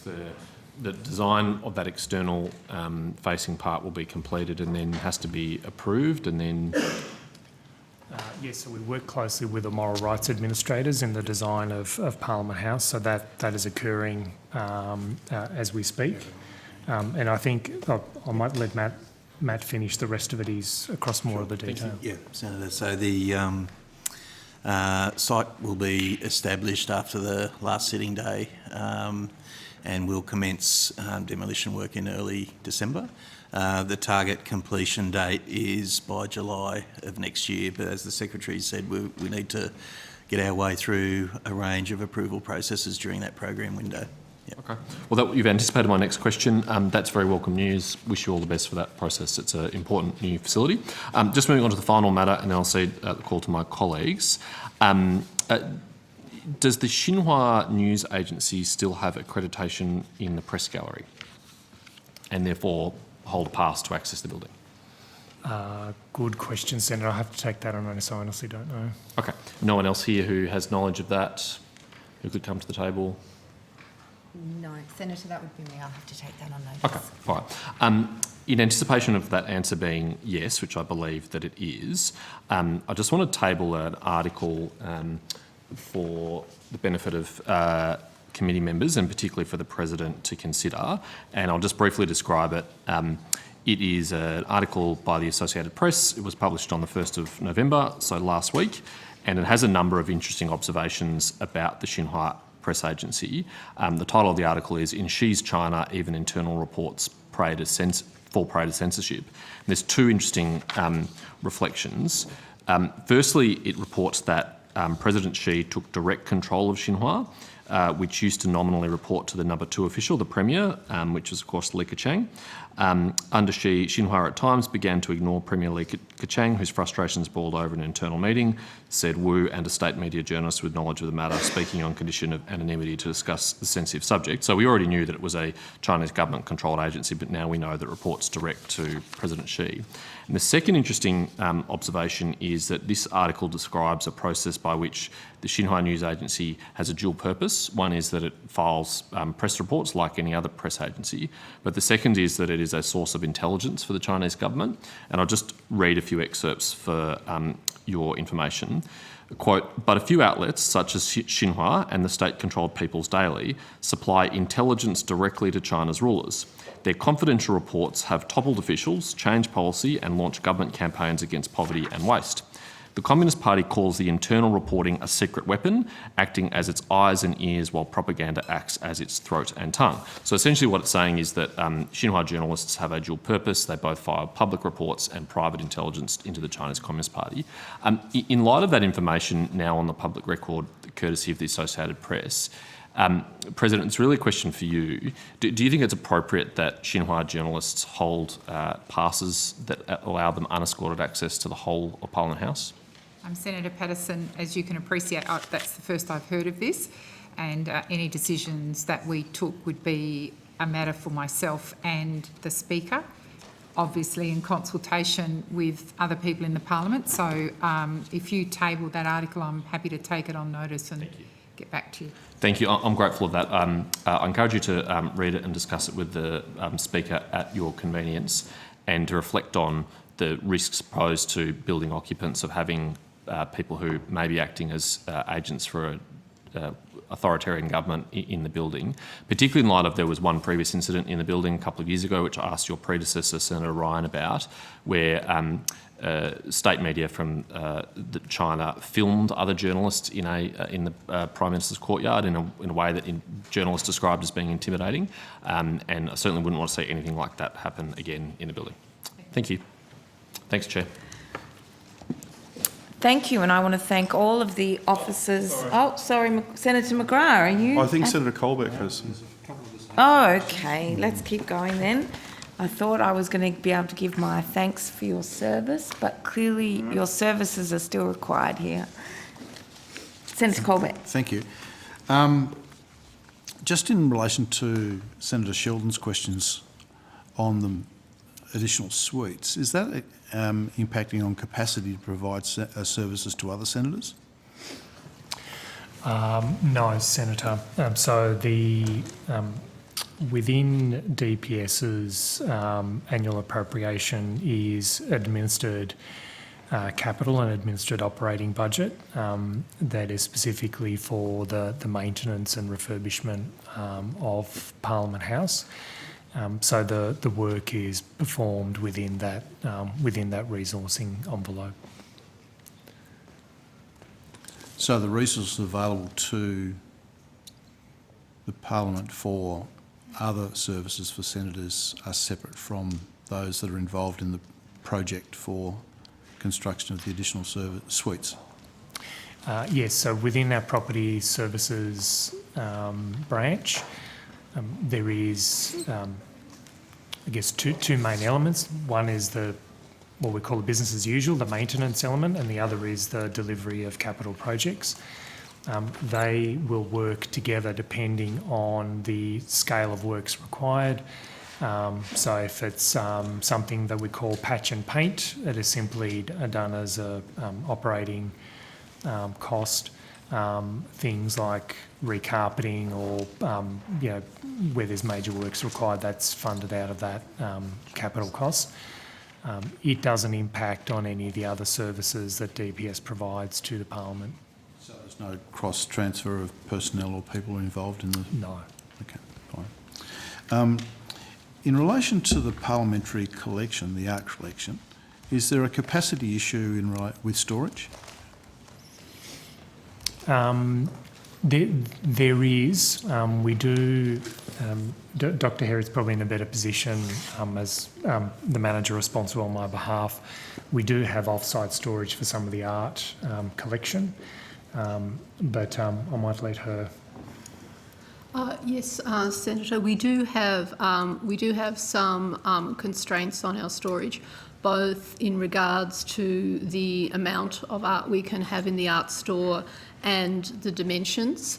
So, for example, a number of the older, literally larger than life historic memorials portraits are in off-site storage because we can't accommodate them here.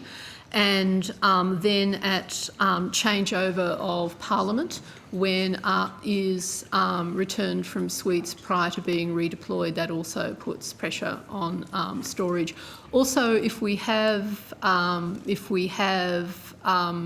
not in the case of the Senate suites, but in the case of some other capital works that require a lot of art moves, that can create some short-term spikes in storage, but that's just a short-term thing. Is that impacting at all on the procurement process for the collection? No, Senator. Not that I'm aware of. So the procurement of new works would continue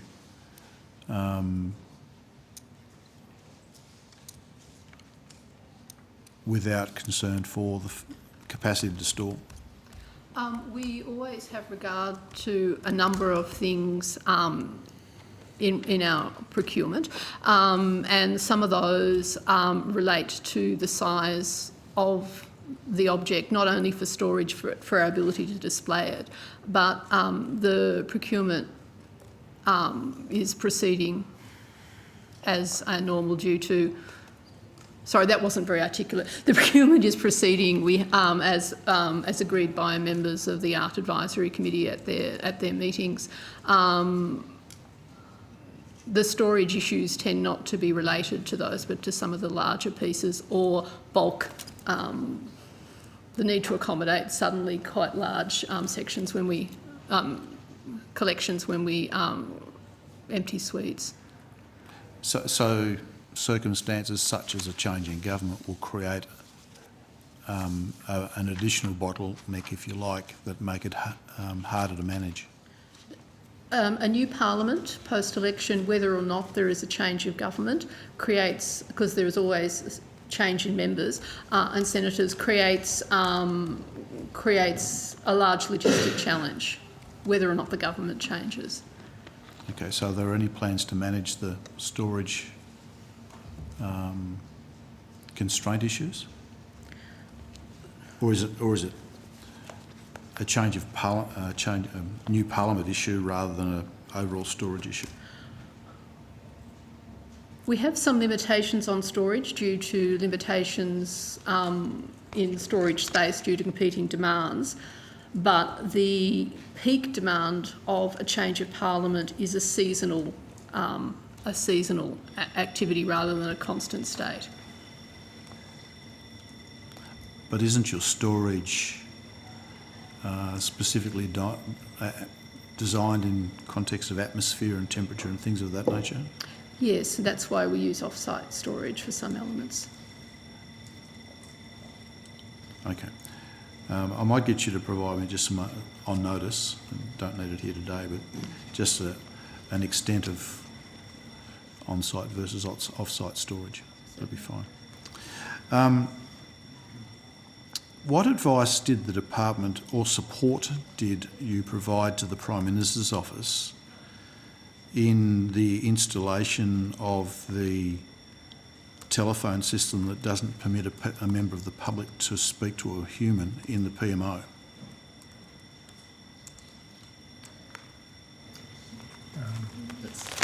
Mr. Spheris is responsible for the phone system, but he looks as confused as I am, so I'm not sure. Apologies, Senator, I'm not aware of the telephone system that they've installed. I know that we provide to Parliament a switchboard and telephony service, but I'm not sure if the service that you're referring to is a unique one that has been arranged between the PMO and Prime Minister and Cabinet. But if... So you don't provide oversight of the telephone system within the Prime Minister's office? So we provide a telephone service to all parliamentarians and Parliament, including switchboard services. But I'm not sure. So that's the service that we provide to all suites and offices. So I'm not sure if there's an additional service that may be running through something like Teams, for instance, that they've implemented. So under the current switchboard system, it's not possible for anybody to call the Prime Minister's office and talk to a human. They get an answering machine. You're not part of that process? So my understanding is if a member, having heard one of the messages, if a member or senator, there's four options, member or senator gets a member or senator's message, someone else gets a different message, a member of the public gets another message. So you've not played any role in providing a system into the Prime Minister's office that doesn't permit anyone to talk to a human being? So not that I'm aware of, Senator.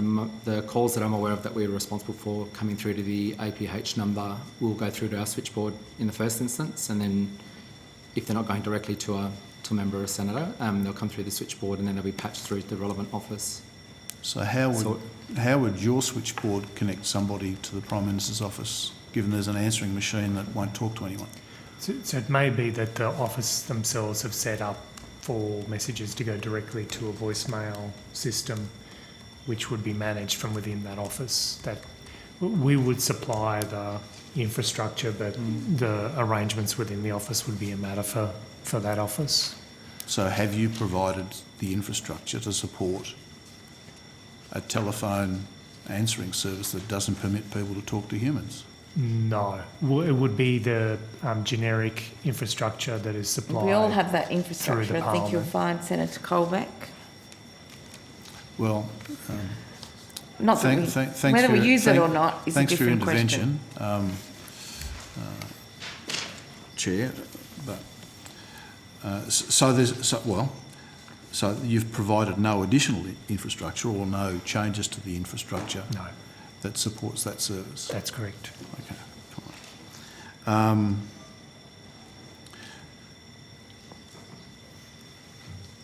So would there be any costs that would come through your department in relation to the provision of that service? Not to my knowledge. So they would be fed back into the Department of Prime Minister and Cabinet as a service provided to the PMO. If there's an additional system that they have set up in parallel, then those costs would be borne by that department. But if it's using our infrastructure, there should be no cost. Okay. And, well, if you could just take on notice for me whether there's been any communication or requests in relation to the establishment of the service. Shall do, Senator. Okay, thank you. In relation to the decision on prohibition for political fundraisers in the building. Does that have any impact on the current catering contract? There is no catering contract. DPS operates APH catering and events. It's a in-house operation. Okay, so the 9 events that you indicated earlier that had been cancelled would have had an impact on the revenue for the department in that sense? It would. Certainly there is a reduction in revenue that results in less people here. For this year at least, serendipity meant that it was actually quite challenging to get the staff, hospitality staff required to support those events. So by way of explanation, the service that we operate is run by DPS. We employ approximately 40 staff directly, and then we rely on labour hire through an external agency for surge capacity. So, for example, for sitting days and events, we use contract staff for that purpose. The whole hospitality industry is struggling at the moment to gain resources, and additional staff come at a high cost. So for this year at least, it was not a great concern to our staff. Okay, so your core staff in terms of employment wouldn't be impacted by the decision, but the contract labour staff would be? We would have a need for less contract labour staff, that's correct. So no impact on your core 40? No. Okay. If you can on notice, give me a sense of what the change might be with respect to contracted staff. I'd be happy for you to take that on notice, please. In terms of staff numbers? Yes. I can do that. Senator McGrath. Just in relation to that area, you mentioned that the policy before that I think the presiding officers have signed off on.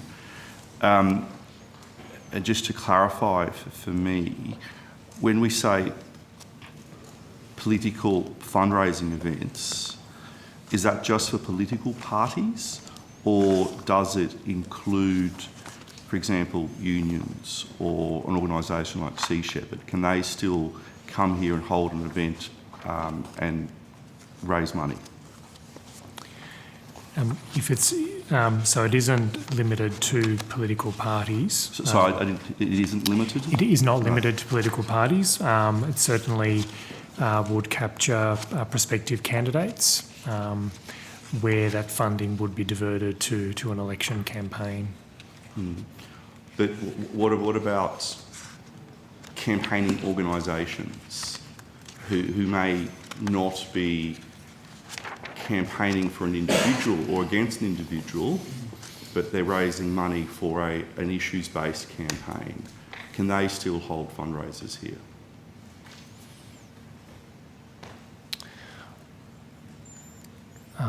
I guess it's difficult to answer in a hypothetical. Well, I'll let you answer the question. I think on the face of it, I would say that sort of event would be permissible. There would still be a lot of events that are hosted here by organisations that have a representational purpose, I guess what you might call lobbyists. There are many organisations that host events at Parliament House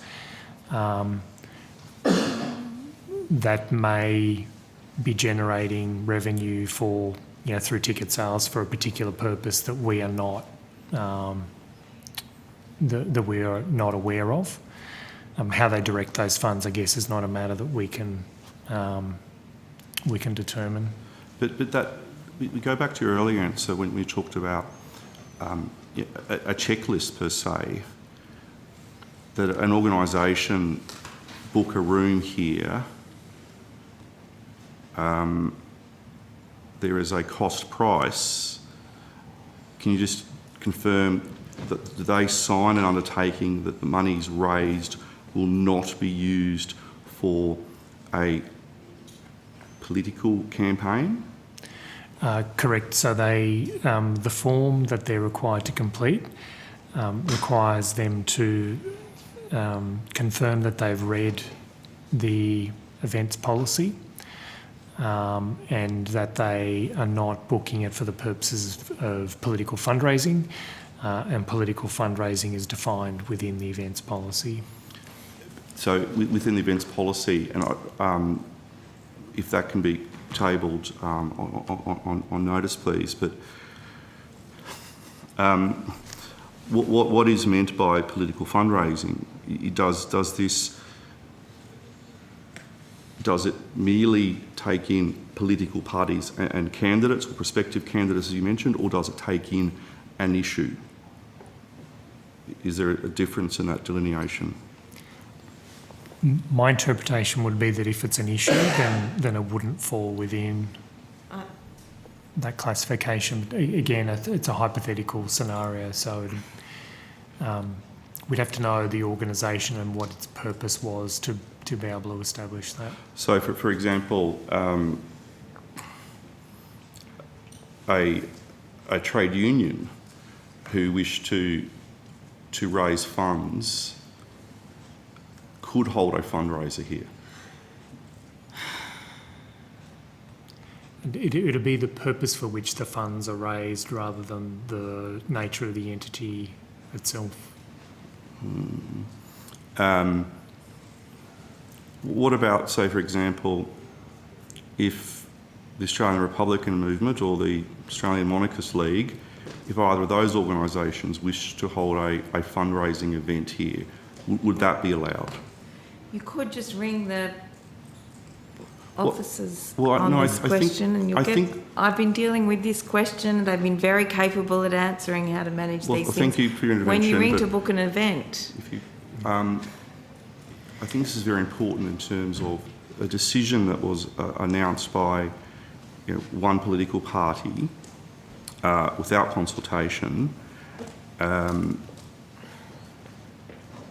in haste has obvious ramifications, and it's important to ensure that if that decision has been made, that its application is consistent, because I would not like to see a situation where political parties are not allowed to fundraise in this building, but political organisations like trade unions are, or other campaigning organisations. That seems to defeat the purpose of the policy that was outlined. Would you care to comment, President? No, the policy will be should be out within a week or so that'll be available to everyone on the website. So it can't be released now, can't be tabled now? It's not signed, Senator McGrath. But you said you'd signed it, and you I've said signed it, and I've since learnt we're waiting, I think, on the Speaker to sign it. Well, you gave evidence before that it had been signed and returned to DPS, I think on the 27th of October. So was that an incorrect answer? No, that was correct. And then it was all the additions were put into the one document and it was sent back. I've signed it, and so I understand that we are waiting on the Speaker to sign it. So this is quite important for how people interact in this building, to have clear guidelines and a clear definition. Are you able to expand on, President, whether unions can hold fundraising events here? As I said, Senator McGrath, the policy will be up on the website in the next few days. You've already asked for it to be on notice given to the committee, and the Secretary of DPS has undertaken to do that. Well, no. It's no longer in my hands, Senator McGrath. Okay, so it's no longer in your hands, but you did sign it, so I assume you did read it. Will unions be able to hold fundraising events Senator here? McGrath, I've indicated to you now 3 times the policy will be available fairly soon on the website. As Senator Pratt said, if you want to make a booking currently, the department will get you to fill out a form and go through those requirements. It's not my role as the President to interfere in the day-to-day operations of DPS. I've signed a policy. I'm satisfied that it meets the requirements. If there's a glitch in the policy, then obviously we'll review it. But my question goes to the policy, and yes, you may have signed it, and yes, it may have gone off for other possible changes. But my question is a very simple question, is can trade unions hold fundraising events under that policy that you've signed off on? As I said, Senator McGrath, the policy will be available shortly. You've asked for it on notice. You'll be able to review it then. So you don't know? Well, Senator McGrath, I've indicated I've never my heard of a answer to union you. holding such event and such a fundraiser in the building in any case. well, thank you, Chair, for your intervention. I'm sure But, the President doesn't need your interventions. But I just want to clarify that you're unable to answer the question as to whether trade unions can hold fundraising events in this building, despite having signed the policy. Senator McGrath, again, you're taking out of context what I said. What I said is that the final policy, which everyone in this place will be able to see, is going to be available shortly. And I did And not then take you can make your own judgments about who you think can and cannot hold a fundraising event at Parliament House. I am neither making any judgments nor am I taking your comments out of context, so I regret that would be put on the record. What I'm merely stating is to ensure the smooth running of this building and to ensure that there is transparency and accountability, which the Labor Party love to lecture everybody else on, I'm asking a question about a policy that you have signed, yet are unable to answer a very simple question as to whether trade unions can hold fundraising events in this building. Senator McGrath, I've answered that question by informing you that the policy will be available shortly. It'll be on the website. You've also requested a copy to this committee, and I'm sure DPS will provide you with that policy document once it's ready for public release. Do you believe in transparency, President? I think if you refer back to my comments after I was elected President, I talked about integrity and transparency, Senator McGrath, and yes, I do. Well, do you think this is an example of integrity and transparency, where a senator is asking you a question about a policy that you have signed in relation to the operation of this building, yet you are refusing to answer the specifics of that question and are merely saying that the senator can look at it in a week or so's time? As I've said to you on numerous occasions, Senator McGrath, the policy is not yet finalised. So once it's finalised, it will be available for the scrutiny of those who wish to scrutinise it, and it will be available for those who wish to continue to hire rooms in Parliament House. So you said the policy is not finalised. So what the document that you signed, was it a draft? Senator McGrath, the process is that a document goes back and forth between, that requires presiding officers sign off, back and forth between presiding officers, both of us, and the department. There were a number of alterations made because DPS also took the opportunity to update the policy, which it did. It came back to the presiding officers. It came back to us on the 27th. I've signed it and sent it back. I don't have any oversight as to whether the Speaker has signed it or not. And once the Speaker signed it, DPS may have processes that they then enter into in terms of a new policy. That would be questions directed to them. But shortly after that, I imagine the policy will be publicly available. So if you want to use draft in the broadest context, I guess you could say if it's missing a signature, it's not a complete policy. Senator McGrath, do you have much? Yeah, I do, more? actually. Oh, well, I'm going to have to pause proceedings so that I can take a toilet break. I'll see you in 5 minutes. We are suspending for 5 minutes. Thanks. In the Prime Minister's office. So my advice is that the automated message was set up by DPS staff using existing infrastructure at the request of the Prime Minister's office. But there's no cost associated with that setup because it does use our existing infrastructure. Thank you. Senator... I might just come in on that. So, under the telephone system that's been set up in the Prime Minister's office, and if someone, I think this is the first time this has happened, but no former Prime Ministers of either party have put up such an electronic wall. But is there with the pressing the buttons, is there an opportunity for an Australian citizen to speak to a human being? Is that an option?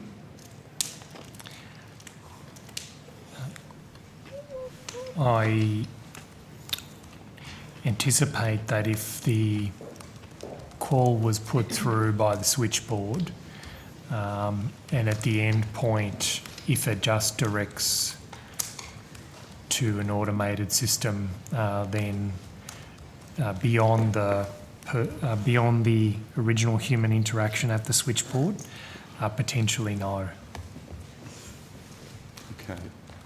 On notice, are you able to table the script or the options that are used for the telephone? Senator McGrath, I do believe that's more appropriately directed to the Department of Prime Minister and Cabinet. It wouldn't be appropriate for the Department of Parliamentary Services, Can I just in let my them... view, to answer that Well, question. Perhaps you might like to call the Prime Minister's office and listen to the options. I'm sure the Prime Minister's office would treat me like they treat every other Australian and refuse to take the call. But my question is you said you've set up the devices in the Prime Minister's office. If you've set up the devices, you'd have to set up the back of house operation. So if someone presses 1, the following happens, someone presses 2, something else different happens. Do you operate off such a script for that? I imagine, so I could stand corrected if I get different advice, but I imagine it would just be a mechanical, sorry, mechanical is the wrong word. It would simply be a switching mechanism within the phone system that would divert to a voicemail service, and then whatever was set up as part of that voicemail service is a matter for the office itself. I got the impression from Senator Colbeck that there are different options, though, when you were put through to the Prime Minister's office's sort of switchboard. Perhaps on notice, just to assist you, if you could take on notice, please, what those options are in relation to when the call goes through, in terms of how Australians are treated when they try to call up the Prime Minister's office. Now I've got some just further questions, just to clarify. How many requests for new fit-outs in the ministerial wing of Parliament House have been received since the election? I'd have to take that on notice, Senator. I don't have an exact number with me. Okay. So if you could provide a list of the requested changes, and also the offices from which those changes came through, please. Now, the government has proposed that all departments will go net zero. Has DPS developed a plan that will see Parliament House reach sort of net zero emission? No, we have not, Senator. Okay. Do you know how much it would cost for Parliament House to reach net zero emissions? I would not at this stage, Senator. It would require a significant consultancy, I think, to make an assessment on that, given we are a significant consumer of energy. What's the cost of Parliament House's energy bill, electricity bill for say, the last financial year? I would have to take, unless Mr O'Brien's got it at his fingertips, I'd have to take that on notice. We do have it. Okay, sorry. So it's 5.874 million for 21-22. Do we know, is there a share of that is renewable? There is over 200 solar panels that exist, the majority of which sit on the Senate wing. There are also panels that are situated on one of the buildings, on the outbuildings within the precinct. So it's 200-something panels, I can't recall how many. 234. 234 that provide some form of offset. Okay. So the budget paper showed that the cost of power is going to go up by, I think it's over 50% over the next 2 years. How do you see Parliament House with ours, but the DPS's power bill of almost $6 million, coping with a 50% increase over 2 years? So our energy, so that figure that I gave you is across electricity, gas and water. So it's not just electricity and gas. We have been implementing a series of projects which are still underway to reduce our energy consumption footprint. For example, in recent years, we've replaced all our chilled water system that supplies the air conditioning and our boilers that supply the hot water and also the heating for the air conditioning as well. All those things consume far less energy. We're also in the middle of a project to replace the fluorescent lighting throughout the building with LEDs. So what I mean to say by that, Senator, is that we are implementing a whole series of measures to reduce our overall energy consumption. Okay, thank you. I've got some questions, if I might. Excuse me if I've repeated these questions. I wasn't here when Senator Colbeck was asking his questions in regards to the Prime Minister's decision to make it more difficult for Australians to reach his office here at Parliament House. Can you confirm on what date the request was made for the Department of Parliamentary Services to assist his office establish the voicemail service? I would need to take that on notice, Senator. I don't have that. Does anyone sitting behind you have access to that?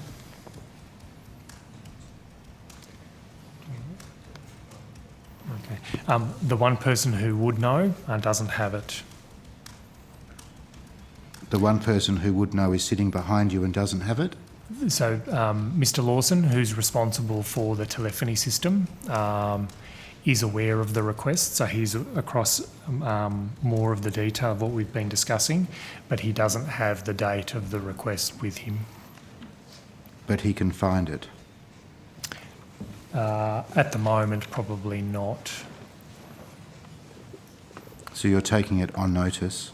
Yes, Senator. He can't find it at the moment because he's left work? No, he's right here. Mr Lawson, would you mind coming to the table?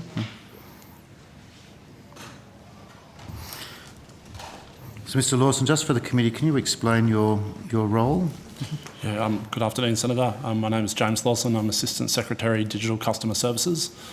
So I'm responsible for the majority of the operational ICT at Parliament House, excluding cybersecurity and networks. So frontline services, 2020, core infrastructure and telephony as well. Well, thank you very much for the work you do, Mr Lawson.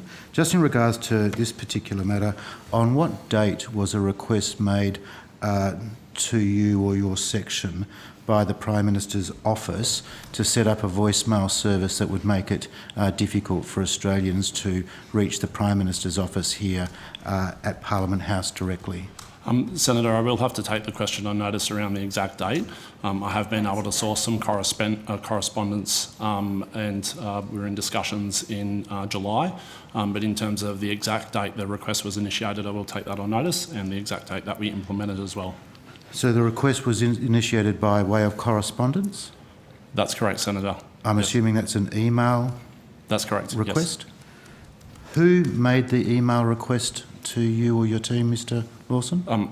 As I mentioned, Senator, I'll take that on notice as part of being able to provide the initial email requesting the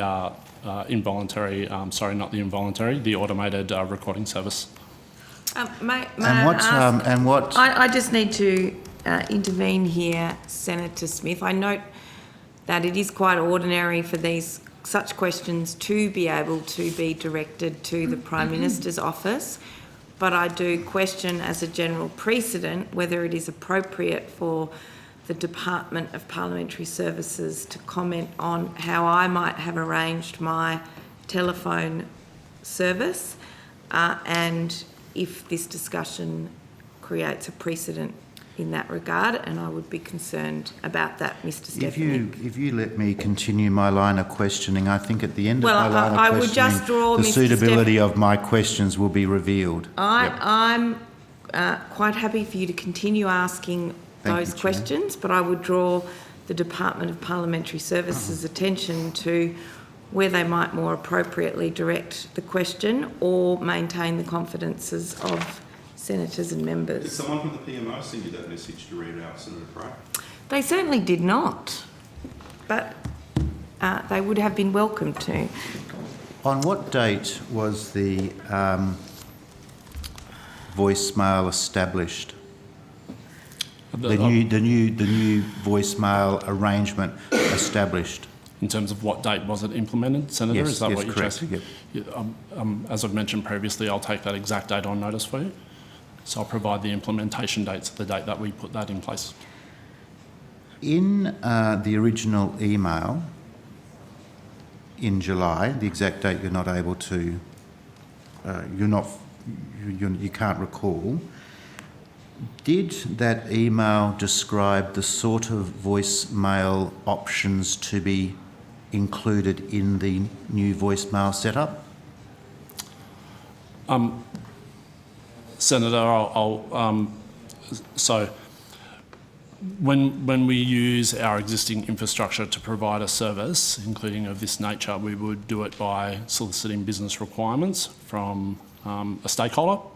So we really are, I guess, when engaging with parliamentarians or staff or any network users, we just talk about the capability of our system and then we sort of go from there. So who in your team, or perhaps yourself, was involved in soliciting the business requirements? Senator, I have a director responsible for coordinating our telephony services. So I expect it would have been that director or one of their team members, but I will confirm that for you. Is he sitting behind you, Mr Lawson? Is he or she sitting behind you? No, Senator, she's not. No. Just explain to me what is involved in the soliciting business requirements. Is it a meeting? Is it an email exchange? Is it a pro forma document? It depends on the nature of the request, Senator. As I'm sure you can imagine, we provide a whole range of services across the Parliament, from provisioning devices through to advice on using off-the-shelf software. So it really depends on the nature of the topic that we're discussing with the stakeholder. So in this particular circumstance, given that you can recall that there was an inquiry, you can recall that there was an email exchange, can you recall what the nature of the discussion and the type of discussion was around this soliciting business program arrangement? Well, as I mentioned, Senator, I wasn't personally involved in any discussions, but I will have to take that on notice as well as to the process. It's quite a significant matter, though, I would have thought, using Mr the word Lawson. soliciting, Senator Smith. We are really talking about the ordinary business of... No, sorry. I apologise if I've got this wrong, Mr Lawson and Chair, but I thought that the business function was called soliciting business program? Well, I guess gathering business requirements, Senator, or eliciting business requirements. Okay, that's clear. So, but given this is a request from the Prime Minister's office, wouldn't it have been elevated to you, Mr Lawson, given the significance of having a request from the Prime Minister's office? Not necessarily, Senator. DPS ICT provides services to all parliamentarians and staff, and so there is a level of uniqueness, I think, in our department where... There's a level of uniqueness between members and senators, Mr Lawson, as well, let me tell you, having come from... The point I was just trying to make, Senator, was that the majority of our client base are VIPs, so I wouldn't necessarily be involved in every request, even from very senior stakeholders. So, does the phone get answered at any particular point in the Prime Minister's office now? I think by comparison it's important that I share with you, just in case you're not familiar, my experience with previous Prime Minister's offices, and that was a constituent, an Australian, indeed a Member of Parliament, would ring the number, which is publicly available, and a person would answer the phone, inquire about who was calling, inquire about the nature of the call, and then themselves divert that call to another person. That is my understanding of the established practice of the Prime Minister's office in this building, taking calls from other people in this building, but also taking calls from people outside the building, i.e. citizens. Is that your understanding as well?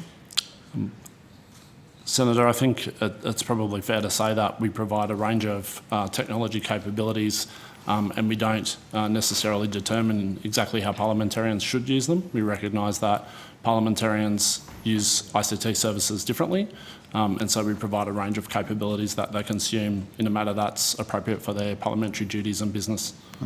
So, Secretary, are you confident that when someone makes a call to the new Prime Minister's office and is invited to make a number of, choose from a variety of functions which don't yet allow them to speak to a real person, can you be confident that at the end of those various functions, that phone is answered?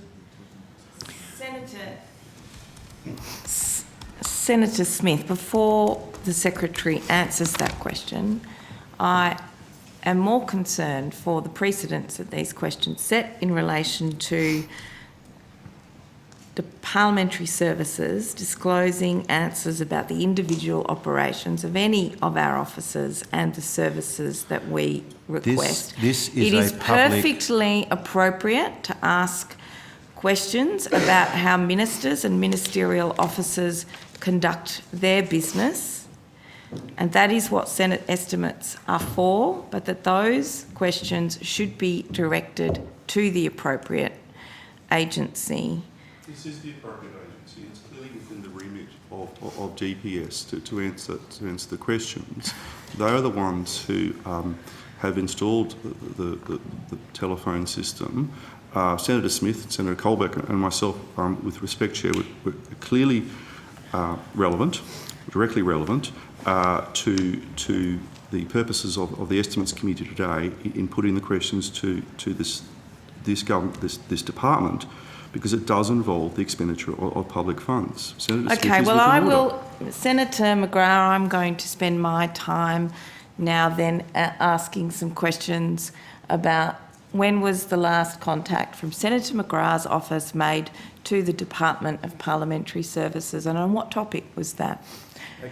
I can then ask the same question about Senator Smith No, Chair, and I think Senator we're talking Colbeck about... and what requests they have made of the department and how they manage their telephone Chair, services. Minister, I call into Prime Minister question whether this refusing- is an appropriate line of questioning if it is not directed to the relevant department. In my defence, Chair, we are talking about a public phone number.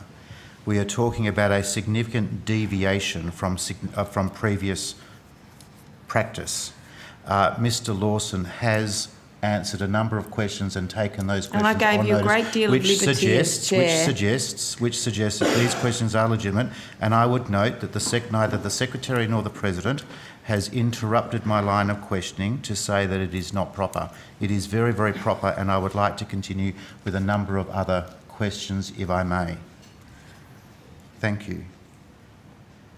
So, Mr. Lawson, when you were given the request to set up the voicemail service, in the request, have you been able to satisfy yourself, or your team satisfy yourself, that at the end of the various functions, there is a real person answering the call? I think I might interject there, Senator. I think the purpose of DPS is as an enabling function to enable both the Parliament to discharge its responsibility and individual parliamentarians to discharge theirs.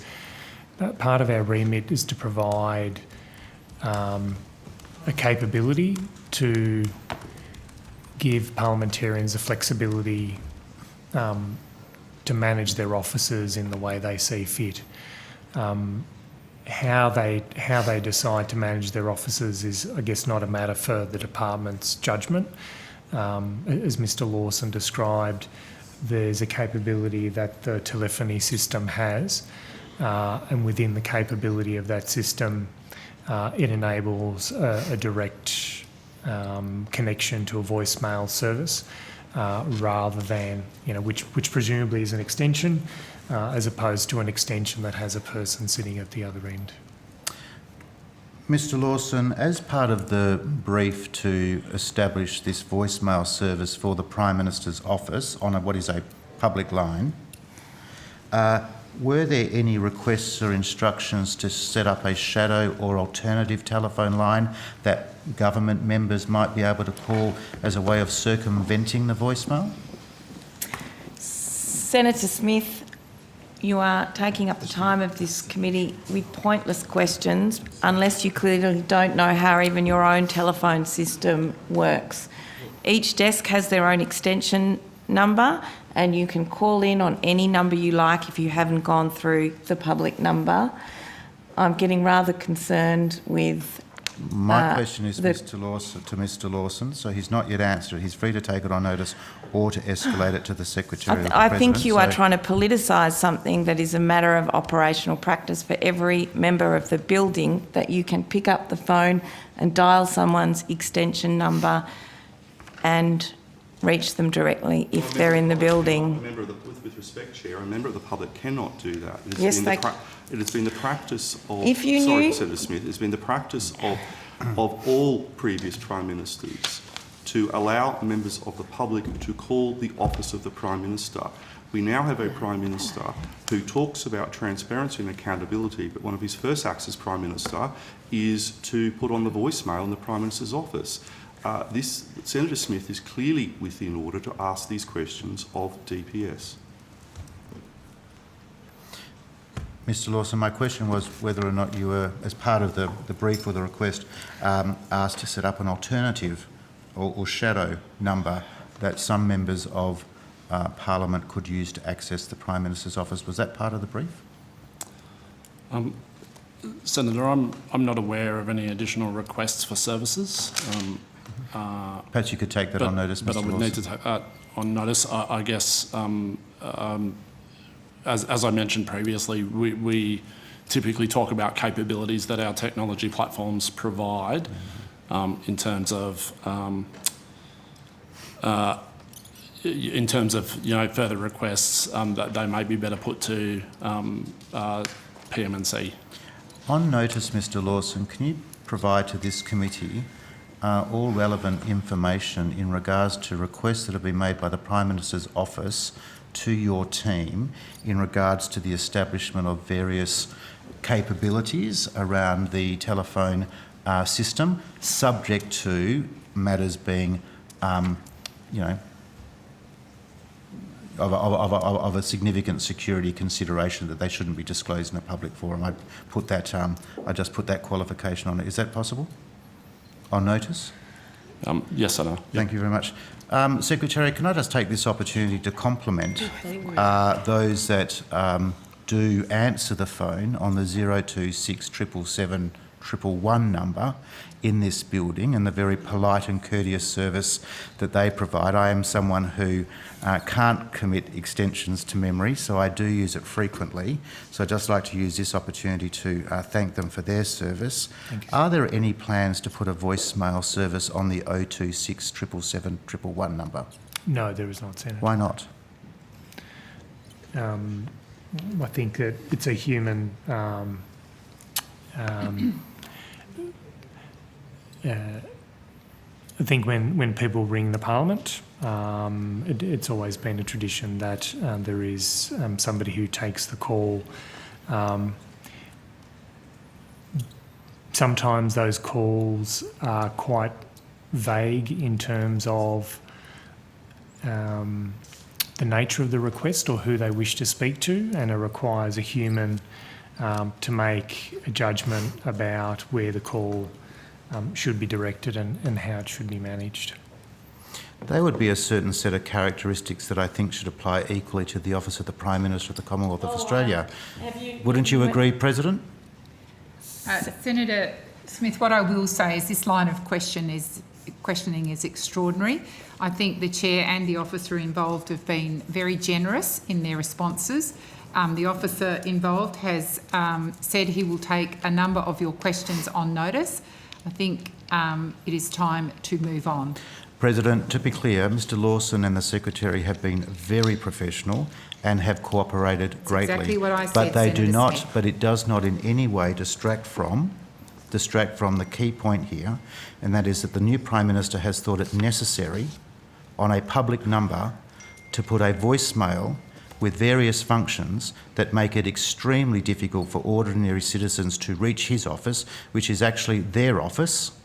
And importantly, this is unprecedented because I'm not aware of that public number under previous Prime Ministers ever being put to voicemail during work hours as a standard operating arrangement.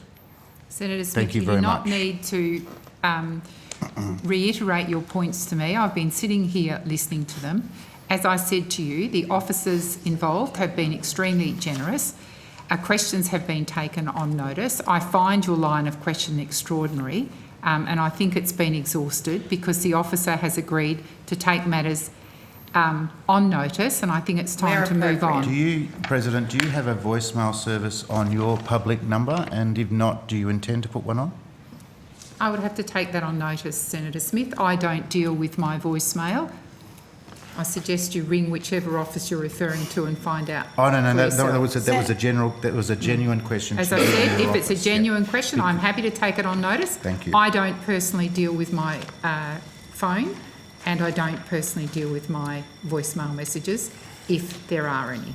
I do deal with my personal phone, and there is no that's your personal voicemail preference, during work hours. as the Chair has been pointing out. If you want me to take that question on notice, I will. So, President, do you set your own personal preferences for how your office is managed? Senator Colbeck, I've already indicated I will have to take those questions on notice.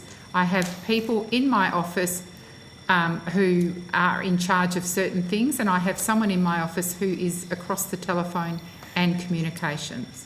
For the sake of the record, I think it's very, very important that we just reiterate the professionals, the officials at the table have conducted themselves professionally. That is certainly the attitude of coalitions on this side of the table. There was no assertion that they were not doing anything other than conducting themselves in a professional manner. They have said on numerous occasions in relation to this question they'll take it on notice. May I just ask, would it be, when the phone lines are particularly busy, is it possible to have 1, 2, 3 humans answer the one line? Or I would expect it would be quite common even in this busy building, if you're not calling the front desk, that you need to go through to a voicemail or an automated system of some sort in order that your call gets responded to. That would apply to a number of numbers in the building, wouldn't it not? Yes, Chair. As I stated earlier, it's entirely up to individual areas or officers to to determine what is appropriate, and our role is simply to enable that request. Thank you. Senators, we are now due to move on to the department. I've got some questions, please. That's fine. I would like to, we do need to have a committee check-in as to how we propose to manage the evening's business. I'm presuming that you want to continue now with Well, we've got till parliamentary 5:30. services. Isn't Well, the dinner break at 5:30? Yes, it is. I'm just confirming that you want to continue with parliamentary services until the dinner break at 5:30. Well, subject to answers, but we'll see. We're due to go to dinner now. It's all right, we're 2 hours behind. No, it's all right. They haven't-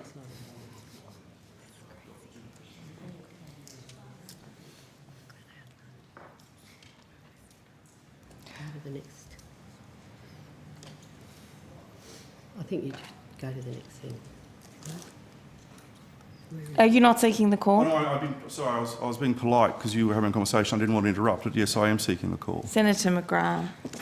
Just in relation to the power bills, which is a vexed issue for many Australians, just in relation to the upcoming price increases, you mentioned some actions that the department is taking. Is that part of a plan moving forwards to work on how DPS, on behalf of Parliament House, looks at minimising the power bill for Parliament House? And were you instructed to put one together by the presiding officers, or was it something you did off your own will? And thanks for that question, Senator. It's been part and parcel of the progress towards refurbishing the building progressively because of its now 35 years of age. A lot of the base infrastructure has passed its usable life or is at end of life. So we have taken the opportunity with the infrastructure replacement and renewal to implement technology that uses less energy. So it's been a confluence, I guess, of replacement of ageing equipment with current technology. Okay. So you are projecting that the power bill for 22-23 will be higher than the previous financial year. Are you able to say by how much higher in terms of a percentage? And if you need to take it on notice, I'm happy for you to take it on notice. I might ask Mr O'Brien to see if he's... Yeah, I have some information, Senator. I've been trying to see if I could get the details of our contract. So we're in a whole of government contract which expires in 2024. And just looking over the last 3 years, the consumption that we have for electricity has been relatively stable, and we've seen on a base of about 3.3 million only a couple of $100,000 increase each year. So I'm just trying to get the figures for what it's going to mean for 22-23, but our contract will go until the end of 24. Well, I'll notice that's good. But also, I'll move on from power and those other questions to take on notice. Can I have, I just want to have a question about security of these devices.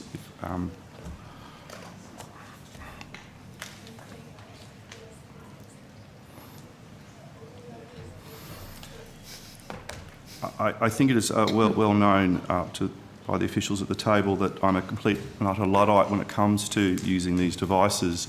But I suppose a simple question, I'm following on something that Senator Patterson did ask about, sort of alluded to, and you may not be able to answer this because of security reasons, which I will understand, is that my understanding through the rumour mill in this building is that there are on any day a number of attempted hacks on Parliament House, and the people who work within this building. Are you able to confirm that, and are you able to say that in the last financial year that there were X number of attempted hacks on Parliament House in terms of its infrastructure, but also in relation to the mobile devices that parliamentarians and staff use that are issued by DPS. Thank you, Senator. Sorry, Toby Amadeo, Chief Information Security Officer. I can say that as an organisation, we do face external threats, just like every government agency. But to talk about specifics, I wouldn't be comfortable to do so in a public forum. So I'd like to do that in a private forum or take that on notice to provide it to you directly, if that assists. The challenge will be as well. And I don't want to get too technical, but it depends on what lens we're talking about. When we're talking about hacks, you can send a malicious email and we block millions of them every week, and that's just standard business. Or you can talk about targeted attacks. So my preference would be that we don't talk about it publicly, especially with specifics. But if you wanted to narrow the question, we can then provide that to you more detailed. I think you've answered the question without answering it, so I'm not going to push you on that. And the next question is, which I'm pretty sure you won't be able to answer, have any been successful in terms of the targeted hacks as opposed to the phishing emails that we all get? I'm not aware of any. I always say, as a security professional, it's the touch wood, but we're not aware of any successful hacks in the last financial year. And I do have, which everyone will be, I think, relieved to know, some of the staff. So I'm moving on from your area. Some of the, and I'm asking this on behalf of some of the staff who are in the building, who are here full time, our secretary, and this. I do ask this with seriousness because it does concern how we look after our staff, whether they're the brilliant staff who work for your department or the brilliant staff who work for the various politicians. But can you confirm that there's now only a weekly menu being provided for building occupants in place of the previous 2 menus each week? And I do ask this with seriousness in terms of why that has happened and why this change was made, and was it a cost-saving measure, and was any consultation done with the building occupants? So it is asked on behalf of staff and not my stomach. Thank you, Senator. So the initial, as DPS took over the catering operation in 2017, we've been looking at improving the level of service, admittedly off a low base. Because of the range of food available, we initially decided to do a midweek menu change to provide variety for the people that work long hours here. But what we have also done in the meantime is expand the bistro, so the cook-to-order offering. We've also expanded the offering in the Queen's Terrace Cafe, which a lot of people access as well. So there is a fairly broad variety of options available to people.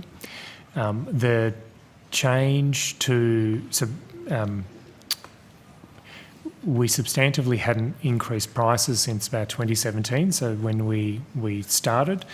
So as a combination of both increased revenue generation and cost savings, we've implemented some changes. So we needed to put the price of coffee up. Some of the menu items have gone up.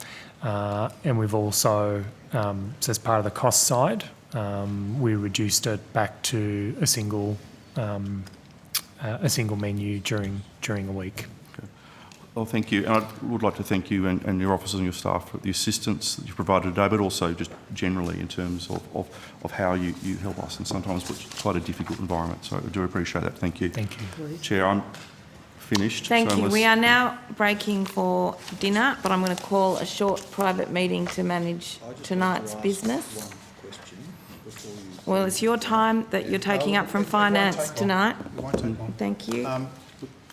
I'm sorry I had to leave the room, but I just wanted to ask you, Secretary, to go back and just check the record of the Hansard from my questions in relation to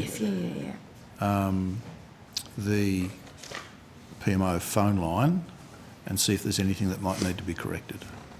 Yes, so I did, while you're out of the room, Senator, I did get advice from Mr Lawson that the request was made to our staff to create that messaging service for the Prime Minister's office. Okay. So our staff did enable it.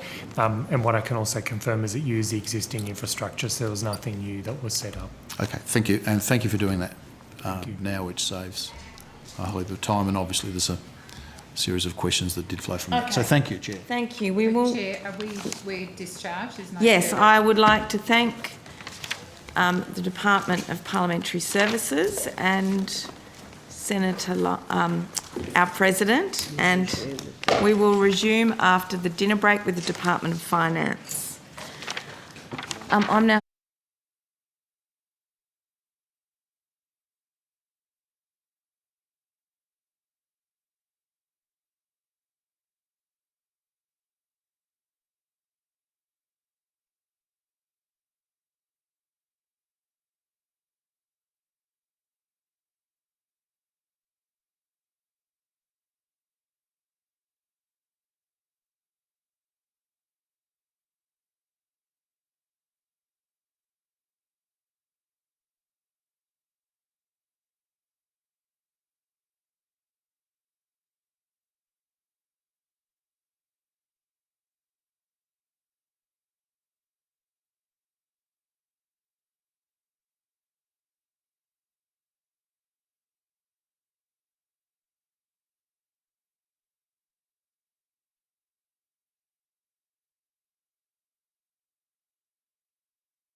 The Minister for Finance, Women, Public Service, the Hon. Katie Gallagher.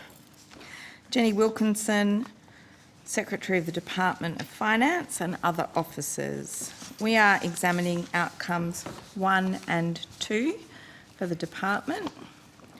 I will flag that we may need to have a brief private meeting to confirm the order of the program for this evening, but I didn't want to waste any time, so once relevant senators are here we might well do that. But I will in the meantime now give the call to Senator Hume, but I do appreciate you might have some opening statements, so... Chair, I just Minister. wanted to make the point that officials have been waiting and ready to appear since 1:45. I'm not around to appear before this committee tomorrow, and in fact I'm on another committee doing other representing duties. We also have the Future Fund, ASC and ANI, officials who are travelled to be here before the committee tonight. So I just want to flag that with the committee. Obviously we will do whatever we can to assist the committee, but we are quite behind in the program, which is unusual for this committee as well. And any guidance the committee can provide us about how this will be dealt with would be useful. I'm actively seeking that guidance as well. Clearly, we can move on either by resolution of the committee or and with its agreement, or But in the meantime, so as to not waste time, I'll give the call to Senator Hume. Thank you, Chair. And Ms Wilkinson, first of all, congratulations on your appointment and welcome to your first estimates in this committee, as it is mine. I've got some questions to ask around budget processes. So, in determining how decisions were made during this budget, are there any particular guardrails or rules that determine how new policy proposals are decided, and sort of what factors are considered when determining whether to proceed with a new policy proposal? I can start. There were rules around what came forward.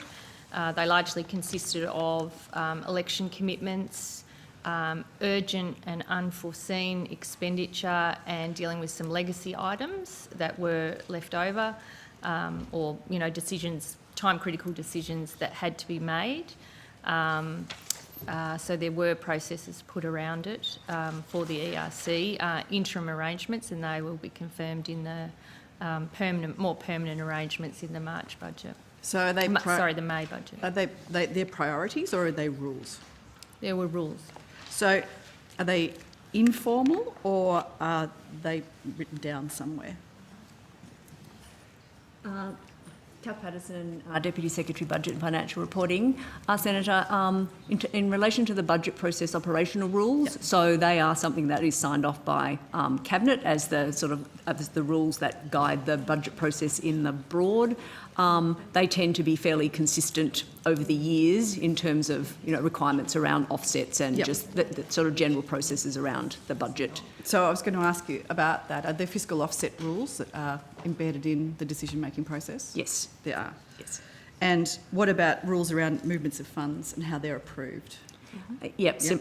Similar around movements of funds, estimates, variations, etc. Yes. Are they based around a set of principles or objectives?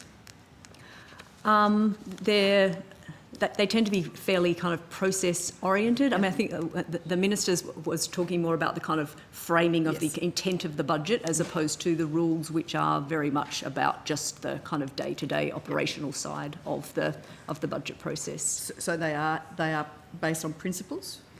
Probably in a broad sense, but they're pretty consistent from kind of one year to the next. So they're approved by Cabinet? Yes. And who is it that brings them to Cabinet? Normally I think Department of Finance and the Treasury. Yep. So the Finance Minister and the Treasurer. Yep. Yeah? So how are they set out? Are they sort of listed? Is there like a list of rules, that, like a checkbox that you have to tick off to say these are the principles and the rules around which this particular policy proposal is being taken into Cabinet?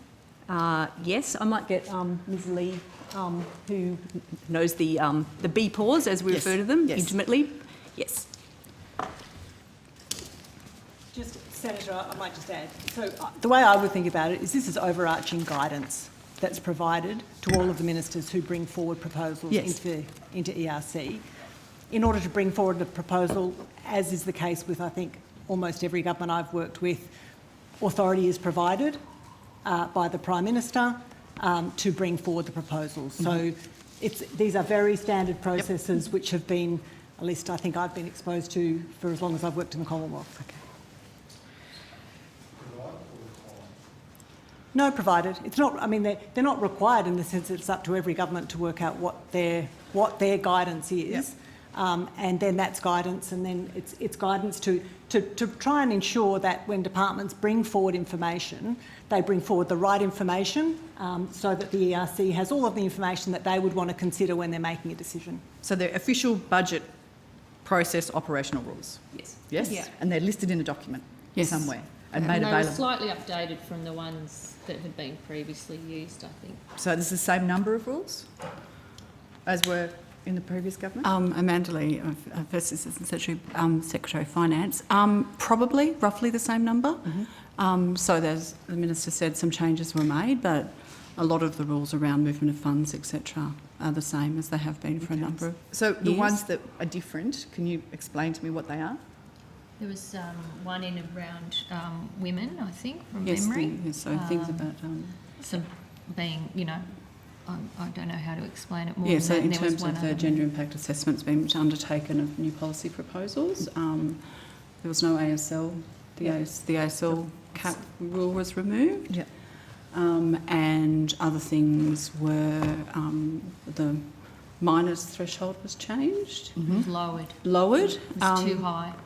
But mainly the rest of them were very, very similar to have been used previously. Just on the gender impact assessment one, is that applies to everything that's brought through ERC? It's not, it doesn't really matter what department it's coming from, but there is going to be a gender impact assessment on any expenditure.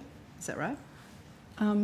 No, I think this budget there was a select proposals, and then going forward, I understand the Office of Women will have some guidance in the like the Office of Best Practice Regulation have about which ones are going to need that assessment and which ones won't. Okay. So to try to have a bit of a...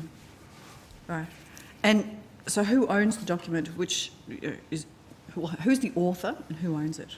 The documents are authored in the Department of Finance and Department of Treasury. They are then, as the Minister So the Minister owns it.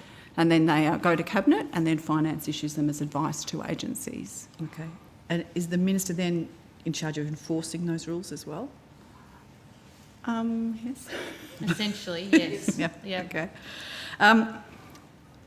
And what's the authority that sits behind that document? Did the Prime Minister write to each member of the Executive and say, look, these are the rules for the budget processes, or did the Minister write to each member of the Executive and say, these are the rules, or is there some other way of circulating and getting them socialised? Generally, that's done by the Department of Finance under Cabinet authority. So when they go to Cabinet, we get authority that we will be the ones who issue them. And we have done that for a number of years. And we use the sort of documents that we issue a range of budget advice and guidance. Right. So we call them estimates memorandums, and they've been around for many, many years. Yep. And that's how we, tell agencies what things they need to do. Okay. And they advise their ministers then on how that needs to work. So just so I'm very clear, while it's the Finance Minister that owns this set of rules and owns the document, is it then the Finance Minister that becomes the sponsoring minister for that consideration by Cabinet, or was it the Finance Minister in conjunction with the Treasurer, in conjunction with the Prime Minister, or the Cabinet Secretary? With the Finance Minister and the Treasurer. Just the Finance Minister and the Treasurer. Okay, all right. And do the rules go to other processes that aren't necessarily budget or expenditure related? No, most of them are. They might be things that happen outside the budget process timeframes, but they mainly all go to managing the budget estimates and elements of the sort of over the year things that we have to do in relation to those things. So while there's no ASL cap, you said that rule has been removed. Is there, for instance, the number of public servants that might be required to develop a policy that's included in the rules? No? I don't think it's included in the rules, but we assess that through the measures. Right. Okay. Are there other rules about what can and can't be considered or progressed? I know that the former government has stated that new spending had to be offset with reductions and expenditure elsewhere. I'm assuming that your offset rule is the same as our offset rule. Yep. Yes? Except we're trying to follow ours. And is there an exception mechanism? Yes, there is, I think. Yes, there is. So if savings can't be found, Yeah. there is an opportunity for that rule to be An put aside. exemption from that part, yeah. So what does that involve, and who has the power to administer that? Is that you, Minister? I would certainly be involved in it. I imagine it's something that the ERC would consider as well, more broadly. My answer to your first question was more an answer about the NPPs that were allowed to be brought forward within the context of the BPAWS.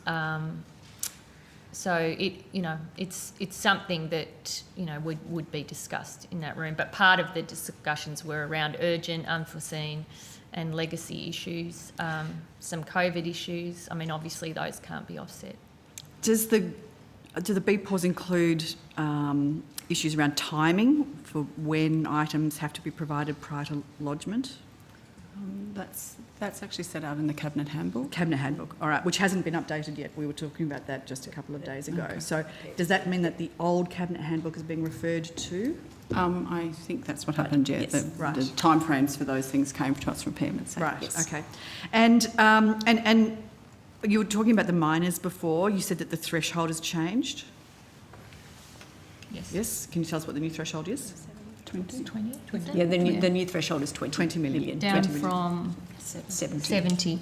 And that's because it's a process that I manage and I was not comfortable with that. So being at well, that's 70. actually, I'm very glad you said that because I want to know what that alternative process looks like, what the minors process looks like. So can you describe that for us? Well, the minors just goes through a less, basically I can say approve a minor to go to a certain point.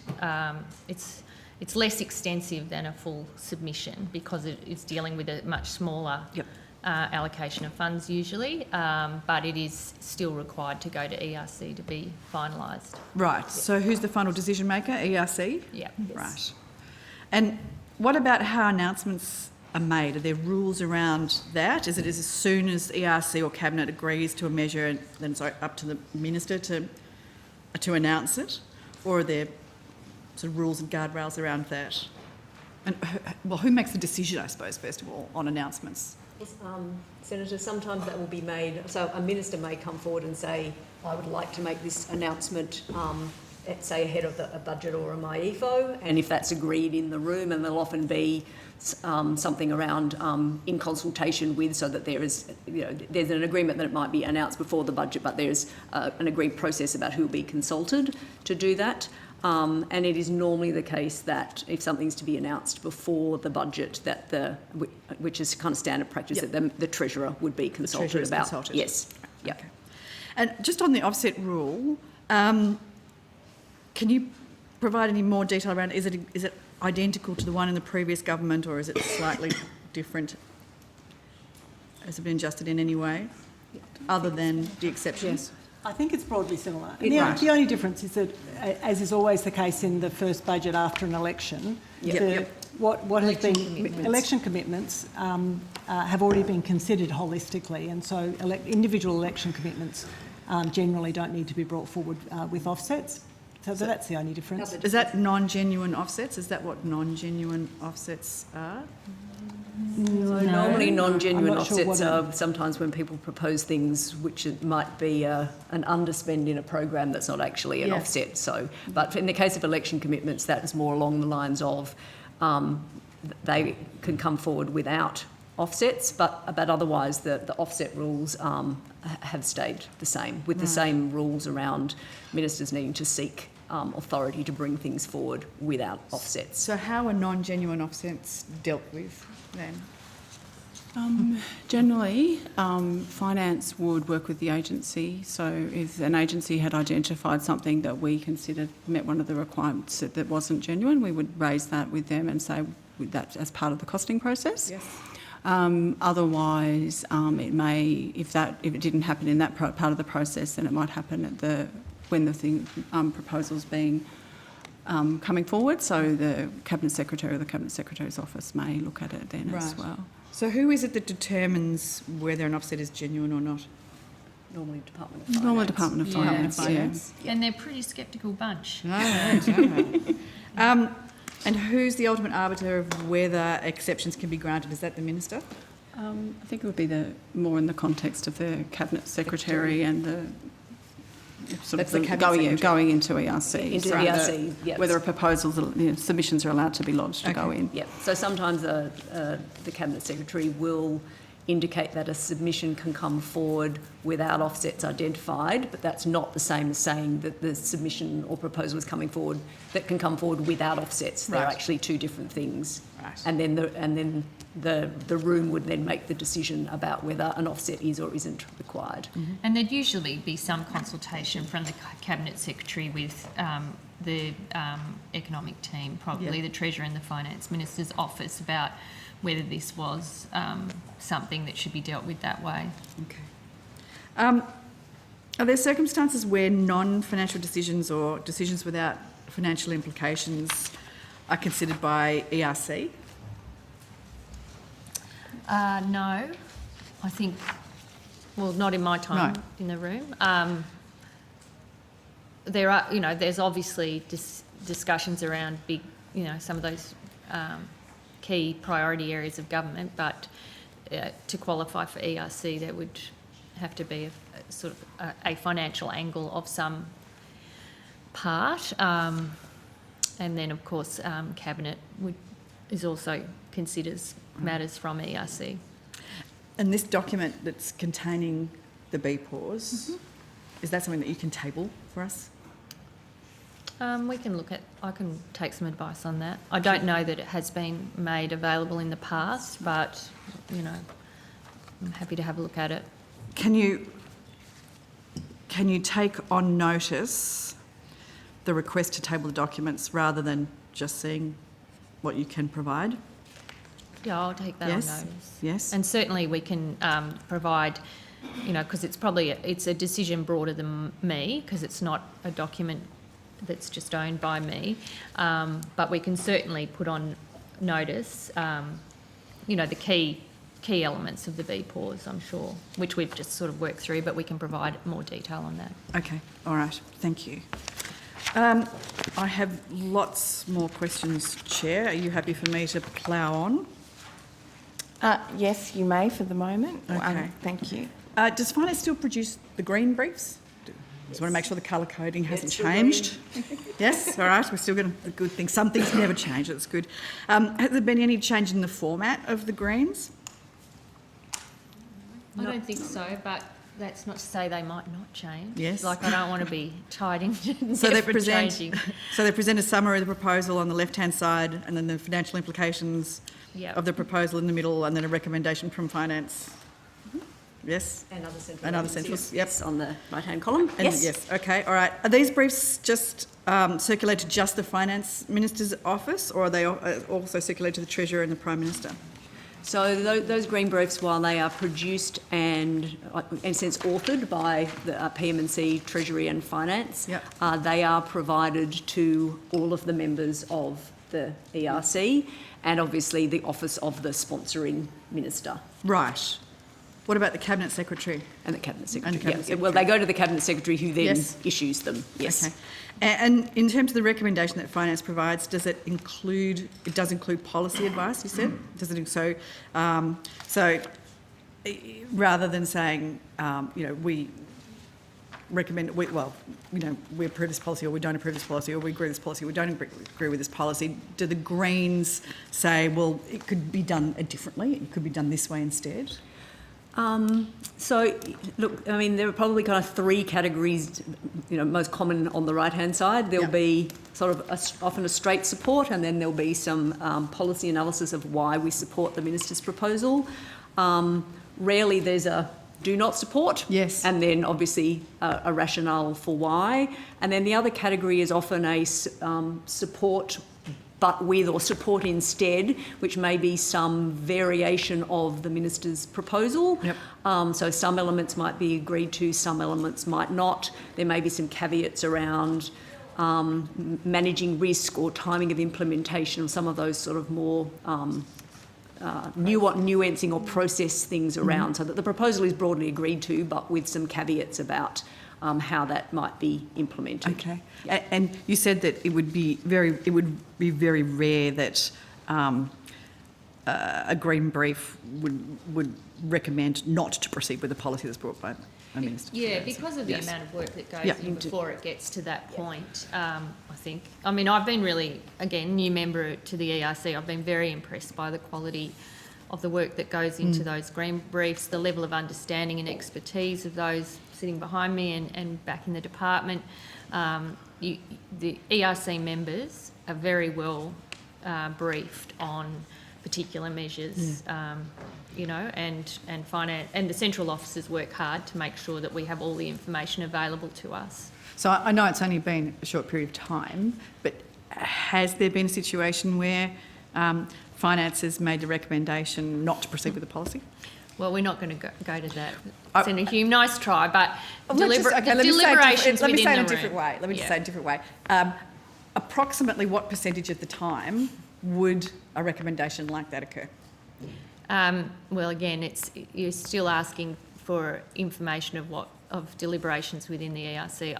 I would say people respect the central agency advice. And so, Senator, we'll often have done quite a lot of work with a department that should mean that in most cases that's not the outcome, in that we'll have had conversations with the agency often for sometimes months in advance, working through where we have issues with proposals and it is one level sort of a team effort to try and get the proposal into a good position rather than a sort of things landing and us then just having a kind of quick response. But sorry, if I can just add, there are situations where the ERC, as the decision maker, will make a decision that differs from advice for a whole range of reasons, as you can imagine, and that is, the purpose of that meeting. Yep. Is there a green brief provided for every proposed measure that comes before ERC? There is. Yes. Yeah. And is there any other sort of similar kind of product that's developed for every item?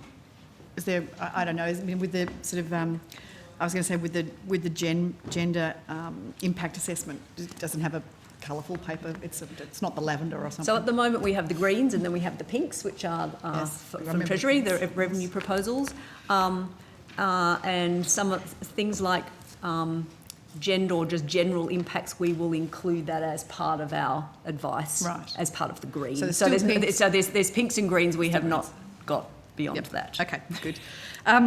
The ERC members on the committee, I know the Prime Minister's there and the Treasurer's there and the Deputy Prime Minister's there. Mm-hmm. I think it's public on the website, isn't it? Sorry, I should have... No, that's all right. So it's the Prime Minister, Deputy Prime Minister, Foreign Minister, Treasurer, myself, the Minister for Infrastructure, the Minister for Communications, the Minister for Health and the Assistant Treasurer. Right. And are these members of ERC in their own right, or is it due to the position? Do you know how they got chosen? I think for ERC? it's both, really, I imagine. Well, is Senator Wong there because she's Senator Wong, or is she there because she's the Minister for Foreign Affairs? Well, again, I'm not sure you can split the two. I'm not sure you can split the two. I mean, she's there in her own right and she's there as Minister for Foreign Affairs and Trade. Okay. And what about Mr Jones? Is he there because he is the Assistant Treasurer, or is... And would he still be a minister? Would he still be a member of ERC, for instance, if he changed portfolios? That'd be a matter for it would be like it hasn't. Okay, it's so hypothetical. it's not just standard practice that you guys that the Assistant Treasurer would always sit on ERC. Well, I think it would be unusual, but for not, I don't know what arrangements existed under the former government, whether you had your Assistant Treasurer there, but it's an important role in the economic team. And they're all voting members of ERC. Not that it comes to voting all that often, but, I assume. They're full members of the ERC. Yes, full members. That was the word I was looking for. Thank you. So how does it work when a minister brings a submission into the room? Can you walk me through the process? I'm trying to be as helpful as I can without, going too far down the track of keeping. I won't ask about any specific submissions, but I won't ask about any sort of specifics other than process. Well, the sponsoring minister or the portfolio minister will come and present their submission, and then the ERC will consider it. And is staff allowed with the minister, the sponsoring minister? There are staff on occasion, yeah. Do each of the members' staff, are they allowed in there as well? There are a select group of staff. Right. And can you tell me how many? Is there a limit? I think, it will depend on the matters that are being discussed by the ERC. So there's no limit to how many staff can be in there? Well, it is I'm trying to be as helpful as I can. Senator Hume. Where particular staff are needed, they will attend the ERC. Okay. And who's the official note taker in ERC? Usually PMC. Yeah. Sorry? Yeah, I think the Cabinet Secretary would be the kind of lead note taker, but there is, as standard practice, there Right. will be officials from PM&C who also are So does the Cabinet Secretary have to turn up to every ERC meeting, if that's the case? Yes? Yeah, in fact, he's probably up forgotten. Yeah. Well, who signs off on the minutes for ERC? Cabinet Secretary. Cabinet Secretary does. Yep. Even if he's not actually there and somebody else has taken the notes? So whoever is the Cabinet, so if the Cabinet Secretary is not there, then somebody else is asked to step in for him for that meeting. So is the And minister asked or is it somebody else? It's up to the Cabinet Secretary and the Prime Minister as to who they want. I mean, again, in different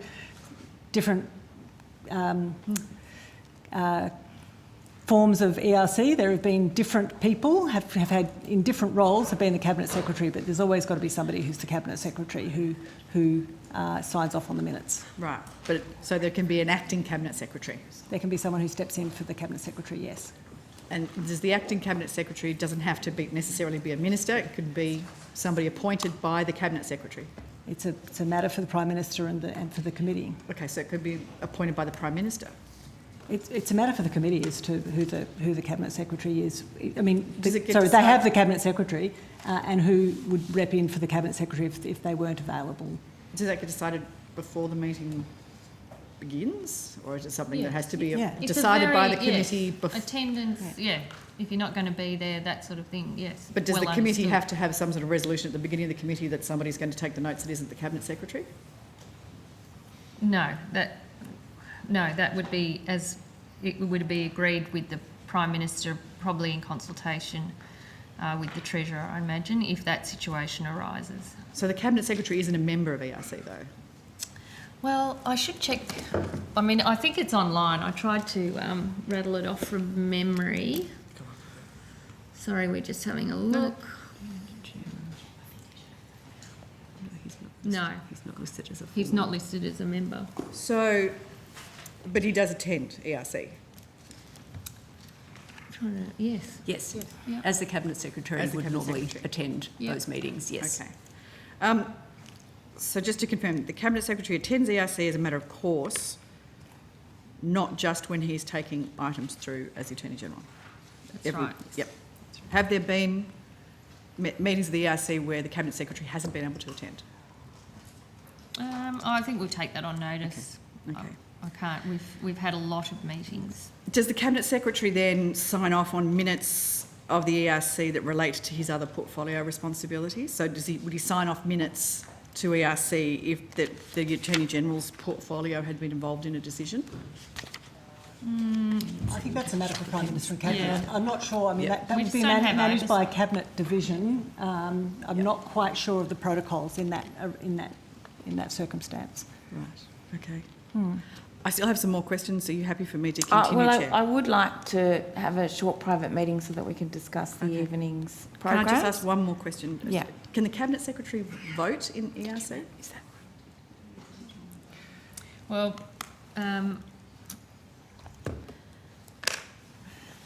he's not listed as a member of the ERC. Does he get to speak in ERC if it's not his portfolio? I'm not going to go into the way ERC is conducted in the room. I am trying to be as helpful as I can for you, Senator Just interested Hume. Yeah. how it works. Okay. Sorry, Chair. If you want to throw, that's fine. I'm happy, but I've got lots more to do. I'm happy for you to keep going while I get the paperwork ready for us to have a private meeting to discuss the program. Okay. So just keep going. Thank you. So just, can I clarify, does he or does he not vote in the room? Well, again, I don't want to go into how the ERC conducts its deliberations. It's, you know, I think it's an important committee doing important work. I've been as helpful as I can. I agree, although, you know, from my limited experience, when we didn't have a minister that was also a Cabinet Secretary, obviously they didn't get a vote in the room. does the fact that you have a minister as your cabinet secretary change the membership of the ERC? No, I don't believe so. No. So he doesn't have a vote in the room? He's not a member of the ERC. Right. But I would also, I don't know how it operated under you, but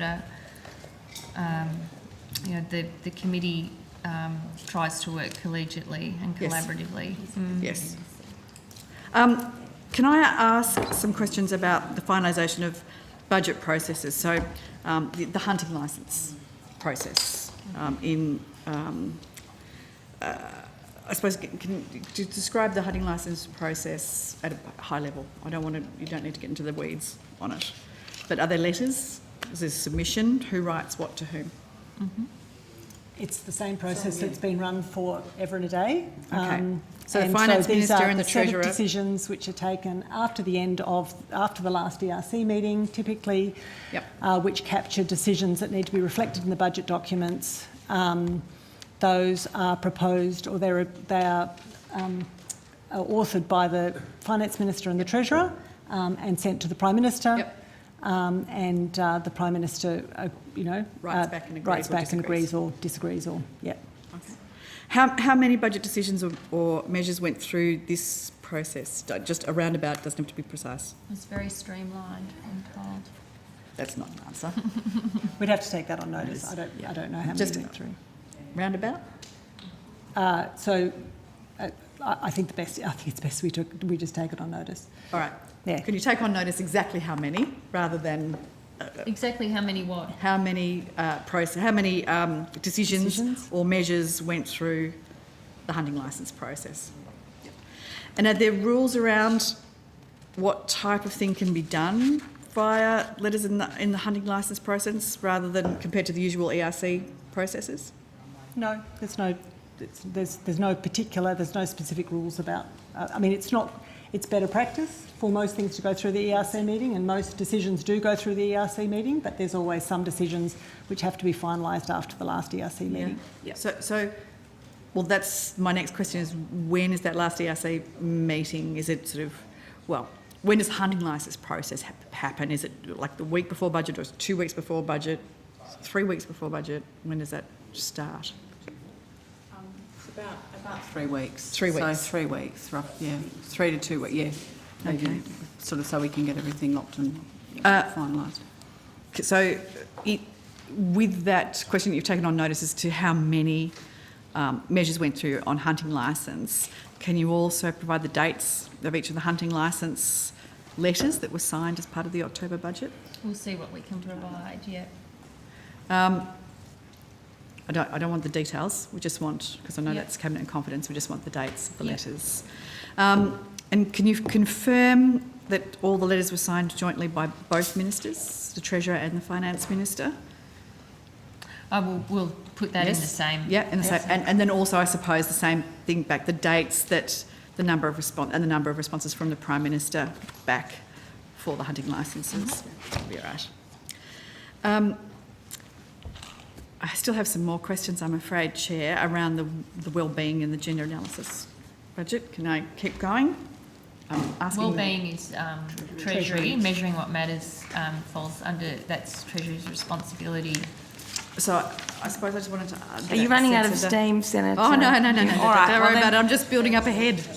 I suppose the non-financial metrics, I know that the Treasurer referred to them as the wellness measures, but I'm wondering if the Department of Finance can tell me, just in very broad terms, what went into the sort of the policy research and then the drafting of budget statement number 4. That was the responsibility of the Treasury. So Finance didn't feed into that process at all? I think some people may have gone to some meetings on it, but no, we didn't have any role in producing the... Treasury's responsible for statement 4, is what we're saying. Yeah. So there wasn't any costings of the policy proposals as part of... No, not part of statement 4. Okay. So you didn't have any role in editing or evaluating that statement? That's all Treasury, all the time? That's correct. That was. As Ms Lee said, there were... I'm sure there were some discussions Any advice? Well, I'm sure there were discussions between people in finance and people in Treasury, just like there were, Treasury consulted quite a lot of different portfolios in pulling together that advice. So we were certainly involved in those discussions, but it's not unusual for a statement in the budget to be primarily authored by one department or the other, and in this case, this one was Treasury. Okay, but the Finance Department didn't provide any advice to Treasury on the production of that statement?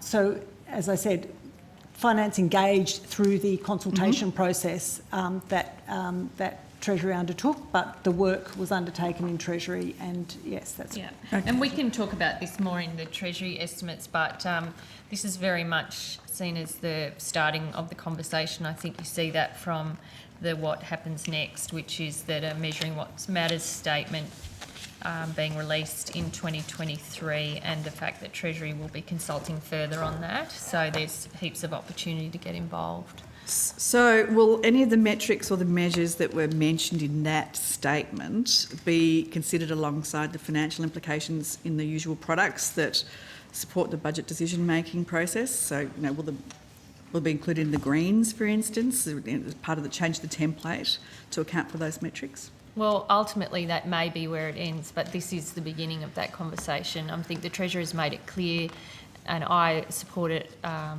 completely, that it's important to have a range of ways you measure the health and well-being of a society and an economy, and this is part of that conversation. So I don't want to preempt where it may head. This was the beginning of engagement in this space.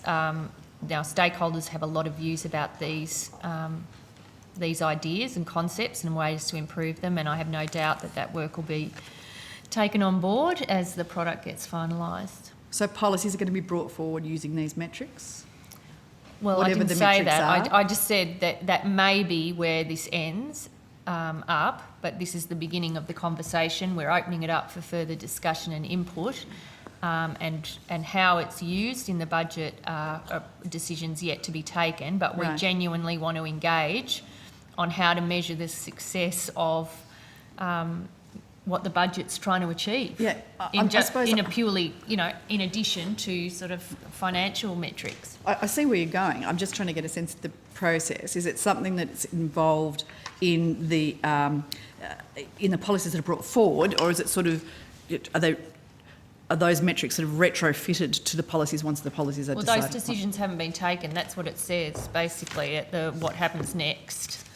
And I think it says it at the beginning too, where it says, this is, a way of starting tracking and achieving progress, blah, blah, blah, in the beginning, and then at the end in the way forward. Okay. All right, so we haven't quite landed on exactly where the finance is going to include these metrics and policies. This is quite explicitly starting a conversation about what you might want to do from here, and showing that different countries have taken different approaches, that there's different ways in which you can think about embedding, measuring well-being or thinking about well-being concepts, and it's genuinely kind of laying on the table where the OECD is, where other countries are, what are the sorts of options that could be considered. But I think the statement was pretty open about the fact that it's the beginning of a conversation rather than a set of decisions about exactly how this is going to be taken forward. Okay, so I understand where Treasury might be going with this, but what I'm hearing, and tell me if I'm wrong, is that we haven't quite worked out how it's going to affect the information that finance generates or the recommendations that it makes to the Minister. Is that right? Well, we just don't know yet. The decisions haven't been taken. Treasury's starting a process.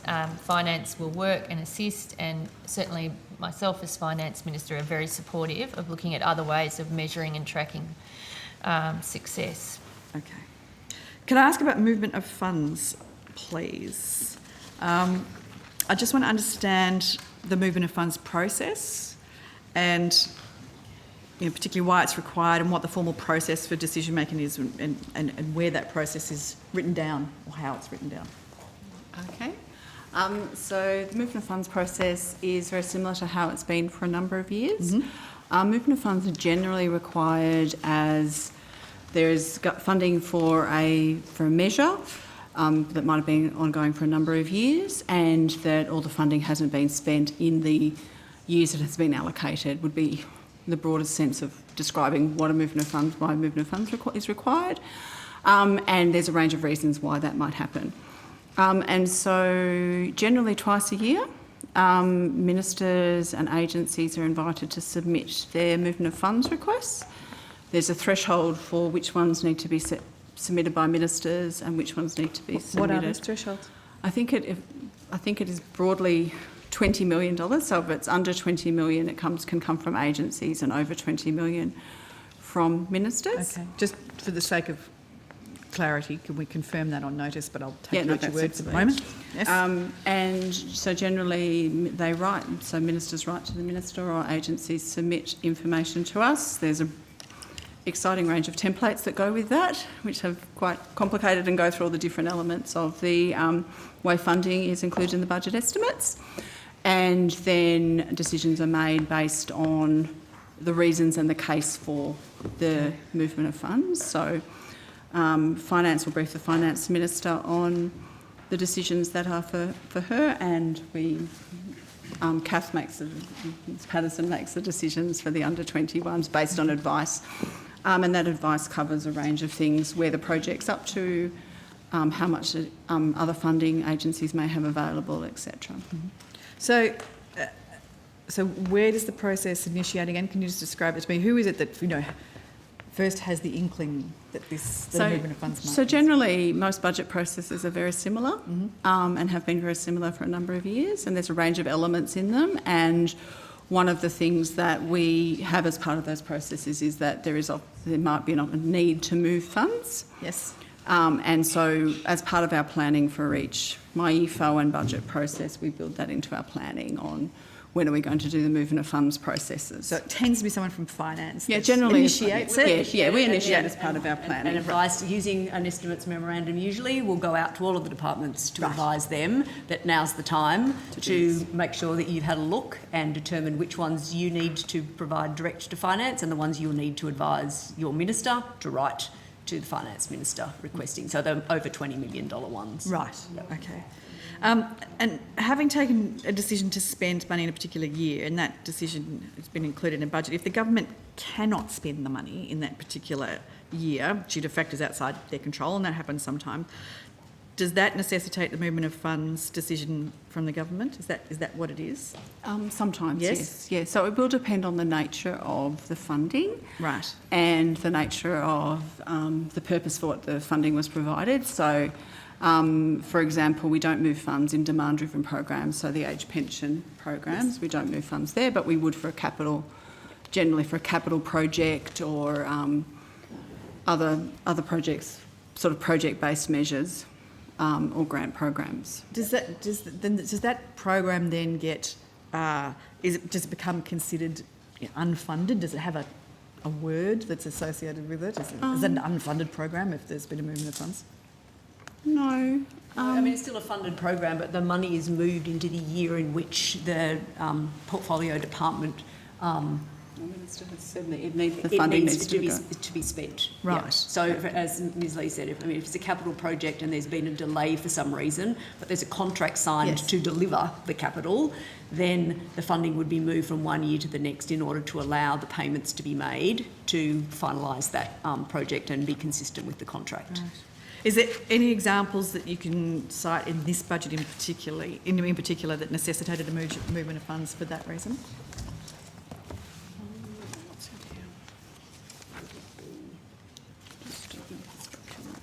I suppose what I want to understand is there is a larger number of movements of funds in this budget than there have been in previous ones, driven by, I don't know, supply chain factors or whatever it might be. Could you give us a couple of examples about where these things might occur? So on page 80, it does talk about the fact that there were a number of estimates variations, which are, in this case, a lot of these were movement of funds that were due to slower contract finalisations, supply chain disruptions, and capacity constraints.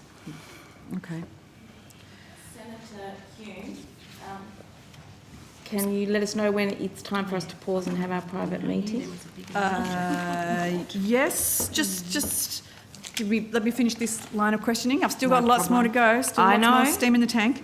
Can I just ask about the largest movements of funds in this budget? Do you think you could give us the sort of a couple of examples, maybe, and maybe take on notice the 10 largest ones? Infrastructure. But yeah, let's take that on notice, I think. Probably safer. Yeah, are there any that just stand out of the top of your mind? You remember that there was a particularly large movement of funds for anything in particular? COVID medicine. Stuff like, yeah, there's maybe some of the So, COVID. the one that we've highlighted, that the government highlighted in the budget, is the movement for the infrastructure program. There was Yes. a lot of spending that had been scheduled for 21-22 that was not spent. So there was a significant movement of funds in that portfolio. I don't have individual projects, but there was certainly a significant movement of funds there. Because of issues that were outside of the government's control. Slower contract finalisation, supply chain disruptions, general pressures that we're hearing about in the infrastructure sector overall. Okay. And is there any chance that, I don't know why I'm asking whether there's a chance, could you please provide the initial profile over the forward estimates and potentially the medium term as well, and the updated profile over the forward estimates of the medium term for those largest movements of funds, just so that we get a sense of when that money comes online, and a summary of the reason for the movement would be very helpful, just for those top 10. That would be good. Thank you, Chair. I have more questions, but have your meeting. We're going to suspend for 5 minutes, and I will call senators with an interest in how the program proceeds to a short huddle. We'll suspend and be back very shortly.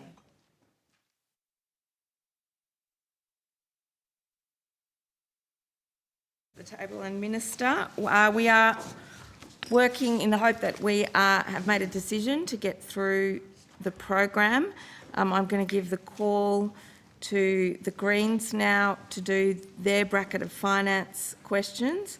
We're then calculating who wants what time for which agencies in the remainder, and the Coalition will have all of that time in between once the Greens have done for the Department of Finance. So Senator Waters. Thank you, Chair. Thanks, folks, for being with us this evening. Can I start off with government advertising? A recent Grattan report was scathing about the use of around a quarter of government advertising being spent on campaigns that they characterised as politicised, and that's consistent with concerns that have previously been raised by ANAO. And also consistent with the fact that almost $30 million was spent by the previous government on its Australia's Making Positive Energy campaign in the lead up to the last election. So can I first ask, has the department briefed the Minister on that Grattan report? Well, I can say that the department, I don't recall the department briefing me specifically on that report. I have been briefed on government advertising, and I have read the Grattan report. Oh, I see. So you've independently read the report, but you didn't get a briefing as such from the department? Not specifically on that report. Okay. Yep. Can I just check, would the department normally have given the Minister a briefing had the Minister not already read the report? Nathan Williamson, Deputy Secretary, Governance and Resource Management. We were meeting on a case-by-case basis, but as the Minister said, we provided briefings to her on government advertising. In the general. In the context of those briefings and discussions, I can recall at one stage mentioning the Grattan report. Yeah. And the Minister had said that she had reviewed the report. Okay, all right, great. What, if anything, has the department done to review its guidelines and its authorisation processes to ensure that government advertising is not politicised? So the guidelines are the government's guidelines, not the department's guidelines. Can I just either get your volume turned up a smidge, Sorry. or could you speak a little louder? Thank you. The guidelines are the government's guidelines, not the Department of Finance's guidelines as such. Okay. So they're endorsed by the government.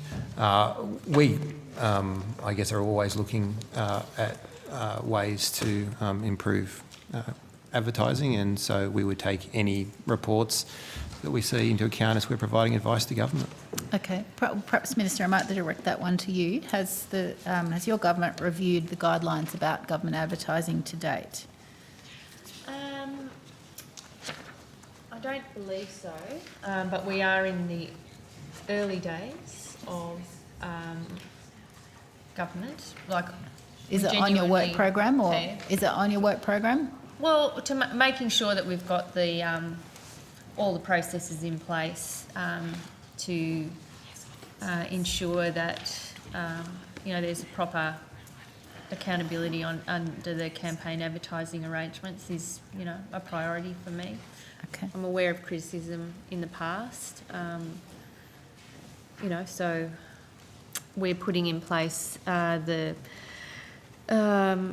independent campaign committee. Is that what it's called? Yeah. That lapsed on the 30th of June under previous arrangements. Just going through the final stages of putting in place an interim arrangement for that before moving to, a permanent solution post 30th of June next year. Okay. And that gives us the opportunity to look at a whole range of, look at government advertising in its entirety. Okay. Can I perhaps request on notice a bit more detail about that renewed process and whether you're making any changes to it based on... to the independent campaign committee, it is... it's a reappointment to the 30th of June of the people that were on it. Rolling them over? Yeah, rolling them over, exactly. I just was not sure whether they were aware, the 3 members, but... We're in the process of finalising. They are now. We're finalising that process. We've had discussions with those 3 members. Okay. And the ICC, as it's known, will continue in its role. Okay. Any change to the scope of their role proposed as yet? No, so they will continue to provide advice to the relevant accountable authority who's responsible for signing off for a campaign, i.e. the Secretary of the Department, and they'll continue to provide advice on whether a campaign has the ability to comply with the principles and the guidelines, recognising that it's the accountable authority who ultimately signs off. Yep. Okay, thank you. There's an ongoing conversation around the need to cap election spending. Will the department be consulted, or have you already been consulted about any changes that would need to be made to government advertising in the lead up to elections in order to avoid incumbent government members getting an advantage over other candidates?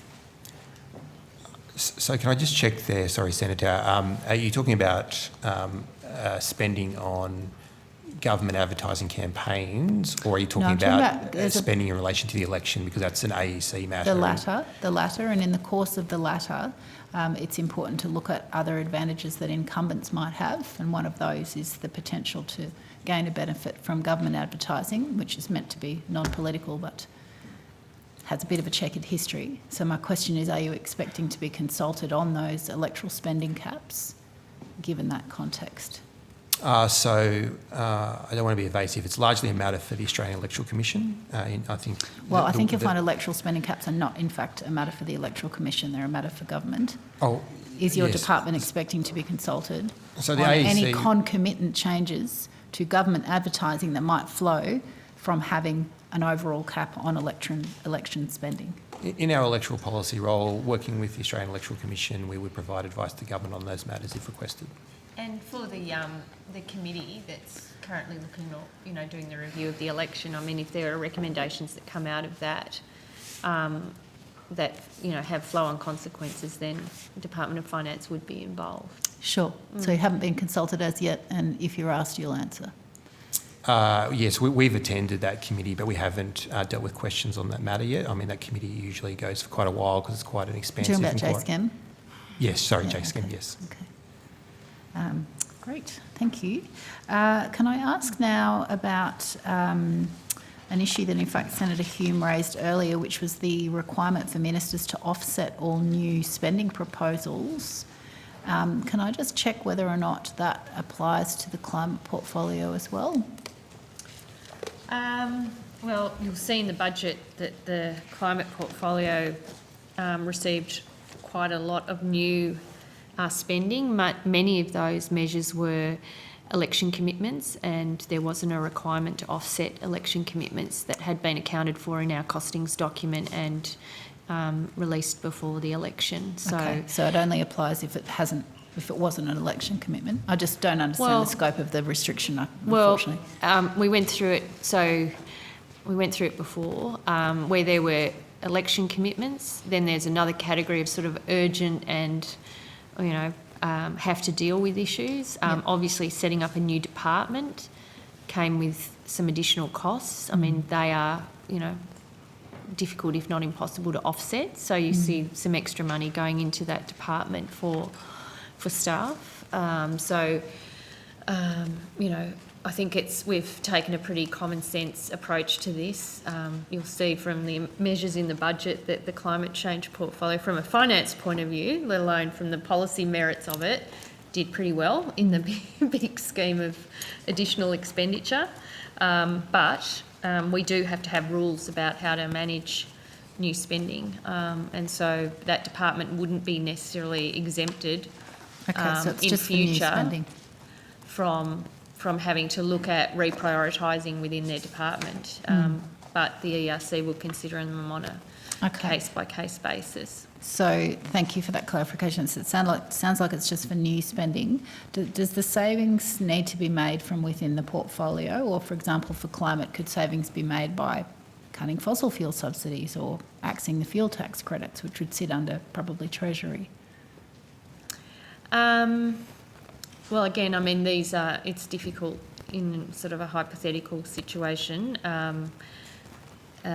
Offsets would normally, and we went through these where there was an offset that might relate to something else that's, you know, in the control of another department. They are less, you know, it's not as easy to take the save, I would say, if it's coming from somewhere else with other competing, well, with another portfolio where there may be different views. So I think as a rule, we don't really welcome a department nominating a save from somewhere else in order to allocate new spending to themselves.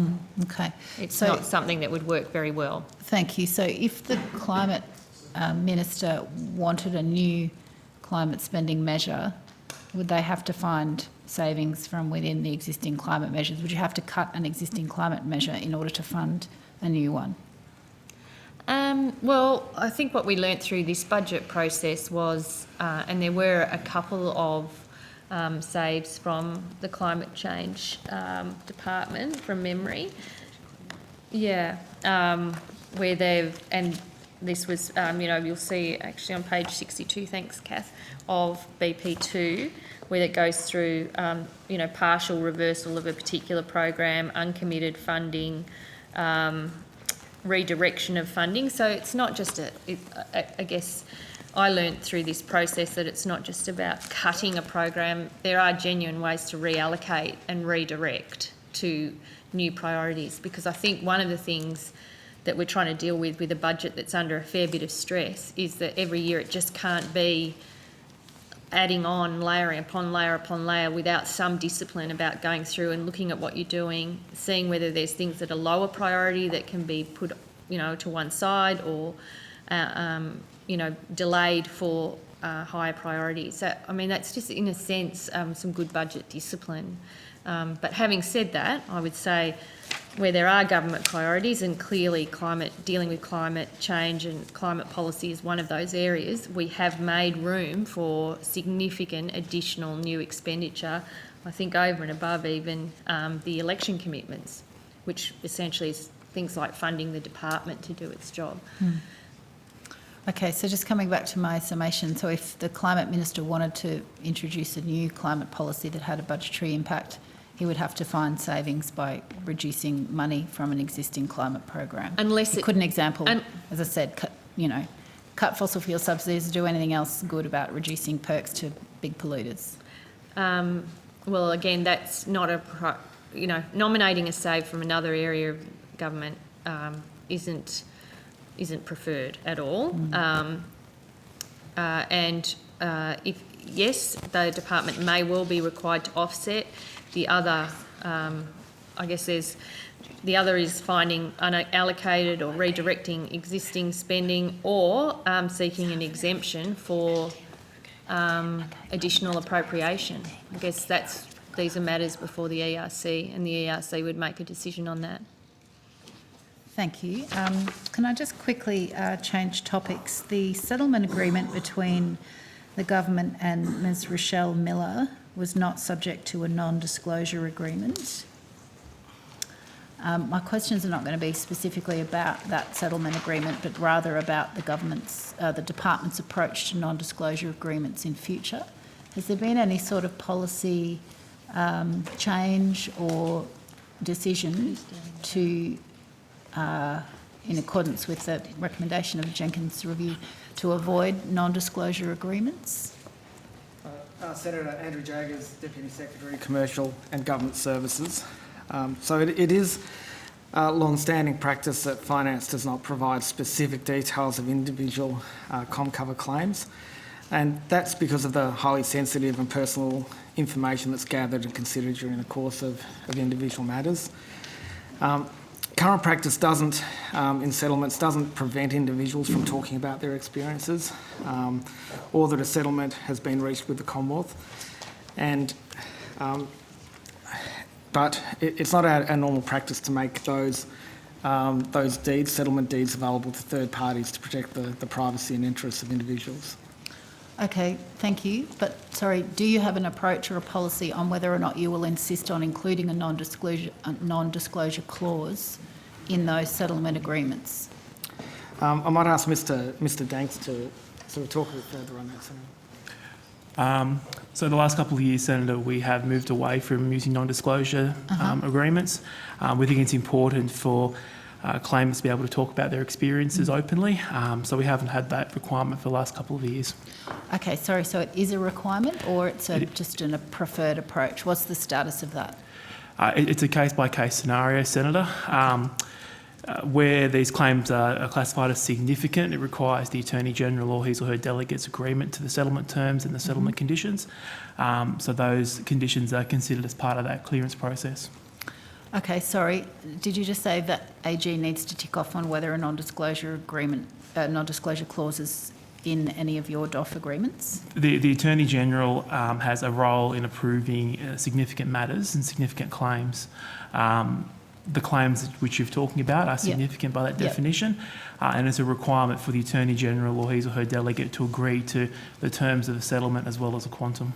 Okay. So I asked them how many hours ago it was, whether they have a policy of not including non-disclosure agreements, and that didn't get any joy, unfortunately. But there's some new guideline that's going to be released soon that goes to that, apparently. Has this department had any involvement in creating that new guideline for the use of NDAs? We haven't. We've been working closely with the Attorney-General's Department on the implementation of the respective work report, but they are matters for the Attorney-General's Department to talk to. Okay. All right, and my last line of questioning, which I'll be very quick on because my colleague has some excellent questions, just relates to active grace payments. Have there been any changes made since the election to policies around the exercise of discretion to award active grace payments or debt waivers? There has not, Senator. No? Okay. How many active grace payments were made in 2021 to 22? Senator, there were 732 active grace payments in 21-22. 732, was it?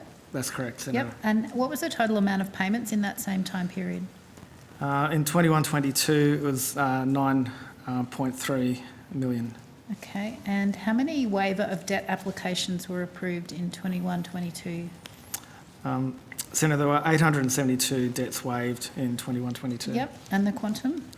$1.29 million. Thank you. And lastly, what was the total value of compensation paid under the CDDA scheme in 21-22? Senator, I don't think I've got CDDA. The Department of Finance doesn't manage CDDA on behalf of the entire Commonwealth. We have policy responsibility for the guidelines, but each accountable authority is responsible for their own CDDA scheme. Oh, okay. And do you have just the finance one then? I don't, but my corporate colleagues might. Perhaps if you could take it on notice. We might take it on notice, Senator, in the interest of time. Thank you. Thanks very much for your time. Thank you, Chair. Senator Pocock, and then we will return to you, Senator Hume, and the Coalition for the Rest of Finance. Thank you, Chair, and thank you all for being here. I have some questions about legal costs and about consultancies. So I think before the election, Minister, you made an undertaking to cut contractors and labour hire by $3 billion over the forward estimates. Is that about right from your recollection of a speech you made? Yes. And in the budget right. Yep. in the budget papers, there's a promise, as I understand it, in the forward estimates, of cuts to consultants and labour hire, travel, legal and advertising of $3.6 billion. Yeah, so they were two separate commitments made by us in the election campaign. So we had one which, I just want to get the exact figure, it was almost $3 billion on consultants and contractors, and then 570 on a reduction in advertising, travel and legal expenses. So when you put those two together, you get the 3.6. So travel, legal and advertising is a cut of 570 million over the forward estimates. I'm just curious about just going to the legal costs, and then I'll come back to consultancies. The legal costs, as I understand it, in 2021, the legal spend across the Commonwealth was 1.05 billion, up from about 820 odd million the year before. And there's a report today from a piece written by my friend Rex Patrick, ex-Senator Rex Patrick, about the legal costs, and he's pointing to the deep pockets that the Commonwealth has exercised really in the recent years. I recently had a question on notice in relation to the Bungala people in the Eyre Peninsula region, Kimber, in South Australia, who've spent $124,000 fighting for a say about the nuclear waste being placed on their country, which they oppose. And the question on notice revealed the Commonwealth had spent $9.9 million in relation to that nuclear waste dump. I wanted to hear your perspective about the Commonwealth's obligations to be a model litigant in relation to people with very shallow pockets, and what your view is about what seems to be a very wide gap between what legal firms estimate their costs will be and what it actually turns into, massive spends, which really seem profligate and wasteful. I'm not in charge of, obviously, the Attorney General's portfolio, but you know, the model litigant rules are there, and we expect that the Commonwealth would follow those. Having said that, there are occasions, many occasions, being the Commonwealth Government, where you will have to fund legal costs for a variety of reasons. It's probably a question best put to the Attorney General's department about any work the attorney is doing in this regard, but I would say in the area of NDIS, for example, Minister Shorten has some work underway to try and resolve some of the more litigious nature of disputes in that fund. So, you know, we are looking for value for money, but I'm also, you know, having worked in government administration for a fair while, you know, it's not surprising that there's a heavy legal bill for the Commonwealth across the board. We did think that there could be some sensible and responsible trimming of expenditure in those areas, which is why we put that in our costings document to have a modest reduction in the spend across those areas of corporate activity. Thank you for that. It's good to know that there are eyes on that, given the evidence about the wide gaps between estimates and actually outcomes. Senator Patrick refers to it as a runaway gravy train, so it'd be nice to have money going in more positive directions. If I can come to the consultancy question. Yep. As I see the cuts to consultants and labour hire, there's a cut this year of $642.5 million in terms of the public sector, and a spend of $67 million, which is going to frontline staff, as I understand it, mostly in NDIA and Services Australian Veterans Affairs. So there's a small spend to increase frontline services, but a very big cut to the consultants' budget, as I read it. I just wonder if you could comment on how the work that those consultants have been doing, of whatever kind, much of it possibly in policy development and advice on policy projects and programs and so on. How is that big cut going to affect the policy capability in the public sector, and how are you building that up as you cut those consultants? Yeah.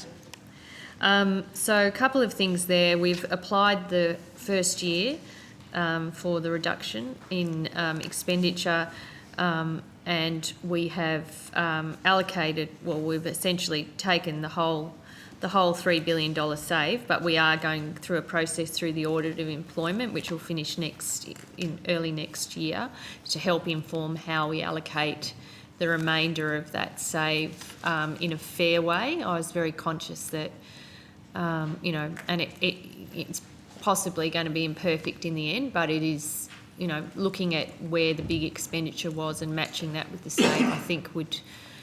some more information will be beneficial on that. So that's the approach we've taken. In relation to the rebalancing work, which we spoke about this morning, there is, I'm not quite sure of that, the $66 million measure that you talk about. There's definitely that in there for additional staff, but there's also spending in Services Australia, I think the NDIS, Veterans Affairs, so DVA was 67, maybe that's where you got that figure from, but then we've got NDIA, Services Australia, climate change, we've got additional staff, environment, there's additional staff going in. So we have, I guess we've started the rebalancing work, but it's also, again, it's a couple of things. Not only are we trying to reduce the amount being spent on external labour, reinvest into good, secure jobs, have the audit of employment, which will give us a better indication across government, which data that doesn't exist at the moment, about all forms of external labour, including where there's permanent jobs that would benefit from those jobs becoming permanent, having that information, but also some budget discipline about spending, But yeah, it's not going to be easy. I think the tendency and the focus under previous administration was just get the work done, not really that fussed of who does it, and a lot of money went out the door. We're trying to change that. This is the first step along that way. And how confident are you that, or how big is the project of rebuilding the policy capability in the public sector? How would you describe that challenge? I think it's a significant challenge. I mean, we are fortunate in that people choose to work in the APS, good, talented people who I'm sitting with today. I think it's more about having more people to do the work, really. We've got very talented public service, but it's been eroded back. Some areas haven't been able to maintain a policy function. I think we need to rebuild that back. And my view is that the public service should be leading the way on in some of these key policy areas, and to do that, you've got to support them with resources. So I don't think it's going to be, I think it's an ongoing, probably never-ending job, really, about how you make sure the public service keeps up with the demands that government and the community place on it. But we're starting off well. We've got, good, talented people committed to the work and serving the public, but we have to augment that for sure. Yep. Just conscious time is really short, so I've got a last question. We asked Department of Prime Minister and Cabinet questions on the role of consultants when they appeared before estimates a week or so ago, and they said that there was still a role for consultants as independent advisors. I just wanted to hear your thoughts on what confidence the Australian public can have in the independence of the Big Five consultants, given that they're the ones who are supplying most of those consultant services, and they're also amongst the biggest donors to the government and to the opposition. So how do you manage that conflict of interest, essentially? Well, on most of my discussions with the consulting firms, and big and small, is they're actually really supportive of the APS reform work. I haven't had any kind of negative response. Now, that may be because, they're looking for a role under the new arrangements, but I think it's more genuine than that. I mean, I think they've got to the point, while it might have been good for business, they've got to the point where they've been supplying essentially people to do public servant work, and that's not really what they want to be doing. They want to value add, they want to come in on particular technical expertise or policy expertise. They want to come in for short term and come back out again. And I think that role has been blurred. And their advice to me is they would prefer to get back to the way consultants had previously been used. I mean, contractors and labour hire are a bit different.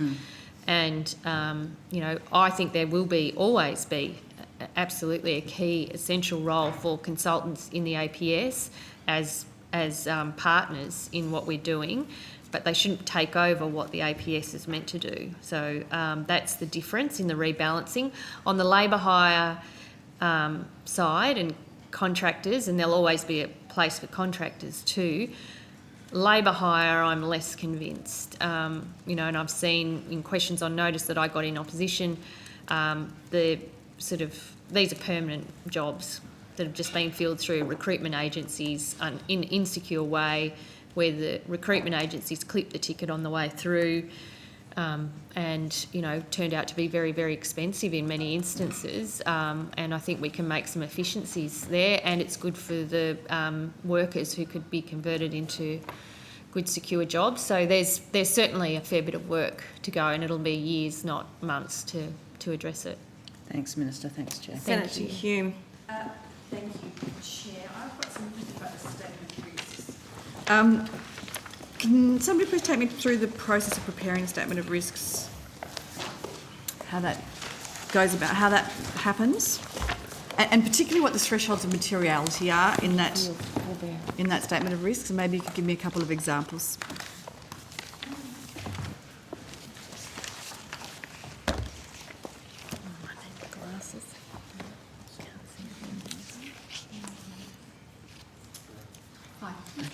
So the materiality thresholds for inclusion of an item in the statement of risks is 20 million in any 1 year, or 50 million over the forward estimates period for a quantifiable risk. Where the risks are unquantifiable, they're included if there's a reasonable likelihood that they would exceed the materiality thresholds. These thresholds were the same thresholds we used in the March budget and in the PFO, so we haven't changed them. The preparation of the statement of risks is very similar each budget in that the process for that. So we work with agencies to update it.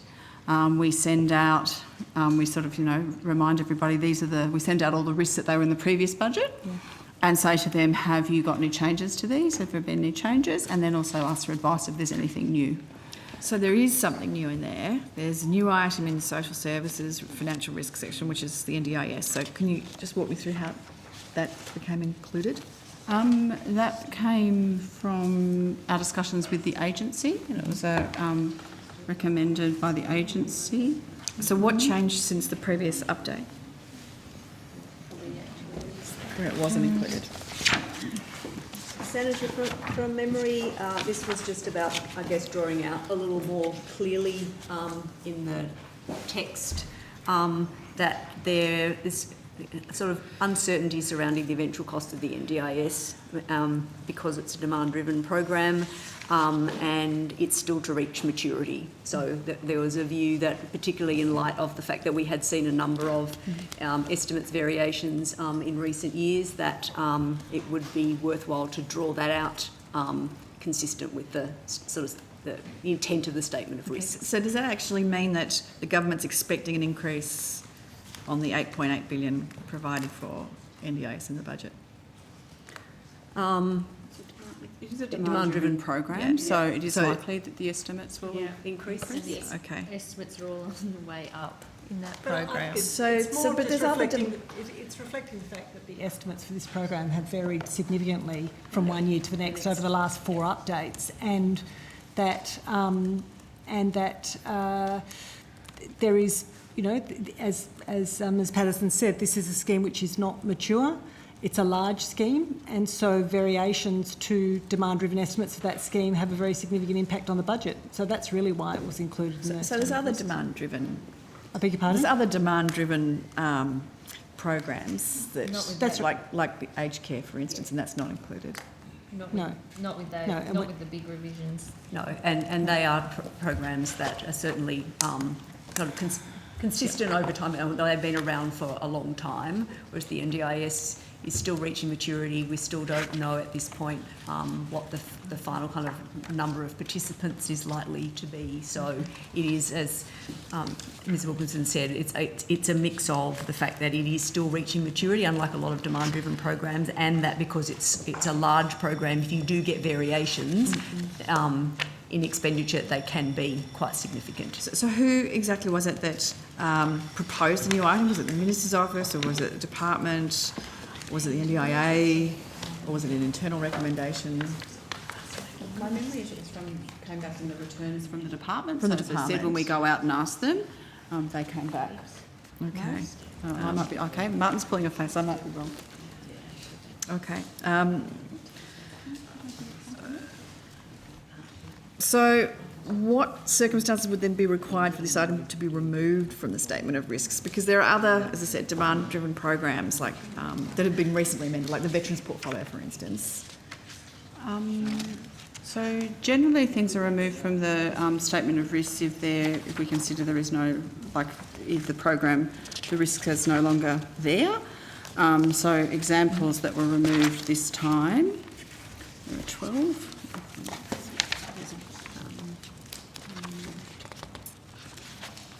So, Senator, an example might be something like in health and aged care, where you had the COVID-19 vaccine claim scheme that was put in place, and so at the time it was not known what the level of claims would be, what the sort of payment amounts might be. Yep. So that was in response to people who had an adverse reaction to COVID-19.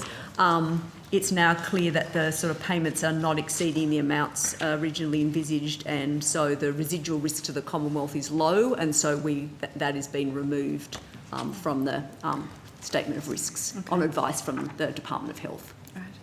On the 19th of October this year, the government announced a joint commitment with the Tasmanian government to support the development of Marinus Link. So why is that commitment to provide a concessional loan, and that's for 80% of the value of the project, not reflected in the statement of risks?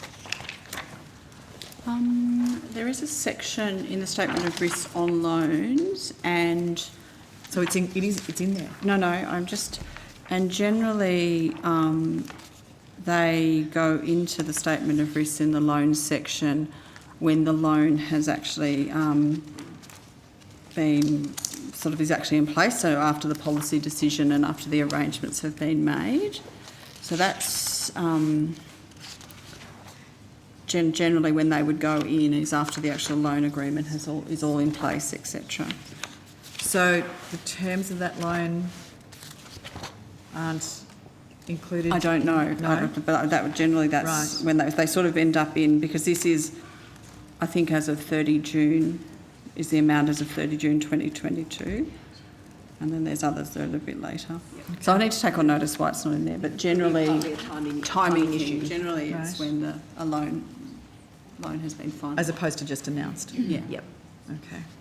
So the CEFC section of the statement sets out that of its current investments, that interest rates vary with a current average expected return of approximately 3.9%. Will this investment meet this standard?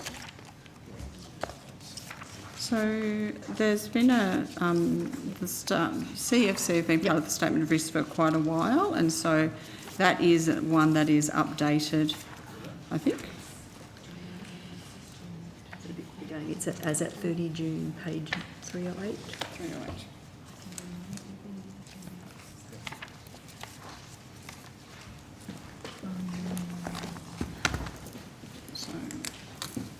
Yes, I think in relation to that one, it's been in there for a while, and we update the amounts, etc., in that at each update. Okay, so that changes from... It usually change. They're the ones that have got the ongoing loan programs. We generally each update sort of it says down the bottom how many loans were contracted and outstanding totals, etc. So on those ones we generally go through and do that type of an update to them. All right. And most of the ones in here are reflecting an as at 30 June 2022 date. So will it meet the standard?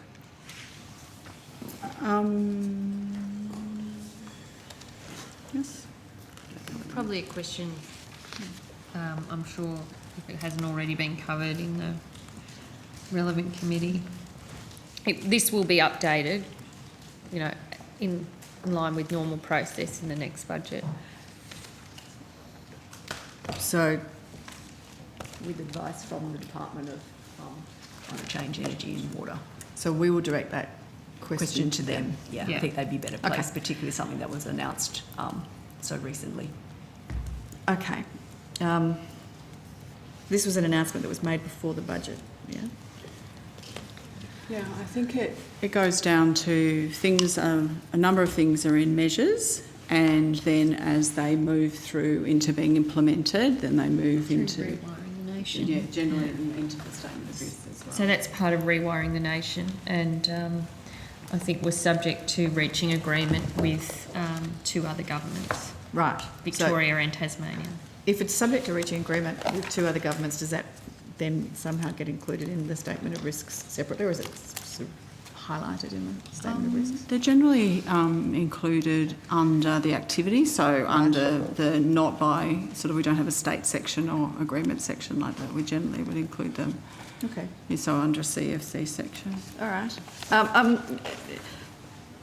Okay, so I suppose we're sort of slightly related then.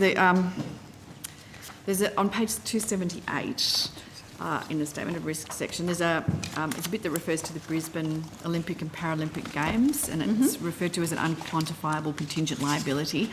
The text between this budget and the last budget has been altered. There was a bit taken out that said that the Australian government has committed to fund half of the costs of critical infrastructure for the Games. The support is subject to the shared governance arrangements with the Queensland government. So that was in the March budget. Who was it that made the decision to alter that text?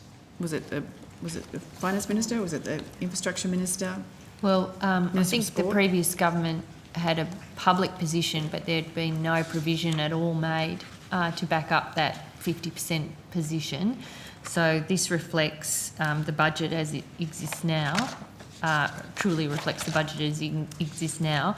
But obviously, the Commonwealth will work with the Queensland government around support for the Brisbane Olympic and Paralympics Games, but we'll do it in a proper way when we make commitments about the share of what we'll do, we'll make provision for that funding, which was not made. So the lack of provision is why it was in the statement of risks? Yes? Oh, well, I wasn't a member of the previous government, so... But it's still in the statement of risks. I It's don't still in the know. statement of risks. Yep. But it's still in the statement of risk. So there hasn't been a provision made. Is that right? No, there has not been a provision made. So nothing's changed? Funding has been provided, some funding was provided in this budget to assist with, to the Department of Infrastructure, to assist with the work around the Olympics, but advice... Because there will be costs. Because there will be Yeah. costs. So it needs to be reflected in here, but as to the nature of those costs, that's not yet known. So the 50-50 split is maintained, or is it... Well, that was your government's Yes. public position, not reflected in any financial provision. That's and why it was in the statement of risk, we are but working, well...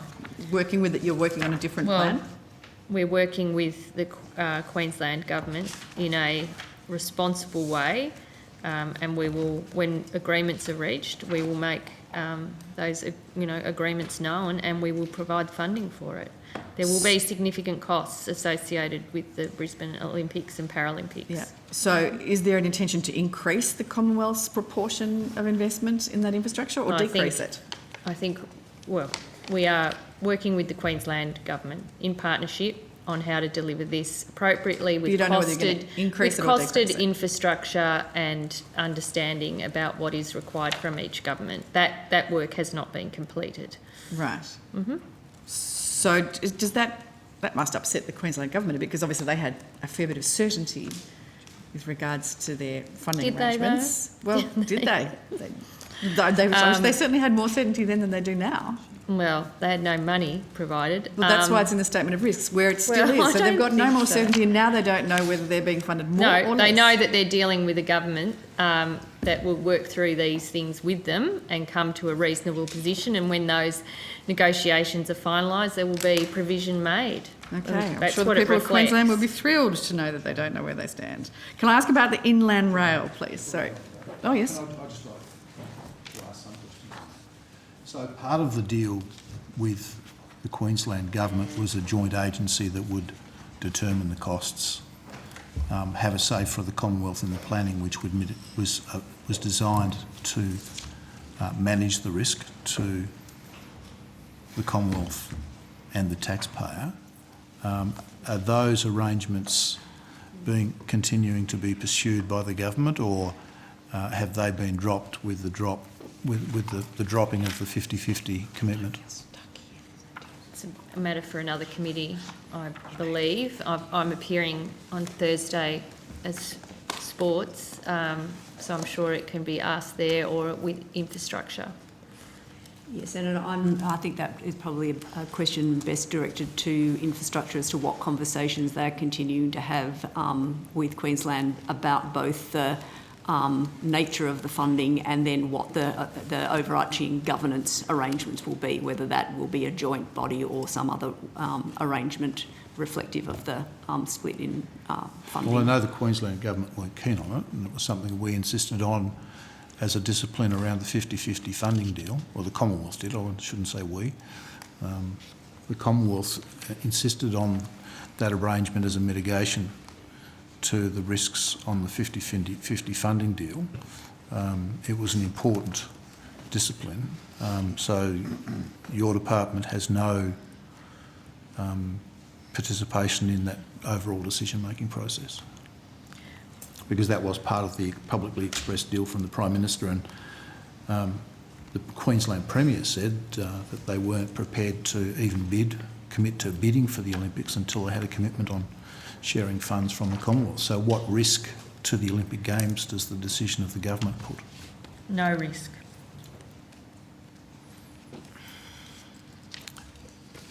We're working with them. We're working with them in partnership as mature and responsible governments do.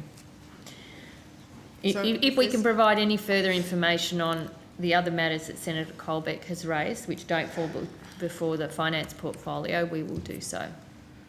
So, but what does fall within the finance portfolio is the fact that it's still in the statement of risks. Mm-hmm. The only thing that's been arrangements. removed is the certainty of the 50-50 funding split. Well, I don't agree, because I don't think the certainty was just a slogan in a sense, because there was nothing that underpinned it. So now there's nothing we that are underpinned we are doing it, and as this said, the costs of these arrangements are yet to be determined. So it exists there. It will be a significant investment. It's been recognised as a major sporting event. It's there in the statement of risks. The actual quantum of the allocation or the investment is yet to be determined, and we will work closely with the Queensland Government on that to deliver a fantastic Olympic Games in Brisbane in 2032. Is the uncertainty expressed by a Queensland minister suggesting that the reconstruction of the Gabba was a little more than a sketch? Part of the government's, one of the reasons for the government's decision to back out of the 50-50 funding deal? Senator Colbeck, you'll have to ask these questions to the relevant portfolio area, which finance is not. And all I can continue to say is we will work closely with the Queensland Government on identifying the costs and investment required to deliver the Brisbane Games in 2032. We're an active participant, an active partner, working closely, and the costs of the arrangements are yet to be determined, as is reflected in the budget papers. Is the government seeking to get less than a 50-50 deal? The government is seeking to work in partnership with the Queensland Government and identify the costs and investment required to deliver the games in partnership. That is what we were. That is what we are seeking Can't to get much do. more partnership than But those when those costs and investments are identified, the government will take some decisions, and then that'll be you'll see the outcome of those decisions. The work hasn't been done. You guys didn't do the work. You said 50-50 and you didn't do the work. Now we're doing the work, and when we land that work, we will let people know through the budget process. Well, perhaps the Queensland Government is paying the dividend of delaying the agreement on the infrastructure body that was part of the 50-50 deal until the new government came in, which is exactly what they were doing, and it's cost them the 50-50 deal. Senator Colbeck, we've got 15 minutes before the tea break. You can try and point the finger over here, but I can tell you won't be looking I'll north. keep pointing the finger.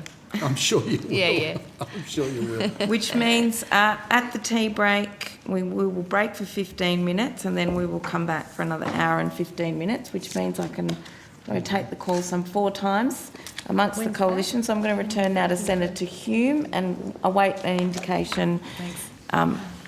You'll see us through to the tea break and... I should, yes. Great.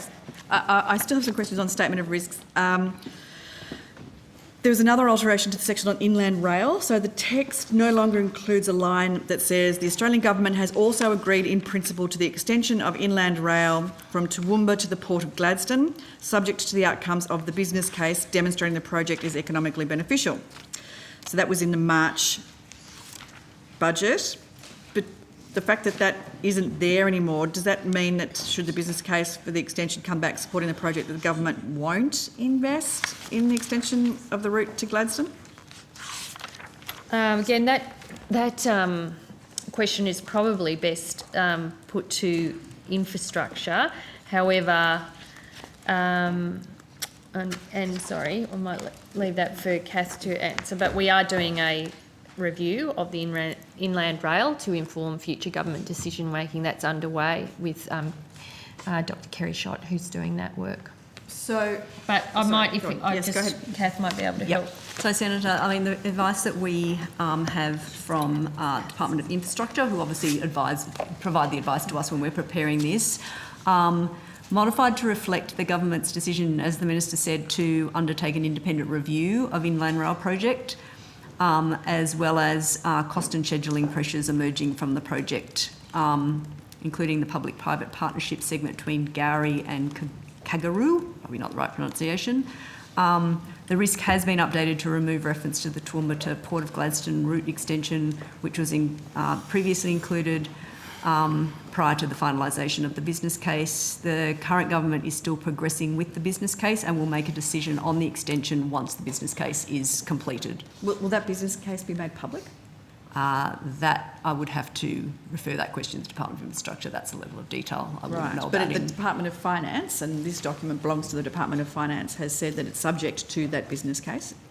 Well, it's based on advice from It's based on agents. advice from an agency that they will, that they're progressing the business case, and that the government will make the decision once the business case is completed. Okay, so there was good reason clearly why that sentence was removed. Does that suggest to you that this will not go ahead even if the business case stacks up? No.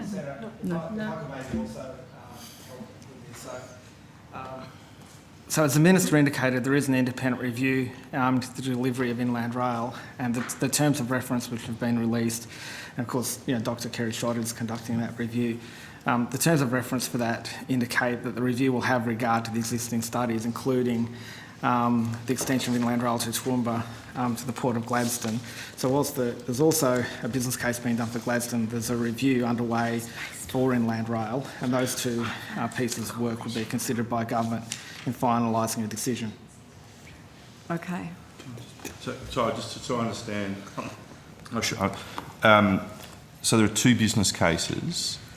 No, there's a review and a business case. Okay, so the business case is for Toowoomba to Gladstone.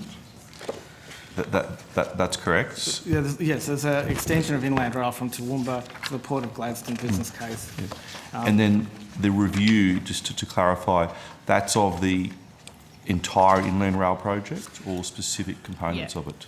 That's for the entire Inland Rail project. So as Ms Patterson indicated, the changes to the statement of risk include an additional reference around the significant delays and cost pressures that have been emerging on Inland Rail, and also the government's announcement of the independent review into Inland Rail project.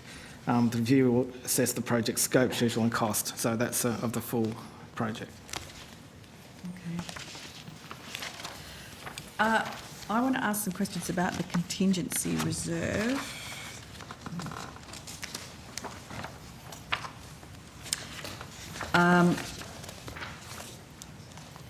So what is the value of the contingency reserve in the budget?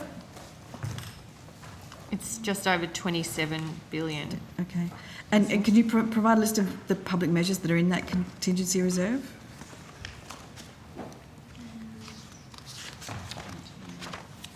So, Senator, you're referring to the measures in there where it's been either called out in the in the budget text. Yes. Okay. Might not have the full list. We might take a full list on notice. There are certainly in Statement 6, in Budget Paper 1, there is obviously references on page 203 to the fact that there are some election commitments that have been included where policy settings are yet to be finalised. In that same paragraph on page 203, there's also a reference to the provision for the Fair Work Commission aged care decision.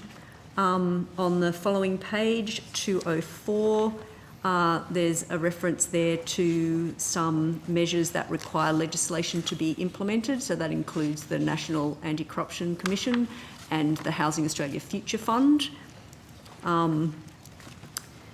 There, it also called out in the text are references on page 203 to the flood provision. Yep. And there is also a reference, I'm sure I can find you the page number of that, to the National Skills Agreement, which had been called out previously in the contingency reserve, I think in the March 22-23 budget. There are also some, and as I don't have a full list, there are some references that you'll see in Budget Paper 2 in some of the budget measures that will specifically call out something that is in the contingency reserve, obviously noting that a lot of things are not called out. There's a reference in there, one example I have is in the health portfolio, there's a reference to 500 million for COVID vaccines and treatments as part of the one of the COVID response measures. In relation to the voice, there's a reference to the 160 million that was in the contingency reserve that was also called out, I think, in either March or PFO. And I don't have a longer list than that, but we can take on notice those ones that are referenced in the budget measures has been in the contingency reserve. Okay. But there's not a lot more than that. That's right. Just two other things. Of course, more than half of the contingency reserve is the Conservative bias allowance, right? So that's like 14.8 billion in total. 14.8 billion. Yep. And then also there's decisions taken but not yet announced, and so you can find them in Budget Paper 2, both on the receipts and the payments side, and in net terms together, they're worth about 1.8 billion. Okay. I've got two questions about decisions made but not yet announced, which I think a decision's taken but not yet announced, or maybe not actually, maybe the opposite. But I want to ask about the contingency reserve first. The decisions made that are too late for inclusion against individual entity estimates. So what are those decisions? Generally, that will be if there's some urgent decision or something has to be made at the end. And when we're trying to manage finalising all the budget numbers, we finance will sometimes say that doesn't have any appropriations in this year, let's manage that one through the contingency reserve. So, which means we put the estimates in and it's a little bit when we're just trying to finish everything. Yeah. So it's generally not something the government... So it's the rats and mice. Yeah, it's generally not something the government would do. Is there like a list of things? It might be in those measures that some of them may be some of those ones where it's mentioned. Yep. I'm trying to remember if we actually did that this time.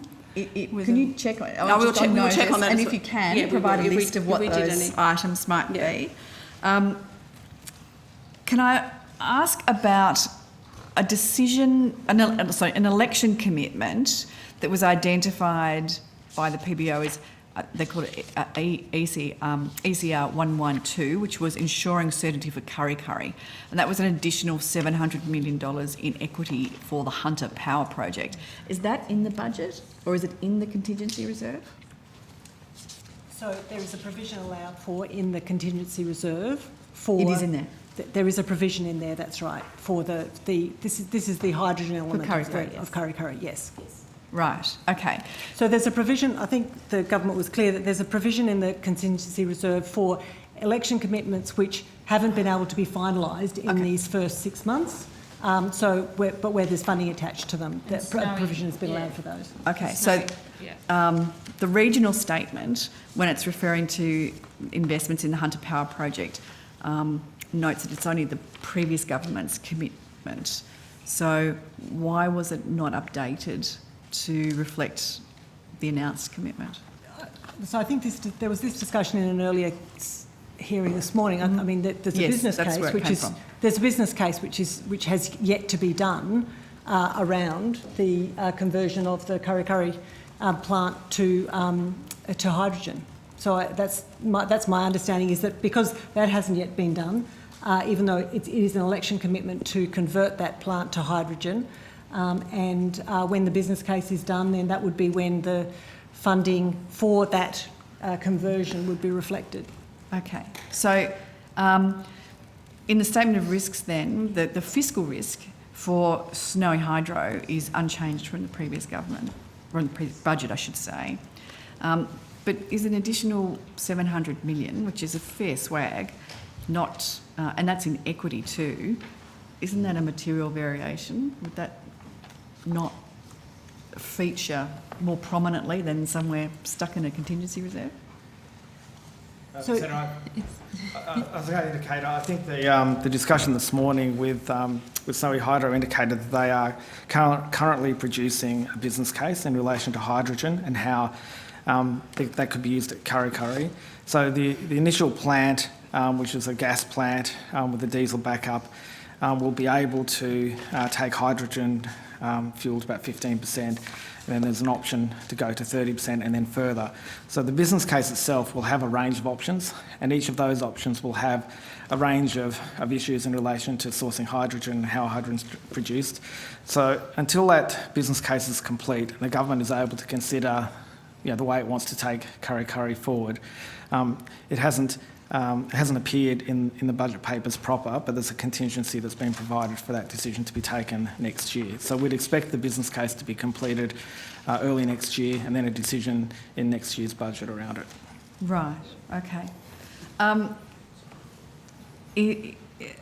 Is it unusual to commit to funding a project like this to that extent without a business case? It's an election commitment. Yes. So it's made an election commitment based on information available to the opposition at the time. Now, in government, doing the responsible thing, delivering on the election commitment, making provision, and the work's being done by Snowy Hydro to inform the final decisions that are taken about that. And it's there, that provision is there for Kurri Kurri in the contingency reserve. Can I ask about something else that's in the contingency reserve, or may not be in the contingency reserve? There was an article today in The Australian that suggested that the interim ruling of the Fair Work Commission for aged care workers was going to be up to $2.1 billion a year. Is that somewhere in the contingency reserve? Was there an estimate made with the anticipation of that ruling?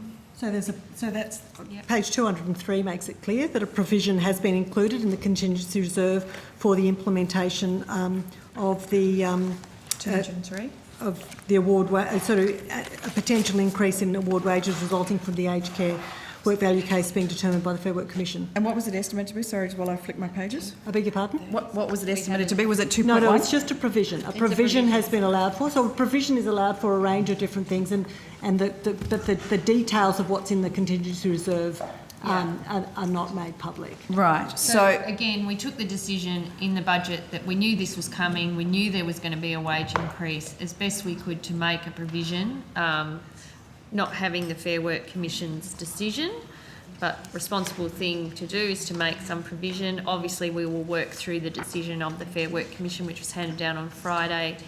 They're going to make some additional comments about implementation and timing, and when those are clear, you know, the final costings will also become clear, and we will use that provision to help meet those costs. Okay. So do you anticipate that you'll need to provide additional funding? I mean, compared to what was... To be honest, it's just too early to tell. There's two more stages in terms of the sort of Fair Work case, there's two more significant stages to take place. So we wouldn't be in a position to assess that at this point. Yeah. Okay. Did you cost 15% or 25%? Did you pick a number? Well, obviously it's for the pay rise. Yeah. I mean, I don't think I think our answer remains the same. We made a provision. But how did you land on what the provision was going to be? Well, based on, I think, information from where this was likely to land, not knowing the Fair Work Commission's ultimate decision, but I don't think the 15% was a surprise.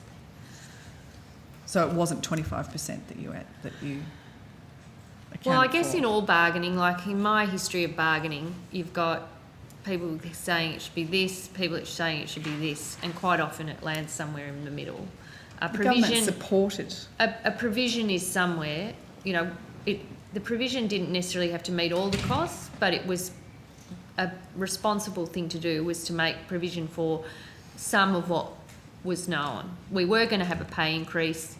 I think anyone watching the Fair Work Commission could have assessed that it was going to be a reasonable pay increase. But I don't know that that necessarily means you had to make provision for, you know,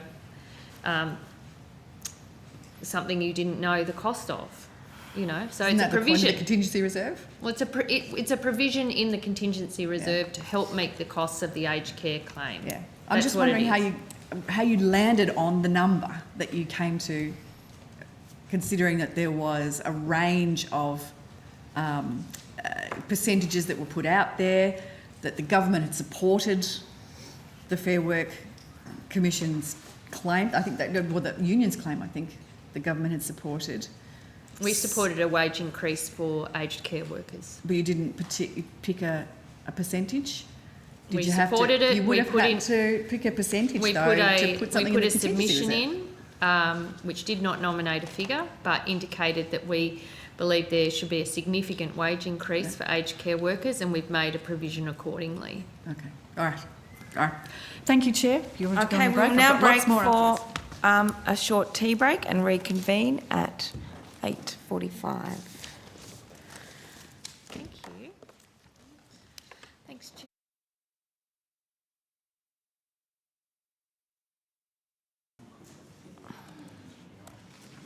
So I think Senator Smith, I think. Terrific. So between now and for the next hour, do you want 10 minute, 15 minute, or divide it up between you yourselves? We'll do a topic and then... Okay, that's fine. I'll give this call to Senator Smith. Okay, thank you very much, Chair. Congratulations, Secretary, on your appointment to the new portfolio, new department. My questions go to the audit of wasteful spending. Oh yes, our favourite subject. Is there an official here that might be able to come to the table to step us through the granularity of that process? Yes, Secretary? absolutely.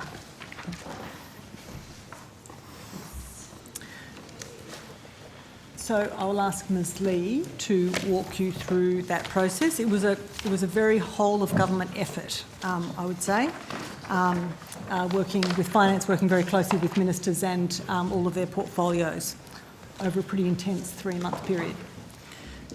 Thank you very much. Ms. Lee, if you could just speak into the microphone just to make the acoustics in this room are notorious. Could you explain to me who in finance ran the audit, including the number of ASL that were assigned to the particular project? Yes, so Finance established a joint task force with Treasury, which was headed up by a Band 1 officer, and there were 10 officials in that team, including him, 7 from Finance and 3 from Treasury. But it actually was part of the entire budget process, so all of the different teams who work on the budget, the agency advice units also worked on elements of the audit. But we had a core task force. They were in my division, and then we had other teams that helped them on different parts of the process. So what date was the task force established? In July. I don't have the exact date, but it was established in July. You can get me that date, exact date. And does the task force continue to exist, or has it ceased? That task force has ceased, and we're moving on to the next stage. What date did the task force cease? Around the time the budget was finalised, the budget came out, so I was in that week. So we had different people leaving at different times, and then sort of finishing off the budget, that budget week and the week after. So it was a joint Treasury and Finance task force, and the lead was a Treasury or Finance official? Finance. And that was not yourself? No, it was someone who worked for me. A member of your team? Yes. A direct report to you? Yes. Were any officials from other departments seconded at any time to the task force? We did have one officer who who'd used to work in finance, and she came from another department, but that was more because she wanted to come and work on the task force, not because we asked that department for her. So, and she has stayed in finance. Enthusiastic. Yes, very enthusiastic. That's good. What was the total cost of the project? I'd have to take that on notice. I don't know. We absorb the costs within our budget. Yeah, so Treasury and Finance absorbed those costs. We weren't funded for it. So it was the cost of 10 ASL, but they were just absorbed within both of our departments. And was there the use of any consultants? No, we used no consultants. By what mechanism was the task force established? We had a cabinet submission. Sorry, we had the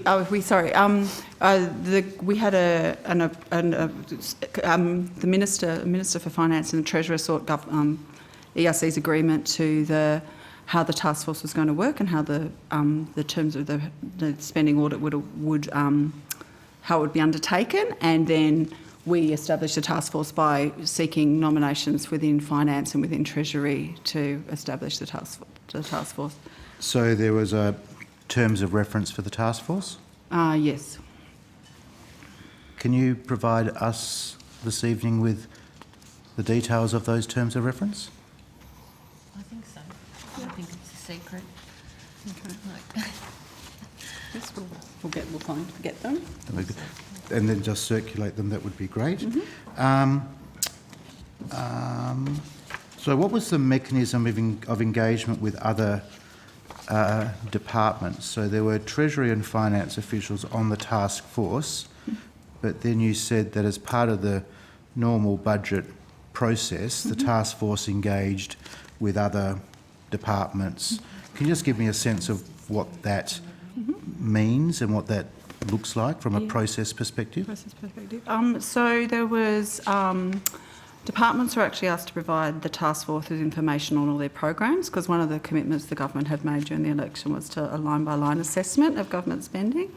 So we asked departments, and the departments provided us with the level of funding for a range for their programs that was committed and uncommitted.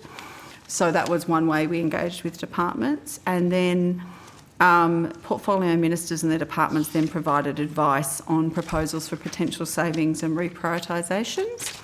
And this included... So departments offered up advice? Departments and portfolio, so mainly from portfolio ministers and their departments, then provide us advice on proposals for potential savings and reprioritisation of existing funding. And this included advice on measures from the 22-23 March budget and the 22 PFO as well. And then throughout the budget process and throughout, government considered a range of different proposals for savings put forward by ministers. So am I correct in assuming there are my words, not yours, but two work streams. There's the first work stream, which is identifying savings from reduction in travel, consultancy, legal fees, etc. Yep, yes, Senator, that is a separate process, yes. Separate That's within separate, No, that's separate from the audit. That is separate from the audit of the spending audit. So the the task force was only established to pursue the examination of the line-by-line process that the Minister has often talked about publicly through each department. Yes. The savings, the consultants, contractors and travel, advertising and legal were commitments already made. And then we'd made a commitment to have an audit separate to that, or in addition to that, and then that's what kicked off. But Ms Wilkinson can take you through some other info. So I can just give you a few more specific details. So it was on the 14th of June that there was an agreement to the terms of reference. On the 20th of June, Finance issued an estimates memorandum, as we do, to portfolio agencies, which included a request for them to provide data. And we specified in the estimates memorandum what the data was. On the 30th of June, the Minister for Finance wrote to portfolio ministers seeking their views on the 2022-23 March budget measures, including the PFO measures.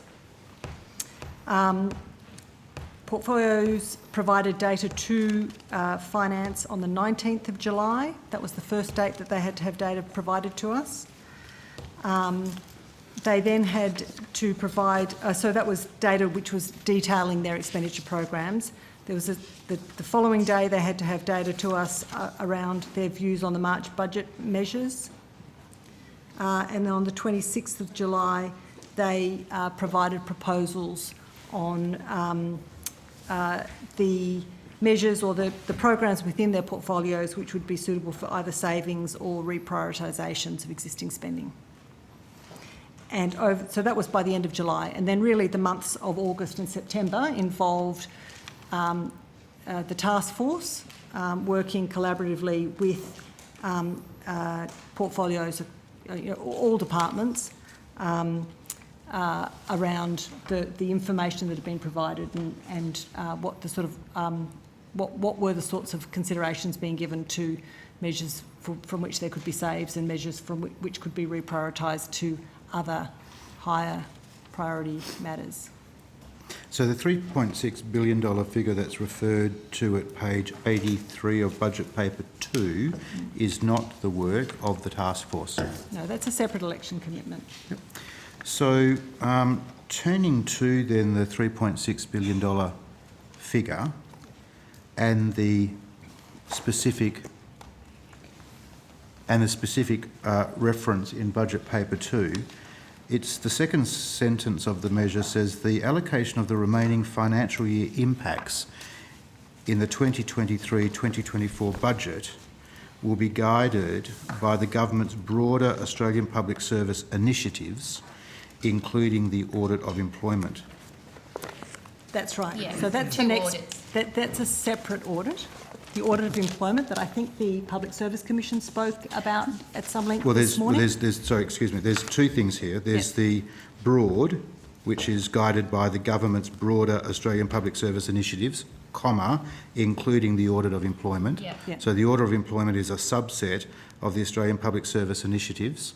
It can be seen that way if you prefer to see it that way. Yes. Well, that's how I'm seeing it. Yeah, comma. Yeah. Pedantic, I know, but these things. It's what we love about Minister, Smith. the comma Someone's would not got be. to do it. Minister, the comma would not be there unless it was important. Yes, that's true. All right. That is true. I'm sure there might be a wayward comment somewhere Minister in Gallagher, these books, but if the comma that might not. That's not it. If the comma did not need to be there, it would not be there. I'm with you. Yeah. So it's a subset of the initiatives. Thank you. So just turning to the Australian Public Service initiatives, what are they? Have they been identified yet, or? Senator, I think that's just referring to the government's priorities. Like Yeah. it's initiatives across all portfolios. Yeah. We can get back to you if there's anything different, but I think that's just a reference to the government's priorities. Yep. And So, sorry, if I could just help, because I think we covered it a little bit, but where it says will be informed by, not a comma there, guided by. guided by, that was a decision which we took was about how we allocate, and because we don't have information on the use of external labour until the audit of employment reports, we've attributed it this year, but then holding the distribution of it, even though we've booked the save, for once that audit is complete. Okay, so that's helpful. So we had a task force in order to identify the line-by-line initiatives that would be discontinued or reprofiled. Then there was a separate process which identified the $3.6 billion, which is identified at page 83 as a measure. So when the department came to determine the 3.6 billion figure, what was the process that individual departments went through in order to get to that cumulative $3.6 billion figure? Well, that was a commitment we made.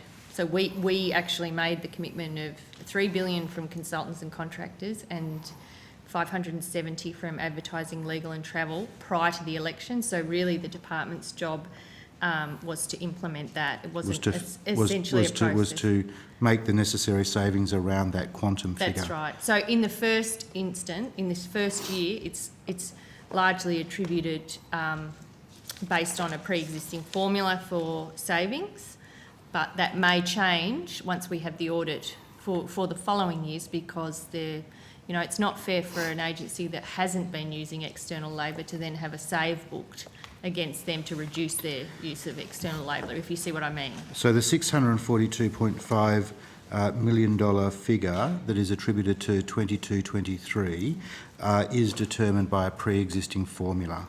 So that was allocated by. I mean, we worked with the government to come up with what we thought would be the most defensible proxy, with the information that we had available, to work out what would be the best distribution of both of those two saves.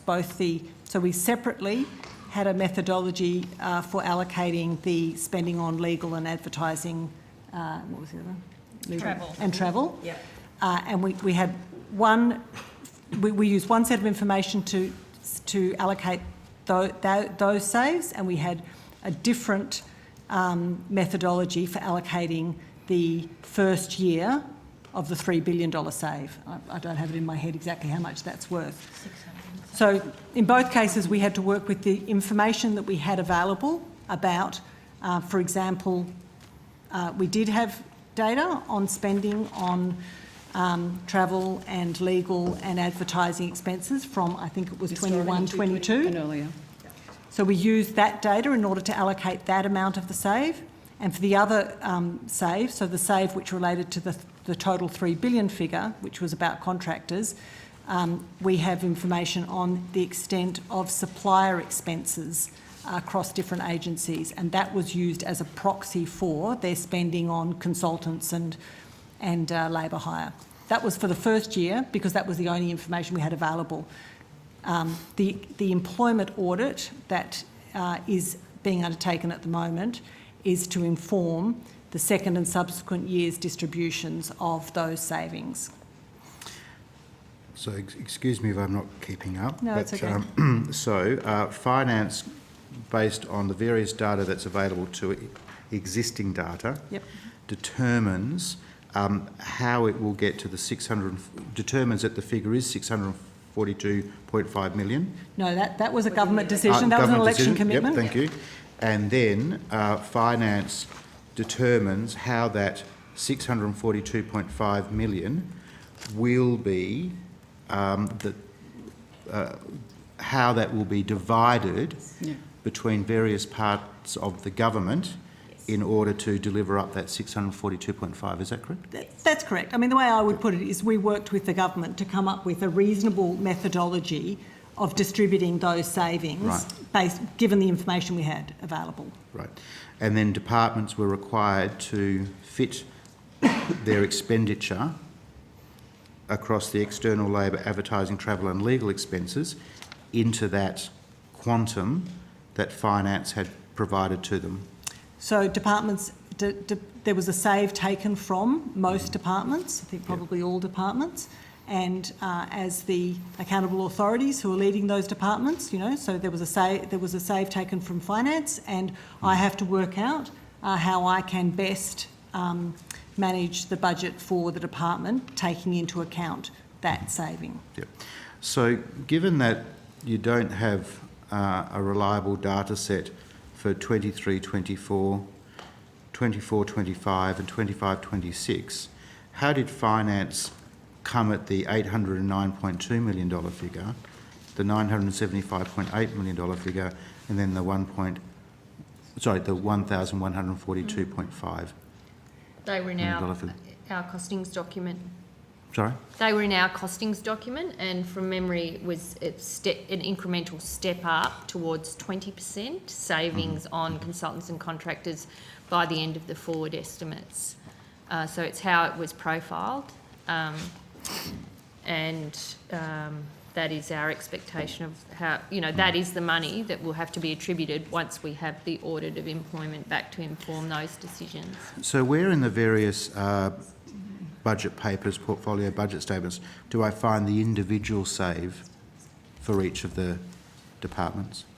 That gets you to the 642.5. So each in the portfolio budget statements, in each of the measure sections for each of the agencies, it will have the measure title and it should have their allocation. Right. Are you able to provide that for me in a composite document on notice? Yes. Yep.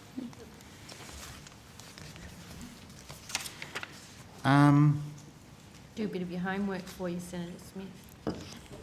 I'm looking forward to see where the commas are, Minister. I'm going to put a tricky one in there, just to I do have a story. blow your mind. I do have a story that I share with with senators about Secretary Jane Holton in the health portfolio once. I'll save that for another time. I might just take a pause there for a moment and just catch my breath. And then... Sorry. Senator Hume. I'm definitely not going to allow you to catch your breath at all. I want to ask about estimates variations, if I can. Do you think you could give me a quick explanation of estimate variations and how they differ from decisions from government? Decisions of government, I should say. I've got a nice thing somewhere. Oh, again? Okay. Hello, I'm sorry to keep bothering you. It's all good. So estimate variations, they cover a range of things. So they include the ongoing impact of previous government decisions, so such as further changes to demand-driven programs, etc. So that's mainly when we talk about ongoing impact, so the changes to all the demand-driven social welfare payment programs. Okay. They include changes in the cost of in relation to public debt interest. They include movements of program estimates between the years. So we talked earlier about movement of funds. They also include other changes to either departmental administered programs in each budget update, so that do not require a government decision. So this could be changes to indexation arrangements. So basically they cover off if a program has been put in place and it has a range of elements in it that are not fixed, then the movements ongoing for those are done as estimate variations. They don't require a government decision to make those changes. Right. And the main difference is that if those programs are in place and have already been approved by government and not over time, the program doesn't need to have been approved by the current government. The finance works with agencies and we make those estimate variation changes in each budget. So it's a decision of finance? Yes, so we work with agencies and on those, and so agencies update their estimates, and we have some of these programs have quite complicated models. Yeah, I was going to say there must be some grey areas. Yeah, so there are. So there's quite big models and etc. that go into some of these programs. They're quite complex, and we have a range of very clever people in finance and agencies who understand them, and they work them through, and then we make decisions about whether that looks like a valid change to the estimates. No, I'm not going to ask anybody to explain those models to us. I think that might be too much. But I would ask, have you got a figure for the aggregate value of the estimates variations in this budget? Yes, so there's a table in budget in statement number 3. So the aggregate figure for all variations is in the reconciliation table, which is on page 79. And it has the effect of parameter and other variations, so that's what is the estimates variations, and the payments line overall is 92 there, and there's a receipts line as well. And then the overall impact of all of that is 52. And then if you go over the page, a few more pages, where is it?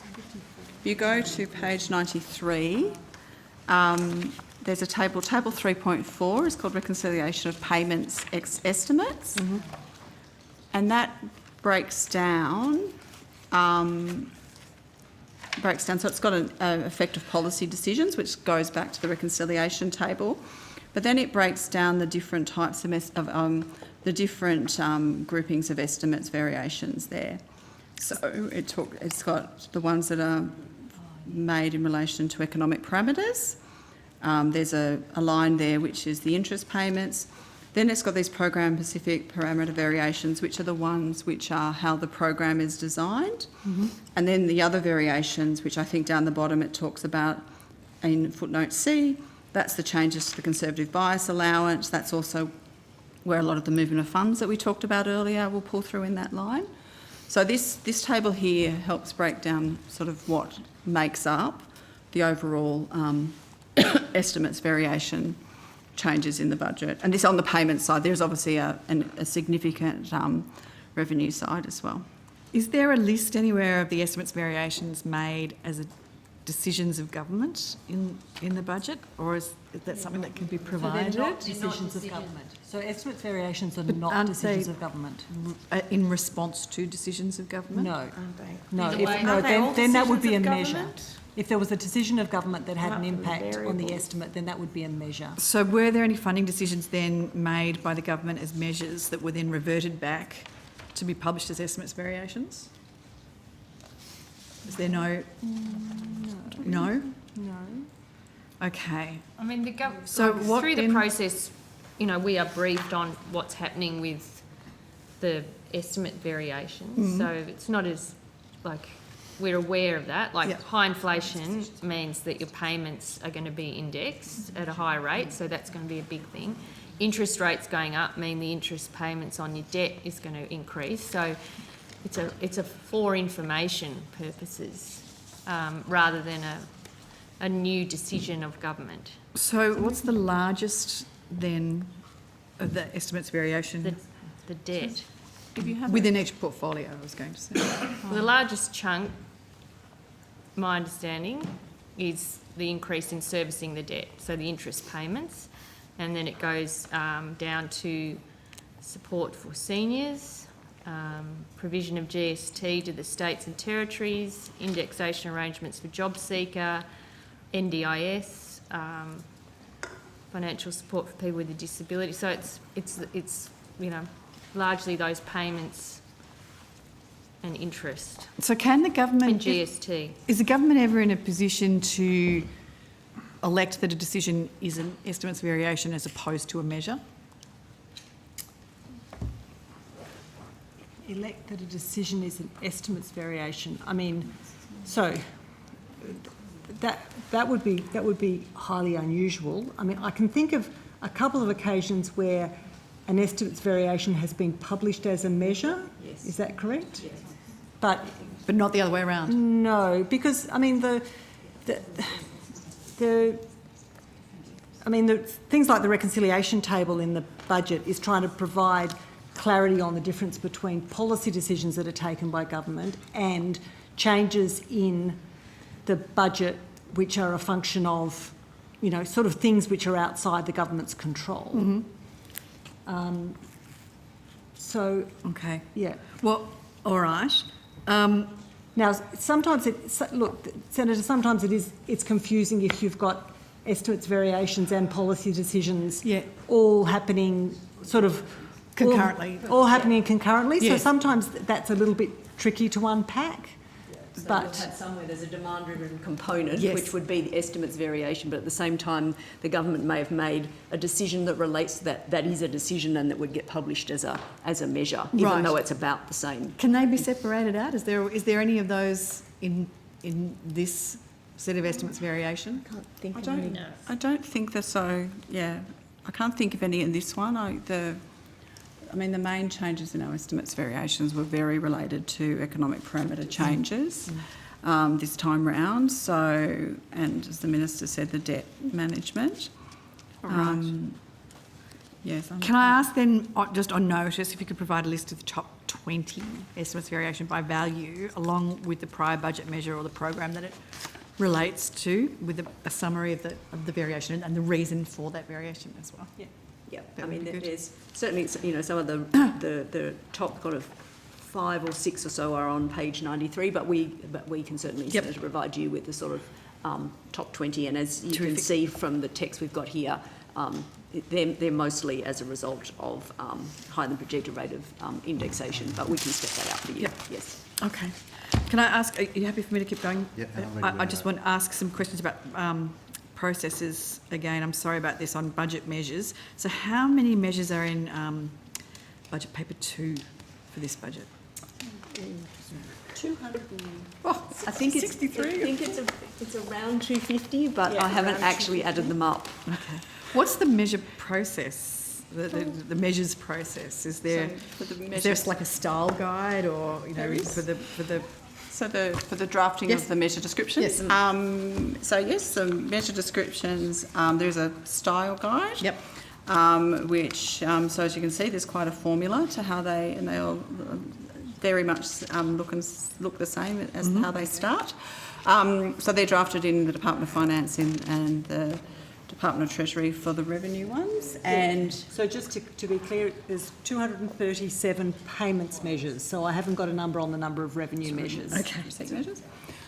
So they're drafted, and then they are all cleared by the Minister for Finance. Oh, okay, that's what I wanted to ask. So is the approval of the measures process, is that approved through the department and through the relevant minister, and then through the finance minister or the treasurer? Or is it just one approval process? Or we send them up to the the Finance Finance Minister's office, and the Finance Minister approves them. And obviously finance plays a key role in making sure all the numbers in the measures are correct. The portfolio ministers also look at the measures description and they have an involvement in it early. And then it comes through the final approval process. So there's a number of measures in BP2 that state that partial funding for the measure has already been provided for by the government. Yep. So this is this government's first economic update in a decade. So is that reflecting a decision of the former government? Yeah. But that's not made specific. That's not made very explicit. No, and that is fairly standard wording for But it's budget papers. pretty obvious. Okay. Yeah. There's a number of measures in the budget that that do reprint decisions of the March budget. Yes. Yep. So why did this only apply to some decisions? Because we reviewed all of them. That's the letter that Ms Wilkinson went through with Senator Smith that, Right. late June or mid-July. I wrote, there was two sort of processes underway. One was around the audit of spending. The other one was to review the March and PFO budget measures to see whether they aligned with the new government's priorities and where there was opportunities to redirect or reprioritise that funding. Ministers should think about that, and that was reasonably successful in finding, money to repurpose and meet some of the additional requests for extra funding.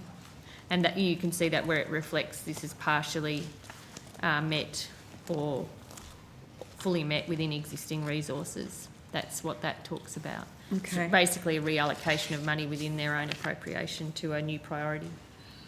But then there are measures clearly that haven't been reprioritised and are in fact decisions of the former government that are... That's right. So there was ones where there was advice back from the ministers and their departments that these measures were needed, and in those instances where that was demonstrated, those measures continued. So can the department then please provide a full list of the measures that were reprinted from the March budget and their value on notice? You don't have to do that tonight. I mean, Senator, obviously the bulk of the measures from the March budget which were retained are obviously not reprinted in here because they were already in the March budget. Some of the ones that might be in here are because either the funding changed or something changed about them, so that the amount related to them changed, or they were funded in a different way. Right. So this is not intended, this budget does not reprint all of the decisions from the March budget that were retained, and those March measures that were retained by this government, the funding for those is now included in the appropriation bills that before the Senate. Okay, so all right. So what do you want to know, Senator Hume? Well, do you want a list of things that were in the March budget that remain? one or the other? Either things that are different in this budget that weren't reflected from the last government, or things that from the last government that are reflected in this budget. Can we do that? I'm sure we can, once I fully understand. So do we want a list of things that are retained from the March budget? How about a list of the things from the last budget that were reversed? Yep. Okay. Can we do that? Yeah. Yep. That might, or partially reversed? Yes. Or reprioritised? Yes, that would be great in the three categories. That would be perfect. Thank you. Okay. And how many measures in the budget terminate after 2, 3 or 4 years?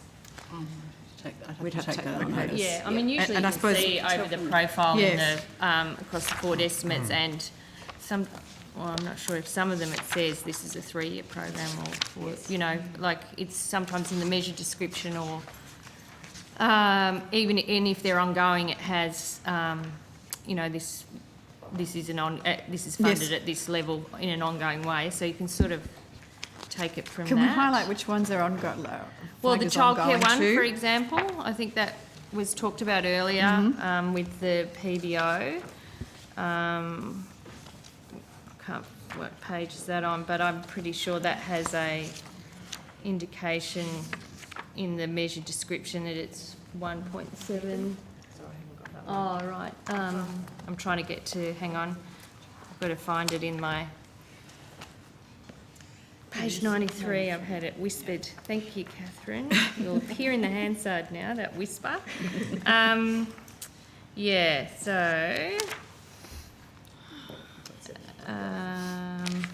let me try, where is that? Oh, yeah.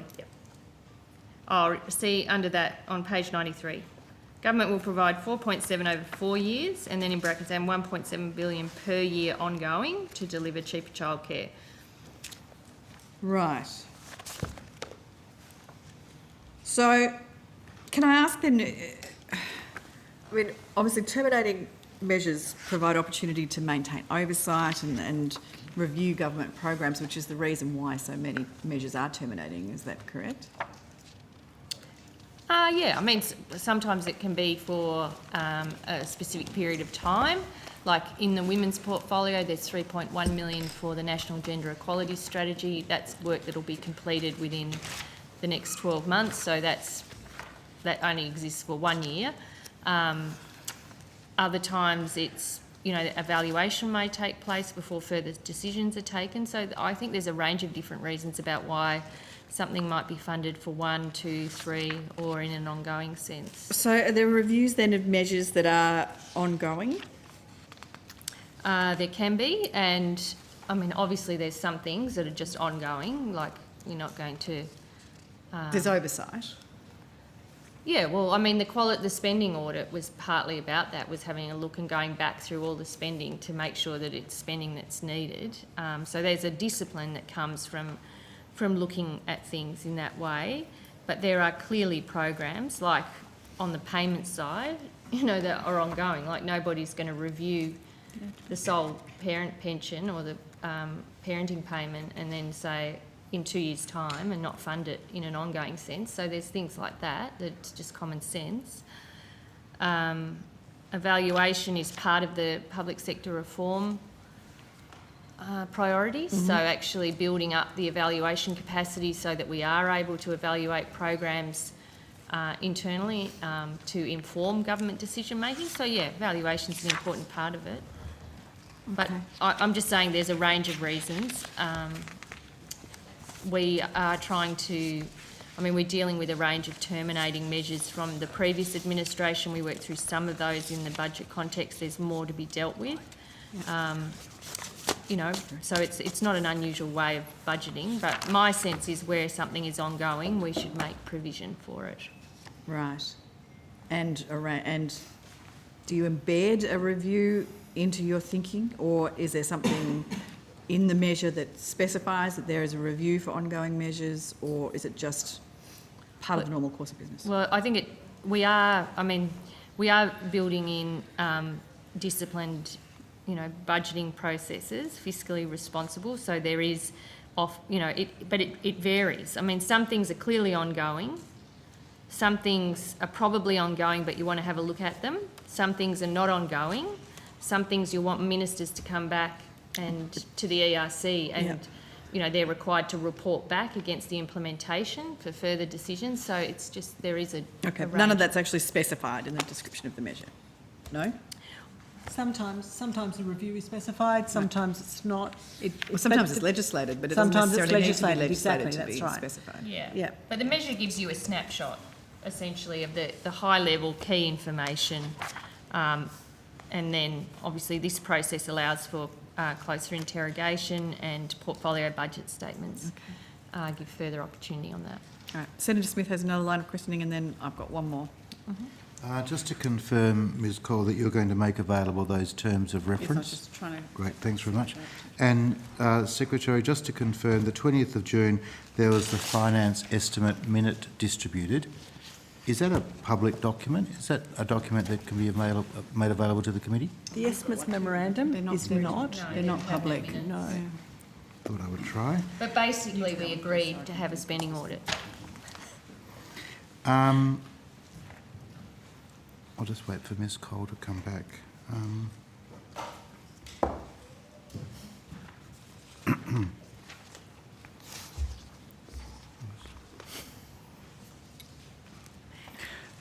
I'll start with the Secretary. Everyone's going, Sorry, Ms Cole. I'm just going to return back to the task force discussion. She was doing your previous task. That's quite okay. Flat out. Just returning to the task force process, can you just explain to the committee how decisions were taken in determining which programs were either to be reprofiled or discontinued? They were all decisions of the government through the ERC process. Based on advice from the portfolio and finance. Yeah. So where a program was discontinued or reprofiled, were those decisions taken to ERC? Yes. By finance and the finance minister? Combination. Yeah, it was. I gave updates on the spending audit as it was being undertaken, but it was also handled through portfolio ministers coming forward with their priorities. So I'm specifically talking about the decisions to be taken, so which is, to be fair, different from providing an update. So the decisions that were to be taken at ERC in regards to whether a program was discontinued or reprofiled were taken by the minister who administered, that was responsible for the program, or was it taken by finance and the finance minister? They were decisions by the ERC. This is the product of decisions of the government, the budget. How many times were decisions taken to ERC? A lot. You mean through the whole budget process? No, just in regards to this task force exercise. So it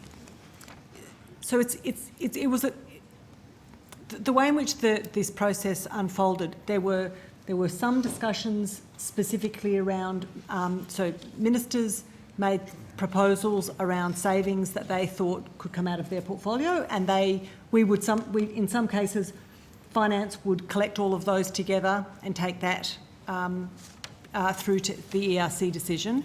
In other cases, when a minister was bringing forward their proposals, they proposed in their own submission that these savings could be taken, or that a particular measure could be reprofiled and could be used as a save, or could be used or could be reprioritised, I should say, to be spent on something else. So it was embedded. It was just embedded in the process. There were a number of different ways in which decisions around both saves and reprioritisations were taken.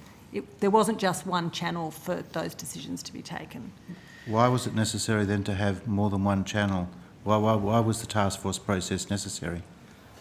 The task force process was a way of gathering together the information and enabling finance to to provide our advice, regardless of how the actual measure came forward. So, this was a process which, as I said, ran over a period of several months, and so there were just a number of different discussions around. So, it was actually a pretty continuous discussion in the ERC process around saves and reprioritisations, and and what were the, particularly for ministers who were bringing forward additional spends that went beyond election commitments, and the question was, how they were going to be afforded. Are you able to identify a quantum figure of a cumulative figure for the discontinued and reprofiled programs that came out of the task force process? Yeah. Yep. Yep. We had, I think, of the 22 billion, it was roughly half from memory. Yeah, 10.4436 on saves and 11.519 on reprioritisation. Thank you. Were there any recommendations from the task force that weren't progressed to ERC? That would go to, deliberations of the ERC. I'm trying. I know, nice try. That's You right. looked unassuming too as you asked it, just in case we were falling asleep. I just want to. What's the risk of a program that's been reprofiled in this budget being reprofiled in the next budget or future budgets? Like reprioritised within, or moved into another year. Yeah, reprofiled. Potentially, I imagine there could be some projects, particularly in the infrastructure space, where for one reason or another, approvals aren't given or supplies aren't there, that they have to move. But again, there's a chance. I don't know how likely it is, but yeah, in every budget process, you assess as to whether there is any adjustments need to be made to the profiling of spending, particularly on things like infrastructure. What are the factors that might influence a decision to reprofile an infrastructure project? We would take advice from that department, which would usually reflect their assessment of things like approvals, capacity constraints, in this last couple of years, supply chain constraints, and their assessment as to what would be a reasonable estimate of the amount of investment that could be undertaken and over what period. So if the government was looking for further savings, it would be open to them to reprofile projects in order to achieve future savings in future budgets. So reprofiling is not so much about savings, it's changing when the spending takes place. Yep. So it's perhaps making the profile of spending more realistic. That's different from savings, which involve making a decision that you're not going to spend on a particular project. In the Australian Financial Review of the 25th of October, Senator Gallagher, in a report authored by Tom McElroy, it says, Senator Gallagher told the Australian Financial Review Labor would have to pursue more savings in future budgets, including further... I thought you'd appreciate that. I loved it. including further reprofiling of project timelines and efficiencies from government departments. Mm-hmm. That's a possibility. That's a risk. There's a Yes. chance. Well, it's not a risk. I mean, we will be doing more in this space because You we will have be to. doing more reprofiling of project timelines reprofiling- to achieve savings. Well, I think the comma's probably pretty important in that sentence, so I'm glad you pulled it out. But more savings, comma, including possibility of reprofiling. I mean, I think that's unsurprising, but we will be looking for further savings because the budget's in structural deficit. Thank you. Thank you, Secretary. Thank you. Thank you, Chair. Senator McGrath. Can I just ask about responsible investment to grow our regions? You got a page number there, Senator McGrath? Yeah, sure. It's page 163 on budget paper 2. Now, it looks like there's a... Can one of the officials explain the $1.8 billion cut to infrastructure in this measure? I'm sure we can answer questions on it. I would note that this has been dealt with at RRAT, I think, on the first Friday, where infrastructure went through program by program about project by project about the projects that have been ceased or reprofiled through the infrastructure program. But if there's anything we can add, that'd be helpful. I mean, is there a specific project? Well, I just would like to know what projects or programs does this funding relate to in relation to specifically the cut of $1.8 billion, and can you provide a full breakdown? 1.8. Just trying to find. So this is the from the Regional Energy Accelerator Program. I'm just looking at that there's, and I'm not the smartest chook in the chook yard, but there is a $1.8 billion cut when I add that together. And what I'm trying to understand is what projects or programs does that funding relate to?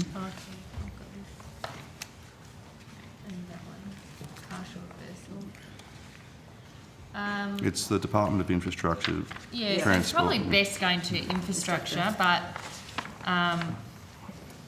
to answer that question, but there was a partial reversal of the Energy Security and Regional Development Plan, and I understand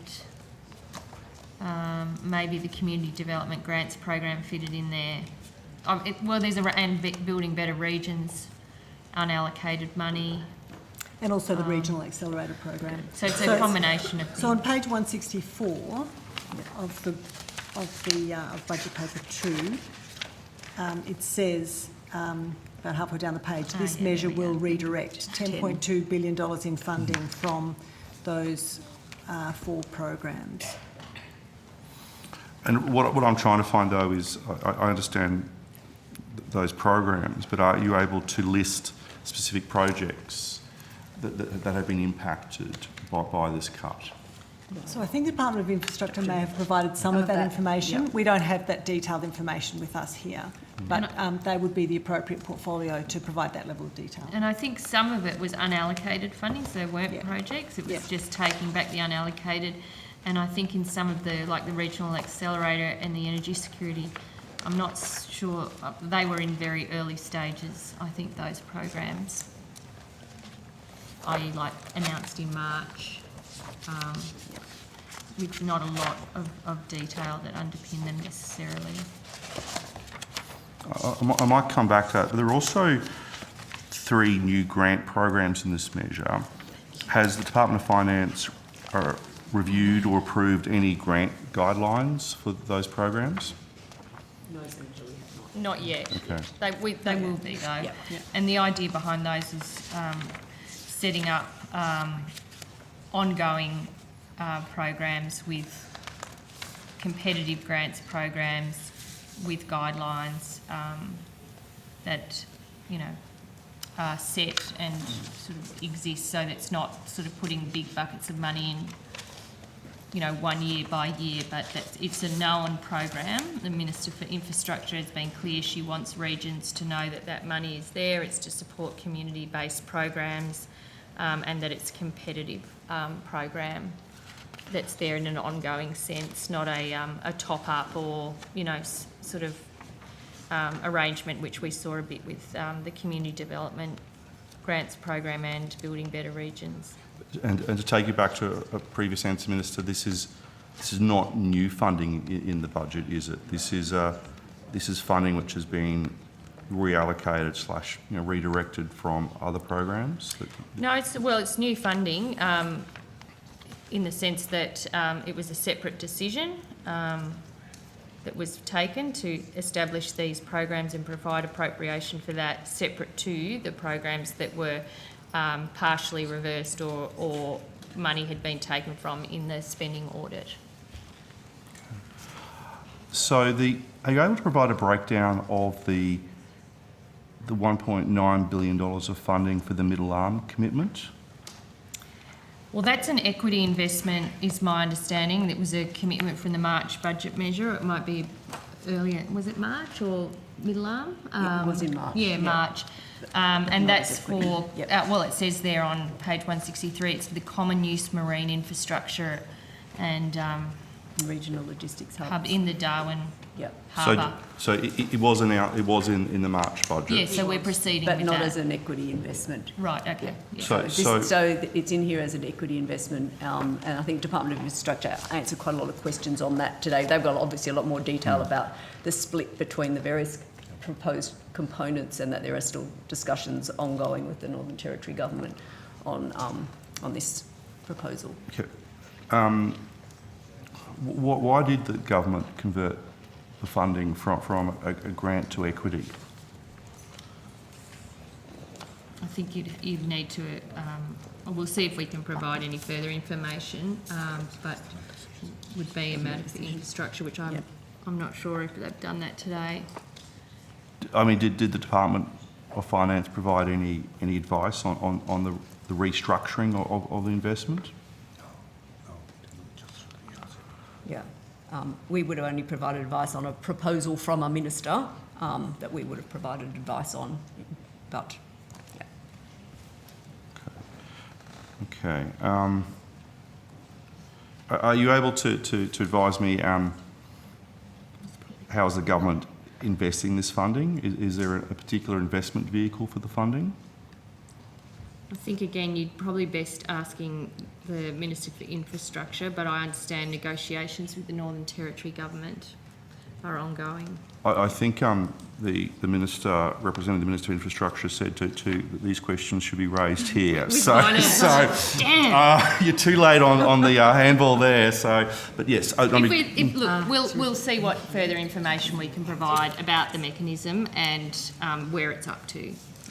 Okay, so that's how is the government investing the funding, and what is the investment vehicle for the funding?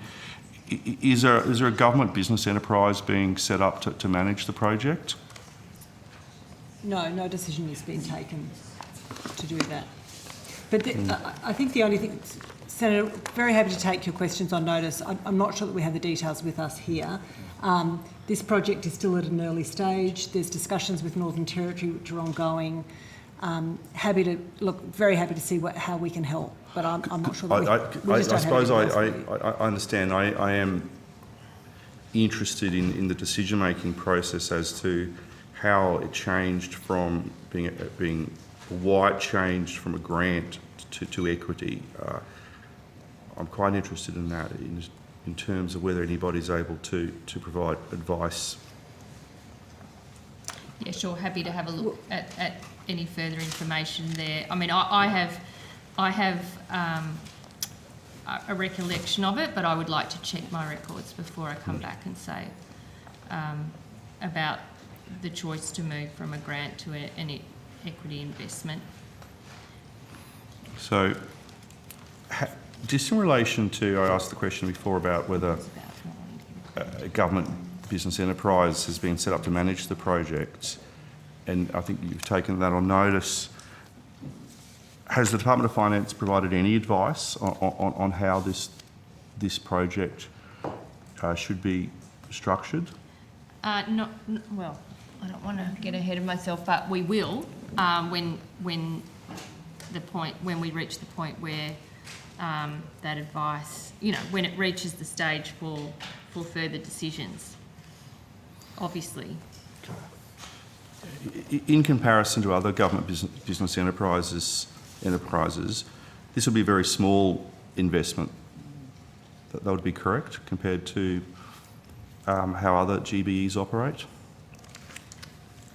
Well, there's certainly a lot of money going, yes, investments going in from the Commonwealth into various GBEs, that's right.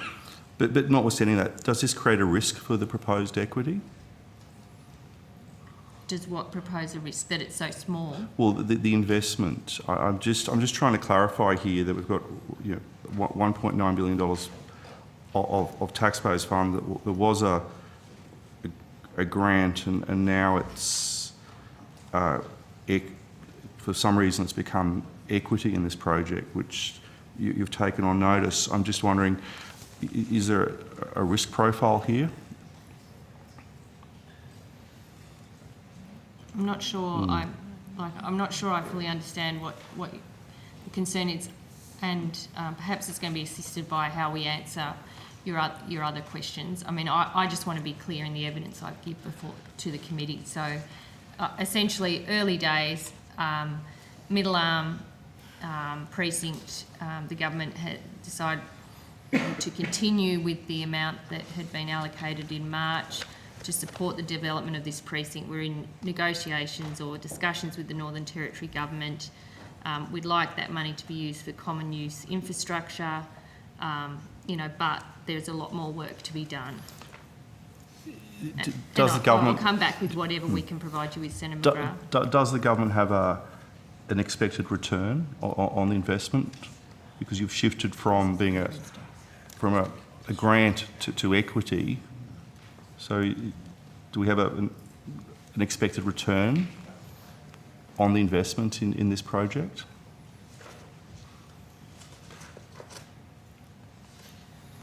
I think if we come back, seriously, I think it's at early days. We're continuing with the measure that you had agreed to. We've got more work to be done with the Northern Territory Government, and whatever further information we can provide you, we will do so.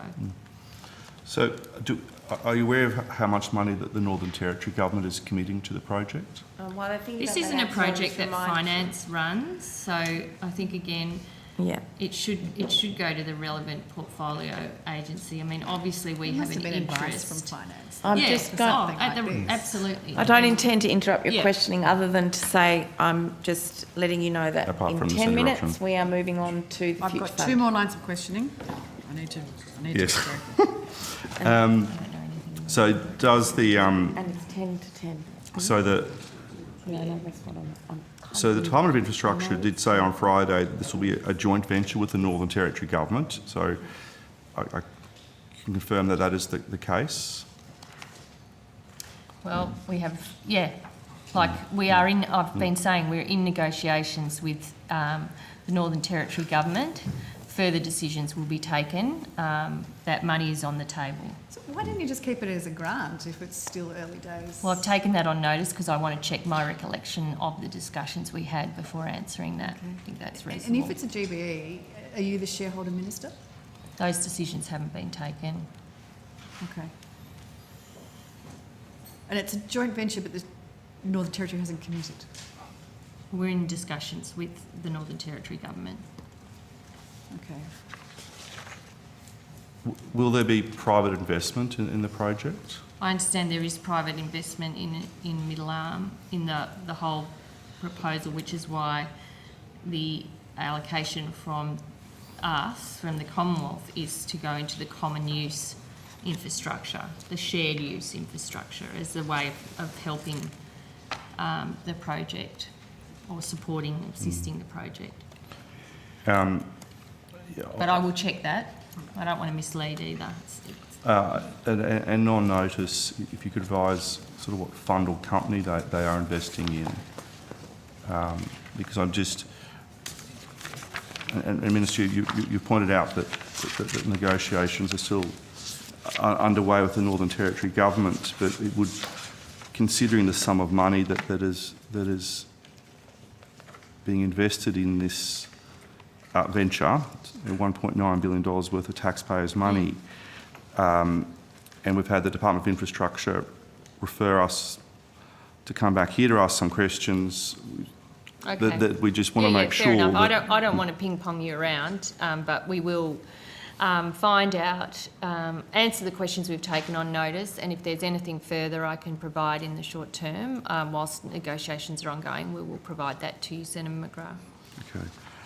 I might have a couple more, but it is the same amount of money that your government allocated for this project. So. And I suppose that's one of the things we're trying to understand is it is the same amount of money. It was a decision of the previous government in the March budget, but we're trying to understand why it changed from being... Yeah, so we've taken that on notice because I just want to be accurate with the advice I'm giving you. I might just hand to Senator Hume. Thank you. I want to ask some questions about the Suburban Rail Loop project in Victoria. Is the Department of Finance aware of and has it assessed the findings of the Victorian Parliamentary Budget Office and that office's higher estimated Suburban Rail Loop project costs? 36.5 billion for the first stage and 125 billion for the combined Suburban Rail Loop East and North project. This is a project that's questions should go to infrastructure. I mean, we can be as helpful as we can. Answered them, and that's why I'm asking these questions, because the Department of Infrastructure told estimates that it's not made an assessment of what the total cost of the project would be. So has the Department of Finance then undertaken its own assessment of what the total Suburban Rail Loop project would cost prior to the commitment of funding in the October budget? No, and it's not Finance's job to do that, to do its own kind of development. So you just chuck around $2.2 billion without any assessment? No, we assess the use of that $2.2 billion.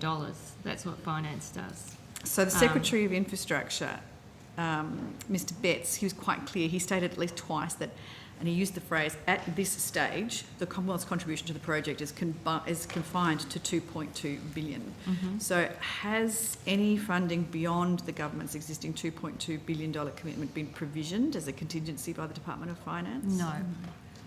No more. So there's nothing for that larger contribution to meet the full costs of the Suburban Rail Loop, the first stage, or any future stages of the project? No. Can the government then commit that it will not be contributing any further funds beyond the $2.2 billion? No. So the October budget cancelled several significant infrastructure projects in Victoria, including Wellington Road, Dorset Road and the Glenferrie Road level crossing removal. I feel that one acutely. It's around the corner from my house. Has the Department of Finance assessed the cost to Victorians and the national economy of those projects being cancelled against the risk of the Suburban Rail Loop project not going ahead?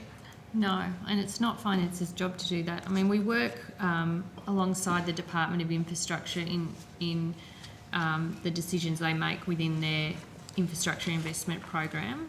So the departments work closely together, but Finance isn't running a second infrastructure department assessing projects on the quiet. You know, these are matters quite rightly for the Minister for Infrastructure. But it got through ERC. Department. What, yes. The measures? $2.2 billion for a Suburban Rail Loop that has no business case attached to it. Got through ERC. Well, I'm not quite sure about the no business case. My understanding is there has been quite a lot of work done on the business case that underpins that project. I know the Victorian Auditor General has made some adverse comments. I know that the Victorian Government is working with Infrastructure Australia on that project. There will be good integrity around that. So on that side of it, yes, I'm aware of that. We were involved. But what I'm saying to you is, your question was, have you assessed the cost to Victorians of cancelling some projects and proceeding with this one. And the point I'm making is that the Department of Finance is not a shadow infrastructure department quietly assessing every project and forming their own view. They will assess, the submissions that come to ERC where we make decisions, and they will provide advice on the Greens, as we discussed earlier. So the Greens said that this was a good project and it stacks up? Well, I'm not going to tell you what the Greens said. That's, we went through this earlier, but I can say that finance works with infrastructure on how a whole range of decisions within the infrastructure investment program are made and proceeded with. So when finance makes its recommendation to you in ERC, does it take into account the recommendations that come out of Infrastructure Australia? Well, again, it's not, because it hasn't gone to Infrastructure Australia. Well, as I said, my understanding is the Victorian Government are working with Infrastructure Australia on this project, but I'm not really. I'm trying to be as helpful as I can. I'm not going to go to specific advice provided by departments or specific decision-making processes within the ERC. We work closely with infrastructure. It's their job to consider merits or otherwise of particular projects. They work with finance, but it's not finance that sits there running a separate process. So if the Suburban Rail Loop doesn't go ahead, for example, let's say the Victorian Government can't secure the necessary funding, will the Commonwealth, you've already said the Commonwealth won't step in. If it doesn't go ahead, then Victoria lost that infrastructure funding that were for those other projects? So just going back, I think, did you say that I said we wouldn't step in? You said that there was no additional funding for the Suburban Rail. Right, so yeah, there's no additional funding, but then you asked, can you rule out further funding for it? And I think, I'm pretty sure you asked me that, and I said no. So potentially if the Victorian Government couldn't Well, those decisions haven't been taken. So I just want to be factually correct about the evidence that I've given today. But you're now asking me a hypothetical question. Well, it's not that hypothetical because the opposition Victorian opposition have said that they won't go ahead with this project. But what if this doesn't happen, then what will you do? I'm not clearly in a position to answer that. So what if there's a change of government in Victoria in 3 weeks' time and the Suburban Rail Loop was shelved? Well, we work with the Victorian Government, if that happened, if that happens, then the Commonwealth obviously would work with the new government on a range of infrastructure priorities. So given the findings of the Victorian Parliamentary Budget Office, which must have been included in your deliberations and have been made public, why isn't the Suburban Rail Loop project listed as a fiscal risk against the infrastructure portfolio in the Statement of Risks in BP1?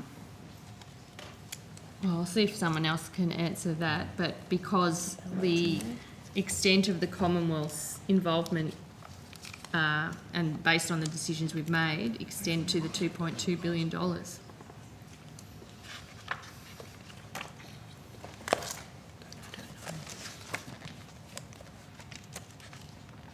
have to take that on notice. Yeah. I don't know that.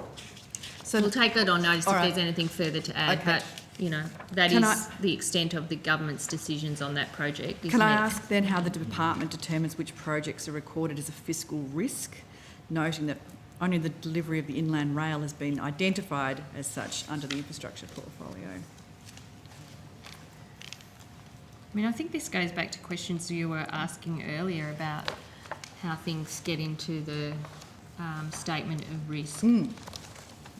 A whole range of different considerations. I'm just wondering what the difference is between Inland Rail, which is considered a fiscal risk, and the Suburban Rail Loop, which I would have considered a far greater risk.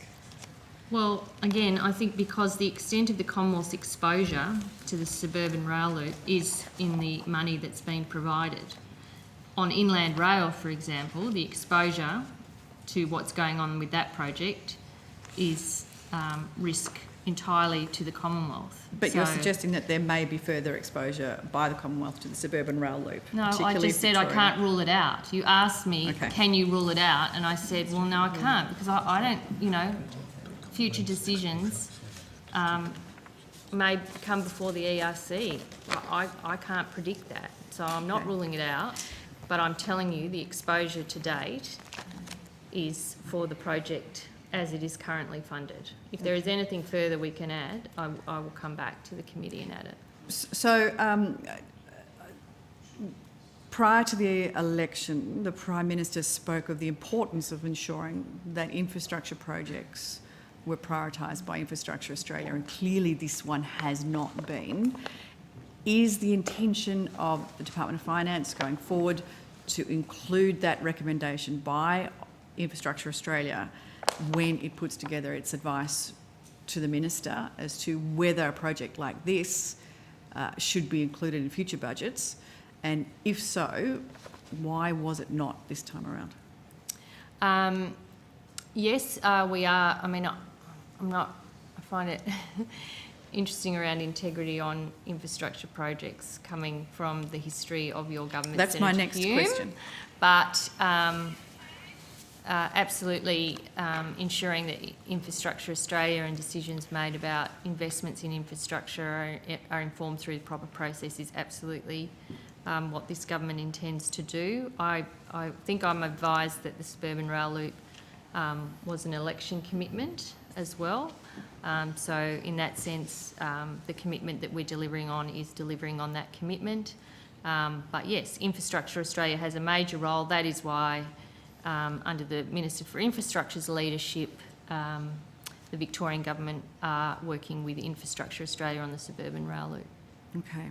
So just for total clarification, what I'm hearing is the $2.2 billion potentially is just the beginning of your government's commitment to Dan Andrews, what potentially could be, according to the Victorian Auditor-General, a $125 billion project of the Suburban Rail Loop, $125 billion being more than the entire infrastructure plan going out a decade coming from the Commonwealth. Is that correct?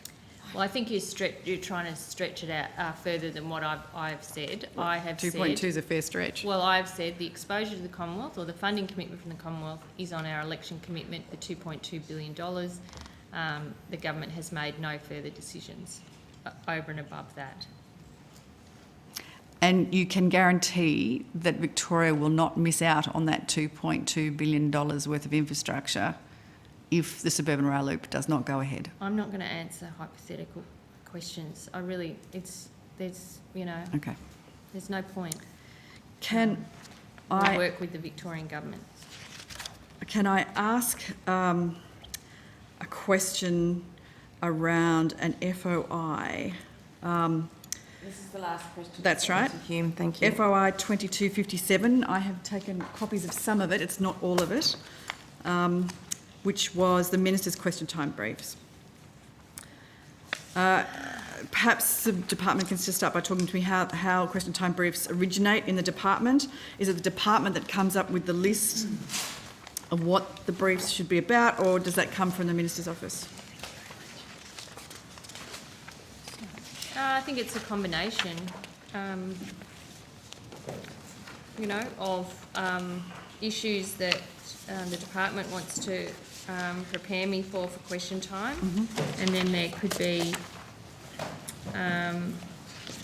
ones that I have asked for information or that are prepared for my office. Okay.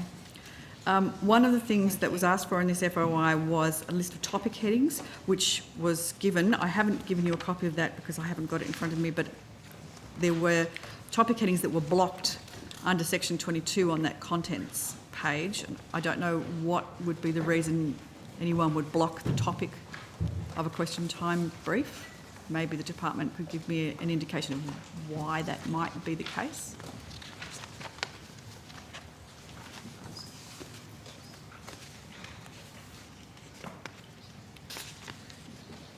So, sorry, Senator, so we don't know who the decision maker was on this FOI.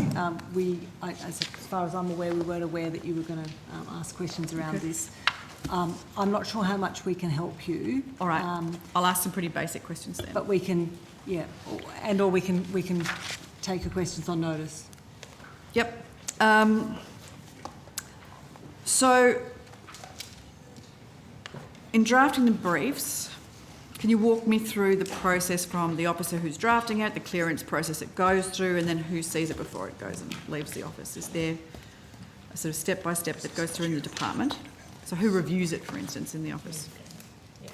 In my office? No, in the department. Okay, thanks. Senator, I'll try to answer your question based on the brief that you've circulated. Mm-hmm. And Mr. Dilley might be able to assist me here. Question time briefs are a combination of engaging with the Minister's office with issues that the department might identify, but also issues that the Minister's office might identify that could come up. Mm-hmm. Once those issues are settled, so in this case, the judge's pension scheme, as you've circulated, which is a standing item, if I can put it that way. The department will draft a question time brief that will go through an internal clearance process. Depending on the nature and the sensitivity of it, different people will see that. It's then provided to the Minister's office. Does the Minister's office make amendments?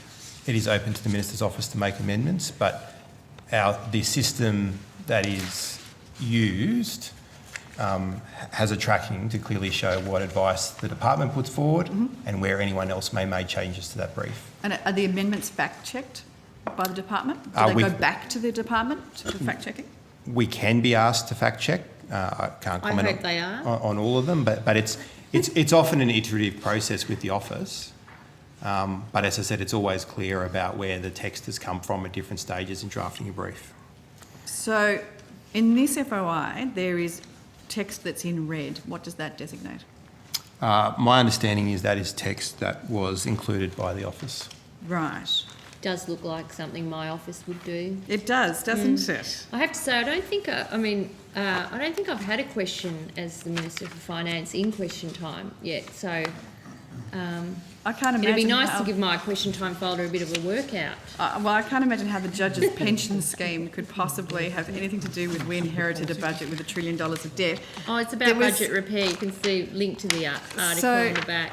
Can I ask that this definitely was not the department that made these changes? Correct. This was the Minister's office? No, it looks like, And did that then go back to the department and the department look at that and say, well, can we just fact check that? I would have to take that on notice. I don't know about this particular brief if that was the case. Taking that on notice is a good point in time. So hang on, can we just finish this one? I've only got a couple of questions.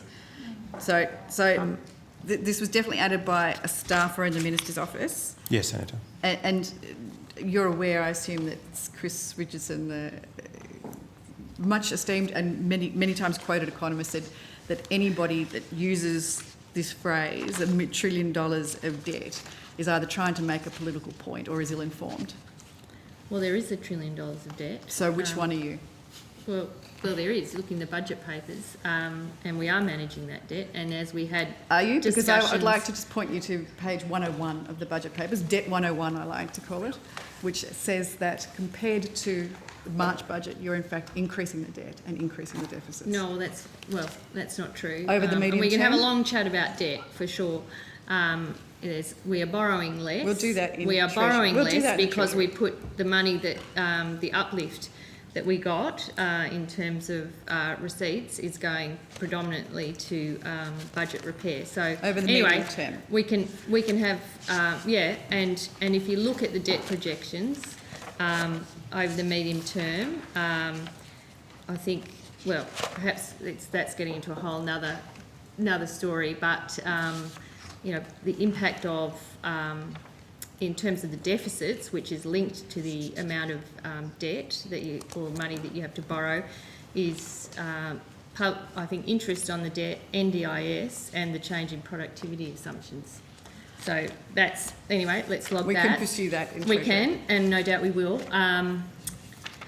Anyway, you've distracted me from the question you asked, which was one of your staff has edited Yeah. a question time brief Look, to be on honest, the judge's pension scheme. I'm learning that tonight. I'm learning about that tonight. Okay.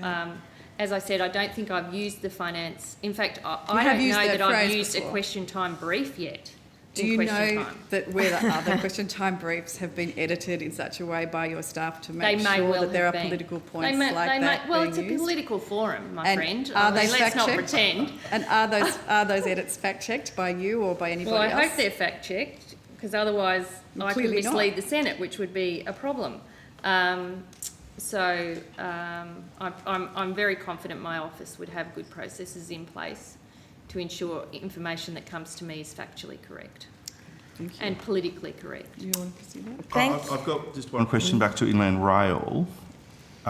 Just so I understand, and I apologise if this has been aired and I've missed it, just in relation to the review of Inland Rail, because my understanding is that works are underway.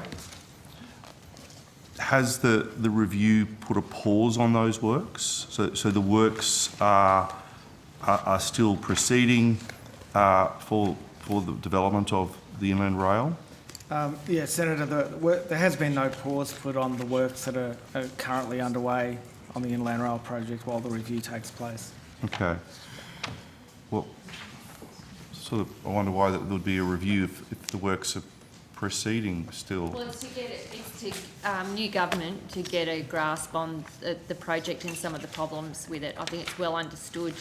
There are significant challenges and complexities with different parts of the project. There's significant cost increases. There's some other matters that I've become recently aware of in dealing with some of, which I think it's just good practice. When you're looking at this, $14 billion going in and more costs attached, that we have a pretty good look at what's going on. Look, and I speak as probably the only person in this room who lives near the Inland Rail where it's going through. I do think there should be certainty for the communities, and I'm concerned that this review... It's a quick review, I think by the end of the year, is it? So it's pretty quick. We're mindful of that too, and there's a lot of positives about the project, but I think it's fair enough that we get a kind of external check on it, and that's not only good for us, it's good for the board and the way the project's managed going forward. Okay. Just one final question. I'm sorry. Does Finance expect the project to be delayed past 26-27? One of the key things that the review will look at is the cost and the schedule for the project. So Dr. Schott is meeting with ARTC, meeting with stakeholders, meeting with state and territory governments, meeting with a whole range of people. And one of the key terms of reference for her is to report back on the schedule as well as the cost issues. So government will be better informed of that at the completion of the review. So not delayed by the review, but we do want to know a realistic schedule for delivery and cost for the delivery, which I'm not sure is fully understood at the moment. Because they've gone over. I've got further questions on notice, but I will hand back to my colleagues. Thank you very much. We would now move on to the Future Fund. So does that mean outcomes 1 and 2 are discharged? Yeah, thank you. Thank you. Can I just point out that we have lots of questions for the Department of Finance. We were hoping to have the department last Friday. Sure. And for whatever reason, that did not happen, and we hope to have a spillover. For whatever reason, that did not happen. And we would hope in future that the opposition do have sufficient time to question the Department of Finance. Well, see, yes. I would facilitate all of that if you hadn't spent a large part of today not coming to the Department of Finance. We were ready to appear at 1:45. We got here at 6:30. I don't want to debate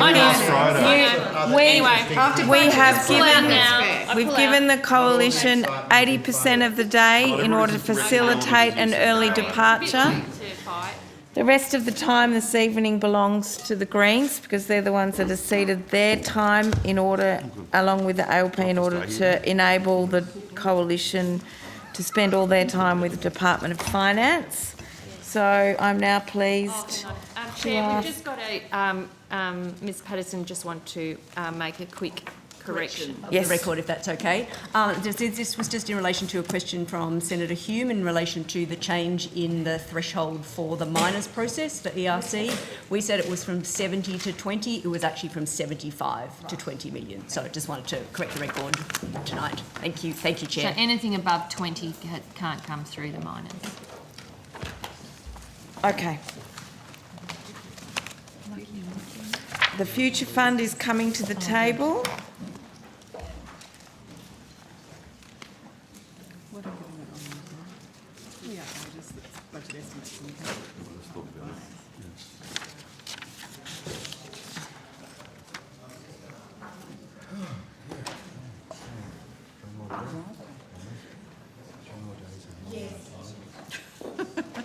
I don't have any questions for the acronyms. I will sit here if I have to. I might go and have a comfort break though. If I might, I know there are many officers in the building, but if I might, we are hoping to give Senator Shoebridge, in fact we intend to give Senator Shoebridge the last 20 minutes of the evening with the last two agencies, being the ANI and the ASC. So in order to facilitate that, I would hope those officers can Yeah, they're ready. behind us. Yeah. And I'll now give the call to Senator Pocock, and I welcome the Future Fund, Dr. Raphael Arndt, the CEO, and I'm hoping you don't need to make an opening statement this evening. We would be grateful for that, thank you, and take great interest. Senator Pocock. Thank you, Chair, and thank you for being here for these questions. In 2020, the Future Fund used its shareholding power to agitate Rio Tinto for their tragic destruction of Juukan Gorge. Can you talk us through the internal steps that had to happen for the Future Fund to engage on this issue? So I think your question goes to how we exercise our proxy voting. It's specifically in relation to Rio Tinto and the Juukan Gorge. Okay, so the process that we applied in that case is the same that we apply in general. And we have so in this case it's an Australian listed company, and so we have a process for Australian listed companies that identify what we call strategic positions, which are large ones or controversial companies. And then other positions, because there's 300 or so companies in the portfolio, we let our fund managers vote the shares according to voting principles that we have published on our website. In the Rio Tinto case, that was identified as a strategic holding for a variety of reasons. And so the process there is when issues come up for vote, and in this case I think you're referring to the election of directors was the issue that we were voting on, I believe. Then we would take advice from proxy services that are available to give advice on voting issues in the listed market as they come up as a matter of course, and we would take advice from our fund manager. And so in this particular case, we invest in our Australian equities through Macquarie Bank, and so they would have given us advice. Then we assess the issue against all of those different views, and in this particular case, determined how to vote. Now, as a normal part of that process, companies reach out to us or we reach out to them to engage with them on matters of significant interest. So in this particular case, the chairman of Rio Tinto sought to engage with us on the issue and to get our views as a shareholder on what had occurred and also on what we thought the appropriate action would be. And so we did participate in that engagement meeting on that. And what did you say to the chairperson of Rio Tinto when they contacted you? Well, we don't normally talk publicly about engagement meetings with individual companies because we think it would degrade our ability to influence them if we were to comment on those sort of things in public. So what did you do? Well, it wasn't so much what we did, it was what they did. So they went around and engaged with a whole variety of their shareholders and received a whole variety of feedback, and I think we made some public comments about our views at that time, our chairman did. And So we were one of many voices expressing a view to the company. The company, as I recall, made some changes to its senior executive team and its board as a result of those interactions. And did you instruct, or you clearly took direct action, did you instruct your fund managers to agitate Rio Tinto as well?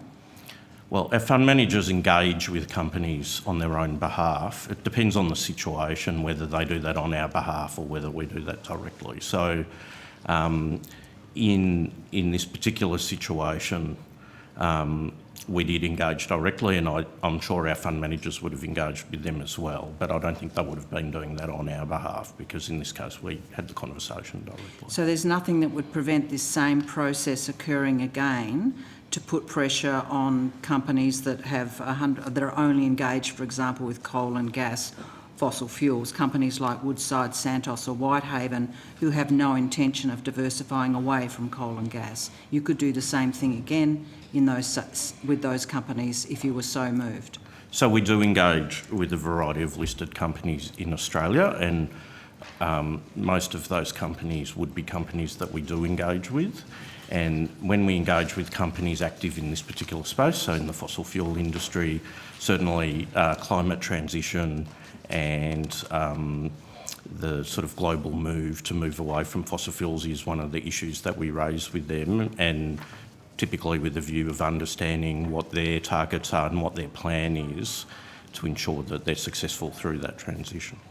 And have you given any instruction to your fund managers or engaged directly with listed coal, oil and gas companies seeking to constrain their current and planned climate damage in order to protect returns? So we're for sure engaged with fossil fuel companies on climate transition and their plans around that, and on understanding what their plans and policies are around how they're going to position their company to be successful over time. As to specific cases, it would vary by the company. And in response to what they say, have you changed any of your decisions around investing in coal, oil and gas companies like those that are 100% fossil fuel oriented? So there's a couple of things there I think I'll seek to explain. One is how we choose companies we invest in. So our job is to hire fund managers that then choose companies to invest in, and typically, the companies you refer to are all Australian. We buy investment strategies that are either tracking the index position or some adjustment to the index position that the companies select, the fund managers select. So that's their consideration, not ours. We, on rare occasions, have determined, or the board has determined, to exclude certain companies from the universe that the fund manager can invest in, and I've explained that here before. The board doesn't believe that exclusions in general are consistent with the long-term requirement to meet the investment mandate. We prefer to engage with companies on those topics so that the exclusion policy, which hasn't changed for many years, is to exclude companies that have activities that would be illegal in Australia or breach treaties that the Australian government has signed, or specifically whole tobacco product manufacture. But we don't have any further exclusions. So the new government selection platform pledged that businesses would have to reveal more of the financial risks they face about the problems climate change poses to their business models. Is this something the Future Fund has already commenced? And do you accept you have a fiduciary duty to understand the climate risks of the assets that you're holding? When you say we've already commenced, you mean in how we analyse companies we invest in? Are you responding to the government selection platform, which is clear that you will have to look at the climate risks and respond to them? So we see the policy response to climate change around the world as a significant risk issue for long-term investors and for global economies. And we've had that view and said that publicly for many years, so there's no change to the way we think about that with the change in government here. We look at it as a long-term investor, and so we have for many years considered a whole variety of ESG issues, environmental, social governance issues, in how we invest and integrate consideration of those issues into our investment process in respect of climate change specifically and the risks around fossil fuel activities. For some years we've been considering our exposure to those things, and at the company level, as you pointed out, when we engage with them, ensuring that they have views and a plan of how to transition their business if it's relevant to do so.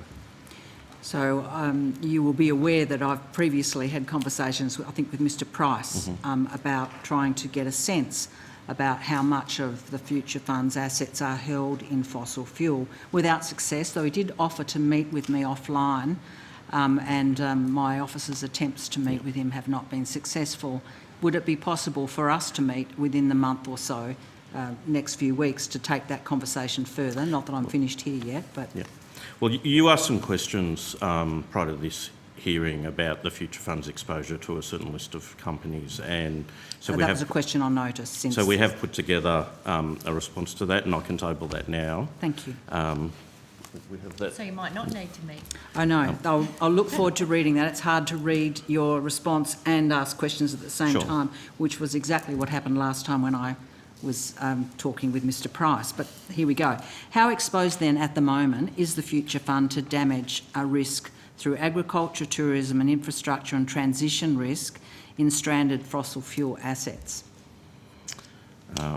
So that's a complicated question. Yeah. You're managing $250 billion. I'm sure you can manage a complicated question. Even the definition of a fossil fuel asset is complicated. Different people would have different views on what that meant.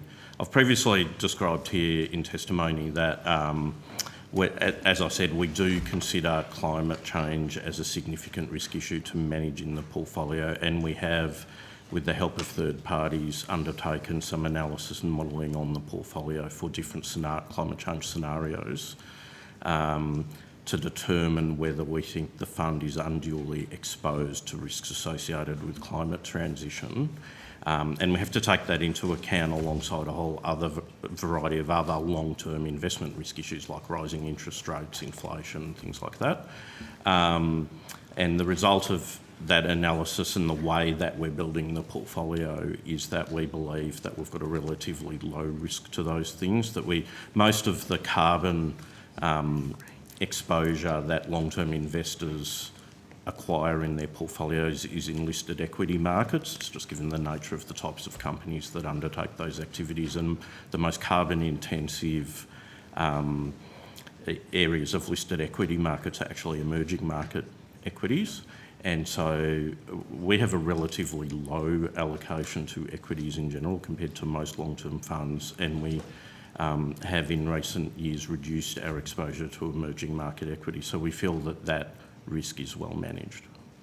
Thank you for that. Minister, is it the government's intention that the climate-related financial disclosures regime will apply to public sector entities like the Future Fund, or just to the private sector and private finance?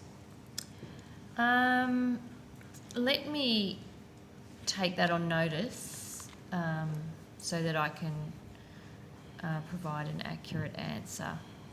Senator Pocock, if that's okay. Yep, thank you. That would be great. Can I ask, going back to you, Mr Arndt, have the Future Fund's investment managers adopted, do you believe, best practice in the climate risk reporting standards?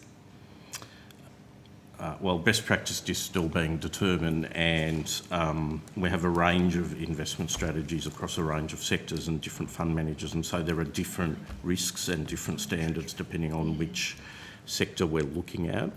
But in terms of, so for example, we've publicly said we support the TCFD reporting standard, and we think that companies we invest in should report in that way, and so that the data that is provided should be consistent so that investors like us can use that data to analyse our exposure in an efficient way, because when there's different data standards used in different places, it makes that difficult. So we certainly do that.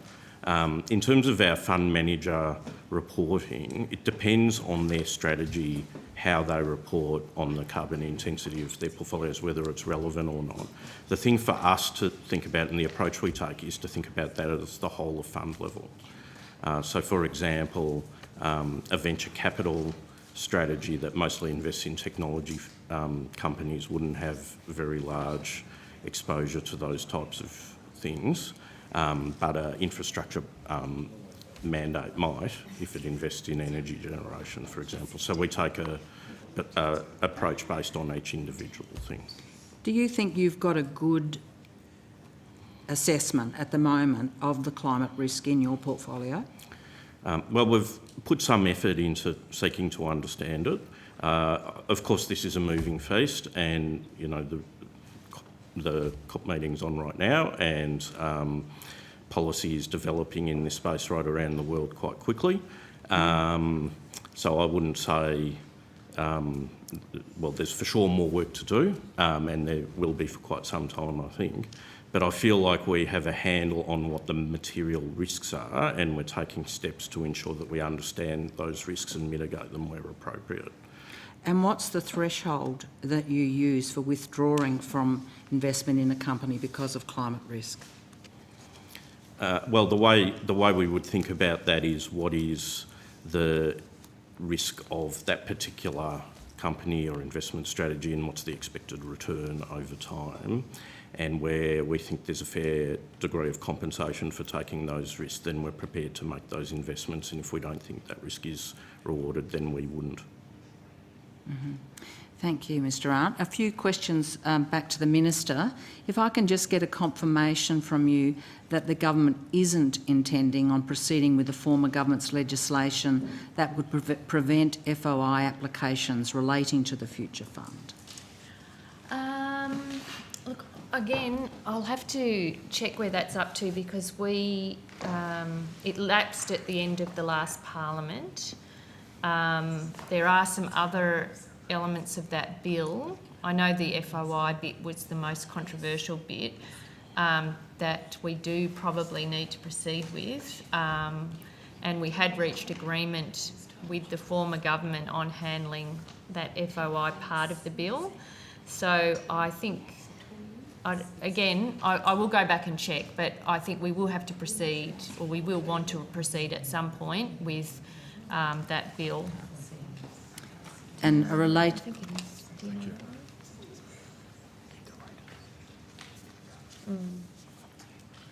Sorry, yes. And can I get confirmation that the government will advance the proactive disclosure requirements on portfolio holdings of the Future Fund that were moved as a government amendment under the expired Investment Funds Legislative Amendment Bill 2021? Yeah, so I think that was part of the negotiations from the previous bill. Yeah. So we will be bringing something back to deal with that, and that was the agreement we'd reached. So that sort of gives you an indication of where we were happy to land, but it just didn't get dealt with in the last Parliament. So in that last Parliament, the Liberals were willing to improve disclosure arrangements. We can trust that Labor are moving in the same direction. While we're on the topic of disclosure, can you advise the status of your review into the appropriateness of Mr Costello chairing the Future Fund in light of him acting as a paid and undisclosed lobbyist for Crown Casino? The Treasurer and I did write to Mr Costello about this, seeking assurances that all declarations that should have been made were made. Finance also had discussions with the Future Fund, as I understand it, and we were satisfied with the response and that there had been no breach of the governance arrangements as required for Mr Costello in that position. So the government believes the current chair has, quote, the professional credibility and significant standing that is required under the Act? That's correct. the Treasurer and I have met with the Chair on that specific matter you raise. We have corresponded with the Chair. We're satisfied with the explanation and happy with his leadership of the Future Fund. And does the Future Fund hold any shares in Crown Casino in the news today? I think the answer to that is no. No, I think that was, yeah. Okay, thank you. Now, a few easier questions, perhaps. Questions around the housing proposal in the recent budget. The proposal sets up a $10 billion Housing Australia Future Fund administered by the fund with a target rate of return to match the Emergency Response Fund and then to pay for housing out of that. What are the annual returns from the Housing Australia Future Fund investment projected to be in each year over the next 10 years? So the Housing Australia Future Fund has not yet been established. That is still being worked through with the policy parameters of how the disbursements will be used needing to be settled. So we haven't gone forward and looked at the returns for the Housing Australia Future Fund over the next 10 years.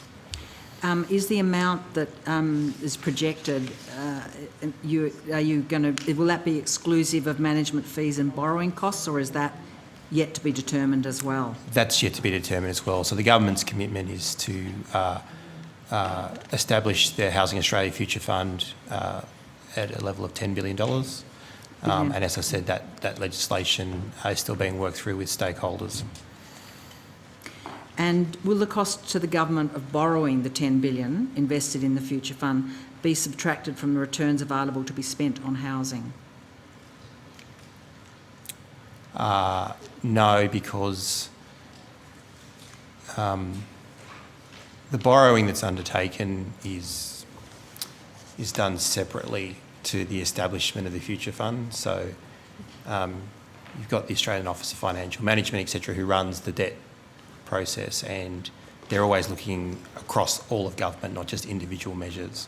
So they're two separate equations and wouldn't be subtracted. So how are the interest costs of the borrowing to be met? They'll be factored in through the standard way, the standards of managing the Commonwealth debt program. Okay. Yeah, over time. Yep. And how much will the overheads of managing the funds be per year? So that hasn't been established yet because the fund itself hasn't been established, but we would expect them to be in line with the other funds that are managed by the Future Fund. Okay. Last bit. When will the first returns from the fund be available? So I can't give you an exact date because, again, the fund hasn't been established. I think we would expect,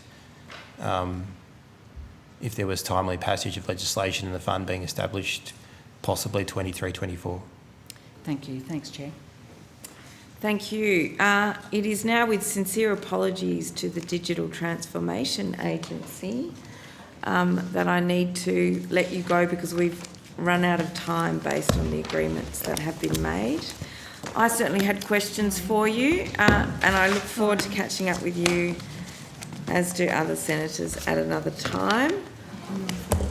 I will now ask the ASC and the ANI, and I'm seeking advice on whether it's possible for them to come to the table together, noting, of course, that I need to tread carefully as Mr. Andrew Seaton is joining us online due to an inability to travel.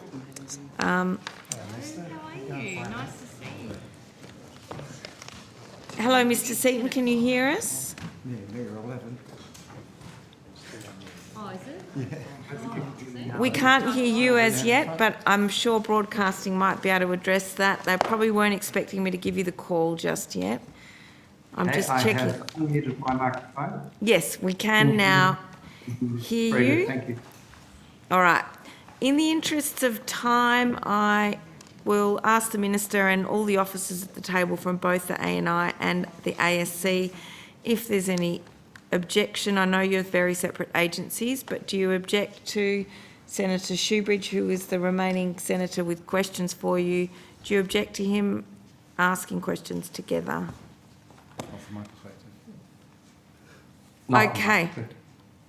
Anyone? Okay. I welcome Mr. Stuart Wiley, the CEO and Managing Director of the ASC, and Mr. Andrew Seaton, CEO of ANI, and the other officers at the table.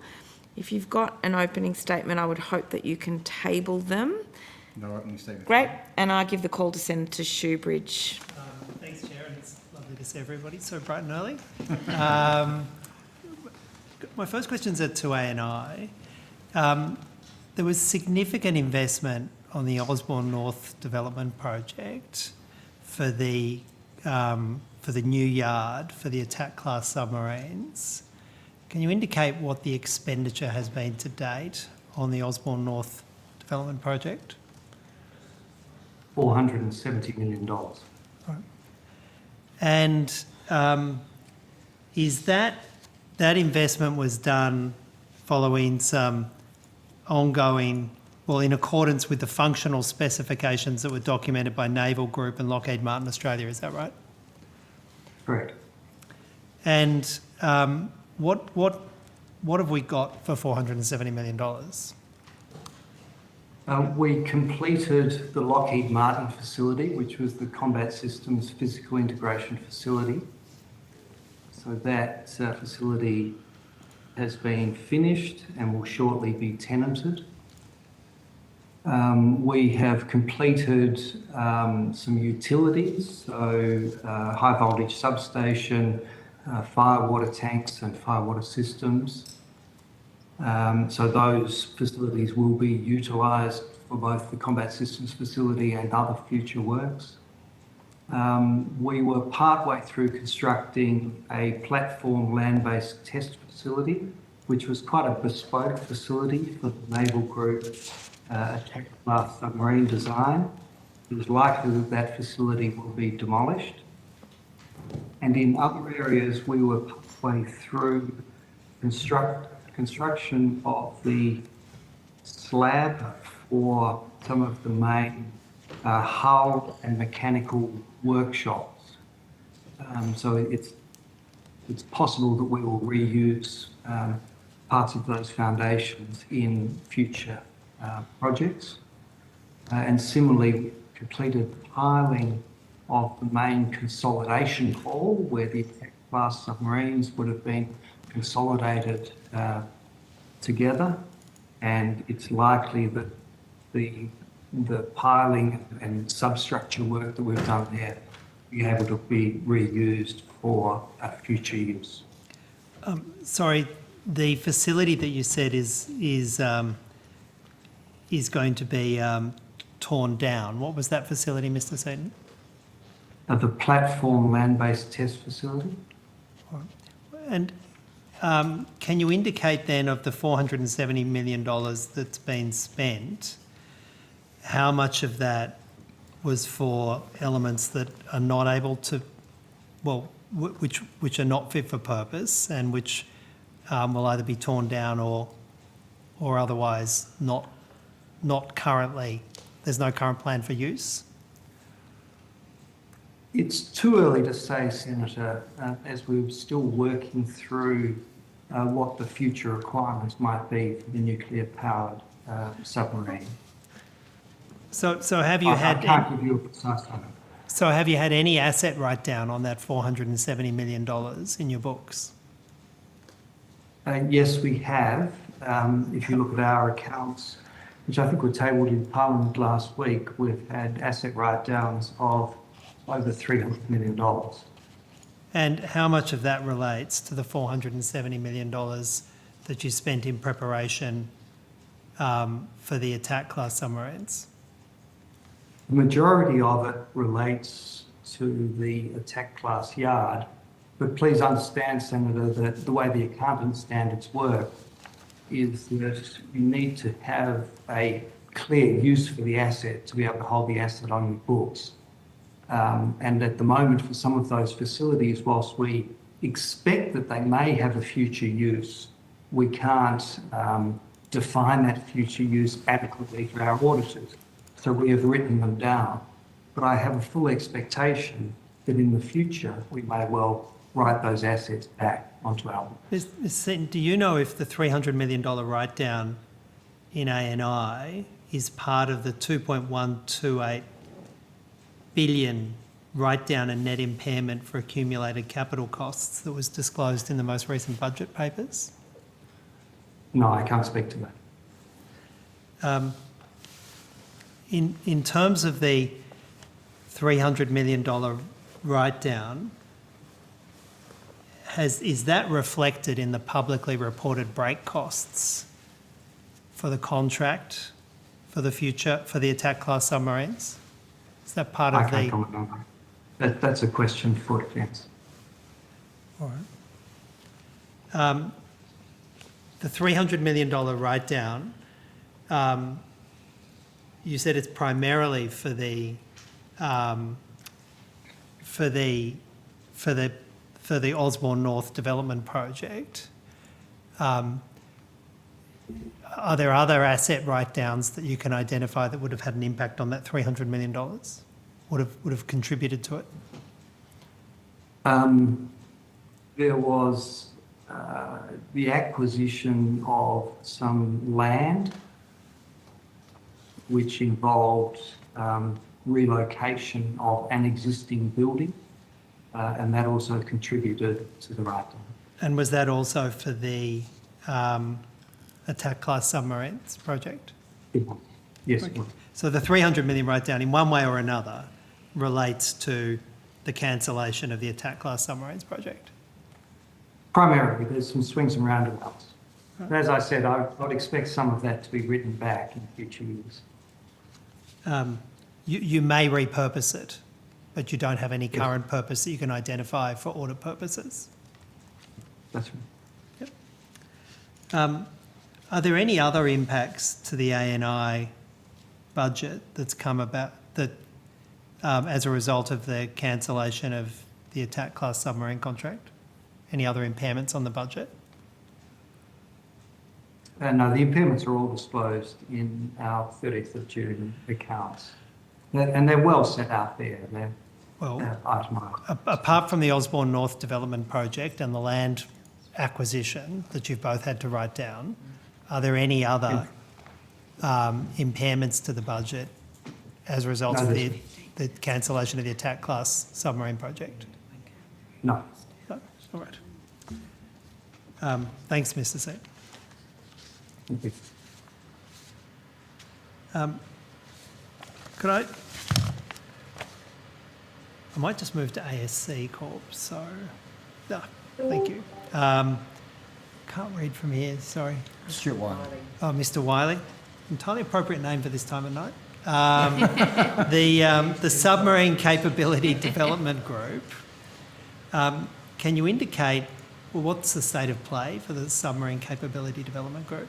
So that's an internal group inside ASC. Their primary role is to manage the SSTP, which is the Sovereign Shipbuilding Talent Pool, and they're also involved in sort of future business and future preparedness for future programs. They're a group that's ongoing. Yeah. So the SCDG works deals with the SSTP. Is that right? That's correct. Yeah. Yeah. And how many staff are currently have been transitioned across into the SSTP, or are they part of the SSTP and they're into the SCDG? No, they if you're referring to the personnel that have come from Naval Group and Lockheed Martin, they actually come into ASC in total. So they don't go into either of the groups. They actually, majority of them actually working in the Collins Group, in the Collins program. And there's 5 streams of work that, the people come in and they're dissipated into those 5 streams of work. Right. As at the 30th of June, 223 eligible workers had come into your organisation under that program. They're workers that otherwise would have lost their employment because of the cancellation of the attack class submarine project. Is that right? Well, that's correct. There's 223 who actually nominated to come across. They actually all haven't come across yet. There's about 4 remaining to come across, and they will be happened over the next 6 to 8 weeks. So you've got 219 Yeah, have come effective, across. and come across. Okay. Have they added to your workforce? Is it increased the full-time equivalents Exactly, by yeah, correct. 219? We haven't distinguished between Lockheed Martin and Naval Group and permanent ASC personnel. We've just grown the workforce by that number, and the opportunities for them are exactly the same for any other ASC employee. All right. And then, but how has that been funded? How have you just bumped up your full-time equivalent count by 219? So we have a contract which has a cap value of 291 million, and that's for funding initiatives that come out of the 5 streams of work, and it depends on who's involved and what the work is being done, where the funding is allocated from. So who provides the 291 million? That's been provided by Defence. That's come out of Defence? Yep. And is that over 4 years, over 1 year? 3 years initially, I think there's 2 one-year extensions, is that correct? 3 years, and with possibility for 2 one-year extensions. So it's $291 million over 3 years? Yeah. Right.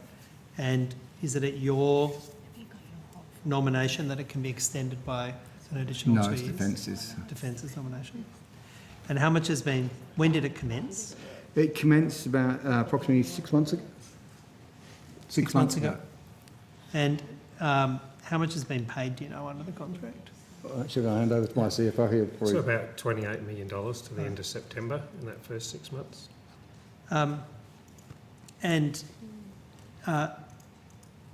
In terms of the purpose of the work then, well, perhaps I'll take one step back. You've got 219 additional employees that have come across into ASC. What does that mean that the headcount is? What's the full-time equivalent? And I assume they're full-time equivalents. Yeah, they're full-time equivalents. So what was the headcount before that started and what is it now? I have to take that question on notice. I can tell you what it is now. Just bear with me.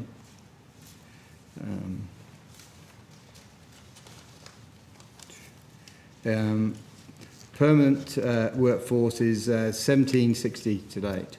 1760. And that's the 30th September. Right, so it was about a 10 to 15% increase in your workforce. Yeah, approximately. Yeah.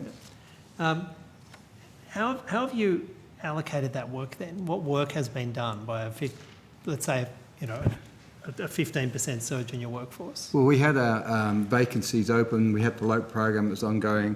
And I said we got effectively the 5 streams of work. 138 of them effectively being utilised inside the Collins work scope. That's core work, effectively supporting Collins.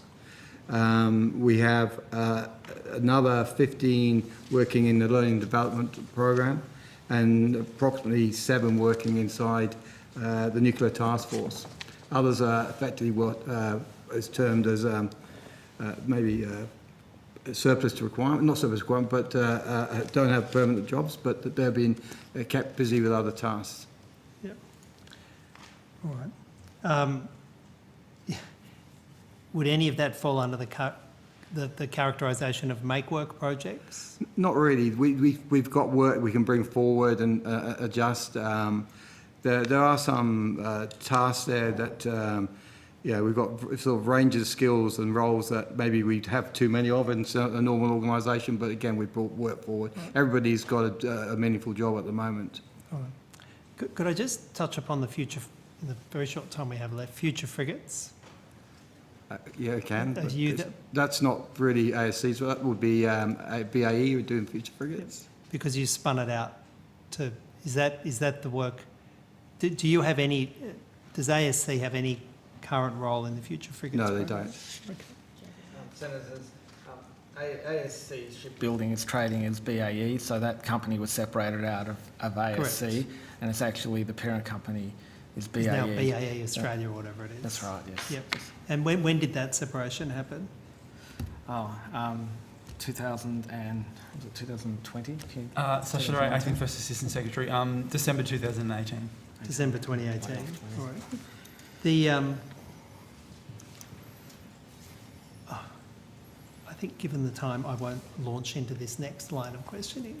I don't think we'll finish Small it. blessings, thank you. Sorry. I just said small blessings.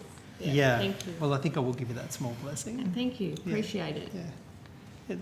Don't say I'm not here to help. I'll remember that. Yep. Quick one. Can I just ask whether any of the employees are overseas training in relation to the future submarine contract? No, they're not. Okay, thank you. Senators, I do believe. Okay, Senator Colbeck, you are more than welcome to take the call. I'm Well, we had hours expecting wasted. to cut us off at 11 o'clock. No, I don't think you've got any fear of that. You had hours, Look, just hours a wasted. question to you, Minister Gallagher. You indicated when we arrived that you were repping at another committee tomorrow morning. No, I said I have other committee engagements, but I have commitments tomorrow morning. So, okay. Yeah. So you're not repping tomorrow morning, you've No, got other engagements? I'm repping Treasury in the afternoon session, but Understood that. Yeah. No, so misconception from Yeah. my perspective in respect of with just representations for tomorrow, that's all. Yeah, sorry. No, it was more that I hadn't been scheduled to appear, so I had a range of things booked in for tomorrow morning, and then I have commitments in the afternoon, so the day was pushed out.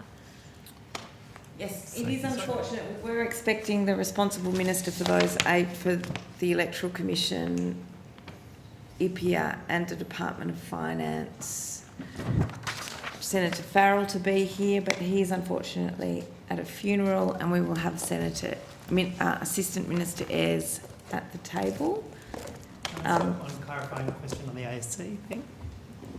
By all means. Yes. The $279 million that's been paid to ASC for the submarine capability, or the SSTP, do you know, Minister, if that's part of the announced break costs of the contract, $4 billion in break costs, or is that in addition to the amount that's been announced as the actual cost of terminating the submarine project? My understanding is no, it's not, but Department of Defence would be able to clarify. It's not part of, or it's not part of that. Okay, and can you provide some clarity on the asset write-down for ANI? That's also in addition to the announced costs. I'm not aware that's a question for Defence. Okay, well, thank you. Thank you, and that concludes Senate estimates for this evening. Before we reconvene at 9 a.m. tomorrow morning, I would like to thank everyone who stayed so late and all of our witnesses that have appeared today. We are closed. Thank you, Chair. Well done.